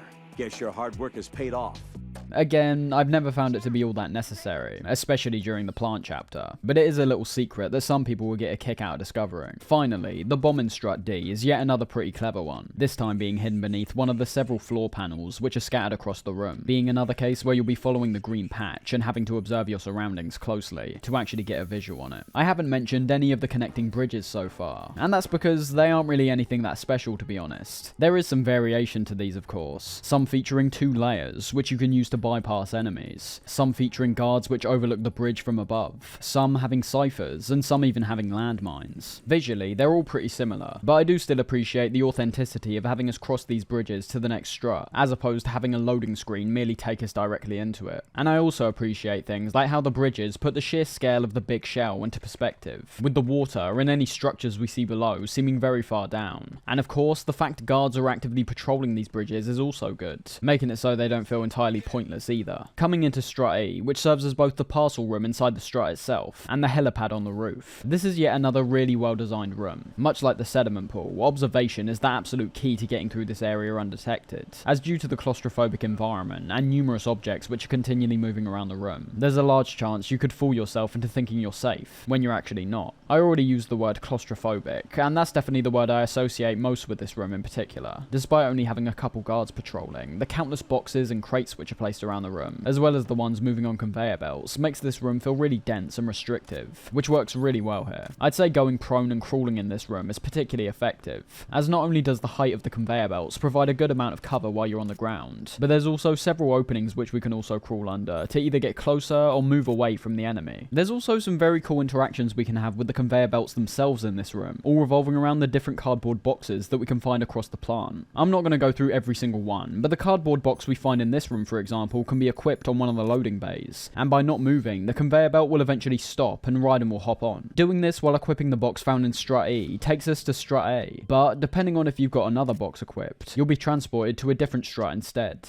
It's sort of like a callback to the fast travel system from Metal Gear 2, although I will say, I don't imagine people will be memorizing what boxes take you where, and finding them all just for this sole purpose, but it's still a cool feature regardless. Going up to the helipad, however, takes us to one of the only cutscenes which is interspersed during this bomb disposal section, this one notifying us of a few important details. Are you hiding something from me? Olga, are you sure it wasn't an Arsenal Tengu? Before we even see her, we can hear that Olga is still alive, but it's what she's discussing over the radio which is a bit more interesting. Puzzling. I saw a man dressed like a ninja just now. Ninja? It's the only way to describe it. A kind of cyborg ninja complete with a sword.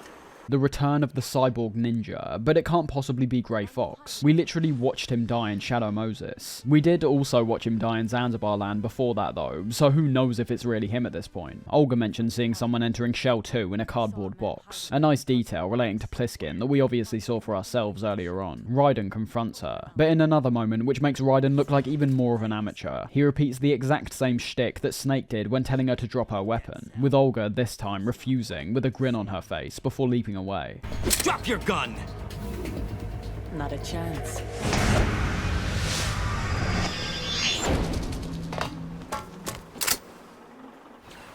It's blatant to himself and everyone around him that he doesn't hold the same kind of power, knowledge, and threat as someone like Snake. On the tanker, she followed Snake's instructions, because as she acknowledged, Snake clearly knew what he was doing and had the situation under control. Raiden seems like he's constantly on the brink of having everything fall apart, and Olga clearly identified that in him, not taking him seriously whatsoever. There's a couple guards floating around, one of which is patrolling the walkway beneath the helipad, and the other on the helipad itself. Although the area is so broad, with a a significant amount of cover, that you'll be able to spot and avoid both of these guys pretty easily. That's sort of expected, however, considering the helipad more than anything is used predominantly as an arena for an upcoming boss fight. After deactivating the third bomb, this one being found under the Harrier to the north of the helipad, we call up Stillman, who's still highly suspicious about the placement of these bombs. This is all wrong. This is something only an amateur would do. What do you mean? All the bombs that have been found so far don't appear to be in the right kind of locations. And the quantity of explosives isn't sufficient either. Even Fat Man can make mistakes, right? No, there's something else going on here. Get a move on with the disposal, right? I've got a bad feeling about this. Do you think it's a trap? I don't know, but I'm gonna tell Pliskin to watch his back too. Just hurry. When making our way to the final strut, that being Strut F, Rose gives Raiden a call and recounts the events which took place on the day they met. Jack, do you remember the day we met? I'm kind of busy right now, Rose. You're right, sorry. I do remember. It was right after I transferred to New York. There are all these tourists around you in front of the Federal Hall. It's yet another moment that on the surface appears like an optimistic moment in this bizarre nightmare. Two lovers remembering how they met and got to know each other, and although it's pretty much impossible for someone playing the first time to realise it, it's another moment which actually has some very cynical undertones when looking at it in retrospect later on. Things to keep in mind are once again all revolved around how things like this are leading Raiden into a false sense of security. It's building up a lot of trust between him and the people around him. I felt overwhelmed. I didn't care anymore who was right. And that was our first date. We watched King Kong in your apartment a bunch of times that night. Didn't sleep till morning. If it weren't for that coincidence, we wouldn't be together. I know. I'm sorry, Jack. I'm taking up your time again. What? Take care.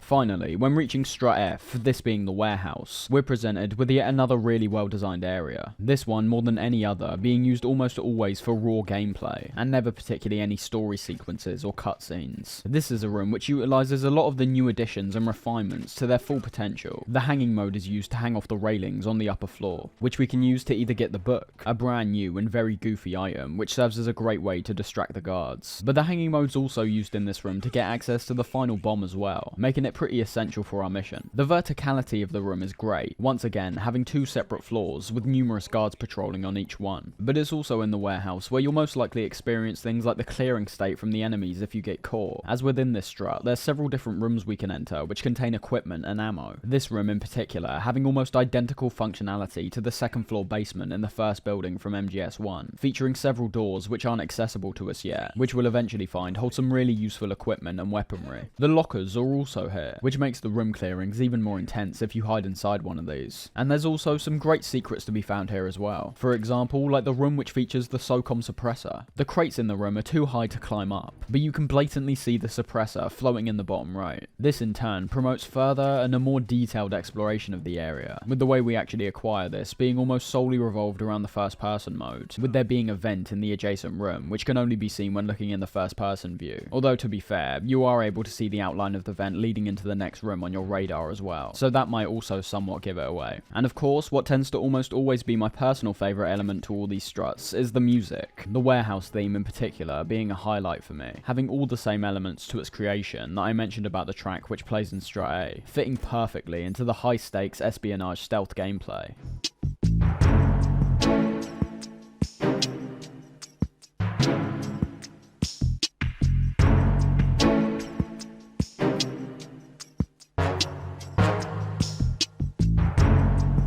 Something I do want to say about the music though is that it's not continuous, which I think is a really good move. I think I appreciate the music in this game not just because of its sheer quality and how well it fits with essentially every type of scenario we're put in, but it's also because there's a certain amount of restraint which is applied when these tracks actually play. I think too many games stumble in this regard, having a soundtrack perpetually playing in the background which can potentially take away from the atmosphere. Metal Gear 1 and 2 were good examples of that in my opinion. It might have been appropriate for the time and appropriate for the type of game that was being created, but because the soundtrack never stops, the themes become repetitive and boring, thus taking away from the experience. I believe that even if MGS2 had an almost constant soundtrack playing, because of how varied and quality the soundtrack already is, it still wouldn't bother me. But I still think it's admirable and even more effective to have it cut out occasionally, with areas like the bridges and parcel room having no music whatsoever.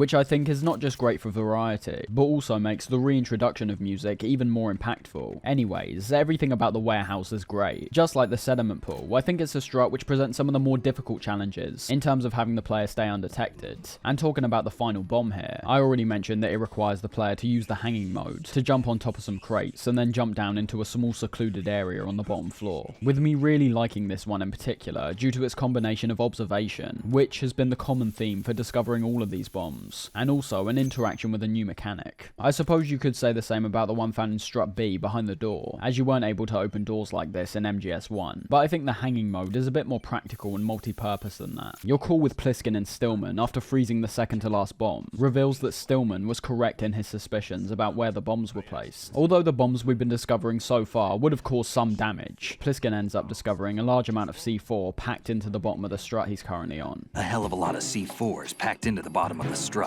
Pete called it right. A much better position to take out the strut and potentially shake the foundations of the entire shell. The situation becomes a bit more severe, however, when Pliskin notes how it was sheer luck that he found the bombs, as unlike all the others, they didn't have Fat Man's signature cologne sprayed on them, which also means they weren't showing up on the radar. The whole thing is sealed tight to prevent vapor leak, and there's no trace of that cologne signature. Pete, looks like he fooled you. Yes. But you managed to find the thing anyway. It was sheer luck. Bombs that are invisible to the sensor? Any ideas, Pete? Are there more out there? I'll go see for myself. You can't move fast enough. He's right. I can try the spray from a distance. Hold on. There's something not right about this one. I can feel it. Well, Pete, should I come back and get you? No, there's no need.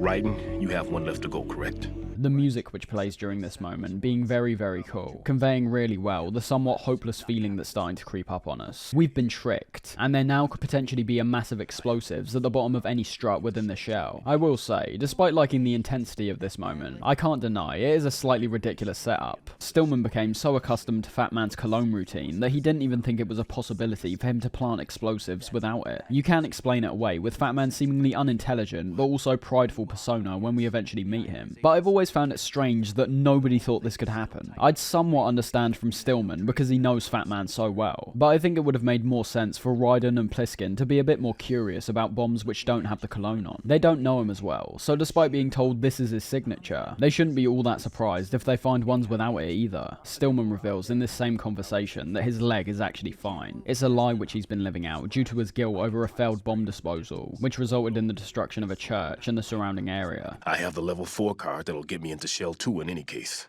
You'll never make it. With that bad leg of yours, they'll spot you for sure. That won't happen. I can walk just fine. I can even run. What do you mean?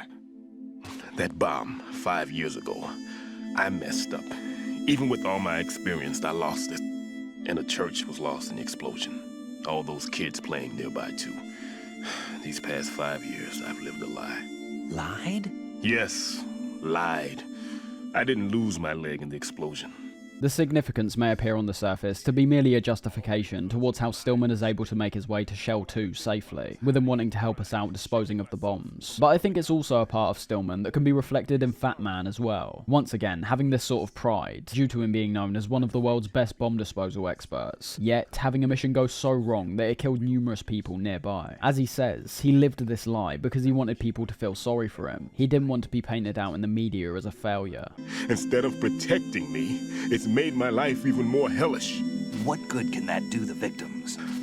I know. I'm a coward. Hey, Pete. God forgive me. I can walk with my own 2 feet. When freezing the final bomb, things appear to be a bit more optimistic. A perfect setup for what's about to play out. Stillman's built another sensor, this one detecting bombs that aren't carrying Fat Man's signature scent. And not only that, he's almost certain this scentless bomb is at the bottom of Strut A, with him telling us the most effective way to take down the big shell would be to blow 2 struts on each shell at the same time, the foundations completely collapsing under their own weight. A scary prospect, but one that's somewhat relieved due to Stillman's knowledge of the situation, and how we already know how to prevent this from happening. happening. One brief thing I want to mention just now is how the difficulty can pretty substantially affect the entire bomb disposal section which I just talked about, being one of the best examples of replay value in the entire game. The higher difficulties are about as you'd expect in a lot of ways. Guards can spot you from longer distances, more guards are placed in certain rooms, you take more damage when getting shot and are held less with rations. This obviously being the exact opposite for the easier difficulties. But in this bomb disposal section, the higher difficulties actually present even more bombs to defuse, and ones that are hidden even more carefully than the ones we just saw. This turns the whole scenario into an even more investigative process, so much so that it's one part of the game I think you haven't truly experienced if you haven't played it on either hard or extreme. The creativity in some of the bombs placements are great, like the one which is attached to a box on the conveyor belt in the parcel room, or the one on top of strut A, which is actually out of bounds. Difficulty settings already incentivize players to play the game again, so they can test their skills out against enemies and bosses which are now more challenging to get past successfully. But having an entire gameplay scenario be completely expanded upon like this just raises the replay value to an even higher degree. I think you are genuinely missing out if you never play this part on higher difficulties. On to the closing part of this segment though. Acquiring Sensor B from the pantry, Raiden starts talking with Stillman about the bomb he's getting prepared to deactivate. It's an odd one. The detonator hasn't been activated. What? But the sensors are live, which means... This is Pliskin. I've located the last C4. Is that it? I'm about to freeze it. Then... Wait! Pliskin! Damn! That was it! What's going on? The detonator just woke up. It's counting down! What happened? The big ones were rigged to be activated when all the baby C4s went offline. Right. The one in Shell 1 should be counting down too. Hurry! What's the remaining time? 400 seconds. 400 seconds? Right. Move! Get to the bottom of strut A now! This is the final piece of Fat Man's plan falling into place. The more extreme, odorless explosives were all made to activate when the smaller ones went offline, and with that, it's time to make our way to the bottom of strut A, actually being given a time limit this time, which yet again varies depending on what difficulty you're on. I love the intensity of this moment. Stillman's line deliveries in particular have him desperately shouting at you to get to strut A as fast as you can, and the music which plays continually while we make our way there elevates things even further.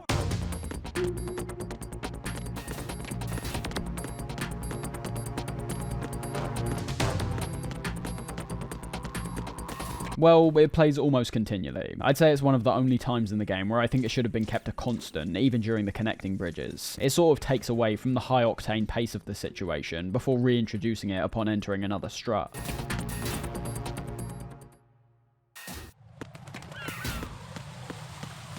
When finally heading back down to the bottom of strut A, the area that we initially infiltrated the big shell from, we're told by Stillman that Fat Man has his number, with the bomb he was attempting to deactivate being rigged with a proximity trigger, which is letting out a microwave with a 7-foot range. I fell for it. Fell for what? Fat Man has my number. A proximity trigger. Microwave. Microwave? With a 7-foot range. Presumably, Stillman wasn't using the same coolant sprays that Raiden and Pliskin were using, which I assume means that he can no longer get close enough to the bomb to deactivate it. Fat Man has well and truly superseded who Pliskin claimed was the bomb disposal guy, and with no time to escape, Stillman appears to die in the explosion.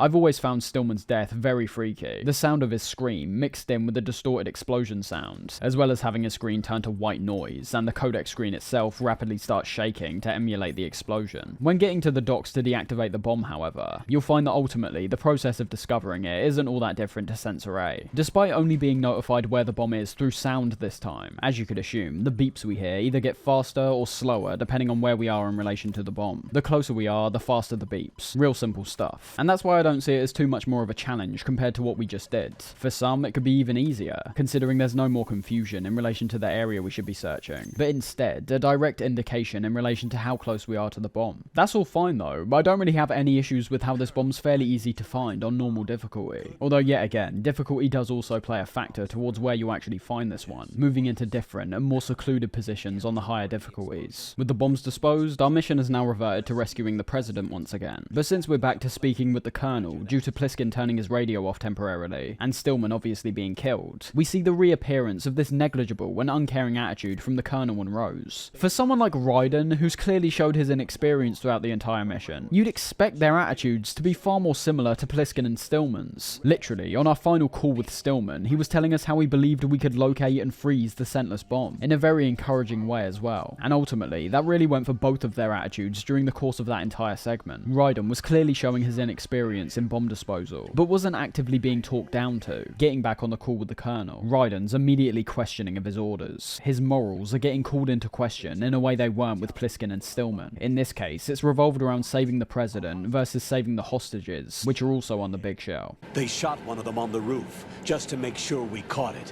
One of our satellites caught it clear as day. Damn. They announced they would kill one every hour from now on.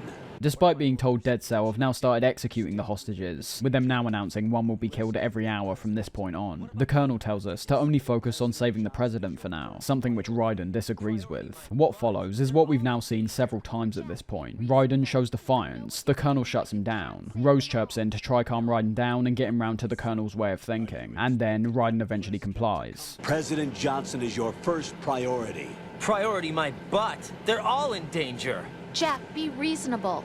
I know what you're feeling, but you can't save them all. There's a very key piece of dialogue which is delivered by the Colonel here, however. That man was not included in the simulation. He is not a factor in this mission.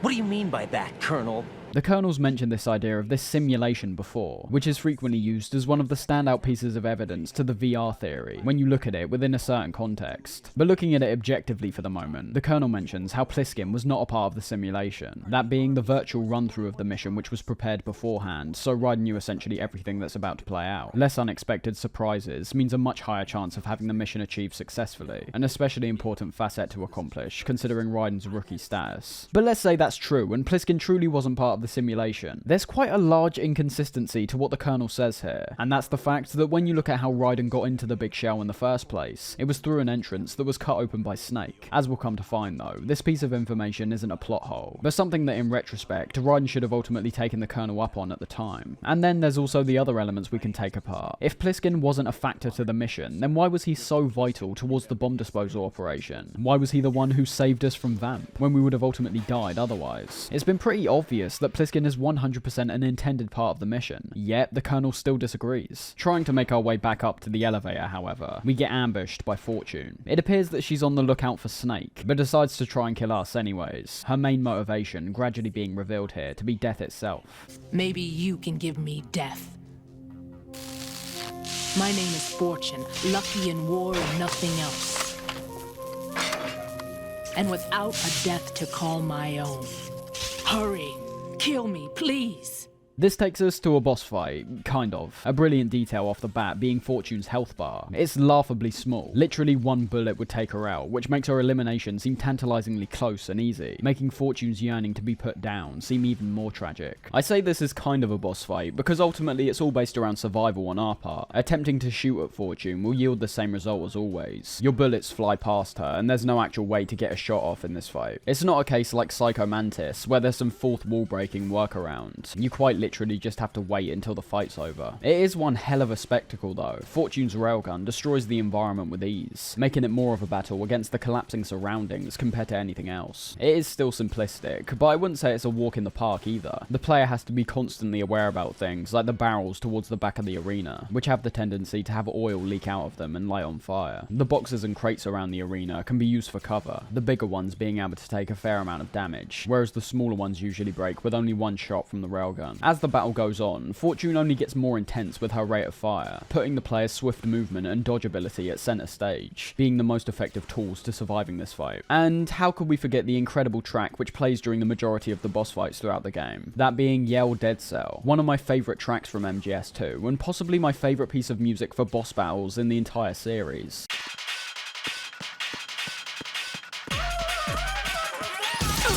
Kill me now.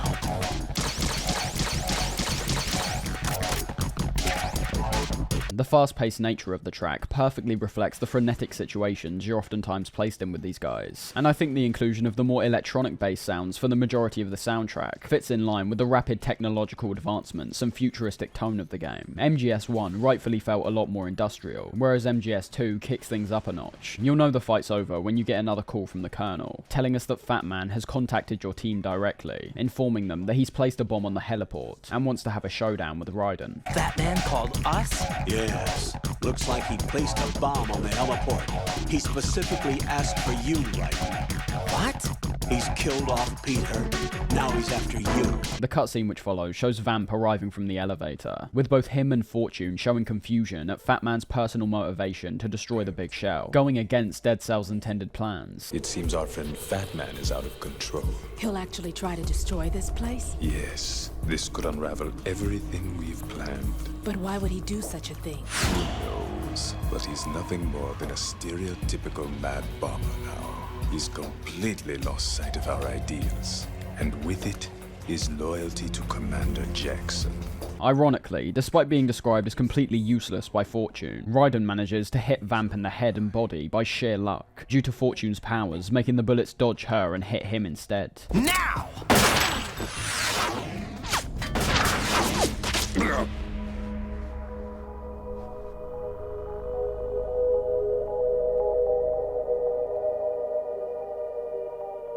Fortune definitely stacks up to Vamp, and as we'll see in a second, Fat Man in terms of her strangeness. The reason her theme fits so well with her is down to this depressive quality that's portrayed through her character. We witness it the first time we see her, with her feeling somewhat guilty for the seagulls which are dying around her, presumably because of her special power. But then when meeting her here, she appears to also have a burning desire to be killed. She starts crying with Vamp's body in her arms, but it becomes obvious quite quickly that she's not mourning his death, but perhaps feeling a sense of guilt over his death being her fault, as well as wishing Raiden's bullets would have hit her instead. She feels it's unfair and blames her father for not letting her die. How much longer, Dad? You've punished me enough. Arriving back to the top of Strat A, we've pretty much got the exact same situation we've just experienced. A mad dash to the helipad while a timer gradually ticks down, making both the situation as a whole more intense, and the threats we come up against during this time seem even more daunting, trying to get through things as rapidly as possible while also trying to remain hidden. However, when we get to the helipad and deactivate the bomb in the center of it, the Harrier jet now suspiciously being gone, we hear some strange sounds from behind us. These eventually reveal themselves to be roller skates, with Fat Man swiftly skating around the arena before presenting himself to Raiden.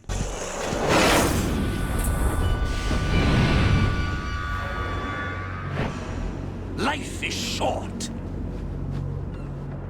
Bombs tell the time with every moment of their existence, and nothing else announces its own end with such a fanfare.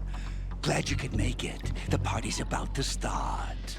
Fat Man proves himself immediately to be a straight-up weirdo, just like the other two Dead Cell members we've met, the only difference separating them being the fact that Fat Man doesn't actually appear to have any special powers. If the roller skates weren't enough, his strange physique, where we can observe tons of veins popping out on his head and hands, as well as him drinking a glass of wine before your fight, is strange. I'd say compared to Fortune and Vamp, however, there's not as much actual fear in relation to Fat Man. He's still out of the ordinary, but is being painted out more as a joke. He's basically a comic book villain, with everything from a trademark maniacal laugh to having relatively simple motivations. As he says, joining Dead Cell was never actually about helping them with their plans. It was a way to put his explosive skills on a wider scale than ever before, wanting to be known as the most famous bomber in history. With the ever prideful Fat Man becoming furious when Raiden says no one will actually remember him, we're brought into a boss fight. You're nothing but a common criminal, and that's the only way people will ever remember you. How dare you! I'm an artist!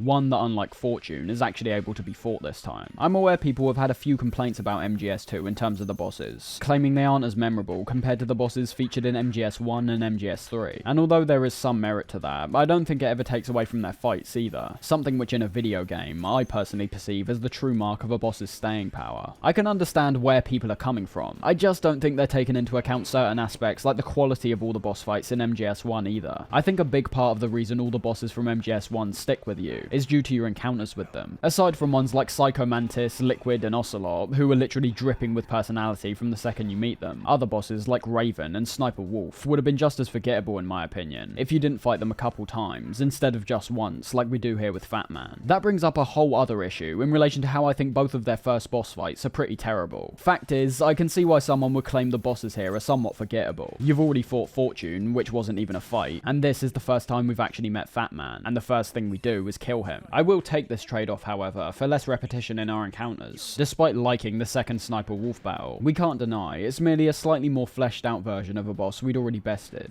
Anyways, I'm a fan of this boss all round. Fat Man makes himself a difficult target to hit right from the get-go for a few reasons. The roller skates appear to be giving Fat Man good maneuverability, swiftly dashing around the arena, which makes him a bit harder to hit while in the first person mode. Something else he throws in our way is what's essentially the main mechanic of the fight, that being the bombs he starts placing down. What could be a pretty tedious function actually works quite well in practice. Fat Man will occasionally stop firing at you to place some bombs down, in which you have to go up to them and freeze them before the timer runs out. The timer is genuinely quite short, and applies to all of the bombs he places down, so if you take too long deactivating the first 2 bombs for example, you may not be able to deactivate the third in time. It does take you out of the action somewhat, which is my only real criticism of these, but that's more centered around how the fight feels on a mental level. Mechanically, I think it's pulled off really well, made even better from the variety of positions he'll plant these bombs, definitely requiring the player to observe their surroundings closely, due to Fat Man oftentimes placing them on the bottom of crates, and behind structures which can't actually be seen in the third person view. That is basically the extent of how effective Fat Man is in combat, however. Aside from the bombs, I think he's very easy to kill. A bit too easy in my opinion. This is a fight which thrives off the run and shoot ability which returns from MGS1, where holding down X while aiming in third person allows us to start running, while still being able to shoot our weapon. This allows us to keep up with the sheer pace of Fat Man, and throw some pot shots out which could potentially hit him. The only reason this approach works so well was that every time Fat Man gets hit, he comes to almost a complete stop, allowing you to get even closer to him, which in turn means your shots will start becoming more accurate, in which you can then knock him over on the ground. His head is the main weak spot, and once you figure out the fight's all based around essentially knocking him over, and popping a shot on his head while he slowly gets up, it's basically over. Still a great fight though. I think especially on higher difficulties, this fight will be truly intense, due to things like the more limited ammo restrictions requiring more accuracy off the bat when tackling Fat Man, and also how he has more of a tendency to ambush you while attempting to deactivate the bombs.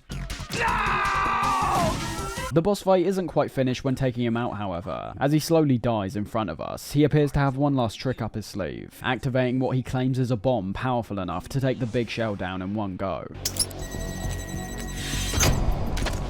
What did you just do? What is this? I have beautiful hands. These delicate hands can craft works of art. Answer me, what the hell is this? It's the switch for the biggest bomb in the entire place. Huh?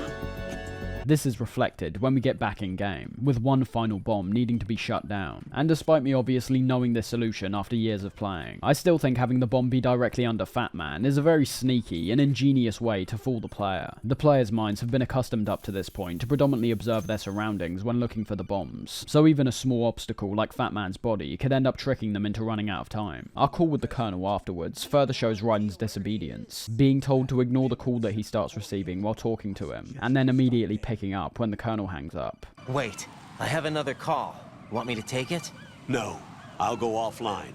Best to keep our presence unknown.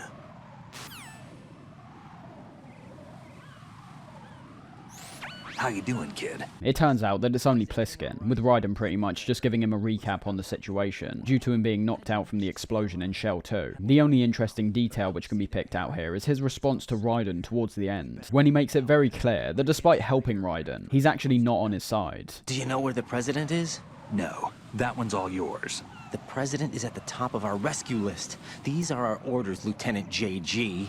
Your orders, not mine. What? As he says, Raiden's orders are not his, Snake starting to show himself more and more through Pliskin, by disregarding the instructions the SEAL team he was supposedly part of should be following. Pliskin at this point appearing like he's only being motivated by his own personal goals, just like how philanthropy was a way for Snake and Otacon to go about business in a way that they see fit. On our way back down from the helipad, we're confronted with the cyborg ninja, very blatantly not being Grey Fox, but Olga herself, contradicting what she said on the radio earlier about not knowing who it is. Identify yourself.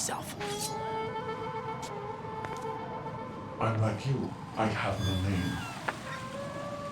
Are you Mr. X? I don't think, at least, there's supposed to be any kind of mystery here for the player. If the distinct Russian accent wasn't enough, we literally see her face clear as day for a brief moment through the mask, so the intention of Raiden's continued confusion in relation to who this is must be another reinforcement of his own ignorance. I mean, it's either that, or they're trying to paint this character out as a genuinely mysterious and unknown entity, but I don't imagine they'd literally show the player who's behind the mask within 5 seconds of meeting them, if that was actually the case. It is another example, however, of how MGS2 is beginning to work as a direct parallel to the events seen in Shadow Moses. The wacky bosses, the cyborg ninja. Raiden's being thrown into scenarios that are near identical to what Snake went through in MGS1. Only difference is, the player may not actually be aware at this point if this is being done on purpose. You can't take anything away from what's been presented so far in the game. Despite being very familiar at points, everything has been all-out quality from the beginning. But that's why finishing the game and subsequently replaying it is so important. Kojima's definitely not shied away from showing his admiration to experimental filmmakers like David Lynch, even being classed as the video game equivalent by some people, with one of the main things people claim about Lynch's work, as well as many other filmmakers like Charlie Kaufman and Stanley Kubrick, is that you need to experience it more than once to get the full picture, to understand the full meaning of what's being conveyed, and that definitely applies to MGS2 in my opinion. It's a game that I'd argue was an incredibly satisfying experience the first time round, but potentially 10 times more satisfying when you see how everything is pieced together on the second go round. The first time is your raw reaction, and the second is almost like an appreciation for how Kojima went about giving you that reaction. The cyborg ninja, who tells us to call them Mr. X, reveals themselves to not be our enemy, but also not our friend. Instead, they're simply a messenger sent from the Patriots.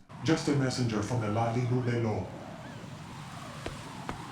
On top of being told they're here to provide us backup, we're also told that we need to locate a Secret Service agent called Ames, who's been placed beside all the other hostages, with Ames being someone who's aware of the president's location. A Secret Service agent named Ames, currently being held with other hostages. Secret Service, huh? The head of the president's security detail, Ames has been fitted with the same type of VIP nanomachine system as the president. If you're within range, you should be able to communicate. Everything else here isn't that important to go over. Mr. X is basically just giving us a rundown of what we're going to have to do to progress. A bit too over-explainy in my opinion. I think this kind of stuff would have been better reserved for a codec call, where the Colonel could give you further clarification on how to proceed. It's kind of what I mentioned during MGS1. There was a lack of hand-holding in that game, which despite being confusing at points for newer players, was actively asking more from them to create a more satisfying effect when figuring out the correct path forward. It's not something that I imagine will work for everyone, but it does work. I'd argue explaining everything you're about to do beforehand is more clear, yes, but also somewhat spoils the sense of adventure. As opposed to just being told we need to go to the Shell 1 core and find Ames, we're told how we're going to infiltrate the core, that being using a disguise, and how we're going to enter the conference hall with the hostages. Both of these elements are really creative. I love how we need to disguise ourselves amongst the enemies, and I also love the process in which we access the conference hall. I can't deny though, being briefed on this beforehand in so much detail does take something away for me, especially because what Mr. X mentions here is essentially identical to how we actually carry out our in-game as well. The biggest revelation we discover is one that we could have already realistically predicted, considering the very strong comparisons to MGS1, with Mr. X telling us that Dead Cell not only have a nuke on their side, but also that the Big Shell was never supposed to be a cleanup facility, but instead somewhere to hold the new Metal Gear. I suggest you hurry. They have a nuke on their side. The nuke? They have a nuclear weapon with them? You didn't find their continuing presence here unusual? Even with the president as hostage, this is an island, and they have no visible means of escape. Even if they do have a nuke, the warhead is no good without an access code. The security lockout can't be bypassed. They don't need to. They have the code. Because, after all, the Big Shell is the farthest thing from a cleanup plant there is. What? Dead Cell didn't have to bring a nuke along with them. It was right here to begin with. Nothing in this affair is what it seems. A cover-up? But why? For what? For Metal Gear that is housed here. Exactly the same as how we thought Shadow Moses was a nuclear disposal facility, and turned out to be the exact same thing that's being described here, merely a front for the creation and storage of Metal Gear. Mr. X gives us a phone, and tells us they'll contact us occasionally through it, disappearing immediately after. Interestingly, when talking to the Colonel right after this, notice how he doesn't refute any of the points brought up by Mr. X. So you believe that ninja?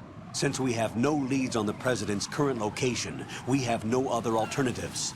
He uses the excuse that they've apparently got no leads on the president's whereabouts, as a way for us to follow Mr. X's instructions, unlike Pliskin, who the colonel was consistently claimed was not a part of the simulation, and that he shouldn't be trusted. He appears to want us to follow this mysterious ninja's guidance. For some reason, he seems more inclined to believe them, despite Pliskin helping us out several times, almost like they were a part of the simulation to begin with. The journey to the Shell 1 core only features one diversion, that being a trek back to the warehouse, where we can now use the level 2 keycard which Mr. X gave us, to acquire the AK rifle, which along with the enemy costume we were given, will fully disguise us when entering the core. This working only for this core, however, as Pliskin tells us, no other guards outside of the core wear the same costume we're wearing, or carry the same weapons. Entering the core, it's undeniable that for the majority of our time here, it's not what I'd call particularly difficult. Using the disguise and equipping the AK makes us pretty much invisible to the guards, as long as you don't do anything out of the ordinary, like cartwheeling around the area, or bumping into one of the guards, which ends up removing your disguise. You won't have any issues with the guards on any of these floors. That doesn't mean it's not satisfying though. I think this kind of contrast lends itself particularly well to stealth games, due to not only the difficulty of staying hidden to begin with, but also how dressing up in disguises is directly integrated into the exact same kind of James Bond aesthetic, which defines a lot of Metal Gear. We first have to head to Basement 2 to acquire the directional microphone, this being the only way for us to identify Ames, because of the pacemaker he's got fitted inside of him. You can see, particularly in areas like this, that a lot of the core hasn't particularly been designed for stealth gameplay. Basement 2 is basically made up of 2 corridors and a central computer room, looking quite similar to where we fought Grey Fox in MGS1, I may add. Without the disguise, this area wouldn't particularly feel good to sneak around in my opinion, mainly because the computer room has windows which give a clear view of the 2 corridors beside it, meaning the only way you're not getting caught is to either time your movements very, very carefully, or crawl on the ground the entire time, which as I said earlier, is faster, but obviously nowhere near as fast as running. I don't personally have a huge issue with it, but I think it's still important to acknowledge we're playing a stealth game, and are currently going through areas which aren't designed in a way which are particularly adhering to stealth. They've been designed specifically with the disguise in mind, which ultimately is more of a gimmick because of how it can't be used to this same effect in any other part of the game. Outside of acquiring the directional microphone though, we can also spot a couple Easter eggs here, first of which being the large Police Noughts poster, which is almost unavoidable when entering the computer room, this being the exact same one we saw in MGS1, but obviously appearing in a much higher resolution here. There's also what appears to be a parrot in the room, who continually gives out some fairly disjointed phrases. Using the directional microphone on this thing, however, and asking it if it's Ames, the parakeet ends up learning this phrase and repeating it back to you.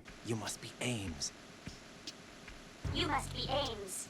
Now, going back up to Basement 1, we need a guard to get into the conference hall. The door's locked via a retinal scan, which means we can't knock the guards out either, leaving us in a bit of a conundrum, one that I think is cleverly solved by using a new addition which I haven't mentioned up to this point. I kind of glossed over it during the combat section, but hand-to-hand combat returns pretty much the same here. Aside from the cartwheel, which can knock down enemies, you've still got a 3-hit combo which is achieved by pressing circle 3 times in a row, now admittedly being a lot more stylish for both Snake and Raiden.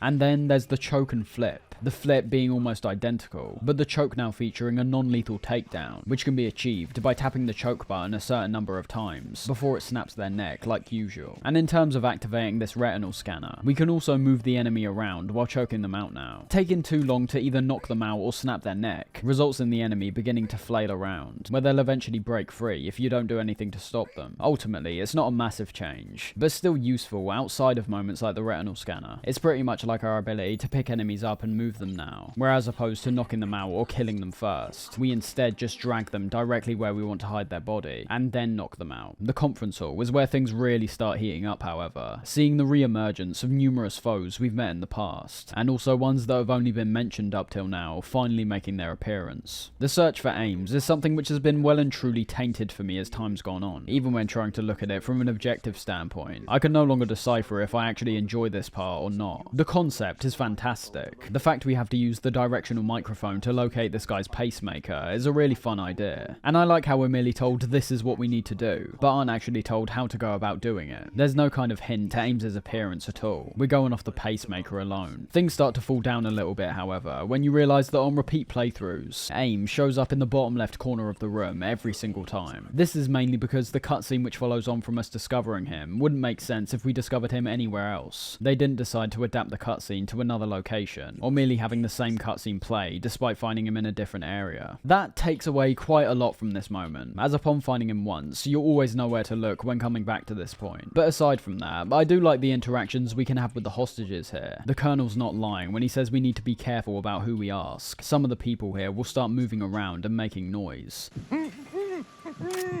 Others will literally piss themselves. And some are a bit more unique, like Jennifer, the only hostage aside from Ames who talks to us. But knocking her out with our tranquilizer and going prone reveals Raiden's perverted nature, something which gets picked up on if you call the Colonel, in which Rose feels immensely betrayed by what you're doing. I'm just... What do you mean, I'm just? Rosemary, you're right. One shouldn't stoop to vulgar levels just because they've set foot on the battlefield. But I can sympathize with you there. You what? Nothing. Just some really funny stuff overall. The borderline unnecessary detail was just off the charts in moments like this. We're talking about stuff that I've only learned within my last few playthroughs, despite playing this game since I was an actual child. It's somewhat a shame Ames is so easy to find, as I think it disincentivizes players to experiment further in this area on subsequent playthroughs. But if you're actively looking for secrets, you'll most likely find them here. For example, going to a nearby bathroom and turning on the sensor reveals a red patch on our radar. That scent being revealed in the upcoming cutscene. Hitting the hostages in the room will eventually lead to a call from the Colonel chastising your actions, much like the seagulls from earlier. Raiden, you appear to be enjoying yourself slapping around defenseless hostages. I can't believe you. I didn't think you were the kind of person to do such a thing. Good thing you saw him for what he really was, huh, Rosemary? Yeah, I don't know this person anymore. Goodbye. There's even a hostage in this room who'll trip you up if you're not careful when walking past his legs. Just some amazing attention to detail, and that's not even listing out every single secret in this room alone. Upon discovering Ames, something which, as I say, isn't just easy on subsequent playthroughs, but also pretty easy starting off, considering his character model was noticeably higher quality and more distinct compared to all the other hostages around him, all of which end up having their character models reused several times. Keep still and listen to me. I'm not a terrorist. I got in here using one of their uniforms. Very soon after establishing contact with Ames, explaining who sent us to save him and what Ames's purpose is, we get a shot of Ocelot observing us from the security camera, much like in MGS1, where he was aware of Snake's presence outside of the control room. There's a huge revelation which gets dropped by Ames very quickly here. So quick, in fact, that it immediately gets skirted over, not really knowing if he was telling the truth or not. This revelation being Ames's claim that, much like himself, Raiden was sent on this mission by the Patriots. No, I was sent in by the Lali Lule Lo, just like you. What? It's important to realise that Raiden might be totally unaware of what the Lali Lule Lo is, and he might not even know what the Patriots are either. Although, from the player's perspective, we only have a vague idea to what the Patriots is even referring to at this point in time. It's still unclear if we're supposed to be taking this as a physical organisation in the world of Metal Gear, or perhaps another element which is supposed to be reflecting the real world in some way. Regardless, for someone playing for the first time, the barrage of information that's being constantly thrown at us somewhat puts us in the same shoes as Raiden. You may have already noticed, but almost everything he's informed about after a certain point results in him questioning it, sort of like he's got in way over his head, and is starting to lose sight on what his purpose in this mission is anymore. It's things like that which makes it so clear to me that Kojima knew the story he was writing was not going to be understood easily, so I think matching Raiden's confusion with the possible confusion of the player works really well. The one through line here is that the Patriots don't seem to be a good organisation to say the least, so it's strange that Ames is telling us that we've been sent in via their orders, despite initially thinking we were being sent in solely by Foxhound, although it does start making a bit more sense, considering, as we said earlier, Foxhound doesn't even really exist anymore. Everything starts getting extra strange once we switch over to the codec, however. We're first told the President's located in the Shell 2 core, but when we ask if the President may have potentially been killed, much like the hostage we were told about by the Colonel, Ames appears to have no clue what we're talking about. You don't think he's been like the other hostages? A hostage was killed in retaliation after the SEAL 10 disaster, remember? What are you talking about? More than anyone else, Ames should realistically be aware of any hostages which are getting taken out of the conference hall. He might not be able to see, but we can definitely assume he would be able to hear someone being taken out. If the Colonel lied about this, why did he do it? The briefcase which we saw Vamp confiscate alongside the President gets brought up here, being previously described by Mr. X as the nuclear button. The other half of it is on the football, or the black case if you like. The nuclear button. and now they have it. The case. You mean the nuclear button they took? Right, and the case won't do a thing by itself. There's a catch to the case, however, with the only way to open it up being linked directly to the president's well-being. Ames gives a long-winded explanation about how the case works, but what it basically boils down to is the president's nanomachines relaying his vital signs to the case. The only way it will open is if all the measured parameters in the president's body indicate that he wants to open it of his own free will. As long as the president's still alive, there's still a possibility for the case to open, which means he's pretty much untouchable for now. A lot of information which has been somewhat up in the air gets confirmed by Ames here, starting with things that Ames is once again surprised we hadn't already been briefed on, considering we're apparently working for the Patriots. Why would they hide Metal Gear in an offshore plant? Haven't they told you anything? The entire thing was planned. The oil spill, the tanker accident that caused it, everything. The big shell was built specifically for the development of a new Metal Gear model. The inspection tour was to check its progress. What's going on around here? But what he tells us here once again is just like what happened on Shadow Moses. The tanker incident is said to have been intentional. Everything was planned so the big shell could be built and work as an undercover operation revolved around the creation of a new Metal Gear. As he's getting into the details, he stops and tells us to listen in to the nearby conversation between Ocelot and the supposed Solid Snake that we've been hearing about. Raiden channeling the player's most likely reaction straight away, with his surprise that this grey-haired guy is calling himself Snake. There's a slight issue I've always had with the beginning of this part. We're brought to a unique pseudo cutscene segment where we're made to manually move the microphone around to listen in on the conversation. Moving it away from whatever character's talking naturally results in their voice getting quieter. But on the HD collection that I'm playing, the subtitles at the bottom always switch directly to the secret dialogue we can hear to the left hand side, this revealing that red scent which we picked up earlier to be who we can assume is the same guy who had stomach troubles in Shadow Moses. It doesn't matter. Saved us the trouble of getting rid of him ourselves. Why did he betray us? Who knows? They're a band of lunatics. Anyways, the conversation which ensues between Ocelot and Snake appears mostly like a checkup on what's been going on around the big shell. The two speculate over why Fat Man turned on Dead Cell, questioning if he was working for them, presumably meaning the Patriots. You think he was working for them? We can't discount the possibility, especially with that intruder still at large. Raiden himself comes up in discussion, where Snake confirms Ames's claims that we've been sent in via the Patriots, once again confirming Foxhound's disbandment over 4 years ago. But Foxhound was disbanded 4 years ago, so it must be the Patriots. It's important to realise at this point that we have almost no idea what Raiden was doing before he was sent to the Big Shell, and the events which led up to his deployment. For all we know, these Patriots may have intentionally fabricated Foxhound's existence, solely so that Raiden would embark on this operation, which, considering how much of an amateur he is, calls even more into question what the Patriots' intentions actually are. Something we should also note here is how Snake actually calls the Patriots by their name, whereas Ocelot only ever refers to the Patriots as them. What might seem like a turn of phrase at the time is actually quite important later on, so keep it in mind. Things become a lot more vague after this point. They clearly make reference to the president apparently inputting the password for the briefcase, meaning there's only one more step of confirmation until they've got their hands on the nuclear button. Make sure you keep him alive until then. Yes, I know. What about the unit's activation? Almost complete. The code has already been entered. All we need now is for the girl to start the system. But then they start talking about something else, which could be interpreted at the time as the new Metal Gear which is being developed, with Snake claiming this is how they'll achieve the new Outer Heaven. Just like Liquid, his aim seems to be the same as Big Boss's, arguably taking his ideologies to a whole other level entirely, with the new technological advancements that are now at his fingertips. Olga ends up coming in and talking with the two of them about the cyborg ninja. Who is that cyborg ninja, Shalashaska? I cannot even guess. What about you?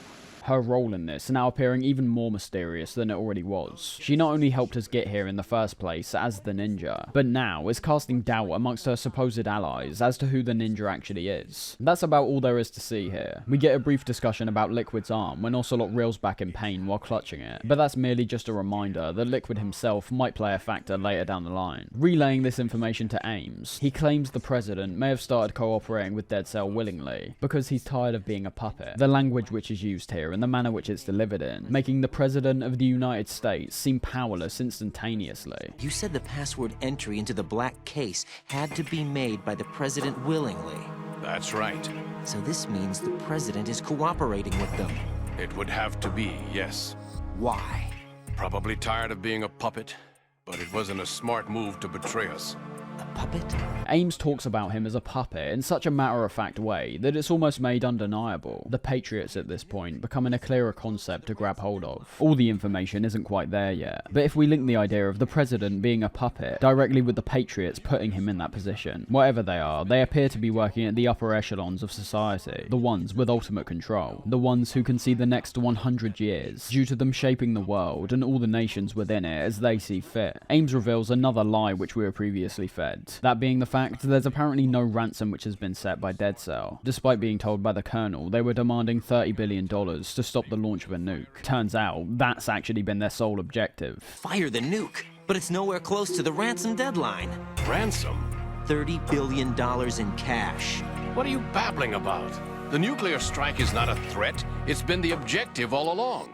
They haven't made any demands, because there's nothing that's going to dissuade them from launching this nuke. Something which is unexpected, however, is that they're not using it to solely murder people. Instead, they plan to launch the nuke and detonate it at a high altitude, creating an EMP-like effect where the entire city will be turned offline. We might forget because of how we've been in the midst of a high-stakes operation the entire time, but the world outside of the Big Shell was just as technologically advanced. Home computers, the internet, and the World Wide Web has all been normalized, something which was actually beginning to form in real life around the time MGS2 came out, but not quite close to what's being described in the game. This being one of the most impressive elements of MGS2's story, with how many see Kojima's description of the internet age, one which was being made before we were even in the thrust of it, very accurate to what we're experiencing today. Ocelot eventually comes to investigate, and in turn exposes both you and Ames, with the cutscene that follows primarily being action-based, but still being great in its own right. What are you talking about? No need for denials.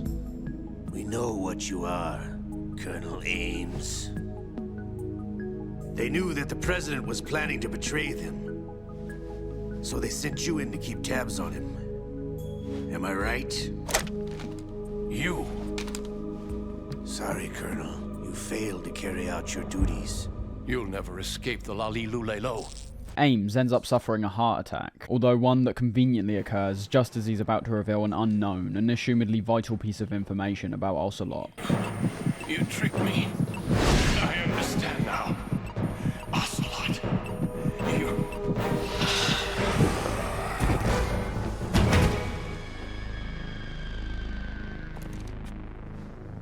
After having our cover blown, we almost get taken out, but are saved by Mr. X, who pulls off some very impressive maneuvers, and also deflects all the bullets away with their sword. The only difference being the fact that unlike Grey Fox managed to do in Shadow Moses, their attempt to slice off Ocelot's arm failed, serving somewhat as a visual representation for how Ocelot always appears to be in control this time round. He always seems to have the upper hand, no pun intended. Before we head for the exit, we first talk with the Colonel and give him an update on our situation, as well as questioning his loyalty to us, and suspecting that he's been retaining a lot of information from us this whole time. I've also been told that the nuclear strike was what the terrorists were after from the start, not the $30 billion. Right. It was a cover-up all along. Colonel, what are you keeping from me? I am not keeping back anything. It's not as though I'm told all the facts either.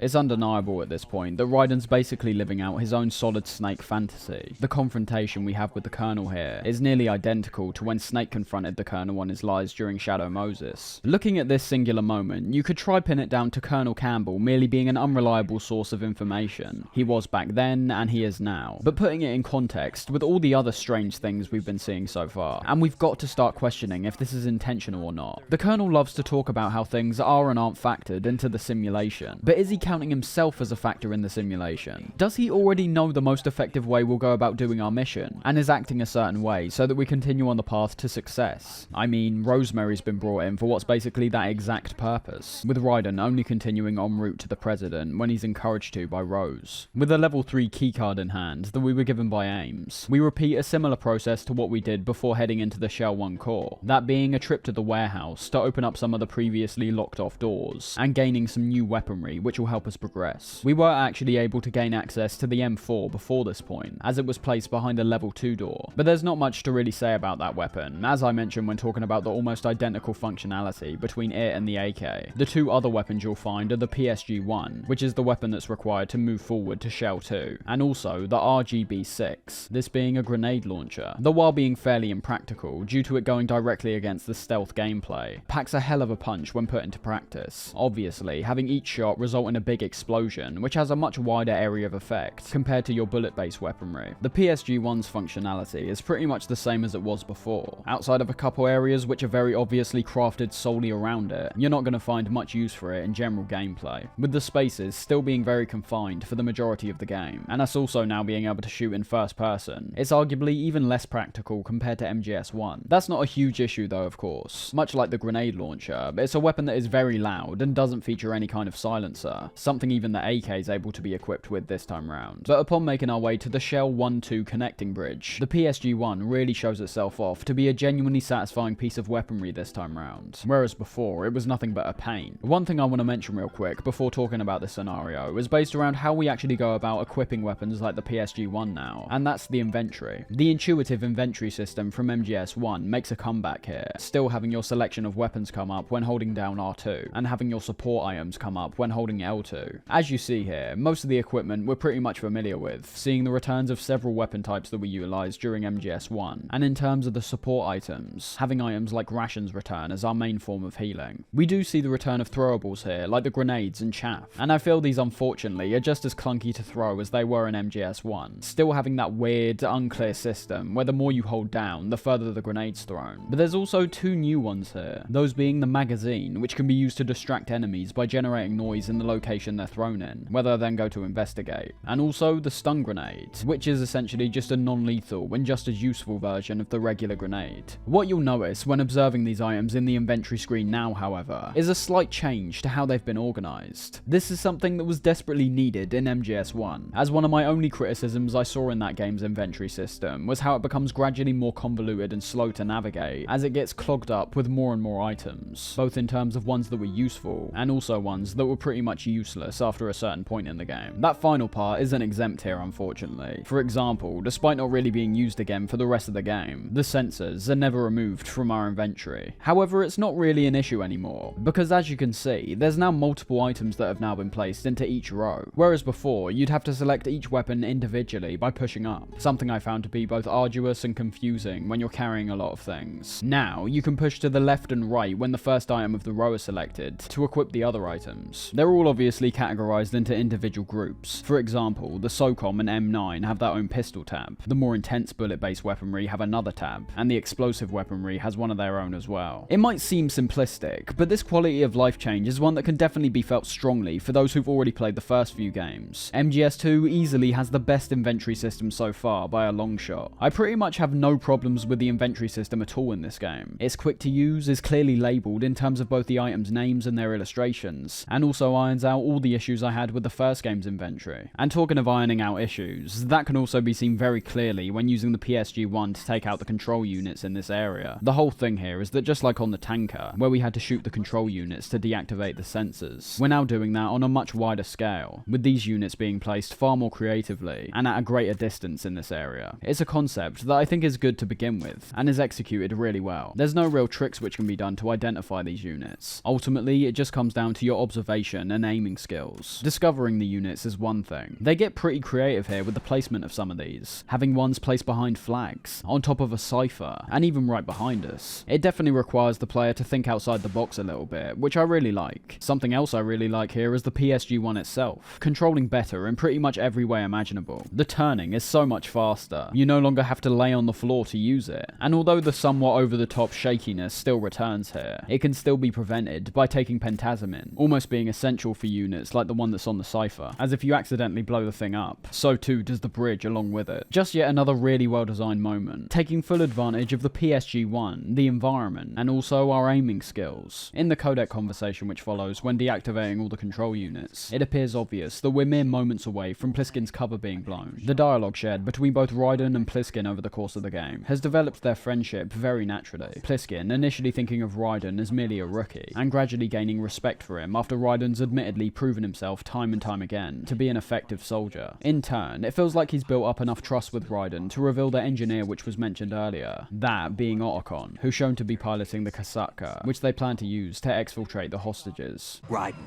let me introduce you to my partner, Otacon. Otacon? Hey, Raiden. Nice to meet you. Pliskin abruptly cuts the conversation short due to what sounds like nearby enemy gunfire, and when asking for clarification about Pliskin and Otacon to the Colonel, they finally start revealing how Pliskin could potentially be Solid Snake. The only issue, however, is that the Colonel and Rose actively start feeding Raiden propaganda, actually believing the false narrative which was set up by Ocelot to make it look like Snake and Otacon were responsible for the tanker incident. Snake and his partner aren't terrorists. Jack, why are you defending them? I look back on what I've done here so far, and things like training and sense of duty alone won't get you through a sneaking mission like this. Looking from their perspectives, of course, the idea of Snake turning into a terrorist isn't implausible, I suppose. Even in MGS1, he shows an active disdain towards being made to work for what was essentially the American government once again. So to claim he was perhaps a jaded and rogue figure after the Shadow Moses incident may not seem so far-fetched. But ultimately, Raiden isn't just correct, but a lot more rational compared to the Colonel and Rose. He's using prior context and knowledge about Snake, and pairing it up with the accusations which were thrown on him, and something's not adding up. I do think there's an element of fanboyism to what Raiden's saying here, not wanting to believe himself that Snake did the things he's being accused of. But he is also right when putting his actions in Shadow Moses into perspective. It's not just about him potentially turning into a villain. Raiden's experience on the Big Shell has made him realise that to achieve your mission and get out alive in a war zone like this, it has to be backed up by a certain amount of courage and particular ideals which Snake would hold. It has to be pure will, backed up by courage, or ideals, or something like that. I'd stake my life on it. The Solid Snake that saved Shadow Moses couldn't turn into a terrorist. Again, Raiden is still looking at Snake through rose-tinted goggles quite a bit. He's painting Snake out as a full-on hero, as opposed to someone who resides in that grey area, which was mentioned by Snake himself. But as Raiden begins to get the Colonel and Rose tangled up in their own logic about how despite Snake being dead, they're still claiming the leader of Dead Cell was Solid Snake. Jack, I know what you're saying, but Snake is dead. He can't be here, not even as this Dr. Hal Emmerich. But that also means that he can't be the terrorist leader behind this thing. We actually end up coming face to face with the guy in the cutscene which follows.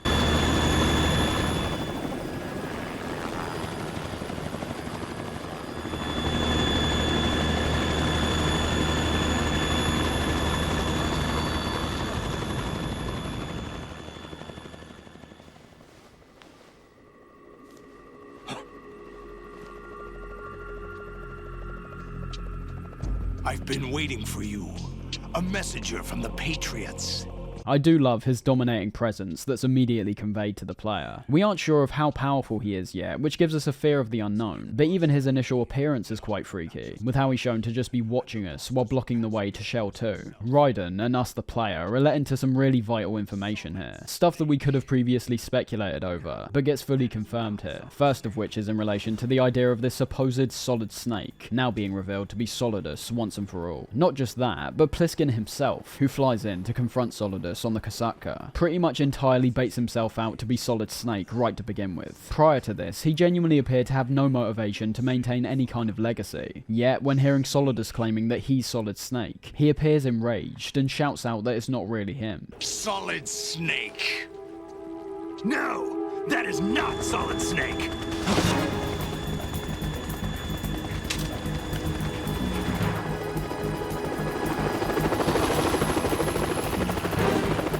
What a pleasant surprise, brother. Save it. You brother of mine. Don't say you've forgotten me, Snake. As if it wasn't obvious enough for Raiden to piece together, we see him fully realise that Snake's been calling himself Pliskin all along, when Solidus starts bringing up people like Liquid, their brotherhood, as well as literally calling Pliskin Snake. I love Solidus's demeanour during this encounter. He appears to be even more confident in his capabilities as a soldier, compared to Liquid, and a lot less cartoony too. This is something Solidus says himself, saying he's on a whole other level to Liquid, which he ends up showcasing quite blatantly with his sheer speed, metallic suit, and blocking abilities. The set piece here is fantastic. Fire, explosions, and pure destruction reigns throughout, with Raiden being made to look out of his element once again, almost being ignored by both Solidus and Snake, so they can fight it out instead.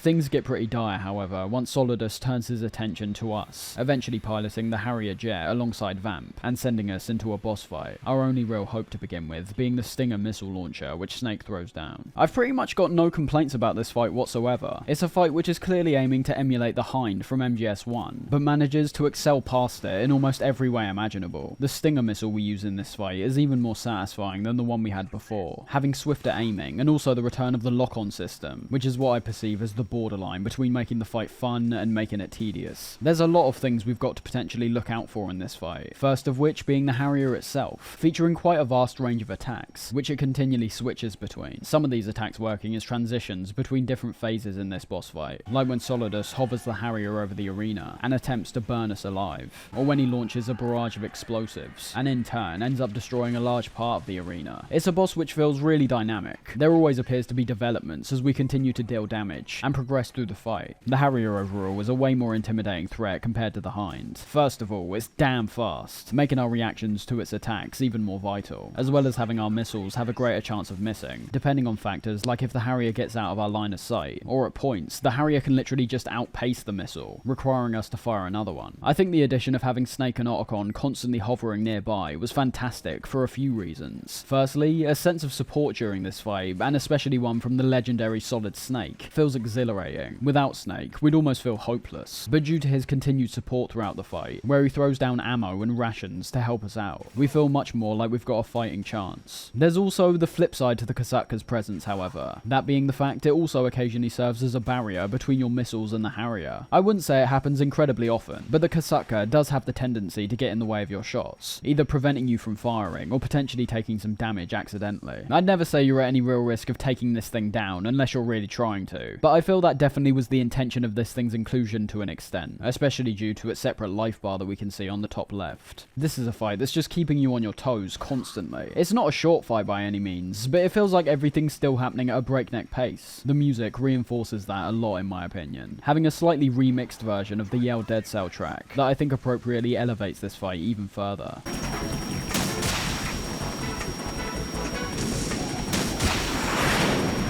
I'd say the interaction between Raiden and the Harrier is what truly makes this fight, however. As I mentioned with the different phases we see, there's plenty of variation here. 1 minute you're shooting missiles continually at the Harrier. Next, you're being made to run around the arena as Solidus tries to burn you. Next, you're being made to head to the bottom layer of the arena to avoid explosions. And then, you're dodging numerous missiles which are being shot directly at you. There's so much action taking place on screen all at once that it's one of those moments where it almost feels like we're playing a cutscene at points. I just think this fight's fantastic. There's no kind of creative way to eliminate the Harrier, I might add. You're constantly just pumping missile after missile into this thing. But I think the creativity that's presented in terms of the fight overall outweighs that aspect majorly. As I said to begin with, I see it as a drastic improvement of the Hind fight. There's no weird, stealth-based moments to be seen here. The Harrier's treated exactly like it should be, a fast and lethal jet which can't be taken lightly. It's a fight which truly feels like Solidus is out to kill us. No mercy's being spared here for both Raiden and the player, something I can't say for someone like Fat Man, who continually felt like he was just toying around with us until we put him down.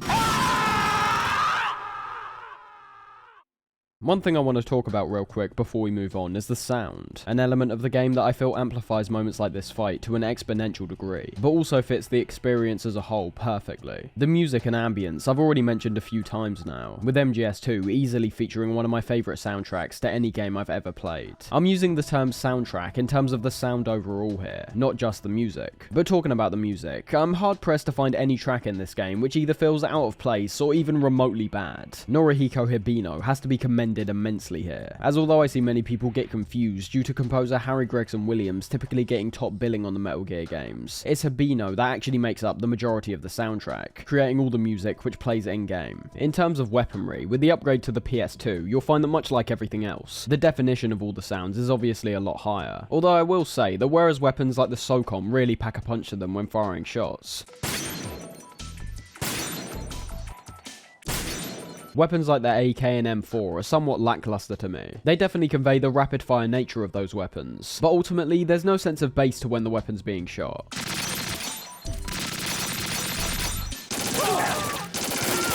quite lightweight sounds for such dangerous pieces of weaponry. You already know my thoughts on the masterful dynamic between when music plays and when the incredibly immersive ambience plays. But let's focus on something I haven't quite mentioned as of yet, that being the voice acting. Jack, do you remember the day we met? This was an element which, as I've mentioned previously, was seen as one of the standout highlights from MGS1. The voice acting gave this hard, cinematic edge to the game, making the characters even more distinct and personalised, while also serving a large role in creating the gritty tone the game was going for. And as for MGS2, we start entering territory where people's thoughts on the voice acting starts to become a bit more mixed. Although I said at the start of this MGS2 segment that I think David Hayter ends up peaking in terms of his performance of Snake in this game, there's many other people who disagree with this view, adamantly claiming MGS1 is the superior performance, and I can genuinely see where people are coming from, but I feel that's so based on personal taste that it's not even worth arguing over particularly. You were involved in this exercise from the beginning. What exactly happened here?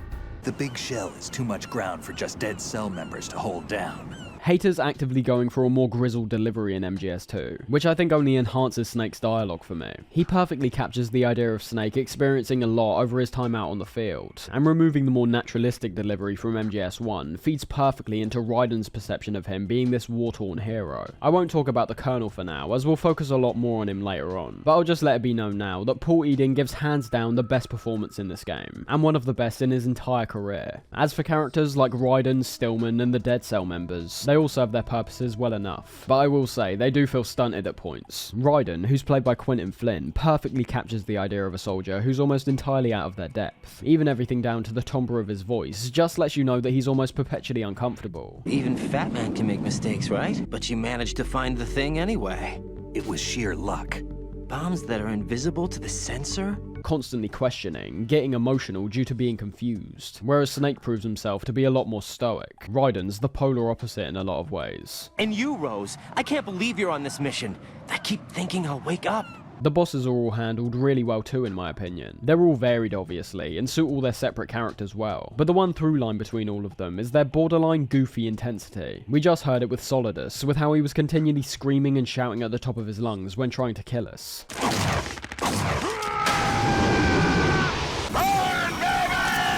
But even with someone like Vamp, who has a more somber and monotone voice, he's still giving off these very cartoony vibes, which, don't get me wrong, I think was absolutely the intended effect. It's one of the reasons why Raiden's continual questioning of the environment around him makes a lot of sense. So overall, the voice acting is more like a continuation of the quality cast we'd experienced in MGS1. The dialogue itself can occasionally suffer from what appears to be poor translations to English, which is what results in some of the weirder line deliveries like these. It's like being in a nightmare you can't wake up from. Colonel? I've got Emma Emmerich here. We've managed to avoid drowning. But that's more of a translation issue compared to the voice acting. All round, I think all the voice performances are even more consistently quality than MGS1 in my opinion. A different tone most definitely, but one that's pulled off very well. Back to our fight with Solidus. Even after it's over, things just seem to keep escalating. As the Harrier barrels towards the water, we get a nice shot of Solidus with his left eye now seemingly being damaged during the fight, just like how we could have presumed Big Boss's right eye was damaged because of the eye patch we saw him wearing. As it's about to crash, however, Metal Gear Ray bursts out of the water and catches the Harrier, once again showing off its insane agility paired up with how massive it is.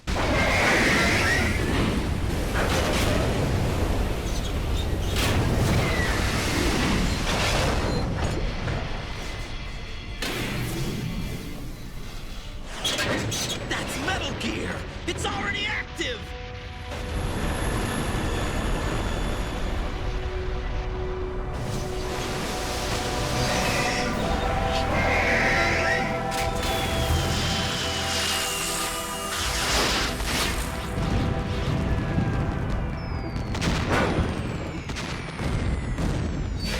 In case you didn't see during the fight, due to him being a fairly low-res figure inside the Harrier, Vamp makes his return here, leaping out of the Harrier, running on water, and then directly up one of the struts.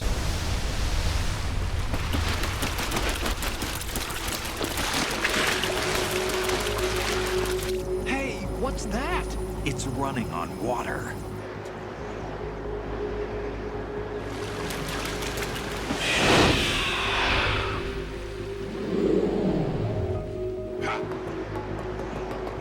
That is just actually mental. You want to talk about how this game is on a completely different wavelength compared to MGS1. Just show someone this scene and it will become very obvious. Raiden's call with the now revealed Snake goes about how you'd expect, but not exactly in the way Snake would have liked it to. Are you the Snake? They said you were dead. No, not me. There are still too many things I need to do. Snake, you're a legend, and that's why I need to ask you this. Legend? A legend is nothing but fiction. Someone tells it, someone else remembers, everybody passes it on. As opposed to trying to understand why he was disguising himself as Pliskin, Raiden calls him a legend, a statement which of course gets under his skin. The body of Solid Snake which is kept being brought up is revealed to be liquids, with the knowledge that Snake is dead, lessening the chances of the real Snake being caught. What about the DNA results from that body? That was Liquid's body. He and Snake are identical on the genetic level. Liquid? A deception, for our own protection. We stole his frozen body from some organization. Kind of a hassle, though. Some very key questions get asked here, which somewhat show why Snake even came back in the first place. After Shadow Moses, it seemed like he was going to spend the rest of his life with Meryl. Yet only a few years down the line, he's back doing life or death operations and destroying Metal Gears. Snake describes how his mindset was changed upon embarking on the Shadow Moses mission. Something inside of him that once believed fighting wasn't worth the time and energy, warped into wanting to fight for change, believing that it's their responsibility to make the world a better place. We have a responsibility to the coming generations, to the world. What responsibility? To keep track of the mistakes we've made as a species. We need to remember, to spread the word, to fight for change, and that's what keeps me alive. You think you can change the future? Nah, I'm not as arrogant as that. What you do isn't grassroots activism. It's more like terrorism. I admit that. But Snake shows himself not to be ignorant either. He knows him and Otacon alone aren't going to be the sole figures that change the future. In the same breath, he even confirms to Raiden that some of Philanthropy's actions could reasonably be seen as terrorism. They're in that grey area again. And with them being an NGO, they've got free reign on how far they choose to push the boundaries. Raiden talks with the Colonel after this, and it goes about how you'd expect. The Colonel doesn't fully believe the Snake we've just been speaking to is the actual Snake. Colonel, you were monitoring the codec calls. That man was the real Snake all along. Maybe. Maybe? Don't let your guard down with him. But weirdly, when Raiden mentions how the Colonel's acting strange, considering he was Snake's ally on Shadow Moses, Snake literally being the one who saved his niece, Meryl, the Colonel shows almost a full-on hatred towards Snake, and any accounts that they were partners. You and Snake used to be on the same side. I don't understand. I read about you and Snake in the Darkness of Shadow Moses. I don't give a damn what that piece of trash said.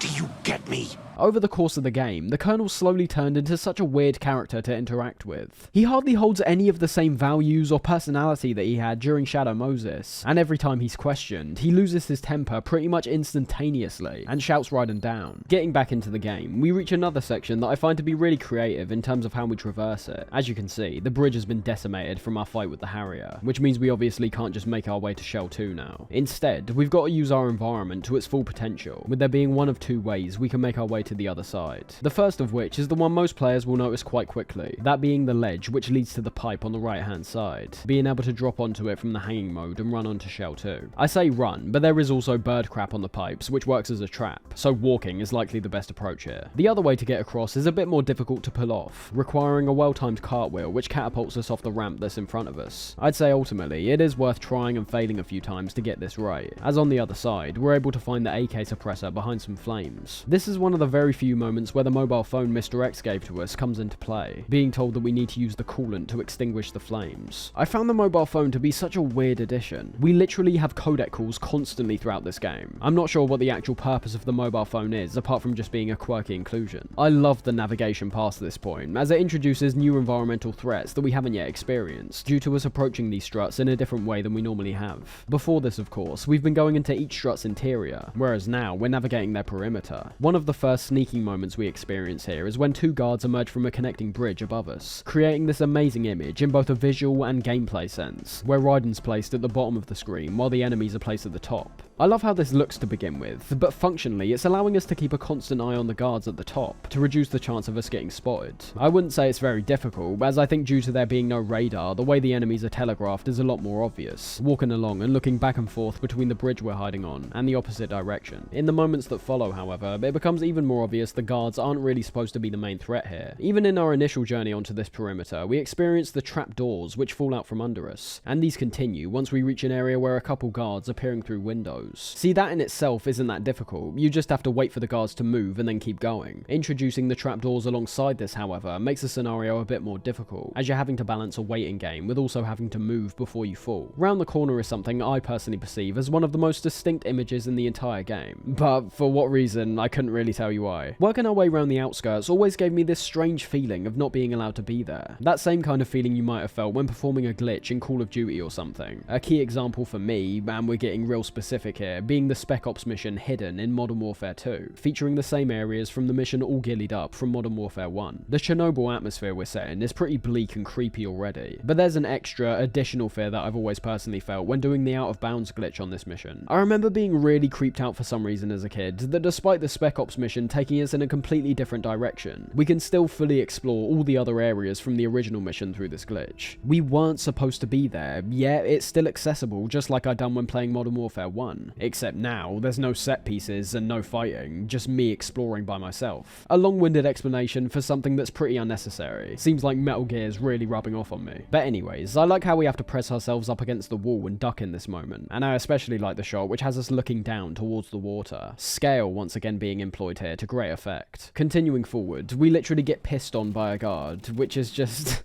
what? I'm going to go in my pants.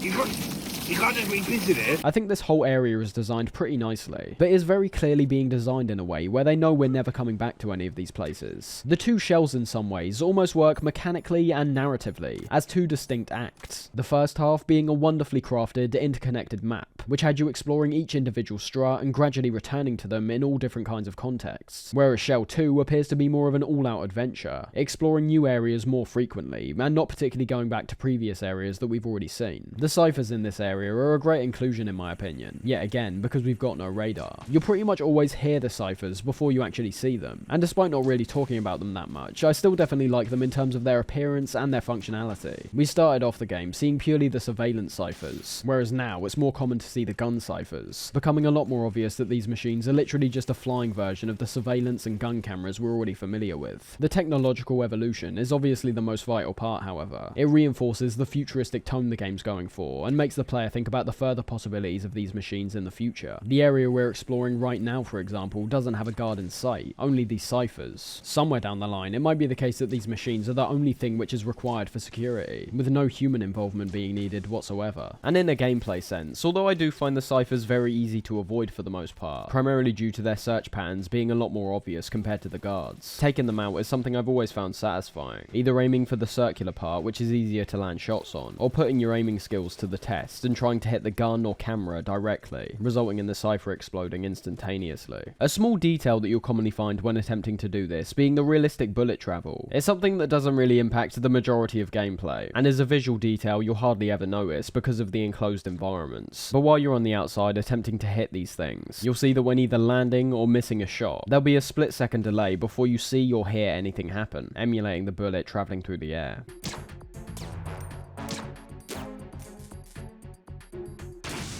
Heading past the ciphers, we end up making our way into the Shell 2 core, immediately stumbling into Olga having a radio call with Solidus. Snake, he's here. In Shell 1. My father had some unfinished business with him. Olga, calm yourself. I think having this moment be played out through the same directional microphone mechanic is not only quite derivative, but also unnecessary. I don't know if they were trying to liven up the experience due to there already being so many cutscenes, or if they were just trying to put the relatively useless directional microphone to good use. But either way, I think this would have worked a lot better as a single cutscene. Unfortunately, not that much new information actually gets relayed to us here. Most of their talk revolves around things we already know, and also their thoughts on Snake and Raiden. The only important thing we're notified of here is the President's location, question, being in a room that's right in front of us, but is currently locked off via a high voltage floor panel on the outside of the room. We're told by the Colonel afterwards the only way to get inside is to perform a process very similar to when we deactivated the electric floor in Shadow Moses, requiring a Nikita missile once again, which we need to guide through the vents and eventually launch into the circuit panel inside the room. We've got essentially a 1-for-1 identical setup here, shutting off a power grid with a Nikita missile, but the comparisons don't end there. Pressing ourselves up against a wall nearby the elevator in this area leads to the exact same visual and sound cue that occurred when locating the DARPA chief.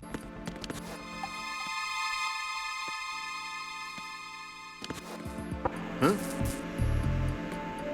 What once appeared like mere Easter eggs throughout the game that are referencing MGS1 are now starting to become a lot more suspicious. It's gone beyond the point of subtle references. If you begin analysing everything we've been through so far, you can begin to make quite a solid case that almost the entire experience has been emulating Shadow Moses to a certain degree. Things like this only begin to make that fact increasingly obvious. Heading down to Basement 1, the place is completely flooded, which means I can finally talk about the swimming mechanics that we got a very brief taste of right at the start of the plant section. I'll say now, every time I come back to this game, I'm always blown away by how smooth the swimming here is to control. I definitely don't think everyone's going to feel that same way, but once you become accustomed to it over time, I think the mechanics overall work really well. That's the issue though, we only use swimming a few times throughout the entire game, which means we don't particularly have much time to learn and then put those skills to use. Firstly, I think they make a smart decision in making the swimming pretty simplistic overall, but again, at the same time, I think it will also be throwing new players off for a while, as your controls are now serving different functions when in the water. For example, pushing the analog stick now no longer makes you move forward. Instead, it makes you turn in the water, with tapping circle being the way you now move. I'm not going to sit here and say it's the easiest thing in the world to learn and control, but I think it's a lot better than it possibly could have been. Raiden swims rapidly, and turning is equally fast. The faster you tap circle, the faster he swims. What I could start to see people having issues with, however, is the navigation here. Going underwater presents this very strong blurred effect on screen, which paired up with the numerous particle effects like the bubbles, which are both created by us, but also floating around the environment, as well as the numerous amounts of debris that floats around these areas. The screen can become quite cluttered, and it's something I've always definitely felt, despite also thinking on the flip side, these visual effects do work incredibly well in creating a distinct underwater atmosphere. I think what's achieved in-game is definitely the effect they were going for, but in practice, I do find myself almost playing this entire section while just gazing at the radar. There is a few things we have to look out for, like the mines which have been placed in the water.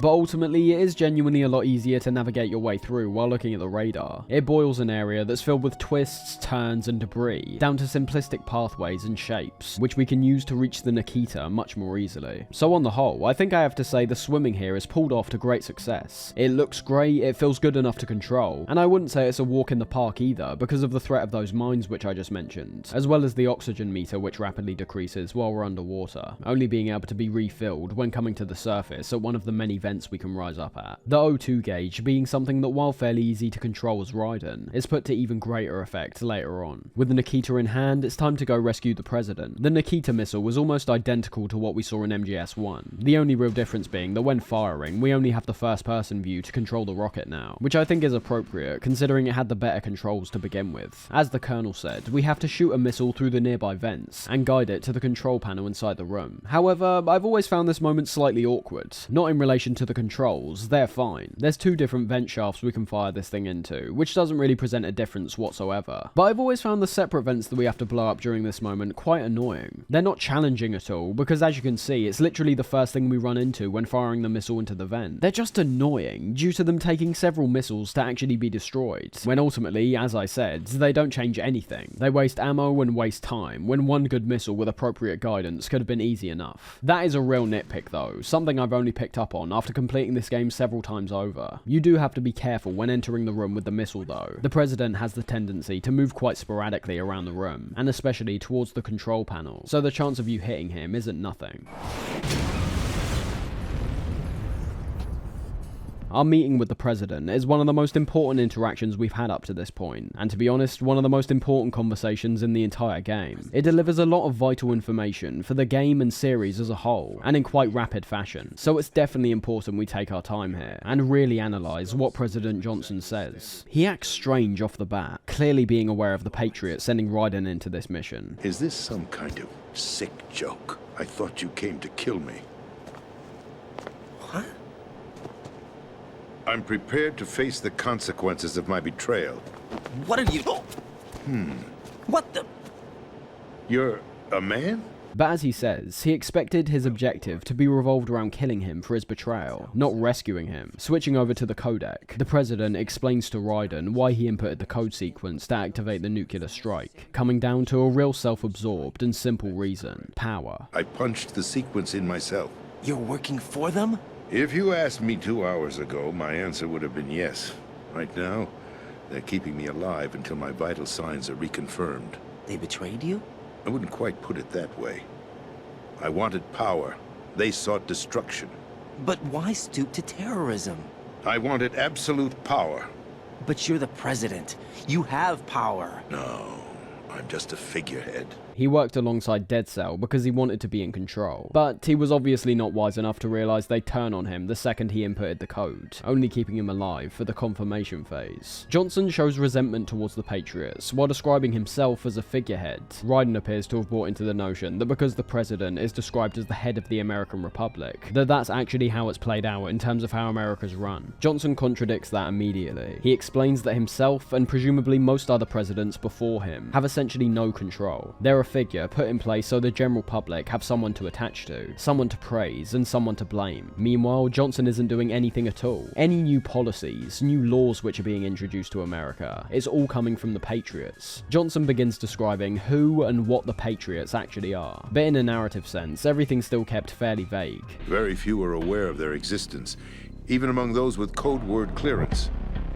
Huh? Politics, the military, the economy, they control it all. They even choose who becomes president. Putting it simply, the Patriots rule this country. No. Hard to believe, isn't it? But it's the truth. We're not actually told who the Patriots are, if they're an organisation or a coalition of individuals. And ultimately, I think keeping it fairly open is the correct approach by far, as it makes the concept of the Patriots apply even more to our real world, leaving more room for thought on the player's part. With politics being a key component of what gets talked about here, Kojima doesn't try to throw any particular political ideology into the ring. Instead, he's asking the player to question all of them, question the entire system. Johnson says it's not just politics. The Patriots have control over the military, the economy, all the while staying completely out of sight, with no one knowing about them to even question who they are. The space defense, income tax reduction, and national missile defense programs. Every policy that's been credited to me was actually done according to their instructions. Space defense was initiated by Congress. That's what the Patriots want the country to believe. It's all a show. Democracy is just a filler for textbooks. Think about it. Do you actually believe that public opinion influences the government? No. This country is shaped and controlled as the Patriots see fit. The people are shown what they want to believe. What you call government is actually a well-staged production aimed at satisfying the public. Huh? Don't look at me like that.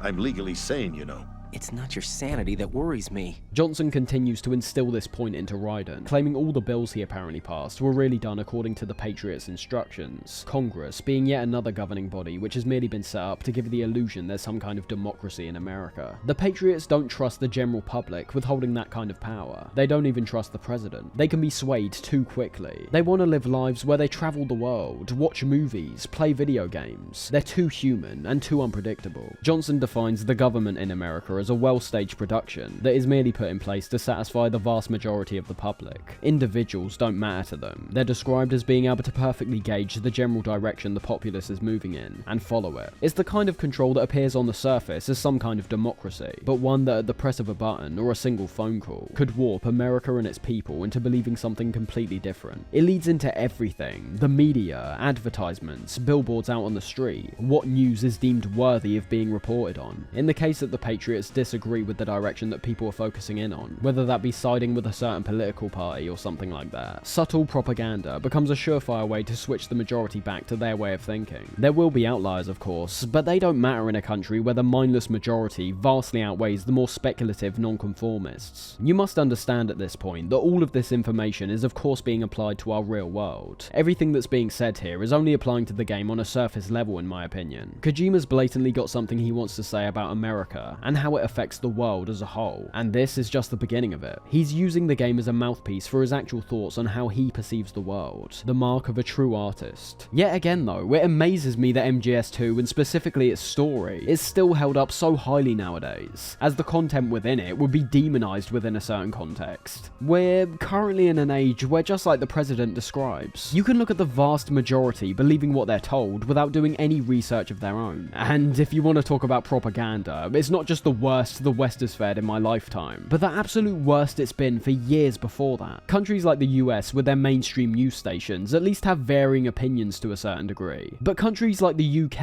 are just dreadful at this point. No matter what news station you click onto, they all appear to be reporting the exact same things with the exact same perspective, which makes you think they've all got the exact same agenda. I've mentioned it already, but Kojima's asking the player a very important question here. Do you have an open mind? Are you the kind of person who'll listen to the president or prime minister say something and instantly believe it? Or are you the kind of person to question it? That's not all though. Kojima is actively criticizing those who sit by and believe these people. He's firmly stating the general public have no idea what's going on behind the scenes, just like himself. Yet they still choose to believe these people have their best interest in mind. These are immensely powerful people we're talking about, the kind who can hardly relate to the average person, yet they're the ones calling the shots on their lives and the country they live in. The propaganda nowadays has worked perfectly. The media narrative has tainted people's minds to the point where everyone's being made to feel obligated to support a certain view, even with how wrong it might actually appear. I hesitate from giving examples, and that's the biggest problem. People are now plagued by feeling concerned about giving an opinion, one that might be based on research, knowledge, and logic, solely because of how they may be perceived, what label might be thrown onto them. This is the Patriots effect on the West. This is the system Kojima's referring to in our real world. You talk out of line, you get shut down. You don't follow the narrative the Patriots want you to follow. You're painted out in the eyes of the public as a villain. Snake is a key example of this. He tried to defy the Patriots, and in turn was painted out in the public eye as a villain. As I said, I'm not going to talk about examples here. YouTube itself has a funny way of controlling narratives nowadays too, but I think it's gotten a lot more extreme as of late. What Kojima's trying to convey and encourage the player to do here is merely to think. Think about the world right now. Think about what you see and the information that's being fed to you. Think about the news articles you see. Think about what their sources are, the world events you're seeing take place. Take all of it in and think about it, and make 100% sure you've come to your own conclusion. Think about things that might be a little out of line with the general narrative you're seeing around you. Hell, think all the way outside that line. In terms of politics, if you're told certain parties are good and certain parties are bad, actually do extensive research on both of these parties without any form of biasness, and try to figure out if one, both, or perhaps neither have any redeeming qualities about them in your eyes. Back to what Johnson's saying, however, he claims he hasn't got a clue who the Patriots actually are. No one knows who the Patriots really are.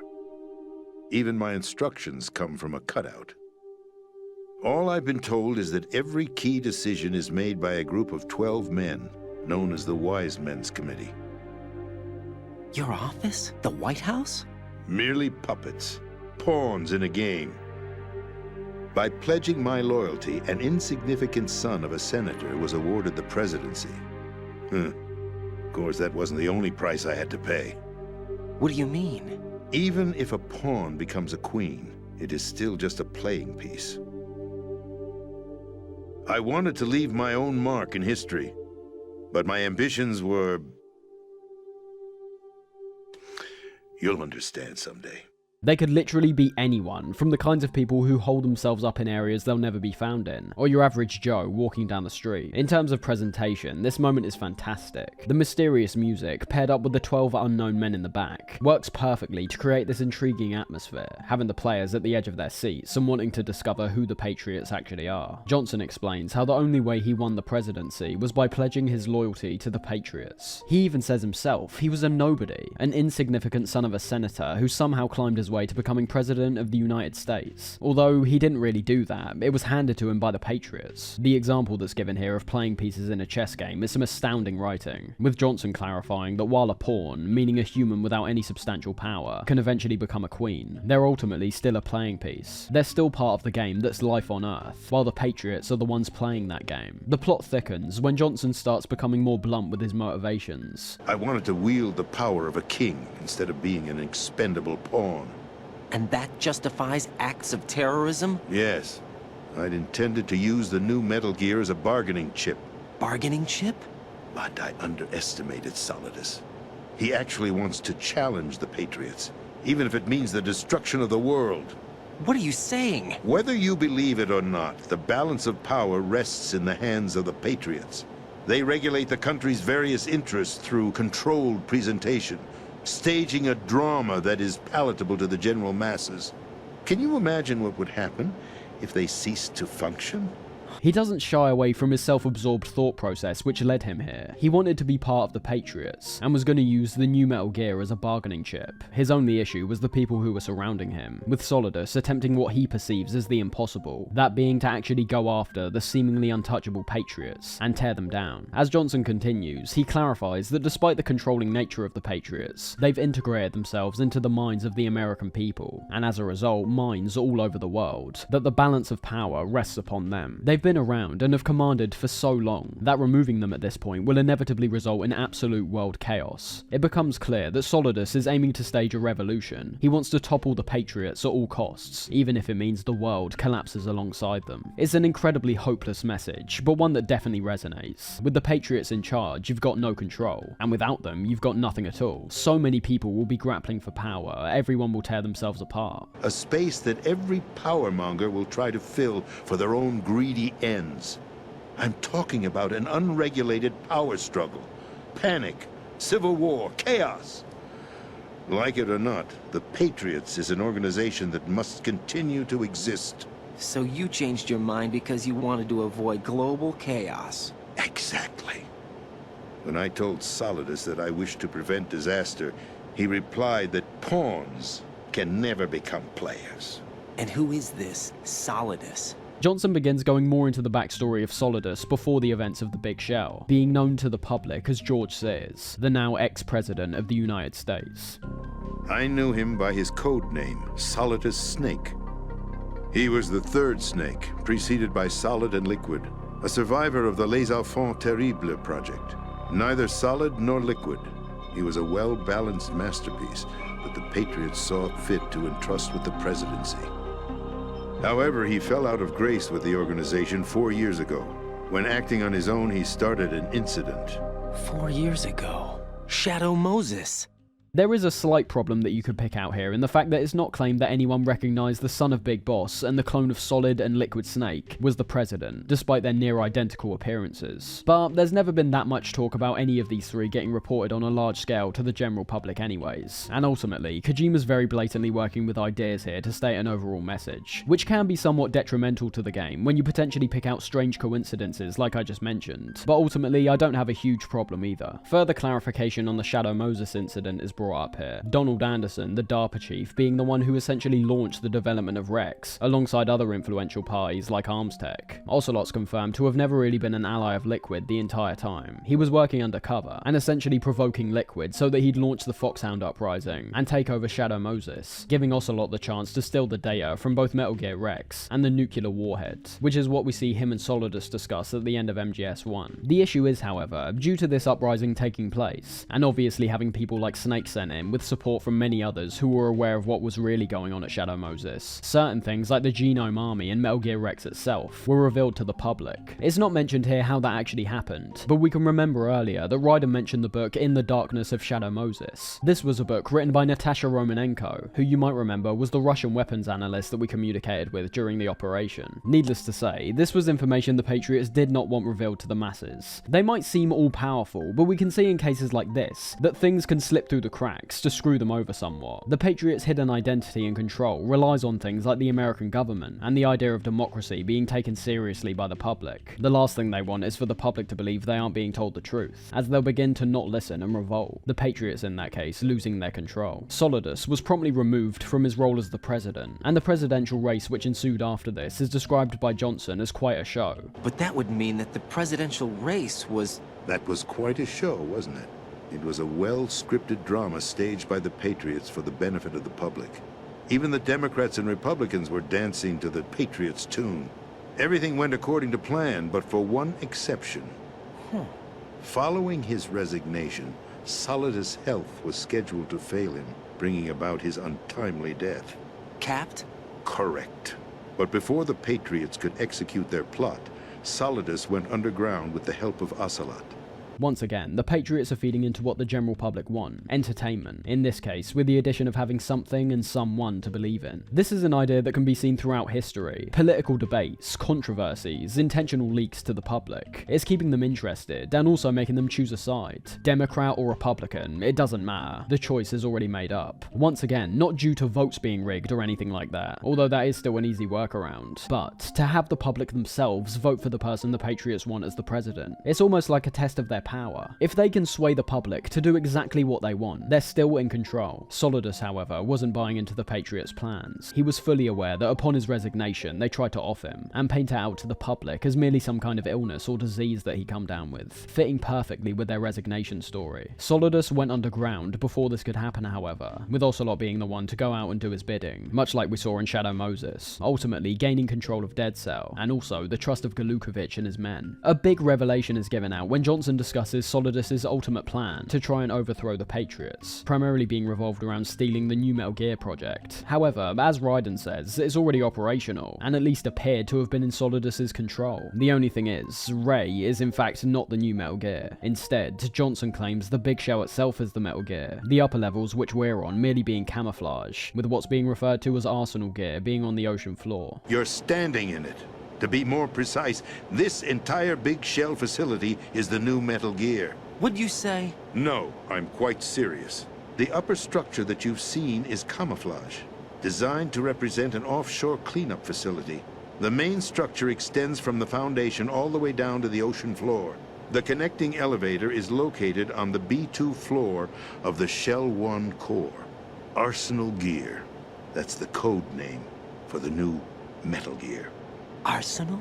We were already told this by Mr. X if you remember, but this Arsenal Gear which is brought up is fairly unexpected. We've kept associating the idea of a new Metal Gear with Ray, because it's the only one we've actually seen throughout the game, with Ray in itself being a big step up from the last Metal Gear we saw, that being Rex obviously. But putting into perspective the timeframes of when the tanker and Big Shell incidents take place, with Ray already being complete and active by the end of the tanker segment, it becomes more plausible this new Metal Gear actually is beneath the Big Shell, making its size unprecedented with any other Metal Gear we've seen before. Unlike Ray, however, the cutscene which follows on from this actually gives us a visual on Arsenal Gear, which as Johnson describes, looks less like the Metal Gears we've been familiar with in the past, but instead a full-on fortress. Contained inside Arsenal was thousands of missiles, nuclear warheads, and countless Metal Gear Rays, which Johnson reveals have gotten so easy to manufacture at this point that they've been mass-produced. The warheads and missiles are the payload, with the Metal Gear Rays working as Arsenal Gear's main form of defense. Arsenal Gear has full access to the military's tactical network,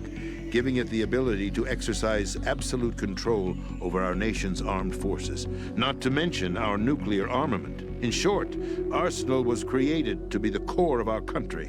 What kind of idiotic weapon? Weapon? No. You're not seeing the full picture. Arsenal Gear is more than just a military tool. The Patriots have designed this thing to essentially be a hub for everything in the United States. They want it to be the core foundation of the country. Arsenal Gear's tapped into the military, having absolute control over America's armed forces, and the nuclear weapons which are located outside of Arsenal Gear itself. But you've got to ask at this point, what's the actual purpose of this machine? It's a powerhouse for sure, one on a scale that's never been seen before. But what do the Patriots hope to achieve with this beast of a machine? Well, Johnson explains this afterwards. It is a means to preserve the world as it is. It will establish a new form of control. The Patriots will use it to keep their place as the country's true rulers. Right now, they feel pressured and threatened. By what? They fear an overabundance of digital information. The world will drown in the coming flood of information, and they along with it. The Arsenal plans include a system to digitally manage the flow of information, making it possible to shape the truth for their own purposes. In short, the Arsenal system is the key to their supremacy. The key? Unlike the Metal Gears before it, Arsenal wasn't being looked at as a weapon, but instead a machine for the Patriots to establish a form of control, which will forever keep them in power. Johnson states that right now they're in a position where they feel uncomfortable. The Patriots, the untouchable elite of society, are unsettled, with the reason being a fear of an overabundance of digital information. This is where Kojima's educated predictions have revealed themselves to come true, and is something which gets further elaborated on towards the end of the game, to an even more accurate and almost horrifying effect. Two phrases sum up up what Johnson's referring to here. Real news and fake news. The digital age has presented more freedom to the people than ever before. People's voices, who would have once only been heard inside their town, city, state, now can be blasted on a global scale. The same going for news outlets with opposing views as well. That's just one side of it, however. Having all this differing information out there is already dampening the Patriots' control. The public can now go online and choose what information they like to read themselves, instead of something like the radio or TV, which is easier to pump propaganda through, due to them being under total control from the Patriots. It appears they don't have that same kind of control over something like the internet, which is a big issue for them. Not only does this mean people will now be able to observe, listen, and believe opinions which would typically be censored due to them going against the Patriots' vision for the country, but it also gives the public the opportunity to not care whatsoever. People's minds can now turn to video games, movies, TV, frivolous news articles, and completely ignore the things that the Patriots want you to focus on. Johnson describes Arsenal gear as the key to their supremacy, with the main goal being revolved around truth, and how they can shape what the general public believe as truth and fact, to always fit in line with exactly what the Patriots want, and what they believe is truth and fact, even if in actuality it might not be. The GW system gets brought up here, although at this point it's not entirely clear what the system is and what exactly it will do. We can assume it's almost completely revolved around the information problem the Patriots are currently grappling with, but how it will go about taking the balance of power back to a place the Patriots are comfortable with is yet to be seen. A few things get cleared up here as Johnson begins to wrap up the conversation. He reminds us that Arsenal gear is in fact active, as although it appeared like the black case would activate Metal Gear Ray initially, we now know it's actually activated something far worse. Something else we're also reminded of here is Solidus's plan to launch a nuke over Manhattan to create an EMP-like effect. Outer Heaven, his plan to unleash a nuclear blast over the skies of Wall Street to break the Patriots' control over the business community, is also a key factor in his offensive effort. Outer Heaven? This now obviously being related to the digital control that Arsenal gear is attempting to integrate into American society. This is why Solidus wants to take Manhattan, and specifically the business economy, offline. It would send the world into a desperate panic, and give him time to liberate Manhattan, echoing the actions of his father and turning it into his own outer heaven. Johnson ends up giving us a level 4 keycard, and tells us to go find Emma Emmerich, the system programmer for Arsenal gear, and as we also know, Archon's sister. Along with the keycard, Johnson gives us a program, or what's essentially a virus, that will disrupt Arsenal gear's control functions. Raiden does pick up on something quite vital here, however, that being the fact that despite being locked up by Dead Cell, he's somehow still got this virus on him. But why do you have it? The Patriots had it engineered as a failsafe, and Ocelot forgot to search me. You've got to hurry. That disk is the only way you're going to stop Arsenal.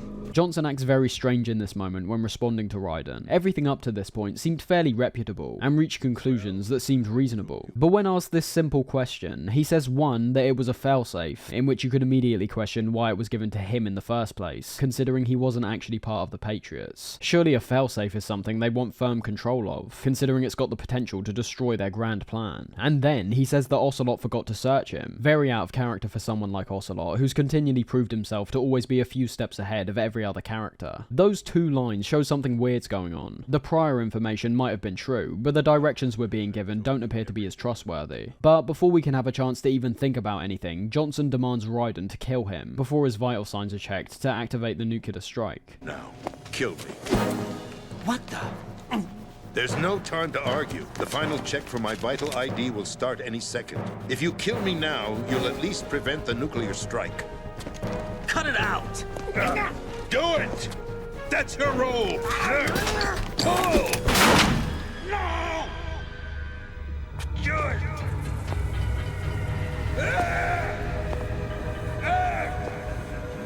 That's abusing your right to free speech, Mr. President. Or is it ex-president? The president! Why did you... Alas, my finger must have slipped.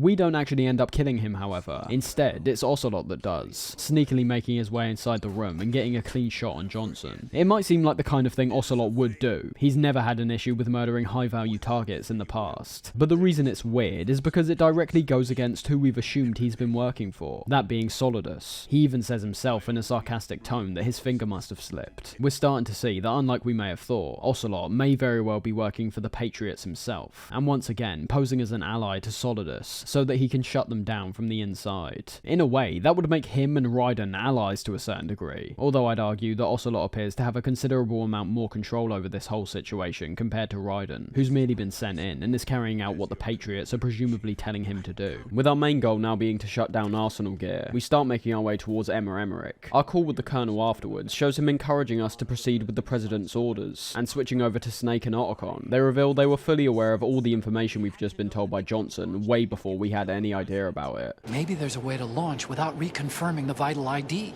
Or maybe they found a more effective weapon within Arsenal Gear. You knew about Arsenal Gear? Yeah. Why didn't you tell me about it? You never asked. Am I correct in assuming you also know that the Big Shell's a front for the project? You mean, did I know that the Big Shell, a fully functional environmental cleanup facility, was designed to camouflage Arsenal Gear? Yeah, I did. It's exactly what the President and Ames described, a massive cover story. Raiden rightfully being a bit pissed off, considering throughout his entire mission, he's been continually left in the dark on certain important details, and stuck in almost a perpetual state of confusion. They also begin divulging into the tanker incident here, recounting what happened while Snake was on board. But there's a few very interesting details which get subtly mentioned here that we should definitely keep in mind. First is when Raiden mentions how he'd covered the tanker incident in VR training himself, to which Snake claims it most likely doesn't represent the actual events of the mission. I've gone through VR training of the tanker mission before. Yeah? Well, I doubt it accurately simulates the events of that mission. There's two ways you can look at that comment from Snake. One being that he's referring to the Patriots' control once again, and having the VR mission shaped in a way that suits their best interests, with the tanker incident we saw at the start of the game genuinely being what happened. Or two, there is a possibility that what we experienced in the opening tanker section was actually VR. There is also a third option in my opinion, that being a less literal take on the VR theory, which puts the player's role to the forefront. The player is quite literally taking part in a virtual reality when playing the game, so I don't think it's a long shot to say that what Snake describes about it not accurately reflecting what actually happened is a meta-reference to the player who's controlling Snake during the tanker segment. Certain players will go through the entire thing completely undetected, some will get caught, and others will spend minutes on end shooting bottles. All the pieces start gradually coming together after the Patriot smear campaign on Snake starts to be discussed. Snake was painted out in the eyes of the public as a hero after Shadow Moses, the Patriots not liking this reality. They didn't choose him to be a hero, and without even knowing, Snake defied the Patriots' control by merely carrying out orders. The whole idea of Ocelot being part of the Patriots becomes even more noteworthy, considering how he acted during the tanker incident. Let's not forget, Ocelot's very first words in this game are an acknowledgement that Snake's arrived on the tanker as planned, just like what Otacon's saying about the whole thing being a way to lure in Snake and destroy his reputation, in turn halting philanthropy. The rest of the conversation consists of further clarification about why the Patriots would intend to destroy Snake and sink the tanker, with Otacon describing their cunning plan to both ruin Snake's reputation, while also hopefully getting him killed in the sinking of the tanker. At the same time, stealing Metal Gear Ray from the Marines, due to its development going against their Arsenal Gear project, which was being carried out by the Navy. And obviously, as we were told by Johnson, acquiring Ray also meant they were able to mass produce it, in turn creating the most devastating defensive force that Arsenal could possibly have. They immediately sent a fully loaded tanker to the same location and sank it, then set up the facility to camouflage the development of Arsenal Gear. And we fell for it. 2 more puppets in their show. Colonel Gerlukovich and his daughter Olga? Both fell victim to Ocelot's plot. Was Solidus behind all this? He used Ocelot to get hold of Ray, huh? No, he was underground, keeping a low profile at the time. Then it must be the Patriots. If that's the case, what's Ocelot doing alongside Solidus? After all that, we're finally given back control and set off to go find Emma. The journey back through Basement 1, revealing a startling discovery behind a sealed door, almost getting a jump scare of Stillman, who floats towards us.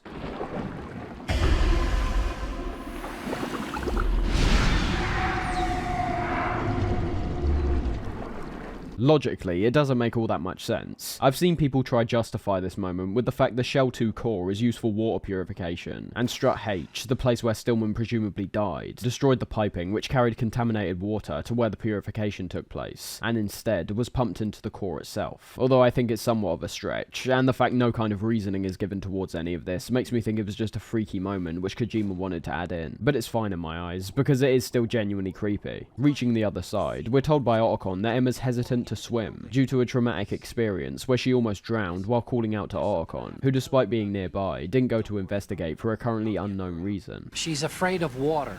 What? Yeah. When she was 6 years old, she almost drowned with my father in our swimming pool. She can't swim? Well, yes and no. We used to swim a lot together when we were kids. In fact, she swam like a fish until that day when she almost drowned. When the accident happened, I was in my room. I learned later that EE was calling me for help. She didn't doubt for a minute that I'd be there. You could see the pool from my room, but I didn't realize at the time that she needed my help. What were you doing? I was... So Emma survived the ordeal? Yeah, but my father didn't. So you blamed yourself and left your family? No. EE seems to believe that was the case. The fact is, I betrayed her. And you think she can't swim because of the traumatic experience? I haven't seen her since that day, but yes, I think so. Heading into the next room, however, we discover Vamp sitting in the center of the water, in which before taking us into a boss fight, he briefly talks about his maniacal motivations to wipe the human race off the face of the planet, resenting the public for believing the lies pumped out by the Patriots, alluding to the fact the Dead Cell Squad weren't actually responsible for the mass murder of civilians and fellow allies, unlike we were told earlier. We were labeled as killers, responsible for the mass murder of civilians as well as our own allies. And the public believed every word, turning a deaf ear to whatever we had to say to the contrary. Our only goal is to wipe them from the face of the earth and destroy this world of deceit they have created along with them. You're insane. Insane?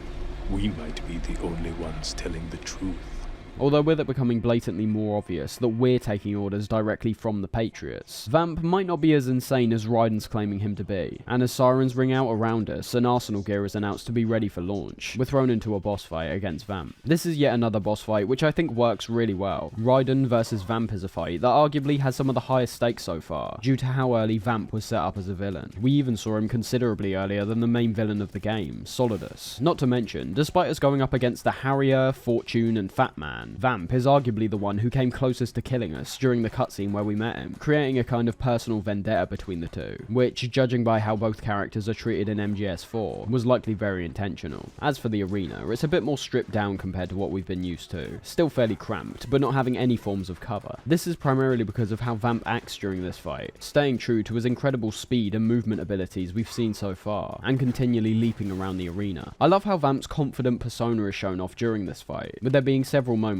where he essentially struts around the arena, whether it be on the railings above us or more menacingly walking directly towards us. His attacks are about as you could expect really. His attacks at long range boiling down to a selection of knife throws, and his close quarter attacks being swipes with his knife. But although he's ultimately just trying to knife you the entire time, the way he goes about it does present a brilliant amount of variation here, and arguably some of the most creative attacks we've witnessed across all the boss fights so far. For a fight that I think could have been overly annoying due to Vamp's speed, the balance is one of the best parts of this fight, and it's an element which is shown off very clearly to the player from the start. You'll begin to notice that while Vamp dashes about the arena, he'll enter two states, one where he looks normal, and the other where this red mist is surrounding his body. This red mist indicates to the player that Vamp is not able to be currently hit, and trying to do so results in a similar kind of effect we saw in the Fortune fight, where Vamp will dodge out the way of all your shots. So what we've got here is an attack and defensive state. Sounds simple, but works really well in practice, as it ends up making the fight feel more like a genuine showdown, where both opponents have a chance of succeeding. His defensive state is still filled with attacks, it's just the fact that he's able to be hit now. But getting a shot off is not as easy as it might sound. During this state, Vamp will more than likely be jumping around the railings at the top, already making him a hard target to hit, as he flings himself back and forth between different parts of the arena. But not just that, as the fight goes on and he becomes more intense with the attacks, the one or two knives he might have been occasionally throwing out becomes multiple, being thrown out all across the arena, your chances of getting hit in that case drastically increasing. You can obviously dodge out the way of these knives by running around or cartwheeling, but even better is how you can shoot them out of the air, going on the offensive here, presenting a risk-reward system, where if your aim's good enough and you fire fast enough, you'll be able to both hit down the knives and also hit Vamp in the process. One of the best moments of the fight is the specific type of knife he throws down, appearing to attach to Raiden's shadow, and in turn making him stuck to the spot. The only way to escape is to shoot out the lights around the arena. As long as you shoot out all of them, he won't be able to perform the attack again. Outside of that, you'll most mostly just find yourself trying to get shots off on Vamp. There are 2 weak points in the form of the 2 bullet holes which were created when we accidentally shot him earlier in the game, but the 2 of you are fighting at such a pace that it's not particularly worth targeting them for the entire thing. If you get the opportunity, however, which can genuinely open up if Vamp decides to dance around and taunt you, hitting one of these does give out a huge amount of damage. There's also the pool of water in the middle, which Vamp will occasionally swim around, being told before the fight that falling in will result in our death, which is the case in game as well. While Vamp's in the water, we can actually use explosives like the Stinger missile to lower his oxygen, although this is only really effective in terms of getting him out of the water faster, as well as lowering his separate health gauge, which is linked to the non-lethal approach. Overall, I think much like all of the other fights in this game so far, Vamp's is pretty great. It perfectly captures the frenetic energy of his character, and it's arguably the most dangerous test of our aiming abilities so far. It can't be undermined the rate at which he moves during this fight. There's points where you'll hardly be able to keep up with him, almost having to predict his movements before he's even made them. It definitely lives up to the expectations of what a fight against Vamp could possibly be, with the several elevating phases, creative attacks, and great looking movement only amplifying the fight even more.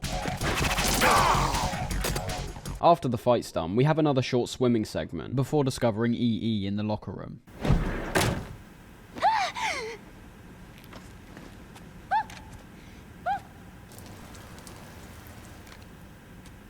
Are you alright? Our whole meeting here is all based around getting acquainted with EE, and essentially making her trust in the fact that we're here to rescue her, not to trick her. You came to rescue me? Actually, I need your help to stop Arsenal. I understand you're the only one who might be able to do it. And who told you that? The President. Really? I need you to come with me to Shell 1. Your brother's waiting for you there. My brother?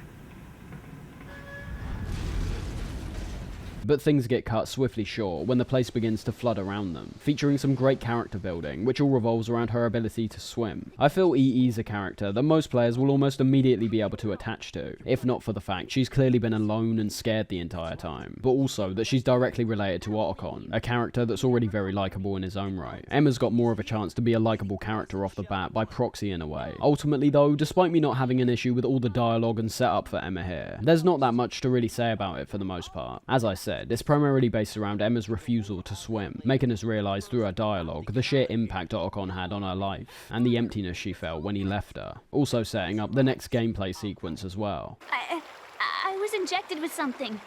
My legs. I have trouble moving them.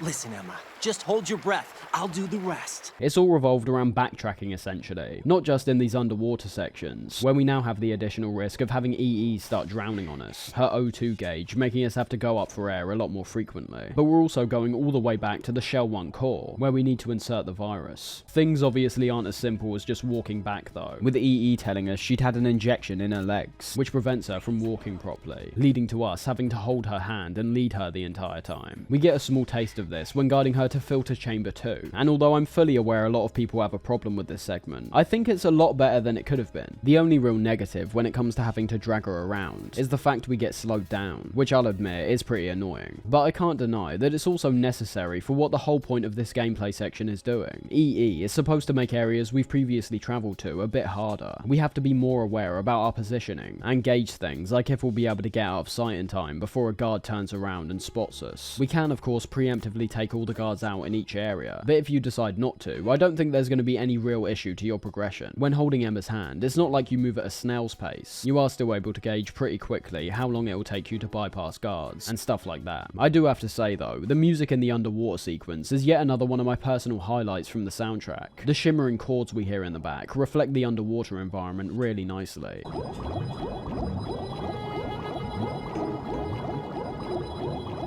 And the way the track dynamically switches to a new segment with more instrumentation every time you leave the water is fantastic, and perfectly emulates how your hearing becomes muffled underwater and then becomes clearer when resurfacing.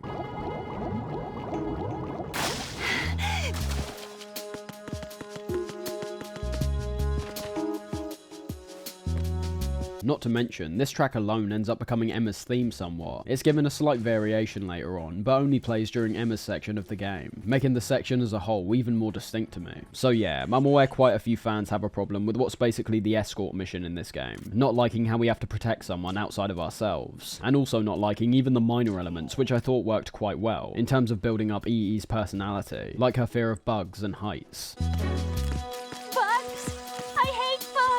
But all this stuff, when put in practice, just ends up working for me personally. I think if you like or dislike her character is more of a personal issue. I can see why someone would describe her as whiny and annoying, because a large amount of our time with her is focused around her fears. But in terms of gameplay, having her be scared of some bugs, which requires us to use some coolant to make them move, is fine to me. It's a solution that isn't particularly obvious, and also develops her character a bit more, giving us information that, while ultimately unnecessary, makes her character feel more fleshed out. Anyways, we have jumped around quite a bit from where we started. Before we do the majority of stuff that I just mentioned, we first take a break in the filter chamber, where Emma begins to divulge more into her childhood alongside Otacon. I remember my brother giving me a piggyback ride. I was sleeping with my ear against his back. I could hear his heartbeat. Sounds like you were close. We were, back then. I mentioned the idea of Emma having a theme earlier, and if the one we hear while swimming underwater is her theme during the gameplay, the piano piece which plays during this cutscene is definitely another one we can attribute to her. The story she tells about her and Otacon both being stepchildren, with Emma's mother marrying Otacon's father, might seem fairly irrelevant right now, but definitely works in setting up later events which play out, that end up being some of the most striking moments across the entire game. Even though we've just been introduced to Emma, they don't waste any time in trying to get us to know her and her backstory, as well as fleshing out Otacon's backstory along with it. The most important thing is that it doesn't feel forced. Some players might find it unnecessary to begin with, but by the time all these elements coalesce, the storytelling can only be admired. I say that, but once the cutscene's over, Raiden then proceeds to give one of the most hilariously stupid lines in the entire game. Colonel, I've got Emma Emmerich here. We've managed to avoid drowning.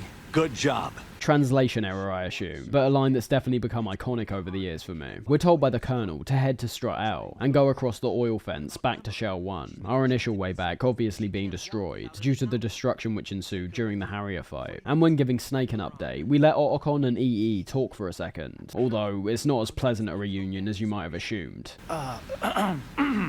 Here she is. Hal? EE, is that you? Hal? EE. Why are you involved with Metal Gear? Huh?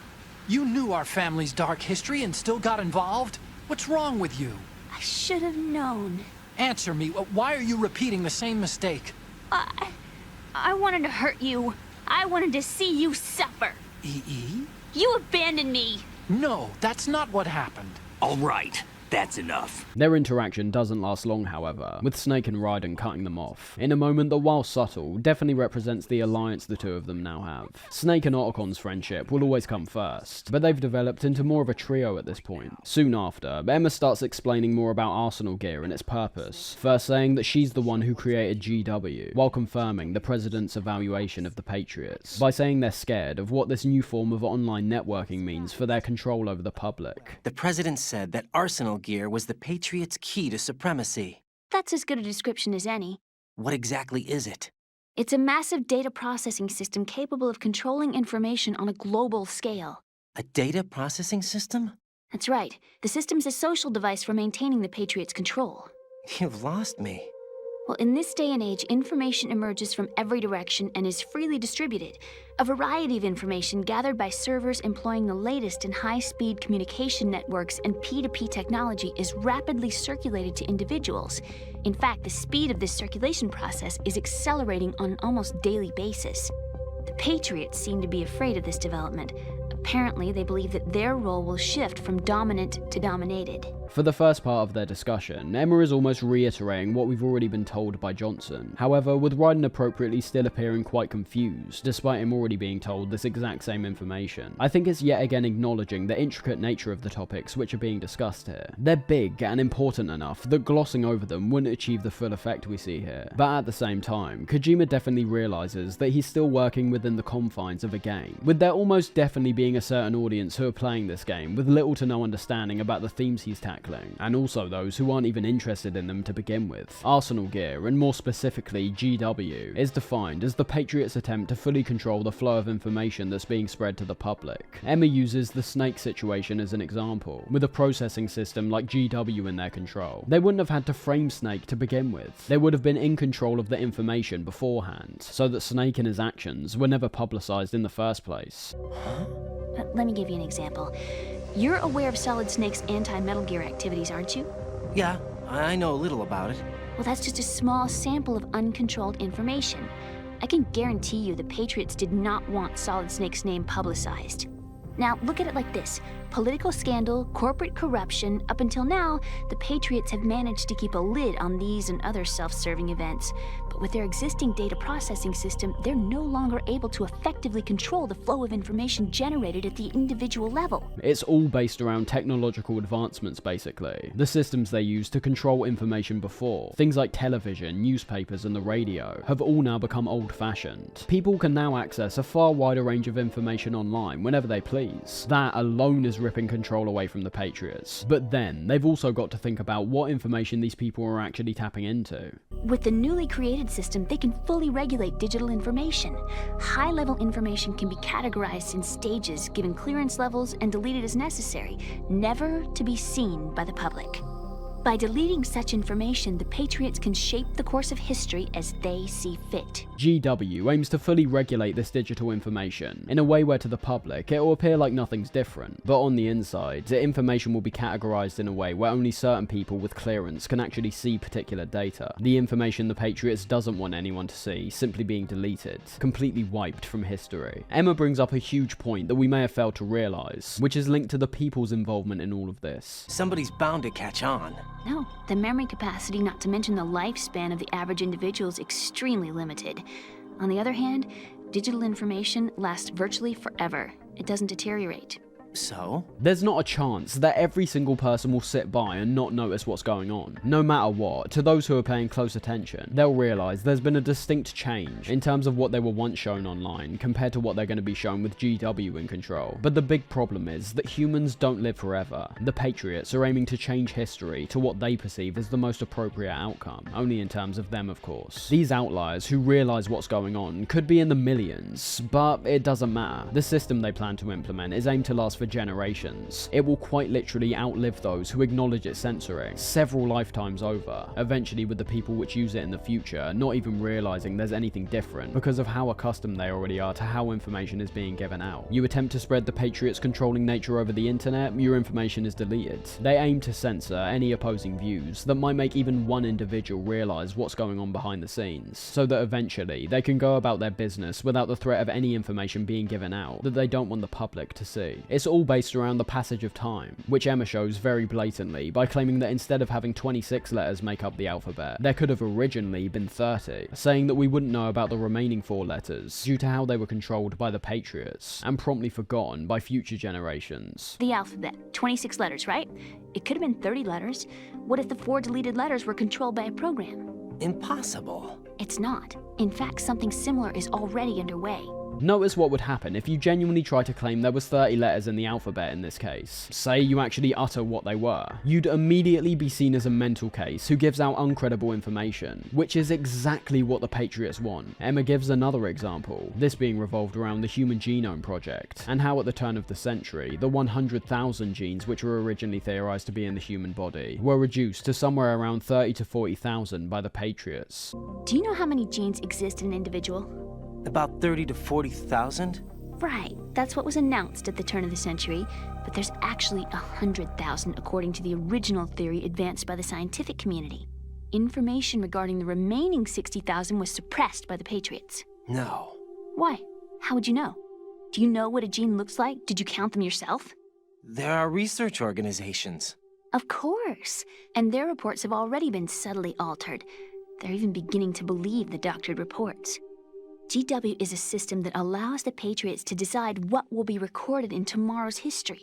So what we're talking about is one huge censorship system for deleting information which might be inconvenient to the Patriots. Exactly. Funny enough, past that point, a simple search now reveals they've whittled it down to around 20 to 25,000. The ultimate point in this case being, what's the purpose? We can already assume the Patriots will be in control of the scientific community, manipulating and controlling their findings, and only them releasing them to the public. But in the case of genes, why would they hide this information? Do the remaining genes reveal something they don't want the public to be informed about? It's not about what's right and wrong in this case. It's about acknowledging the possibility that what might be defined as truth Earth might have actually been a lie pumped out by the Patriots. It's about questioning everything and using common sense, logic, and reasoning to come to a reasonable conclusion, even if it's one that goes against the status quo. GW is revealed here to feature an optic neural AI. It's a system that's being fed the ideals of the Patriots and performing them automatically. The actual physical core for handling the task, GW, is installed in Arsenal.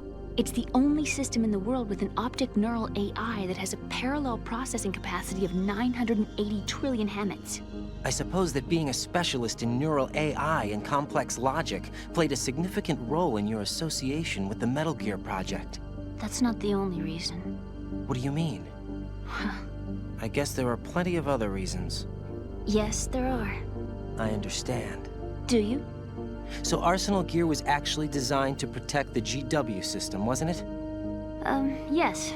It's armed with everything, including nuclear weapons, and is fully equipped with cyber-terrorist countermeasures. Physically and logically, it's the ultimate fortress for housing GW. But is the AI actually capable of controlling everything? No. GW is only the system's core. It's only for deciding what data is stored or deleted. The actual subsystem for executing the task exists within our social structure. What? Less work is required from the Patriots to censor information. Their control is not only unprecedented, but also presents itself at a speed where no one's even aware they're being controlled in the first place. Emma confirms that Arsenal Gear is no more than a near impenetrable fortress to house GW, while also going on to say that without the social structure which makes up countries like America, none of this would even be possible. Y2K is used as an example here, with Emma claiming the supposed countermeasure that was distributed to key facilities around the world, on top of also distributing the same countermeasure to the public via the operating systems which their computers use, was yet another part of the Patriots' plan. Capacity. The program was distributed to every governmental organization, every key facility throughout the world. In addition, the same program was included in an OS application for distribution among the public. Let me guess. The Y2K countermeasure contained a program designed by the Patriots. Yes. And everything supplied from that day onward contains the same program. It's never made entirely clear what this countermeasure actually is, but I think it's possibly Kojima's way of conveying once again how quick everyone is to buy into a Patriot-run scheme. We're told this medicine will cure us, this part will fix our car, and without hesitation, we take it. We put too much trust in the system and don't do enough research ourselves, thus being exploited and kept in the dark for our whole lives. That lack of research part is shown off immediately when Emma questions if Raiden even knows how a computer functions. Impossible. Do you know how a computer operates? Do you really know the basic principles on how data is exchanged? Nobody's aware of it, but there's a subsystem in place, and it's about to be activated. He's questioning things constantly, and claiming that something is impossible, without even understanding himself if it's possible to begin with. One of the final things we should note from this conversation is a line that has a definite double meaning that we'll eventually discover. It still lacks the necessary factors for judging situations. I heard they were planning a major experiment in the next few days to provide complex data for GW to study. And suddenly all this happens. A major experiment, and then all this happens. Reading between the lines, we could ultimately determine the Big Shell incident is the experiment itself, with the purpose of it still being unclear to a certain degree, although we could assume with the Patriots being the ones who sent in Raiden, it might all revolve around him. Swimming back to the elevator is where we discover the place is crawling with bugs, which I've already explained can be removed either via the coolant spray, or more grossly, explosives, which will have the bugs splat on your face. The other, slightly weirder detail comes from if you knock Emma out, where lying down on top of her and giving her a call puts you on blast for the creepy nature of your actions. You perv!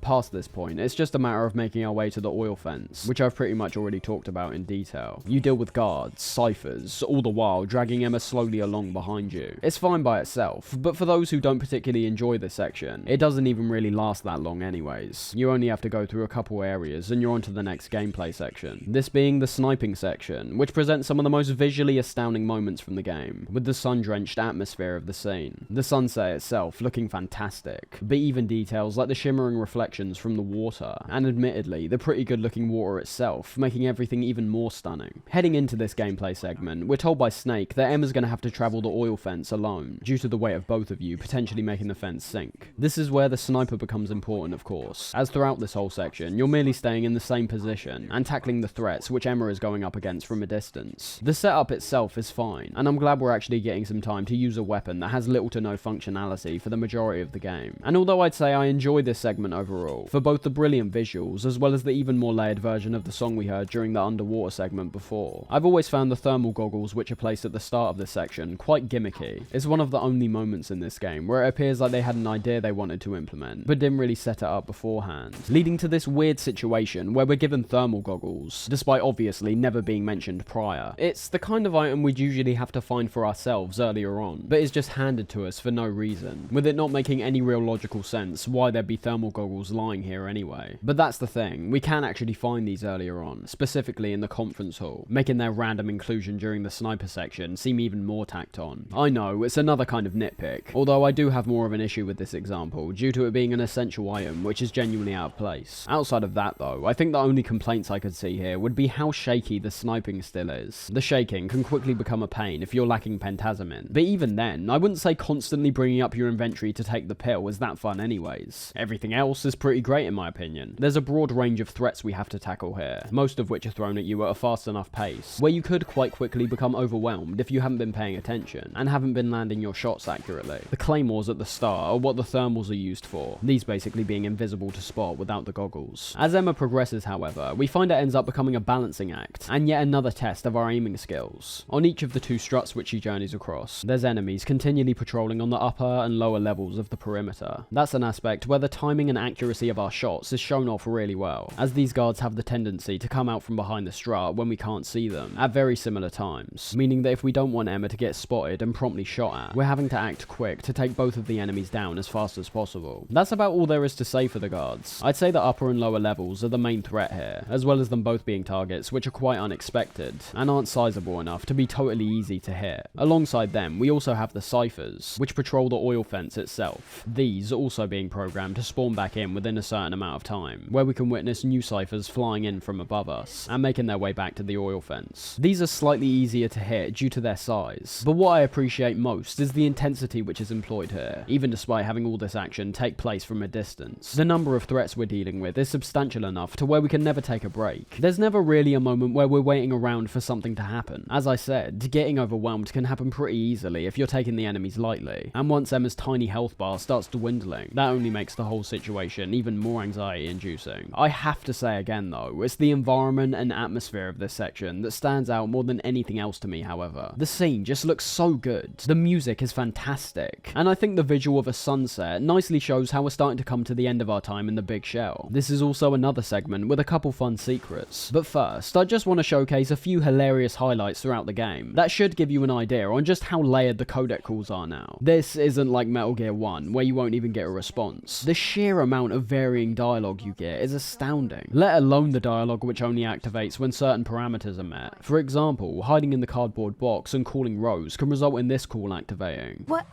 I can't believe this. What are you wearing? Well, it's a disguise. A disguise? What kind of disguise? Well, I was hoping I could use it kind of like camouflage. You know, fool the enemy into thinking I was a box.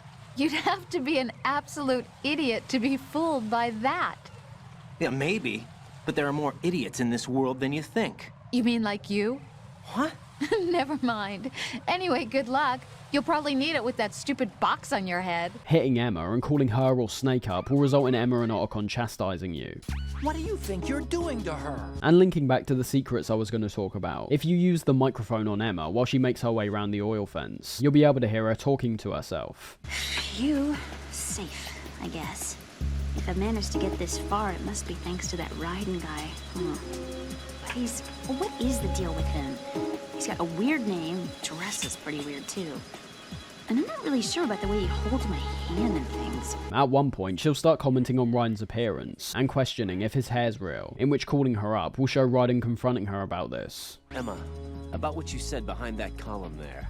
Huh? What are you talking about? Can I just say something? Sure. This is my real hair, okay? Of course. As if I said anything about that. Other secrets during this part include the conversation we hear Emma have with Johnny, the same guy who was having stomach troubles in both Shadow Moses and in the room beside the hostages. You're not gonna shoot me. No. Why not? Stay away from good-looking women when you're fighting. Otherwise you'll get hit with diarrhea. Huh? One of the few things I learned from Shadow Moses. What are you talking about? Ancient history. Don't worry about it. And when Snake gets introduced about halfway through for support, we can do things like shoot him, which will make him retaliate back. Watch where you're aiming. And we can also use the directional mic on him to hear some very creepy remarks. Do I need to clear things with Otacon before I ask her out?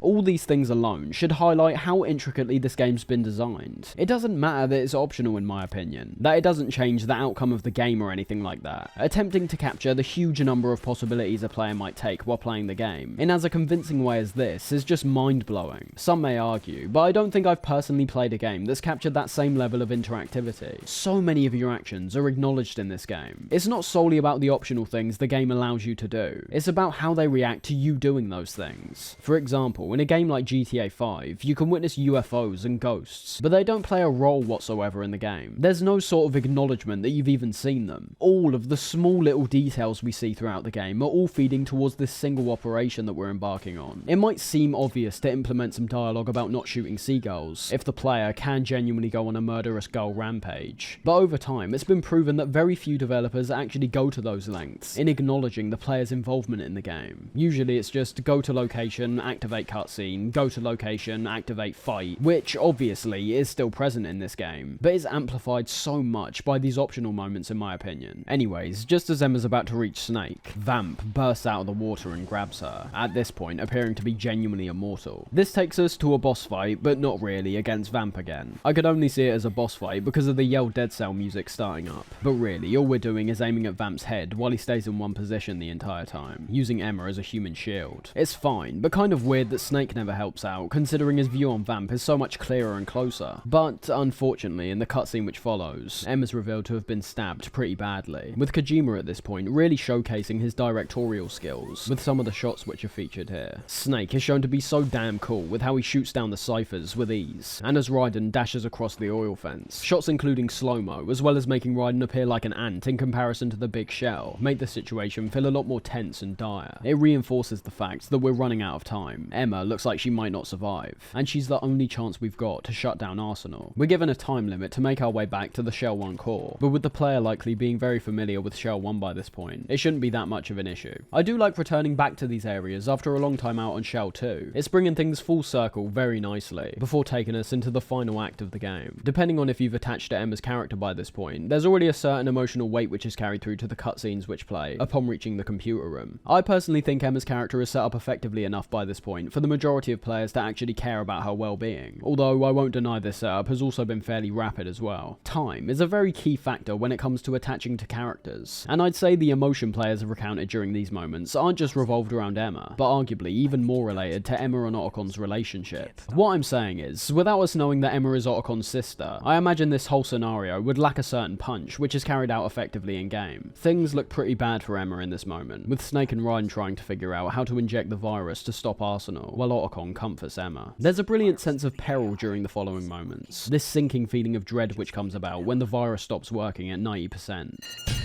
What the? An antibody agent? Damn! Then promptly, that feeling's followed up with an increasing feeling of heartbreak in relation to Emma, with Otacon realizing she's not got much time left, deciding to tell her everything's working as intended, as opposed to saying the virus hasn't worked. It's alright. Everything's alright. Good. At least I won't be adding another page to our family's dark history. Yeah, that's right. What follows is what many people consider the peak of emotional moments from the entire series, and I can totally see where they're coming from. You don't hate me? Never. I never wanted to get in your way. I never wanted to hurt you.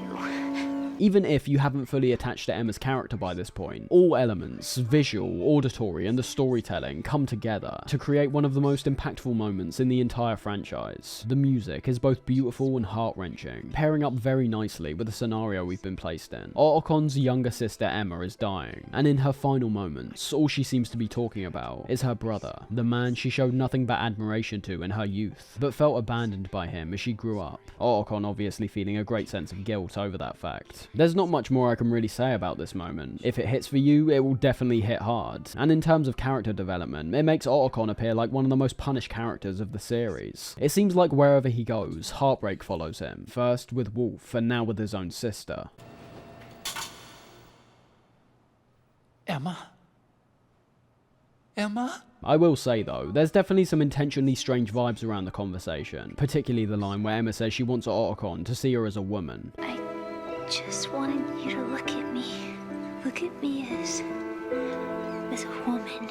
Strange, as I said, especially when put in context, but as opposed to any kind of gross revelation which Otokon may be hiding. I think it's merely done to set up how screwed up Otokon's family past was. For someone that's named himself after otaku cons, and appears to be this sort of quirky nerd character, Otokon easily has one of the more twisted backstories we see here. The moment where Emma dies is incredibly emotional, but also from the shots we get of Snake and Raiden, undeniably cool at the same time.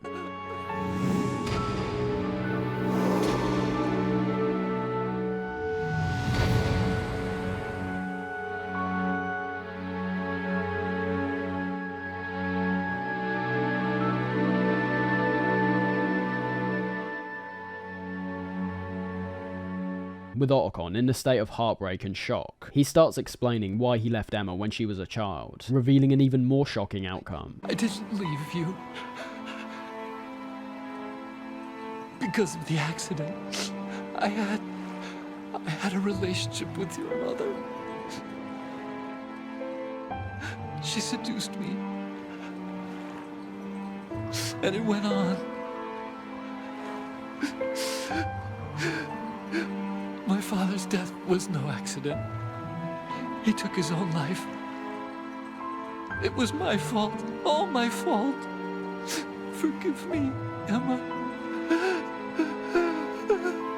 We were told earlier that Emma's fear of swimming was due to her almost drowning, with Otokon being nowhere to help, but it turns out the reason he wasn't there was because he was having an affair with Emma's mother, which, let's not forget, is Otokon's stepmother. This is explained to be the reason his father died. After finding out about his son and wife's relationship, he drowned himself, which is why Emma also almost drowned alongside him, due to her witnessing him doing this. I've thought about it a lot ever since the first time I actually understood what's going on here, and while you might argue this whole incestual taboo may have been unnecessary, I don't think it could be denied that it works incredibly well in punctuating Otokon's personality as a whole. He's not like Snake, he's not a hardened warrior. The first time we met Otokon, he was pissing himself out of fear. The word that comes to mind when I think of Otokon is human, or better yet, humanity, and the one through line with humanity is that no one's perfect. You could argue a case that someone like Snake is near perfect, because he's been genetically modified to be that way. Otokon, on the other hand, despite being immensely intelligent, has always been painted out as this lonely outcast, feeling incredibly lucky in MGS1 to befriend someone as cool and heroic as Snake, someone else who's an outcast in his own right. Say what you want about how you perceive Otokon's character after this point, but he's clearly incredibly regretful over all of his past actions. The affair he had with his stepmother, knowing what we know about his character, appeared to be based around all the right circumstances matching up, when someone in his family, someone that he can't avoid the same way, sees Otokon and ends up falling in love with him. He can't help but reciprocate. His loneliness outweighs any other part of him telling him it's wrong. I think all of this isn't meant to make us think Otokon's evil, but at the same time, I don't think we're supposed to sympathize with him either. It's a revelation that makes his character feel even more human, even more flawed. He's feeling immense guilt over numerous things. His father's death, his sister almost being taken along with him. Adding all these parts up, you get some incredibly depressing and twisted ideas to ponder on. So overall, pretty great stuff. Coming back and analysing this in the context of the whole series is something that I found comes quite out of left field, even despite the gritty nature of the series, but works really well for me in practice. The heartbreak doesn't end there, however, as upon noticing Emma's parrot, it begins saying the word Hal, which obviously, with it being her parrot, meant that she was saying Hal frequently enough for it to pick up and repeat.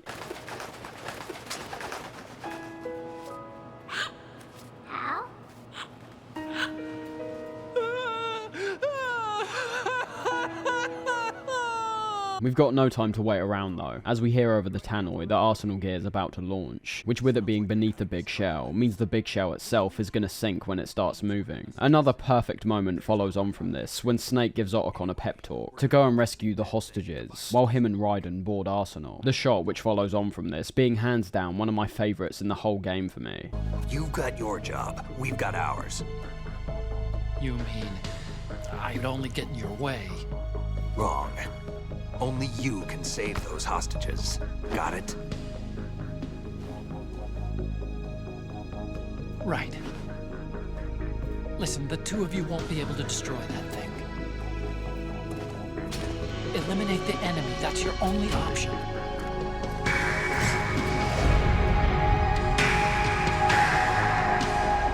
The three of you look like a tight-knit team by this point, and the music just elevates everything so much. Everything, from the dialogue to the shot choices, everything here creates a perfect moment in my opinion. If someone was to ask me what Metal Gear's about and what it's like to experience, moments like this would be some of the first to come to mind for me. Same goes for the handshake and embrace which come soon after between Snake and Otacon, cementing their friendship as one of the best in gaming history. The theme playing in the back, yet again being perfect in my opinion.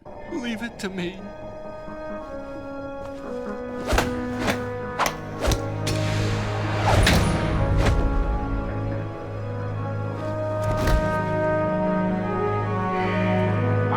Personnel in the upper levels, head for the evacuation area immediately.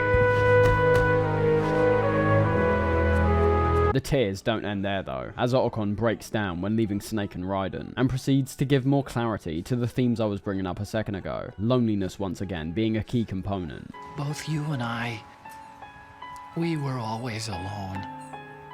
Always. We only wanted to be loved.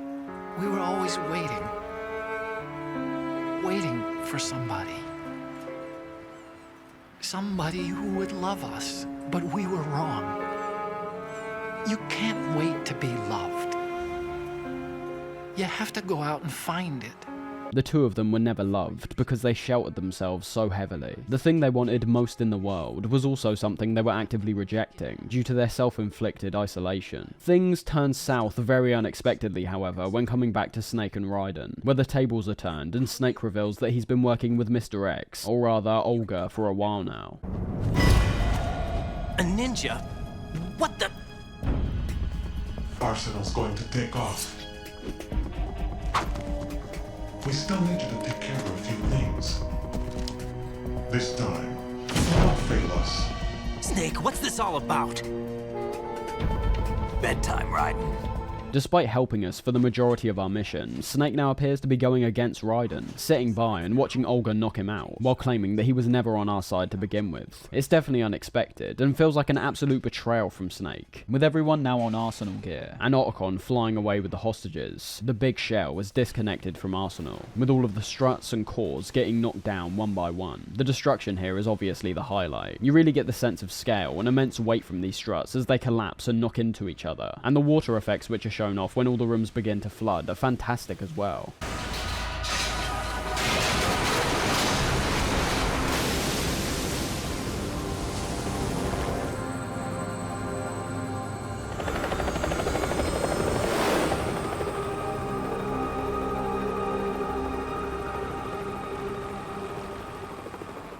We've now entered the final act of the game, an act which I personally perceive as one of the most finely crafted sections in Kojima's entire career, and one of the best sections in the whole of Metal Gear. There's multiple reasons for this, which we'll eventually see, but I think more than anything else, it's the intentionality of all the decisions which are made here, which is just so impressive to me. Imagery becomes vital when piecing together what transpires here, as is shown off during the opening shot, being the exact same one we saw in MGS1 when we were captured. I've checked everything, including the genome data, but there's nothing on this guy. NSA, CIA, FBI. He doesn't exist in any database. He's a non-existent operative from a non-existent organization.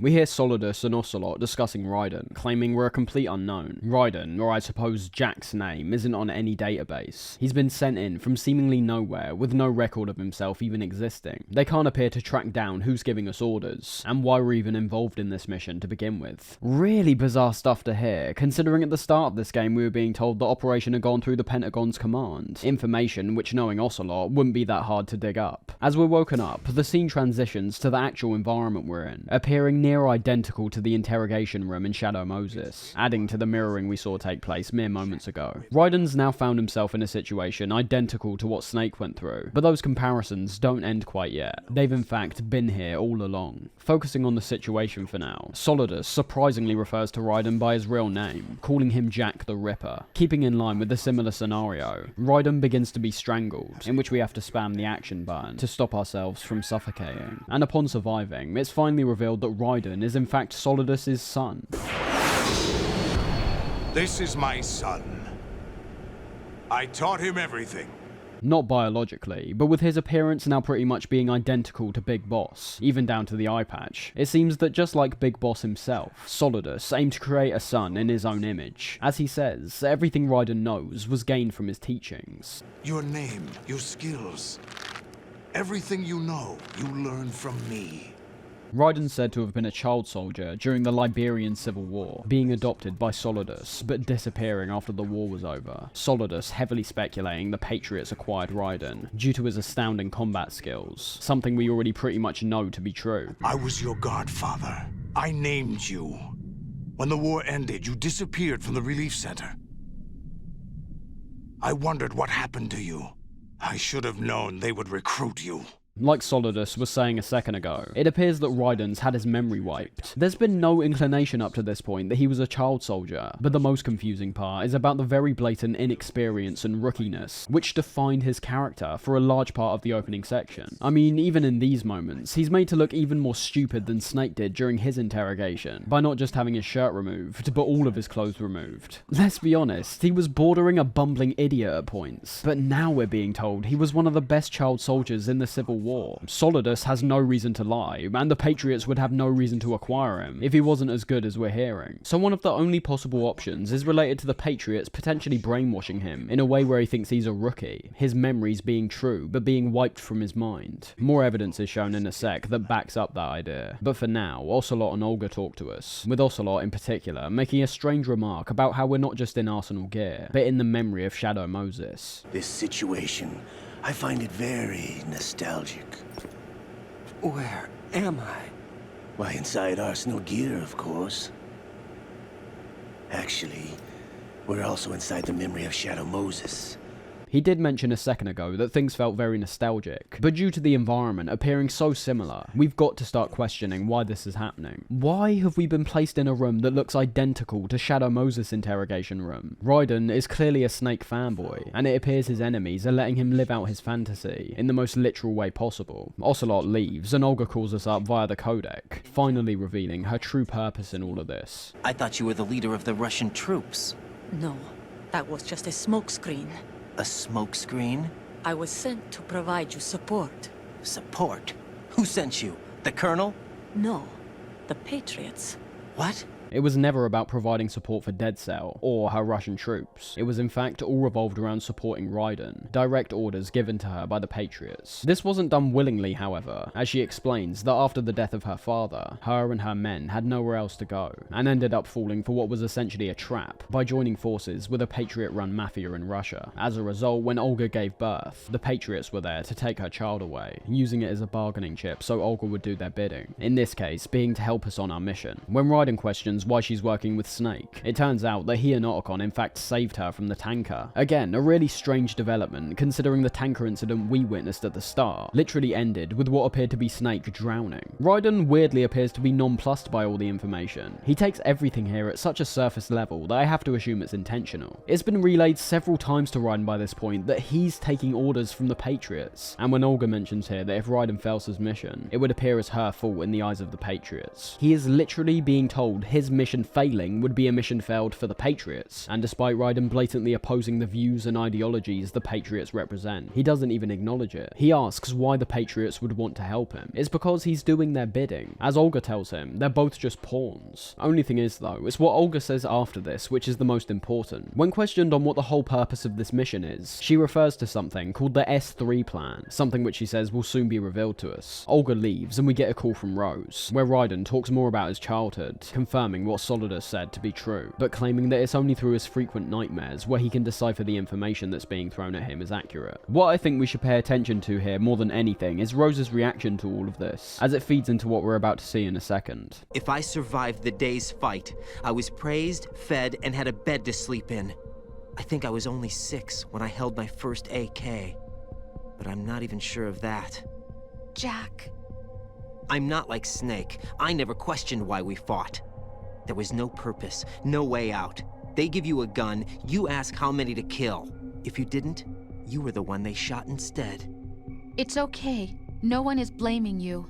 Raiden goes on a tangent about the vague details he can recollect. Things like what age he held his first AK, being shown action movies to be made to think that killing is cool. And the entire time, Rose says things like, "It's okay, I accept the good and the bad." In the moment, it seems like things which a loving partner would say, but I argue it's yet another way to control Raiden, to not have him go completely off the rails, which could potentially get in the way of completing his mission. It's how Rose has acted during the entire mission anyway. Just because Raiden's become more emotional doesn't mean it's going to change. I am using prerequisite knowledge to piece these ideas together, but you'll find out exactly where I'm coming from right now, once the conversation's over, and Raiden's got his reassurance that Rose will stand by him no matter what. He's released from his shackles, and we're brought into the iconic Arsenal gear segment. Starting off, I think this is perfection from start to finish. The setup is initially quite funny, with how we're made to wander around completely nude, with Raiden appearing too shy to just let his junk hang out freely, and featuring small Easter eggs like having a straw block his privates when pressing up against the restraints. But things take a sinister turn very quickly when heading outside. We arrive in the jejunum of Arsenal gear, the names of this place all correlating to parts of a human body. The jejunum being the second part of the small intestine. It's turning that metaphor about being in the belly of the beast to a literal level. Soon after entering, we get a codec call from the Colonel, who appears to be acting strange instantly.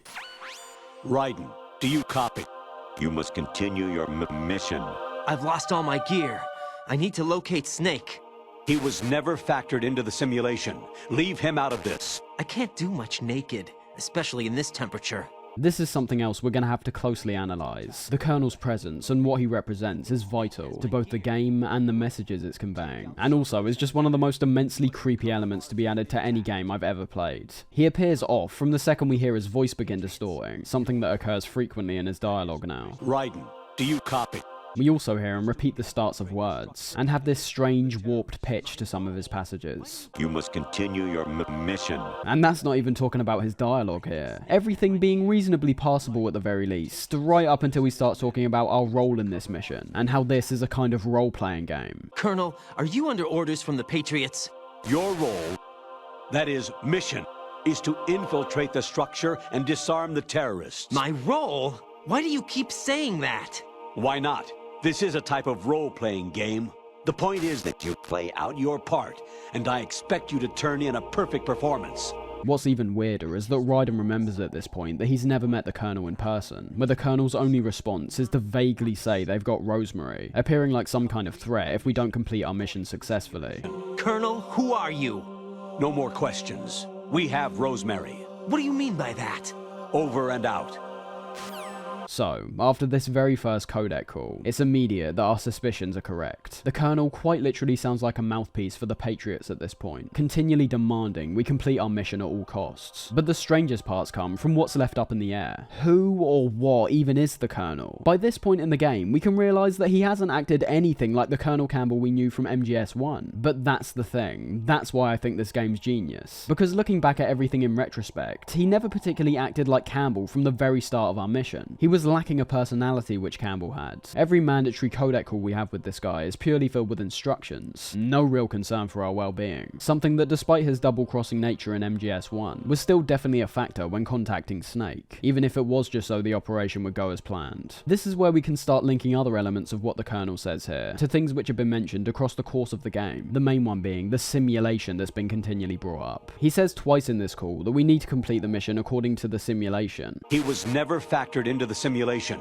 Leave him out of this. Complete your mission according to the simulation. There's a significance to this simulation idea that's just out of reach. All the pieces aren't quite there yet, but they will be very soon. When playing the section for myself, I'm usually swept up in the atmosphere of the scene, but when actually looking at the gameplay here, I'm quite a fan of what's achieved. The area is relatively simplistic, featuring 2 floors, with our main form of cover being the crates and pillars that we can hide behind. What makes things worse for us is that since we don't have any of our gear, stealth is definitely a priority. We've got nothing except our punches and kicks to defend ourselves, which on the lower difficulties might get you through, but definitely not on the higher difficulties. What's even worse is that when you're on these higher difficulties, Raiden will end up catching a bit of a cold due to him not wearing any clothes, which will lead him to sneeze and potentially give his position away. This can be stopped by taking medicine, which we can find up ahead. But talking about these guards, they're nothing like anything we've seen before. Funny enough, we heard Olga mention them the very first time we met her, but obviously had no concept at the time of what she was referring to. These guys are known as the Arsenal Tengu, and unlike the guards we've been dealing with so far, they should not be underestimated in any fashion. We'll experience their far improved combat abilities in a second, but even in terms of how they patrol areas, they're just so much more competent than what we've previously had to deal with. Their patrol was so much faster. They move from point to point in quick succession, meaning that to slip past them, our timing's gotta be damn near perfect. Not to mention that unlike the guards before, the Tengu turn their heads completely left and right when looking to the sides, whereas before, the guards would only somewhat tilt their heads to the left and right, giving us a much wider opportunity to avoid their cone of vision. I've always found their appearance quite scary when put in this context. We've already become used to the balaclavas and grey suits of the Russians, and all of a sudden, when stepping into Arsenal gear, we've got these weird gas mask and exoskeleton wearing guys, who appear more like robots compared to actual people. Everything here is made to unsettle the player. They're dealing with more intense threats, a location which isn't particularly adhering to the cramped level design we've previously been used to. We've lost all of our gear and we don't even have support now. We're on our own, and what's the first instinct we set upon? Completing our mission. When attempting to do so, however, we're given what almost serve as pit stops in our journey forward, coming in the form of some optional and very frequent codec calls from the Colonel. Raiden, turn the game console off right now. What did you say? The mission is a failure. Cut the power right now. What's wrong with you? Don't worry, it's a game. It's a game just like usual. You'll ruin your eyes playing so close to the TV. What are you talking about? And although I say these are optional, you'd be missing out on some of the freakiest fourth wall breaking moments we've seen in the Metal Gear series so far. A lot more sinister than having Psycho Mantis read out the games you've got saved to your memory cards. All the meta elements we saw in MGS1 were pretty quirky, and worked more as your typical wink to the player, which has been done before and since many times over. The difference here is that unlike Psycho Mantis, which, despite using the PS1's technology to great effect, was ultimately a gimmick when boiling it down, what we hear from the Colonel was purely done to make the player as uncomfortable as possible, enhancing the already scary tone of this section to heights which would have otherwise been impossible. Infiltrate the enemy fortress, Outer Heaven. Destroy the final weapon, Metal Gear. The information here is all pretty irrelevant, but at the same time feels so necessary in showing the breakdown of the Colonel's character, bearing in mind that at this time we currently don't even know what's up with him. We've gone from him giving us advice on the big shell to him going into a meltdown when in Arsenal. There's such an unknown factor, which makes things even more freaky during these moments. Everything feels off. It's like we've been transported to a different type of game entirely. Not to mention, the other big scare factor for me when observing the environment more carefully is a couple of things. One being the numerous Metal Gear rays which we can see being stored to the left and right of us, revealing the mass production of the ray model to be entirely true. And also all the strange visual effects we see here, like having the floor tiles create these hexagonal patterns, or the holographic lines of code we see surrounding the rays. The music as well is just perfect. It's not trying to be overly scary in my opinion. The choir we hear on the top end sounds very artificial, and pairing that up with the disfigured, twisted, screeching synths, it creates this horrifying ambience that gels so well with the atmosphere.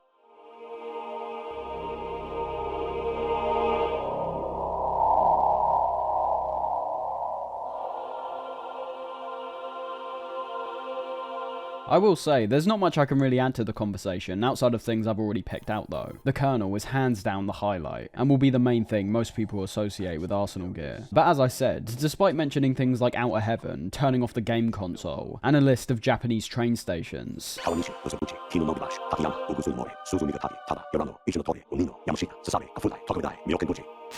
it's all merely feeding into the Colonel breaking down. However, outside of the nonsensical stuff, like I Need Scissors 61. I hear it's amazing when the famous purple stuffed worm in Flapjaw space with the tuning fork does a raw blink on Harry Carey rock.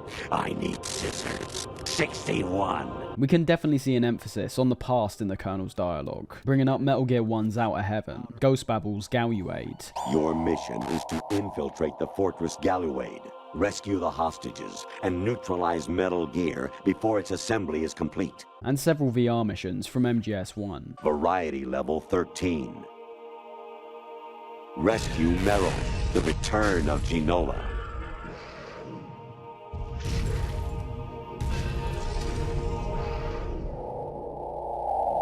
Note how all this information is merely being listed out one after another as well. There's no link between anything he's saying. He's just reeling off objectives and information. This permeates for the endurance of this section, continuing when entering the colon area, merely being a straight corridor that we have to run up and down until the next cutscene plays. The claustrophobic feeling, as well as quite literally being trapped due to all the doors being locked, working very well to make this feel like some kind of hell that we can't escape. Just the subtlest things can be drop dead terrifying, like when a woman appears in the top right where our radar should be, and promptly disappearing when answering the next call. I'm really sorry.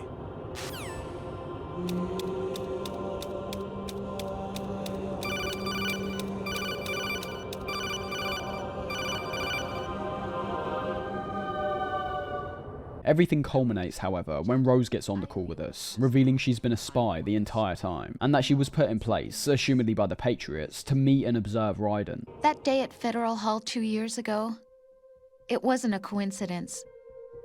I was ordered to keep an eye on you. Keep an eye on me? Yes, by the Patriots.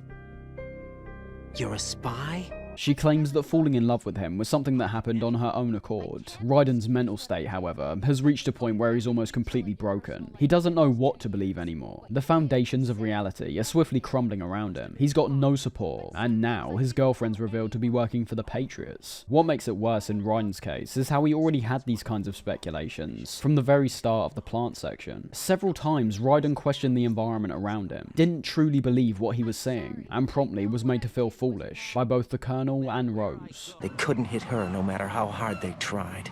And that vampire too, it's like being in a nightmare you can't wake up from.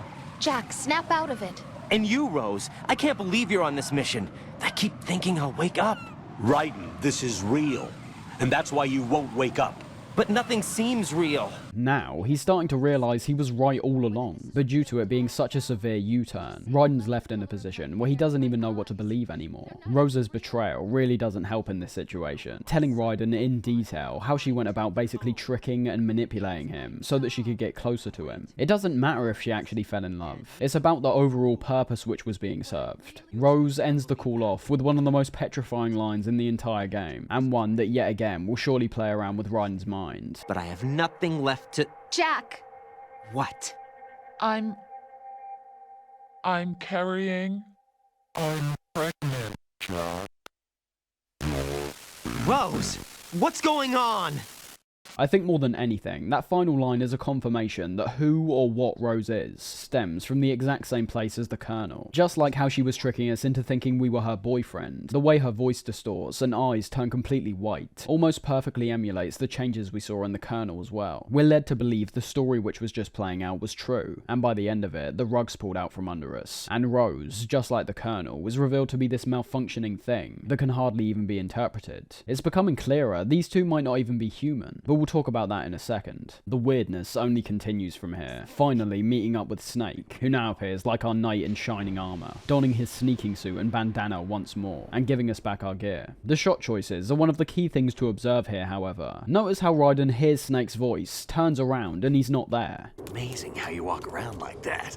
The shot then changes to Raiden, and all of a sudden, Snake's revealed to be leaning on the side, like he's been chilling there for a good 5 minutes. Where did he come from? Literally, there's no explanation given to this. He appears out of thin air. Kojima's directorial skills have already proven that he's a very intentional and thoughtful director. The shot here fits into that idea perfectly. This turnaround feels so essential to me, for a specific purpose. Some have attempted to link this nonsensical reveal of Snake to the VR theory, something we'll be touching on very soon, and that does ultimately link into what I perceive this as, that being Raiden willing Snake into existence. As if he wasn't a broken man enough from all the events which have transpired around him during his mission. He's just been told that his girlfriend was a spy, is carrying his baby, while at the same time potentially not existing whatsoever. His mind's frazzled. So how convenient is it that at a point where he's lost, confused, and doesn't know what reality even is anymore, his hero, Solid Snake, comes to the rescue. Keeping that idea in mind, the shots make a lot more sense. He turns round when hearing Snake's voice, sees nothing, focuses more intensely, and then Snake appears. Now, it's up to you what this means in terms of how the events transpire past this point. In the VR theory's case, you could argue that Snake has quite literally been inserted into the simulation, and is going to help us out. But if you're aiming to take a more grounded approach to a certain degree, Snake could merely be a hallucination, which Raiden's using to help him cope with the situation. Either way, there's a few things which I've picked up on over the years, which crop up later, which make me almost 100% believe that Snake is not actually present for the final section of this game. Although, depending on who you ask, some may claim that nothing's real in this section, and that nothing was real for the entire game either. For now, we're suited back up and are told by Snake that he used us as bait to get inside Arsenal. Olga left a sword for us to use, being the first melee weapon we've seen in the series, outside of your punches and kicks. And to be honest, it works kind of okay, but I've never actually liked using the sword here. I'll admit, it's a very out of place addition to occur right at the end of the game. There's only a couple more combat sections before we're at the final boss battle, where the sword is the main weapon of choice. The attacks are fine, up and down slices up and down, left and right slices left and right, pressing the analog stick in does a lunge, L1 deflects bullets, and swirling the analog stick around performs a spin attack. It's not that varied in terms of the moves we can pull off, and admittedly, quite clunky in my opinion. Performing a spin, for example, locks us into an animation, which is the case with all the other swipes, but nowhere near as intense as the lunge or spin, due to the extended amount of time it takes to perform these attacks. But as I say, clunky is the main thing I associate with the sword in general. It takes out enemies fine enough, but I've always found when swiping, our control of Raiden lessens to a substantial degree. You'll see that most prominently when we get into the boss fight, as I continually attempt to swipe my sword at the target, and end up having Raiden turn and swipe in a completely different direction. I also don't particularly get the significance of giving us a sword, outside of thinking it's just a cool idea. I get it's somewhat of a memento from Olga, but Raiden's shown no parallels between herself or someone like Grey Fox. I'd understand us being given a sword on that narrative basis at least, but he's kind of just given it to use for no reason outside of Olga wanted to give this to you, even though she'd obviously know that Raiden also would have his gear back if Snake was able to give this to him. Although it does last too long in my opinion, the time we're given to test out this sword in the corridor does have some pretty funny interactions with Snake. Slicing him, for example, will result in him pulling out his weapon and shooting us, and hitting him and then running away will show him chasing after us to try and hit us back. Pretty much the only sense of relief I felt is found here. Everything past this point is equally as unusual as everything we've been seeing so far. That starts directly after we're brought into the next cutscene, with Snake saying to Raiden that he doesn't have to worry about running out of ammo, because he's got an infinite amount, pointing to his bandana. Absolutely. Infinite ammo. Obviously, this is a reference to the infinite ammo bandana we've been able to acquire after completing each Metal Gear game. But when put in this context, the fourth wall break is a lot stranger. Despite how strange the events and characters we've met have been, it's always been portrayed in a very grounded manner. It's being taken seriously, and the only person who's questioned how insane everything is, that being Raiden, is reminded of the severity of the situation and the importance of his mission. Just like how Snake appeared out of thin air a second ago, he's now telling us his bandana is giving him infinite ammo, referring to a literal game mechanic, not anything that's grounded in the reality of the world. Snake himself is breaking the fourth wall to a similar degree that his past foes like Psycho Mantis did. It's quite out of character. There's not really any other point I can think of where Snake says something as meta as this ever again. He is more of an ally, but definitely has those same unsettling undertones of someone like the Colonel in moments like this. Pay attention to the dialogue during their next codec call, as it features more details which build a very strong case for the VR theory. Raiden mentions not being able able to tell the difference between a game and reality at points, to which Snake's first reply is revolved around how VR training will do that to someone. This can obviously serve the context we're familiar with already, that being Snake's belief that turning war into a fun video game creates good soldiers, but on the same merit, controlled humans with warped minds and beliefs. But despite Raiden mentioning how this feeling stems from his field training afterwards, the VR idea also can translate to this scenario itself. As Snake and Raiden make their way into the next corridor, Snake delivers one of the most pivotal lines, which centers around a core theme of the game, all being revolved around passing something you believe in down to future generations. Find something to believe in, and find it for yourself. And when you do, pass it on to the future. Believe in what?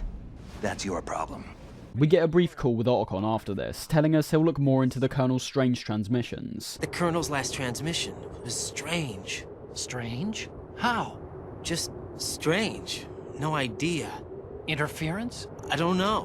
Where is this Colonel? I don't know. I've never met the man, actually.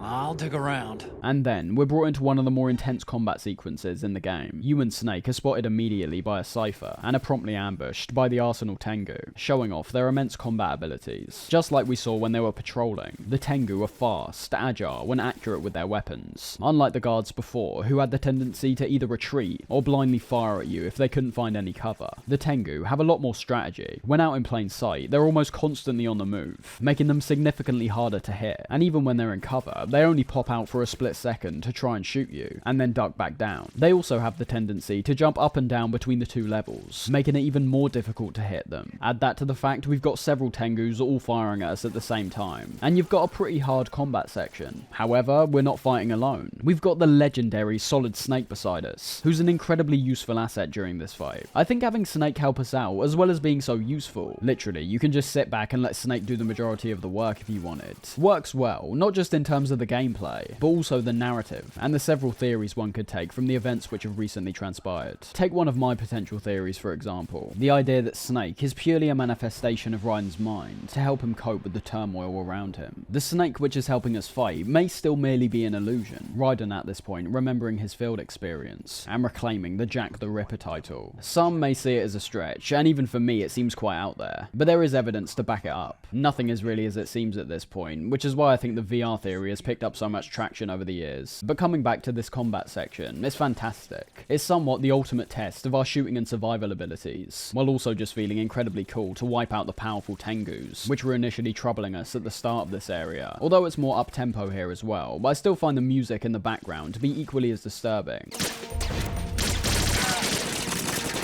Get in there!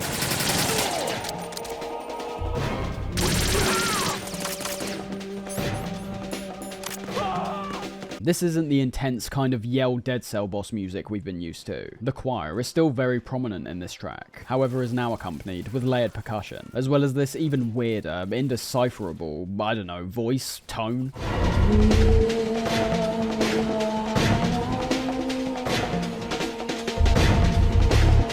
Whatever it is, it's unsettling for sure. Finally, when reaching the end of this section, we've reached the moment that we've been waiting for. A revelation that will put so many events in this game into perspective when looking back on them in retrospect. Otacon tells us that he's found out where the Colonel is, with his signal coming directly from inside Arsenal gear. What makes matters worse is that according to Otacon, the encryption protocol was identical to that of the GWAI inside of Arsenal, leading us to the conclusion that we've been talking to an AI the entire time. The encryption protocol it uses is exactly the same as that of Arsenal's AI, the so-called GW.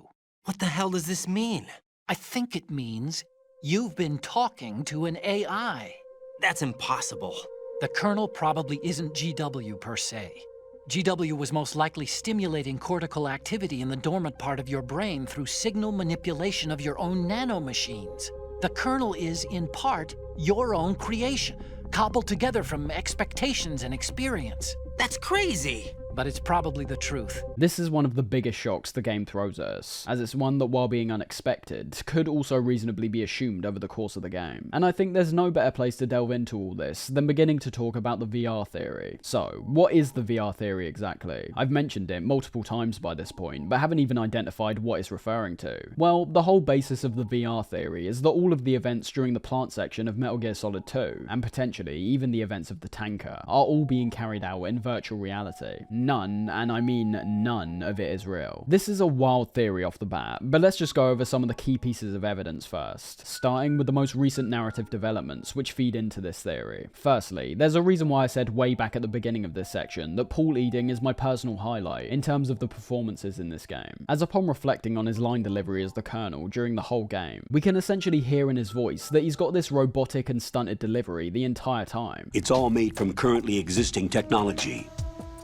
You won't be able to use it in an area with strong harmonic resonance, so be careful. It's a masterful voice performance in my opinion. He delivers his lines with a perfect balance of robot and human, to where the majority of players won't even consider the Colonel to be an AI when playing for the first time, yet having that outcome be so obvious upon listening to his voice again. The reason the Colonel's important to the VR theory is due to the strange recurring passages of text, which get reiterated during his codec calls with us, which much like his voice performance, paint certain information we were given in the past in a completely different light. Starting with the very first one we heard when the Colonel contacted us in Arsenal, he talks about two things, the simulation and our role within it. We've heard the Colonel mention this simulation several times now. However, I think it's very telling that it's one of the first things he brings up, alongside calling this a type of role-playing game. It appears the virus has worked to a certain extent, with GW starting to break down. But focusing on the simulation part, this can very easily be put into a completely different context, and have a whole other meaning. We have to remember how vital the idea of VR has been to the plot so far. It's been brought up time and time again, being told by Raiden the technology's so immersive that it's indistinguishable from reality,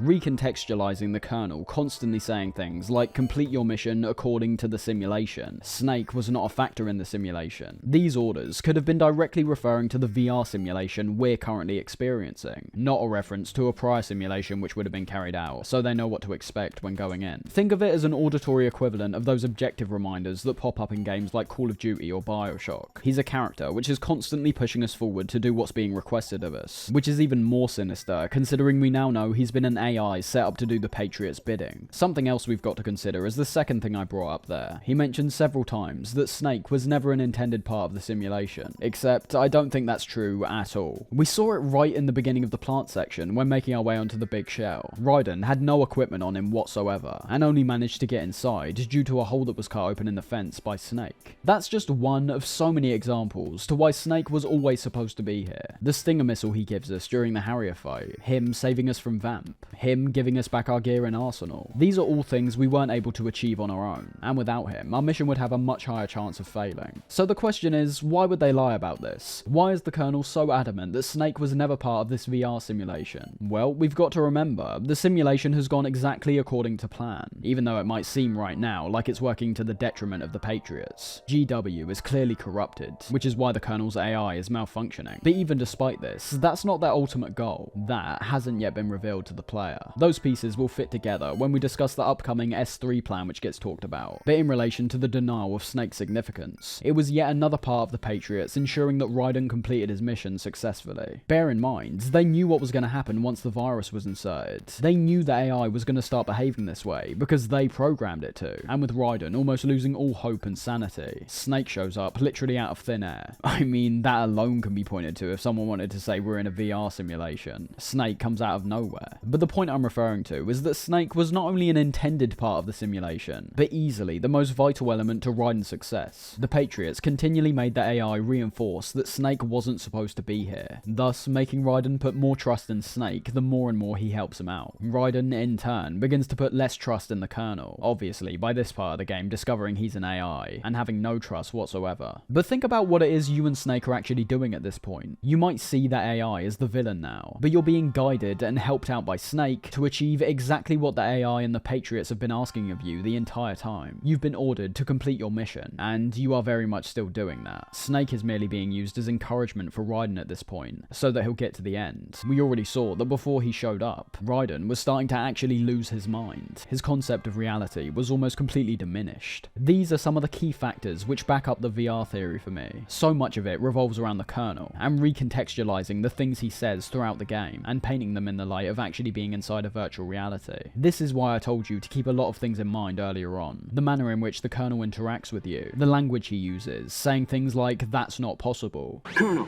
there's definitely another intruder in here besides me.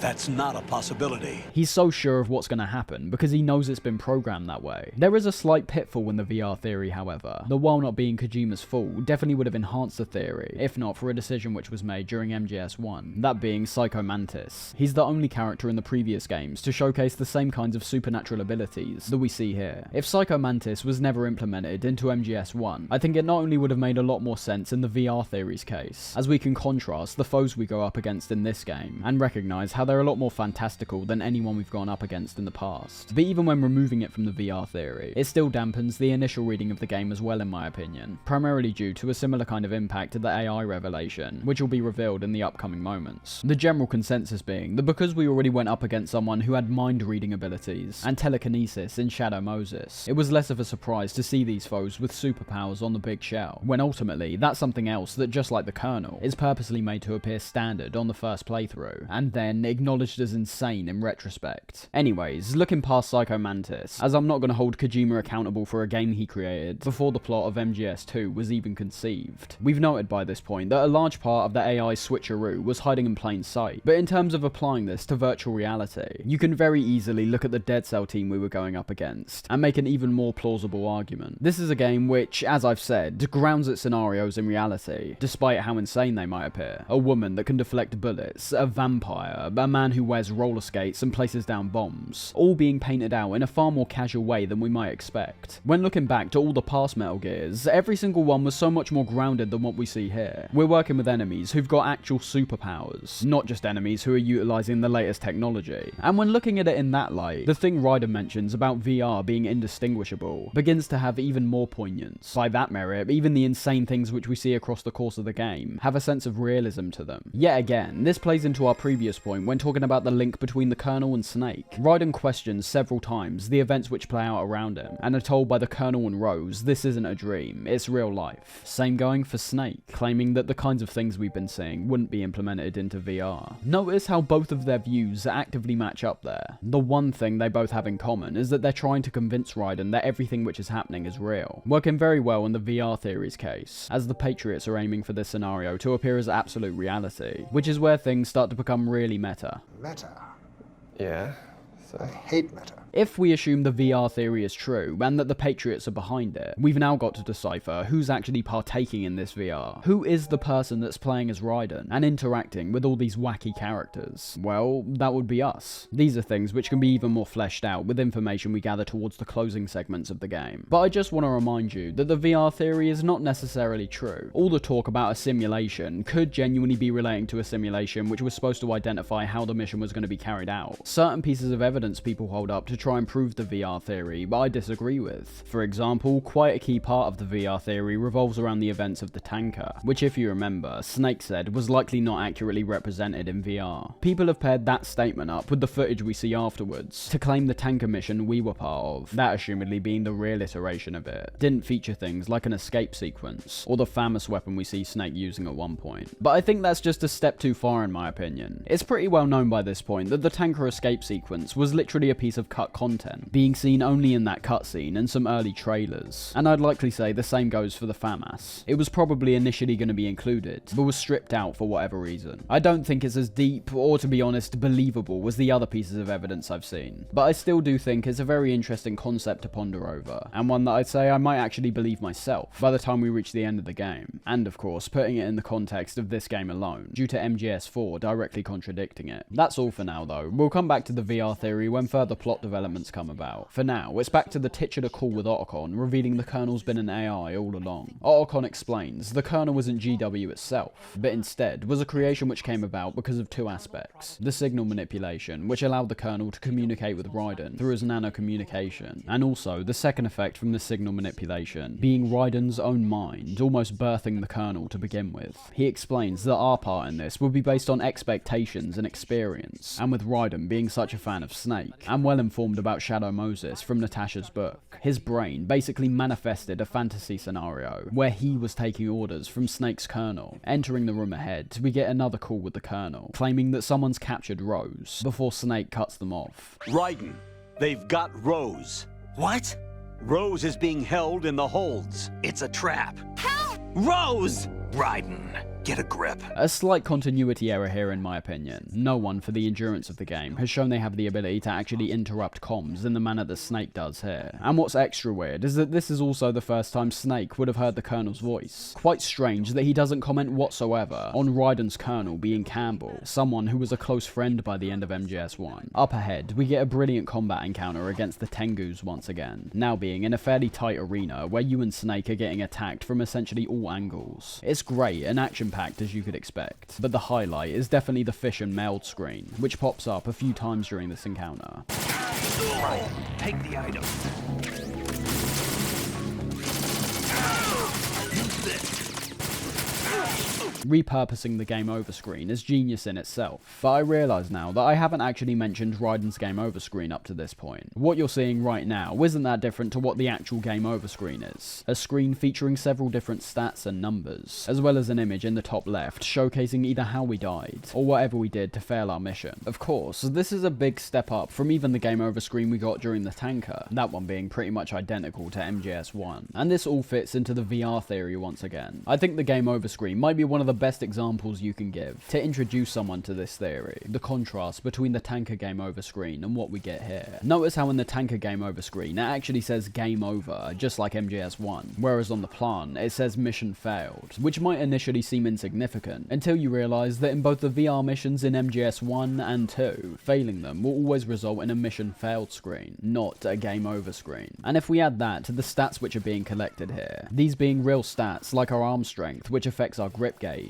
or how many alerts that have been activated across the game. It's yet another element which might not be confirming, but at least hinting that we're playing in a VR simulation. After the fight, Fortune makes an appearance, showing no interest in Raiden, but instead going directly after Snake, who she blames for killing her father, with us obviously knowing it was actually Ocelot that killed him. Everyone I love has been taken from me one by one, and no matter how hard I try, I can't follow them.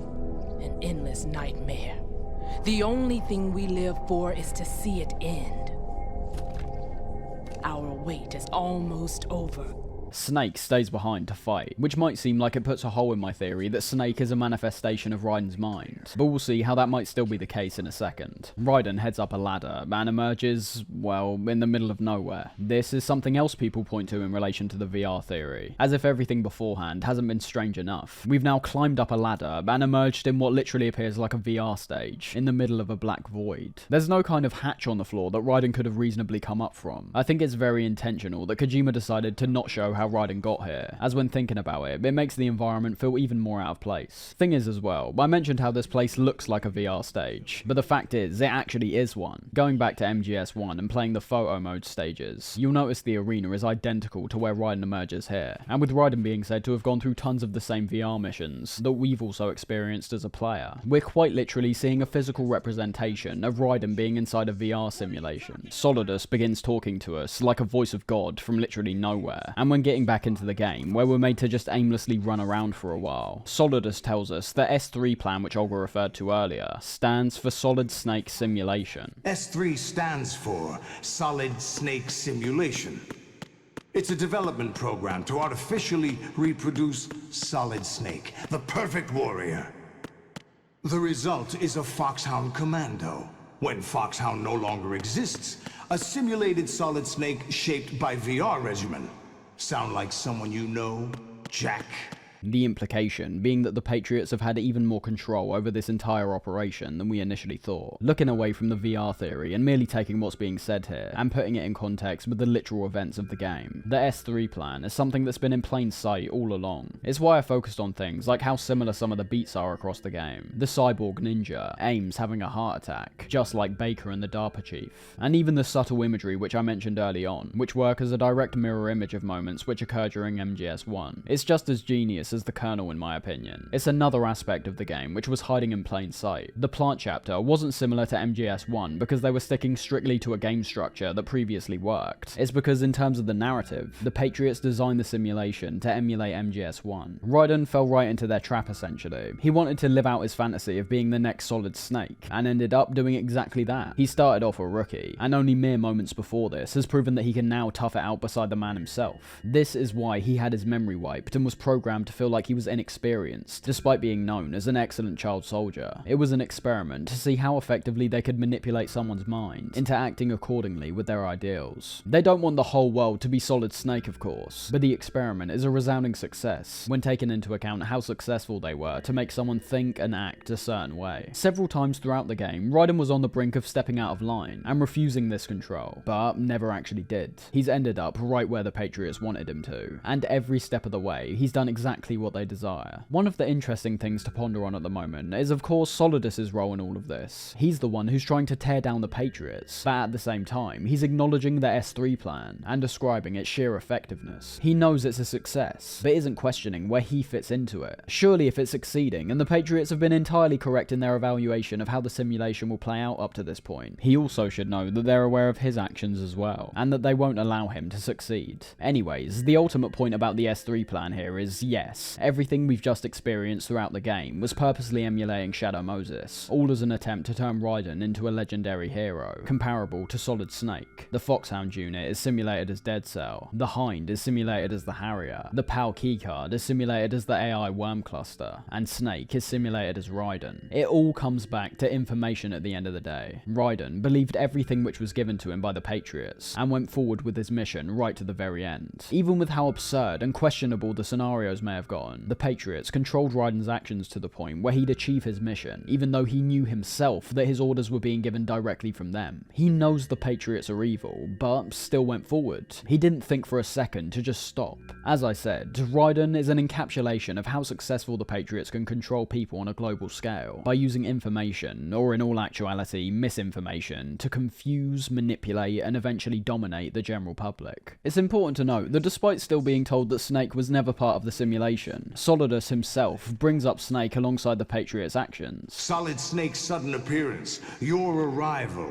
It was obvious the Patriots were among my ranks. He appears to also think that Snake's appearance was intended, whether it be that he was sent in via the Patriots, or merely tricked to fall right in their plan. Not a very far out concept, considering this is exactly what happened on the tanker incident at the start of the game. Solidus comes out of literally nowhere, just like Snake, and says he has no reason to keep us alive anymore, taking us into a boss fight against a horde of Rays. There's no reason to keep you alive now.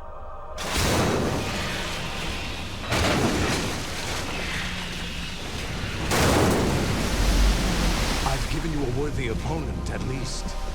But now, you should die as the little Jackie boy I once knew. I think this boss fight, while being pretty good overall, was a slight disappointment in terms of how Metal Gear Ray has been set up over the course of the game. I think things like the arena are fantastic, both in a visual and gameplay sense. The area we've got to work with is very open, which is appropriate considering the large size of the Rays, and the wide range of their attacks, both in terms of their variety, and also the literal range in which they can hit you from. Visually, I do love the minimalism. What we saw in the prior moments leading up to this fight is essentially what we see during it, although the addition of the countless Metal Gear Rays ominously resting in the back is fantastic, especially because when taking one of the first 3 Rays down, we actually see one of the ones in the back become active, in turn replacing the Ray we eliminated. It's that part of the fight which is my biggest issue, however, as there's a very strange balance which ends up having the potential of this fight be achieved in certain aspects, and underachieved in others. The good stuff comes from the flow of this fight. Despite seeming completely outnumbered by 3 Metal Gear Rays, the fight's actually very easy to understand, and keep a level head during. That's primarily because despite there being 3 Rays,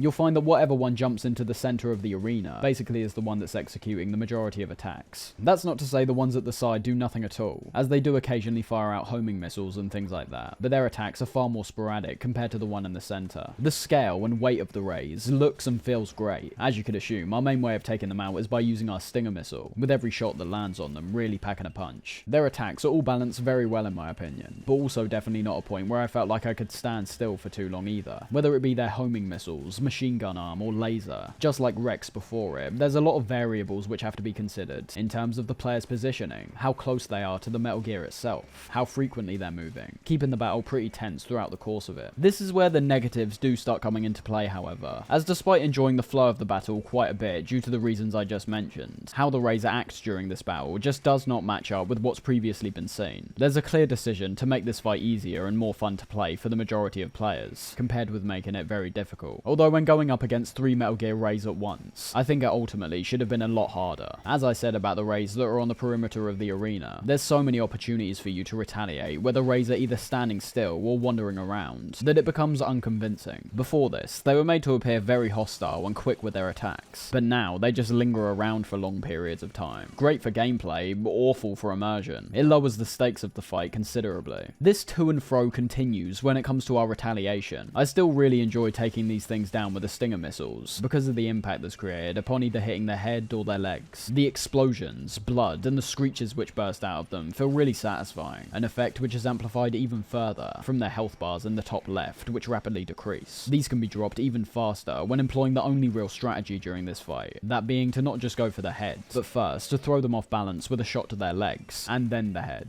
Sort of like a 2-punch combo that gives out way more devastating damage. Something else I like about this fight somewhat contradicts what I just mentioned, about their health declining rapidly, as although what I say is true, the health bars are also definitely something that's put in place here, to make the scenario feel even more hopeless after a certain point. I enjoy how the health bars get continually restocked upon the new Rays that come into the fight. As I said, it makes the fight feel near endless, and that no matter how hard we try, the Rays will keep on coming. However, the effect is substantially dampened from the relative ease in which we can take these guys out. It reaches a point where you become so accustomed with their attack patterns that not only can you dodge the majority of their attacks, but equally still retaliate with the same amount of damage every time. As I said at the start, I do enjoy this fight overall. It's about the best I think it could have been for the scenario which was set up here, but ultimately there are some undeniable drawbacks that can't be ignored either. Just because I perceive it as the best outcome doesn't mean the setup itself couldn't have been fundamentally changed to make it a more satisfying fight in all aspects, not merely gameplay. It might feel satisfying when taking the Rays down, but in turn lessens their fear factor majorly in my opinion. It's not like Rex, where we barely make it out alive when tackling merely one Metal Gear. It's all based on the sheer number of Rays that we take out, that make them look like even less of a threat than someone like Vamp or Fortune. The fight ends upon killing a certain number of Rays, this number varying depending on what difficulty you're playing on. However, the cutscene which follows doesn't show Raiden triumphing against them, instead giving up due to their sheer numbers. Just as he's about to get stepped on, however, Olga comes to the rescue, just like Solidus, appearing out of thin air seemingly.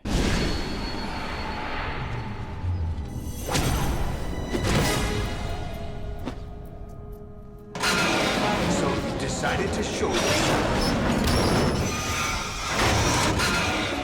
Olga, don't do this! They'll know! I'll hold them off. Give you time to get away. What about you? Olga makes a sacrifice so that Raiden, and in turn her child, will live on, getting killed in a very brutal fashion by Solidus, which somewhat cripples Raiden. Live!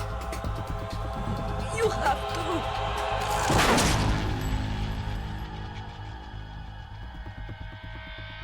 to! Olga!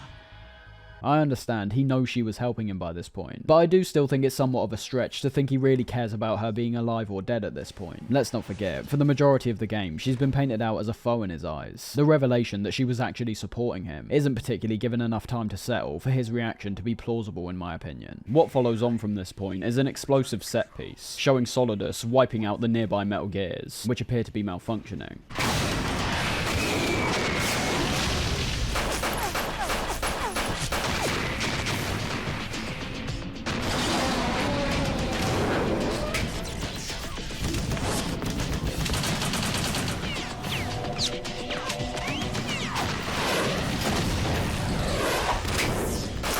The virus appears to have worked effectively, with the Rays now actively targeting Solidus, which in absolute style, he takes out with relative ease. I know that we essentially did the same thing in the previous gameplay segment, but the fact it's matched by Solidus makes him an even more intimidating threat. What's even worse is that Snake is also revealed to be captured here, which feeds quite a bit into my personal theory that Snake is in Raiden's mind once again. I'm not stating this as absolute fact, remember. It's just an idea that I'm sure could be contradicted if you attempt to, but it's always been a bit suspicious to me that you and Snake during this final act essentially emulate each other's actions one for one. It started with our fights against the Tengus, both of you fighting together. Then Snake and Raiden get separated, which might seem like it draws back from the theory somewhat, but you've got to also remember that you both are doing the same thing, which leads to the exact same outcome. Snake has an unwinnable fight against Fortune, leading him to get captured, and Raiden had an unwinnable fight against Solidus and the Metal Gear Rays, which then led to him getting captured. Although, now that I think about it, the whole point of if Snake is or or isn't in our imagination doesn't particularly matter. What matters is that outcomes like this can even be thought of as tangible by this point. This is where the bigger picture comes in, and the smaller details like my theory or things like the VR theory start to coalesce alongside all other kinds of theories, ultimately all leading back to the Patriots, how they control information, and in turn control how people think and act. The weirdest part which occurs in my opinion is the transition between the cutscene where Raiden gets knocked out and when he wakes up. Unlike before, where we found ourselves fighting on an MGS1 VR stage, we awake on top of the actual Arsenal gear, hearing the sounds of wind and the ocean beneath us.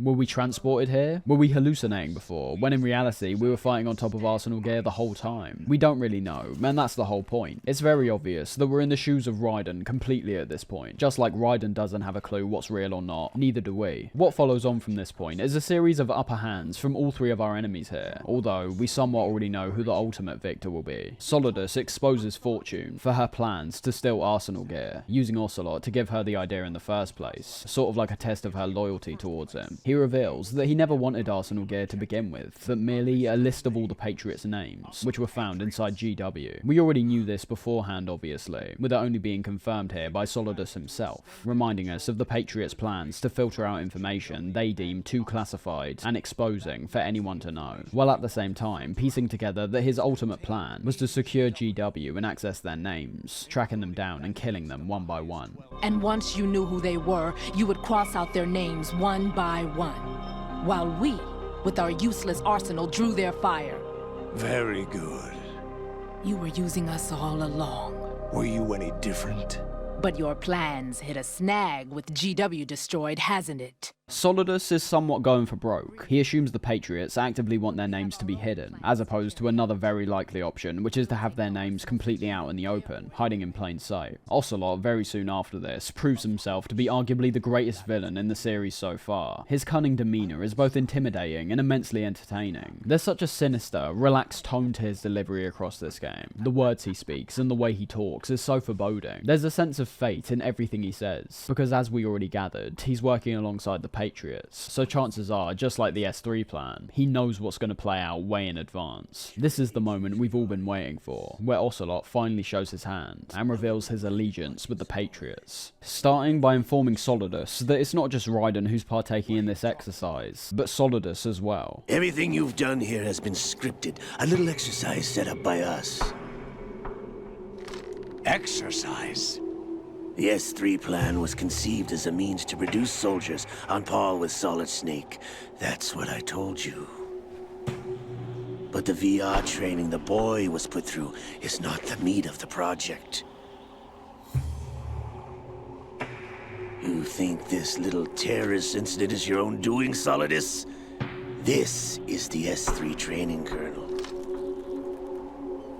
An orchestrated recreation of Shadow Moses. I'm slightly confused at why he's so surprised at this. We get that he might have not put the pieces fully together, but he literally explained the S3 plan himself a second ago, without his and Dead Cell's involvement. How was Raiden realistically meant to be shaped into Snake? It's all based around his encounters with people like Solidus himself. It's painted out in this moment as Solidus not realising the S3 plan carried over to his own plans, thinking it was merely the VR training which Raiden had before infiltrating the Big Shell. But again, that doesn't really stack up in my eyes. Even when he describes the S3 plan, it's very obviously referring to what Ocelot mentions here, with the whole operation being an orchestrated recreation of Shadow Moses. He continues to elaborate on some of the comparisons we've already drawn. Ames and Johnson's deaths replicating Decoy Octopus and Baker, the Cyborg Ninja replicating Grey Fox. The computer virus though is key when thinking about how Ocelot plays into all of this. It now makes perfect sense why he didn't search Johnson and take away the worm cluster. The aim all along was for Raiden to acquire it, and then use it to eliminate all information in relation to the Patriots from GW. As for the computer virus,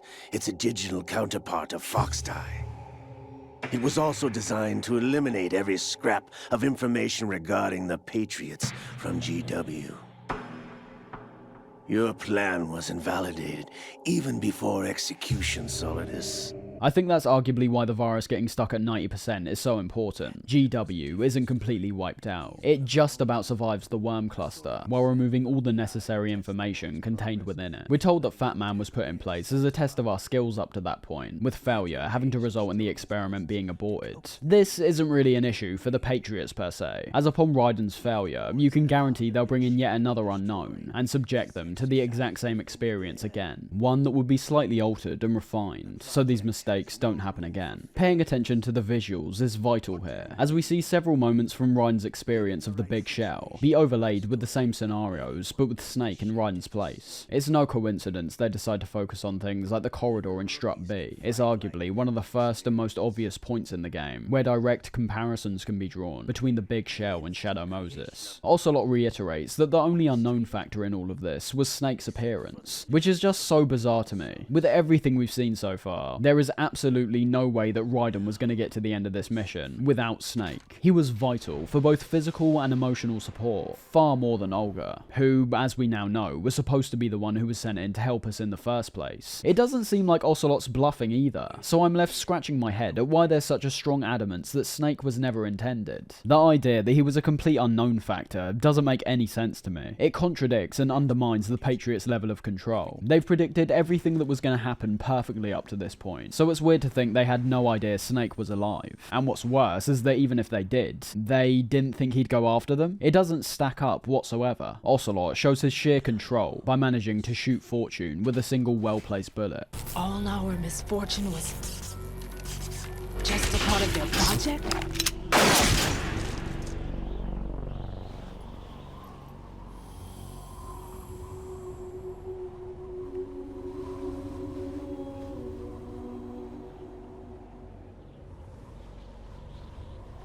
How could... You're no Lady Luck.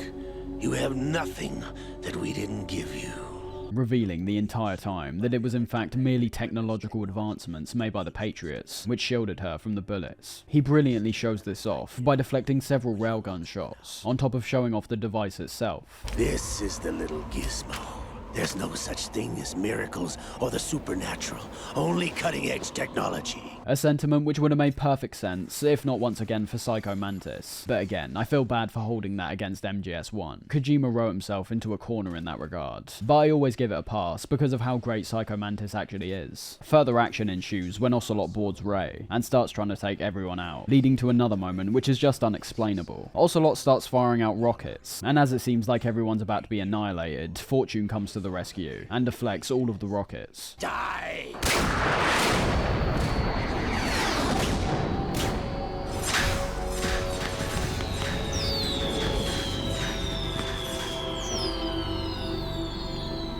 Everybody down!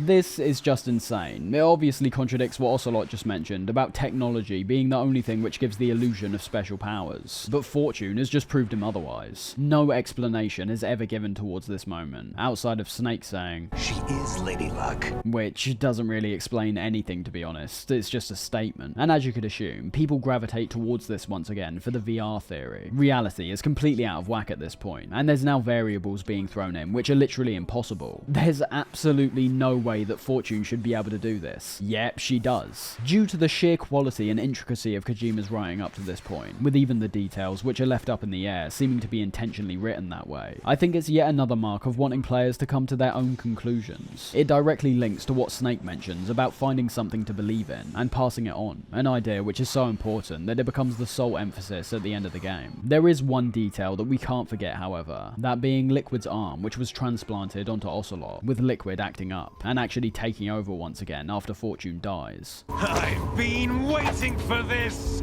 Unfortunately, as we see, Liquid's appearance never actually culminates in any impactful way. It appears that despite being set up right from the very start, Liquid is ultimately repeating his exact same motivations from the first game, that being a more simplistic sibling rivalry, as opposed to anything revolved around the Patriots. For me, the return of Liquid was easily the most fanservice-y part of the entire game. Kojima realised how much people enjoyed the maniacal Liquid from MGS1, MGS1, and likely had regrets at killing off his character so early on. In MGS2, you strip Liquid's character out, and you don't really have any substantial difference in my opinion. It's cool to see him return obviously, but everything he does could have been written around so easily that he really didn't need to be here. For example, it turns out that Liquid was the one who beckoned Snake to the Big Shell, leaking the information about Arsenal to Otacon. But that still doesn't answer the glaring issues we brought up earlier, about Snake being so essential to Raiden's mission. I think Kojima's trying to explain away that Snake was an unknown factor, because Ocelot wasn't aware he was alive, but Liquid did. But that completely leaves out the Patriots' involvement in this. As I said, it's a long shot in my eyes to say the Patriots had no idea Snake was still alive, and that he wasn't going to infiltrate the Big Shell. Anyways, Liquid says that he's aware of the Patriots' names and locations, due to Ocelot being his host, with Ocelot's knowledge obviously being passed on to Liquid, but not in reverse I assume. Liquid dives into the water with Metal Gear Ray, with Snake breaking free from his handcuffs and pursuing after him. Liquid! Stop this thing! Hey, Snake! You coming?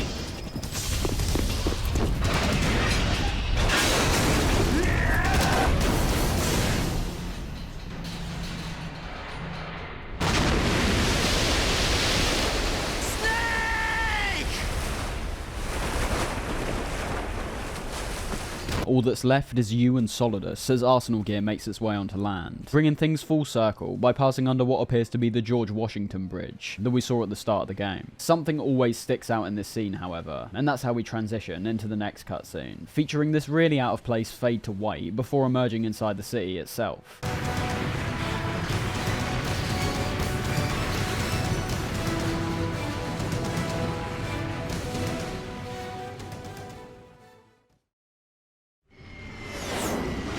I've always thought this felt off, but never actually understood why it happens. Well, all I really need to state is the city it's crashing into, that being New York, and the year it was released, 2001. Yes, MGS2 was released on the 13th of November 2001, where despite there already being a full-on sequence created, where we would have seen Arsenal gear crash onto land and destroy countless buildings, it was eventually removed. I hesitate to name the event of course, as YouTube has developed a tendency over the years to punish creators for mentioning actual historical events, merely because of their sensitive nature. But you all know what I'm talking about, of course. What's really interesting, however, is the one image that survived, and although I can obviously understand the decision to remove the cutscene at the time, it is genuinely a shame that we've never been able to witness the scene decades down the line. The sheer scale of Arsenal gear in comparison to the city is insane. You really get a perspective on how massive the Metal Gear is, in a way that isn't quite replicated in the actual game at any point. So now that we know the crash into the city was purposely cut, it makes the sudden jump to Raiden and Solidus falling into a city environment make a little more sense. Although, when leaving everything within the context of the game itself, it's still undeniably clunky in my opinion. So, coming all the way out of the ocean, we've reached New York City, and not just some random part of the city, but directly on top of Federal Hall. I love the environment that's surrounding us in this cutscene. The crumbling buildings and smoke flooding in from around us looks great, and is a massive contrast to everything we've witnessed so far. Both the tanker and the plant were out on the water, so coming back onto land is surprisingly refreshing, even though we don't actually get to explore anywhere. From here on out, we're delving into what many consider the deepest and most profound conversations across the entire game. So just like we did when breaking down the President's dialogue, we're gonna definitely take our time here, and try figure out what message Kojima's trying to pass on to the player. Solidus explains the significance of what the date is, that being April 30th, where on the very same day, 200 years ago, George Washington became the first president of the United States. He marks this as a point where a new independence was supposed to begin, claiming the Patriots' rule stretched all the way back then, and likely even further back. The end of the Patriots' secret rule.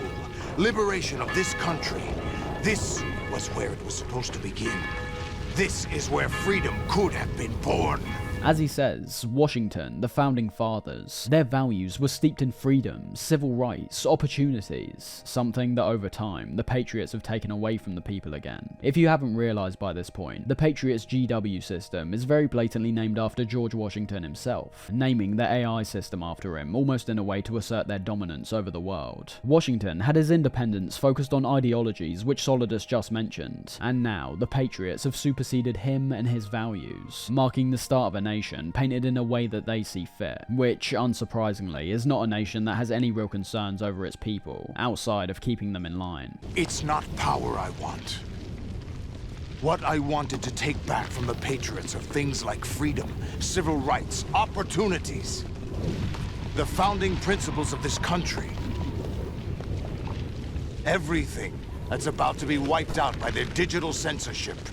Just listening to what Solidus says here, and what his true motivations are, it's very hard to see him as a villain at this point. You may say he's a murderer, you may say he's a terrorist, but that's the harsh reality you've got to face when you're attempting to uproot those who are in absolute control. You can't play by the rules. You'll have to do things that in any other case would be morally unjustifiable, but it's all being put towards the ultimate goal of taking down the Patriots. His actions are nothing but noble, and it's clear that much like the Patriots aim to censor digital information with GW, we've been manipulated in a very similar way to believe Solidus is our enemy. We were never briefed about what his actual motivations were, as we may have agreed with his viewpoint. Instead, we were fed continual lies of his wrongdoings, ones that may have been totally untrue. We were told about ransoms, the execution of hostages, both of which were treated as preposterous when being relayed to people more informed than us. This was the AI's effect on both us and Raiden. We were told Solidus was a villain, and did our orders just as expected.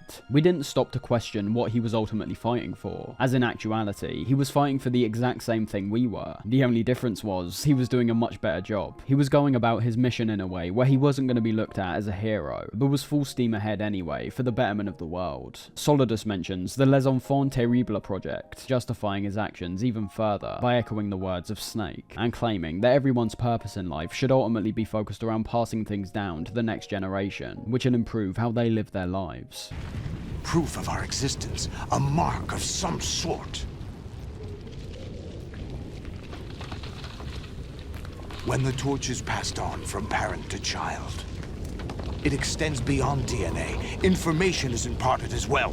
No one can live forever, and once this next generation of people end up dying, the generation past them will pass the torch down as well, and the cycle continues. For Solidus and his brothers, however, the ability to reproduce was intentionally left out, leaving Solidus scrambling around for a purpose, deciding to instead pass his legacy down on a global scale. He can't be remembered by a son or daughter, so wants his name to go down in history as the man who took down the Patriots and liberated the world. If he fails to do this, however, and the Patriots remain in control, his actions will be entirely forgotten, wiped, just like the Patriots will do with Snake, Liquid, and anyone else who dared to defy them. This is where the Sons of Liberty title of the game comes into play, referring to the real-life organization that was founded in 1765, whose goal was revolved around protesting the Stamp Act of that same year, this being an act introduced to tax the British colonies in America for things like legal documents, newspapers, all without their consent. It's gone down as one of the most controversial laws to ever be passed by Parliament, and led to the Sons of Liberty using petitions, propaganda, and sometimes even physical violence to push back against this law. They were revolting, just as Solidus is doing here, and they were doing it for the absolute right reasons, where eventually, on the 18th of March 1766, the act was repealed. After this, we're brought into a call with the Colonel and Rose of all people, confirming even more that GW wasn't destroyed completely. In a way, we've already kind of lost. Everything's still gone according to plan for the Patriots. GW is going to keep functioning exactly how they wanted it to. Even then, there's reason to believe from the Colonel's very first lines, there may very well be another, or perhaps several AI systems just like GW, possibly housed inside Arsenal, but also possibly somewhere else entirely. Fact is, we really don't know. To begin with, the Colonel continues on from what Solidus was talking about when mentioning the founding fathers of this country, describing how from that point on, a consciousness formed in the White House, comparing it to the beginning of life on Earth, and the evolution which carried on past that point. What we're being told is somewhat contradicting what Solidus was saying a second ago. He was claiming the Patriots were taking away these American ideals, which were founded by people like George Washington. As I said, freedom, opportunity. Whereas here we're being told the Patriots' ideals are stemming from the exact same place. All that AI aims to do is immortalize these values for good.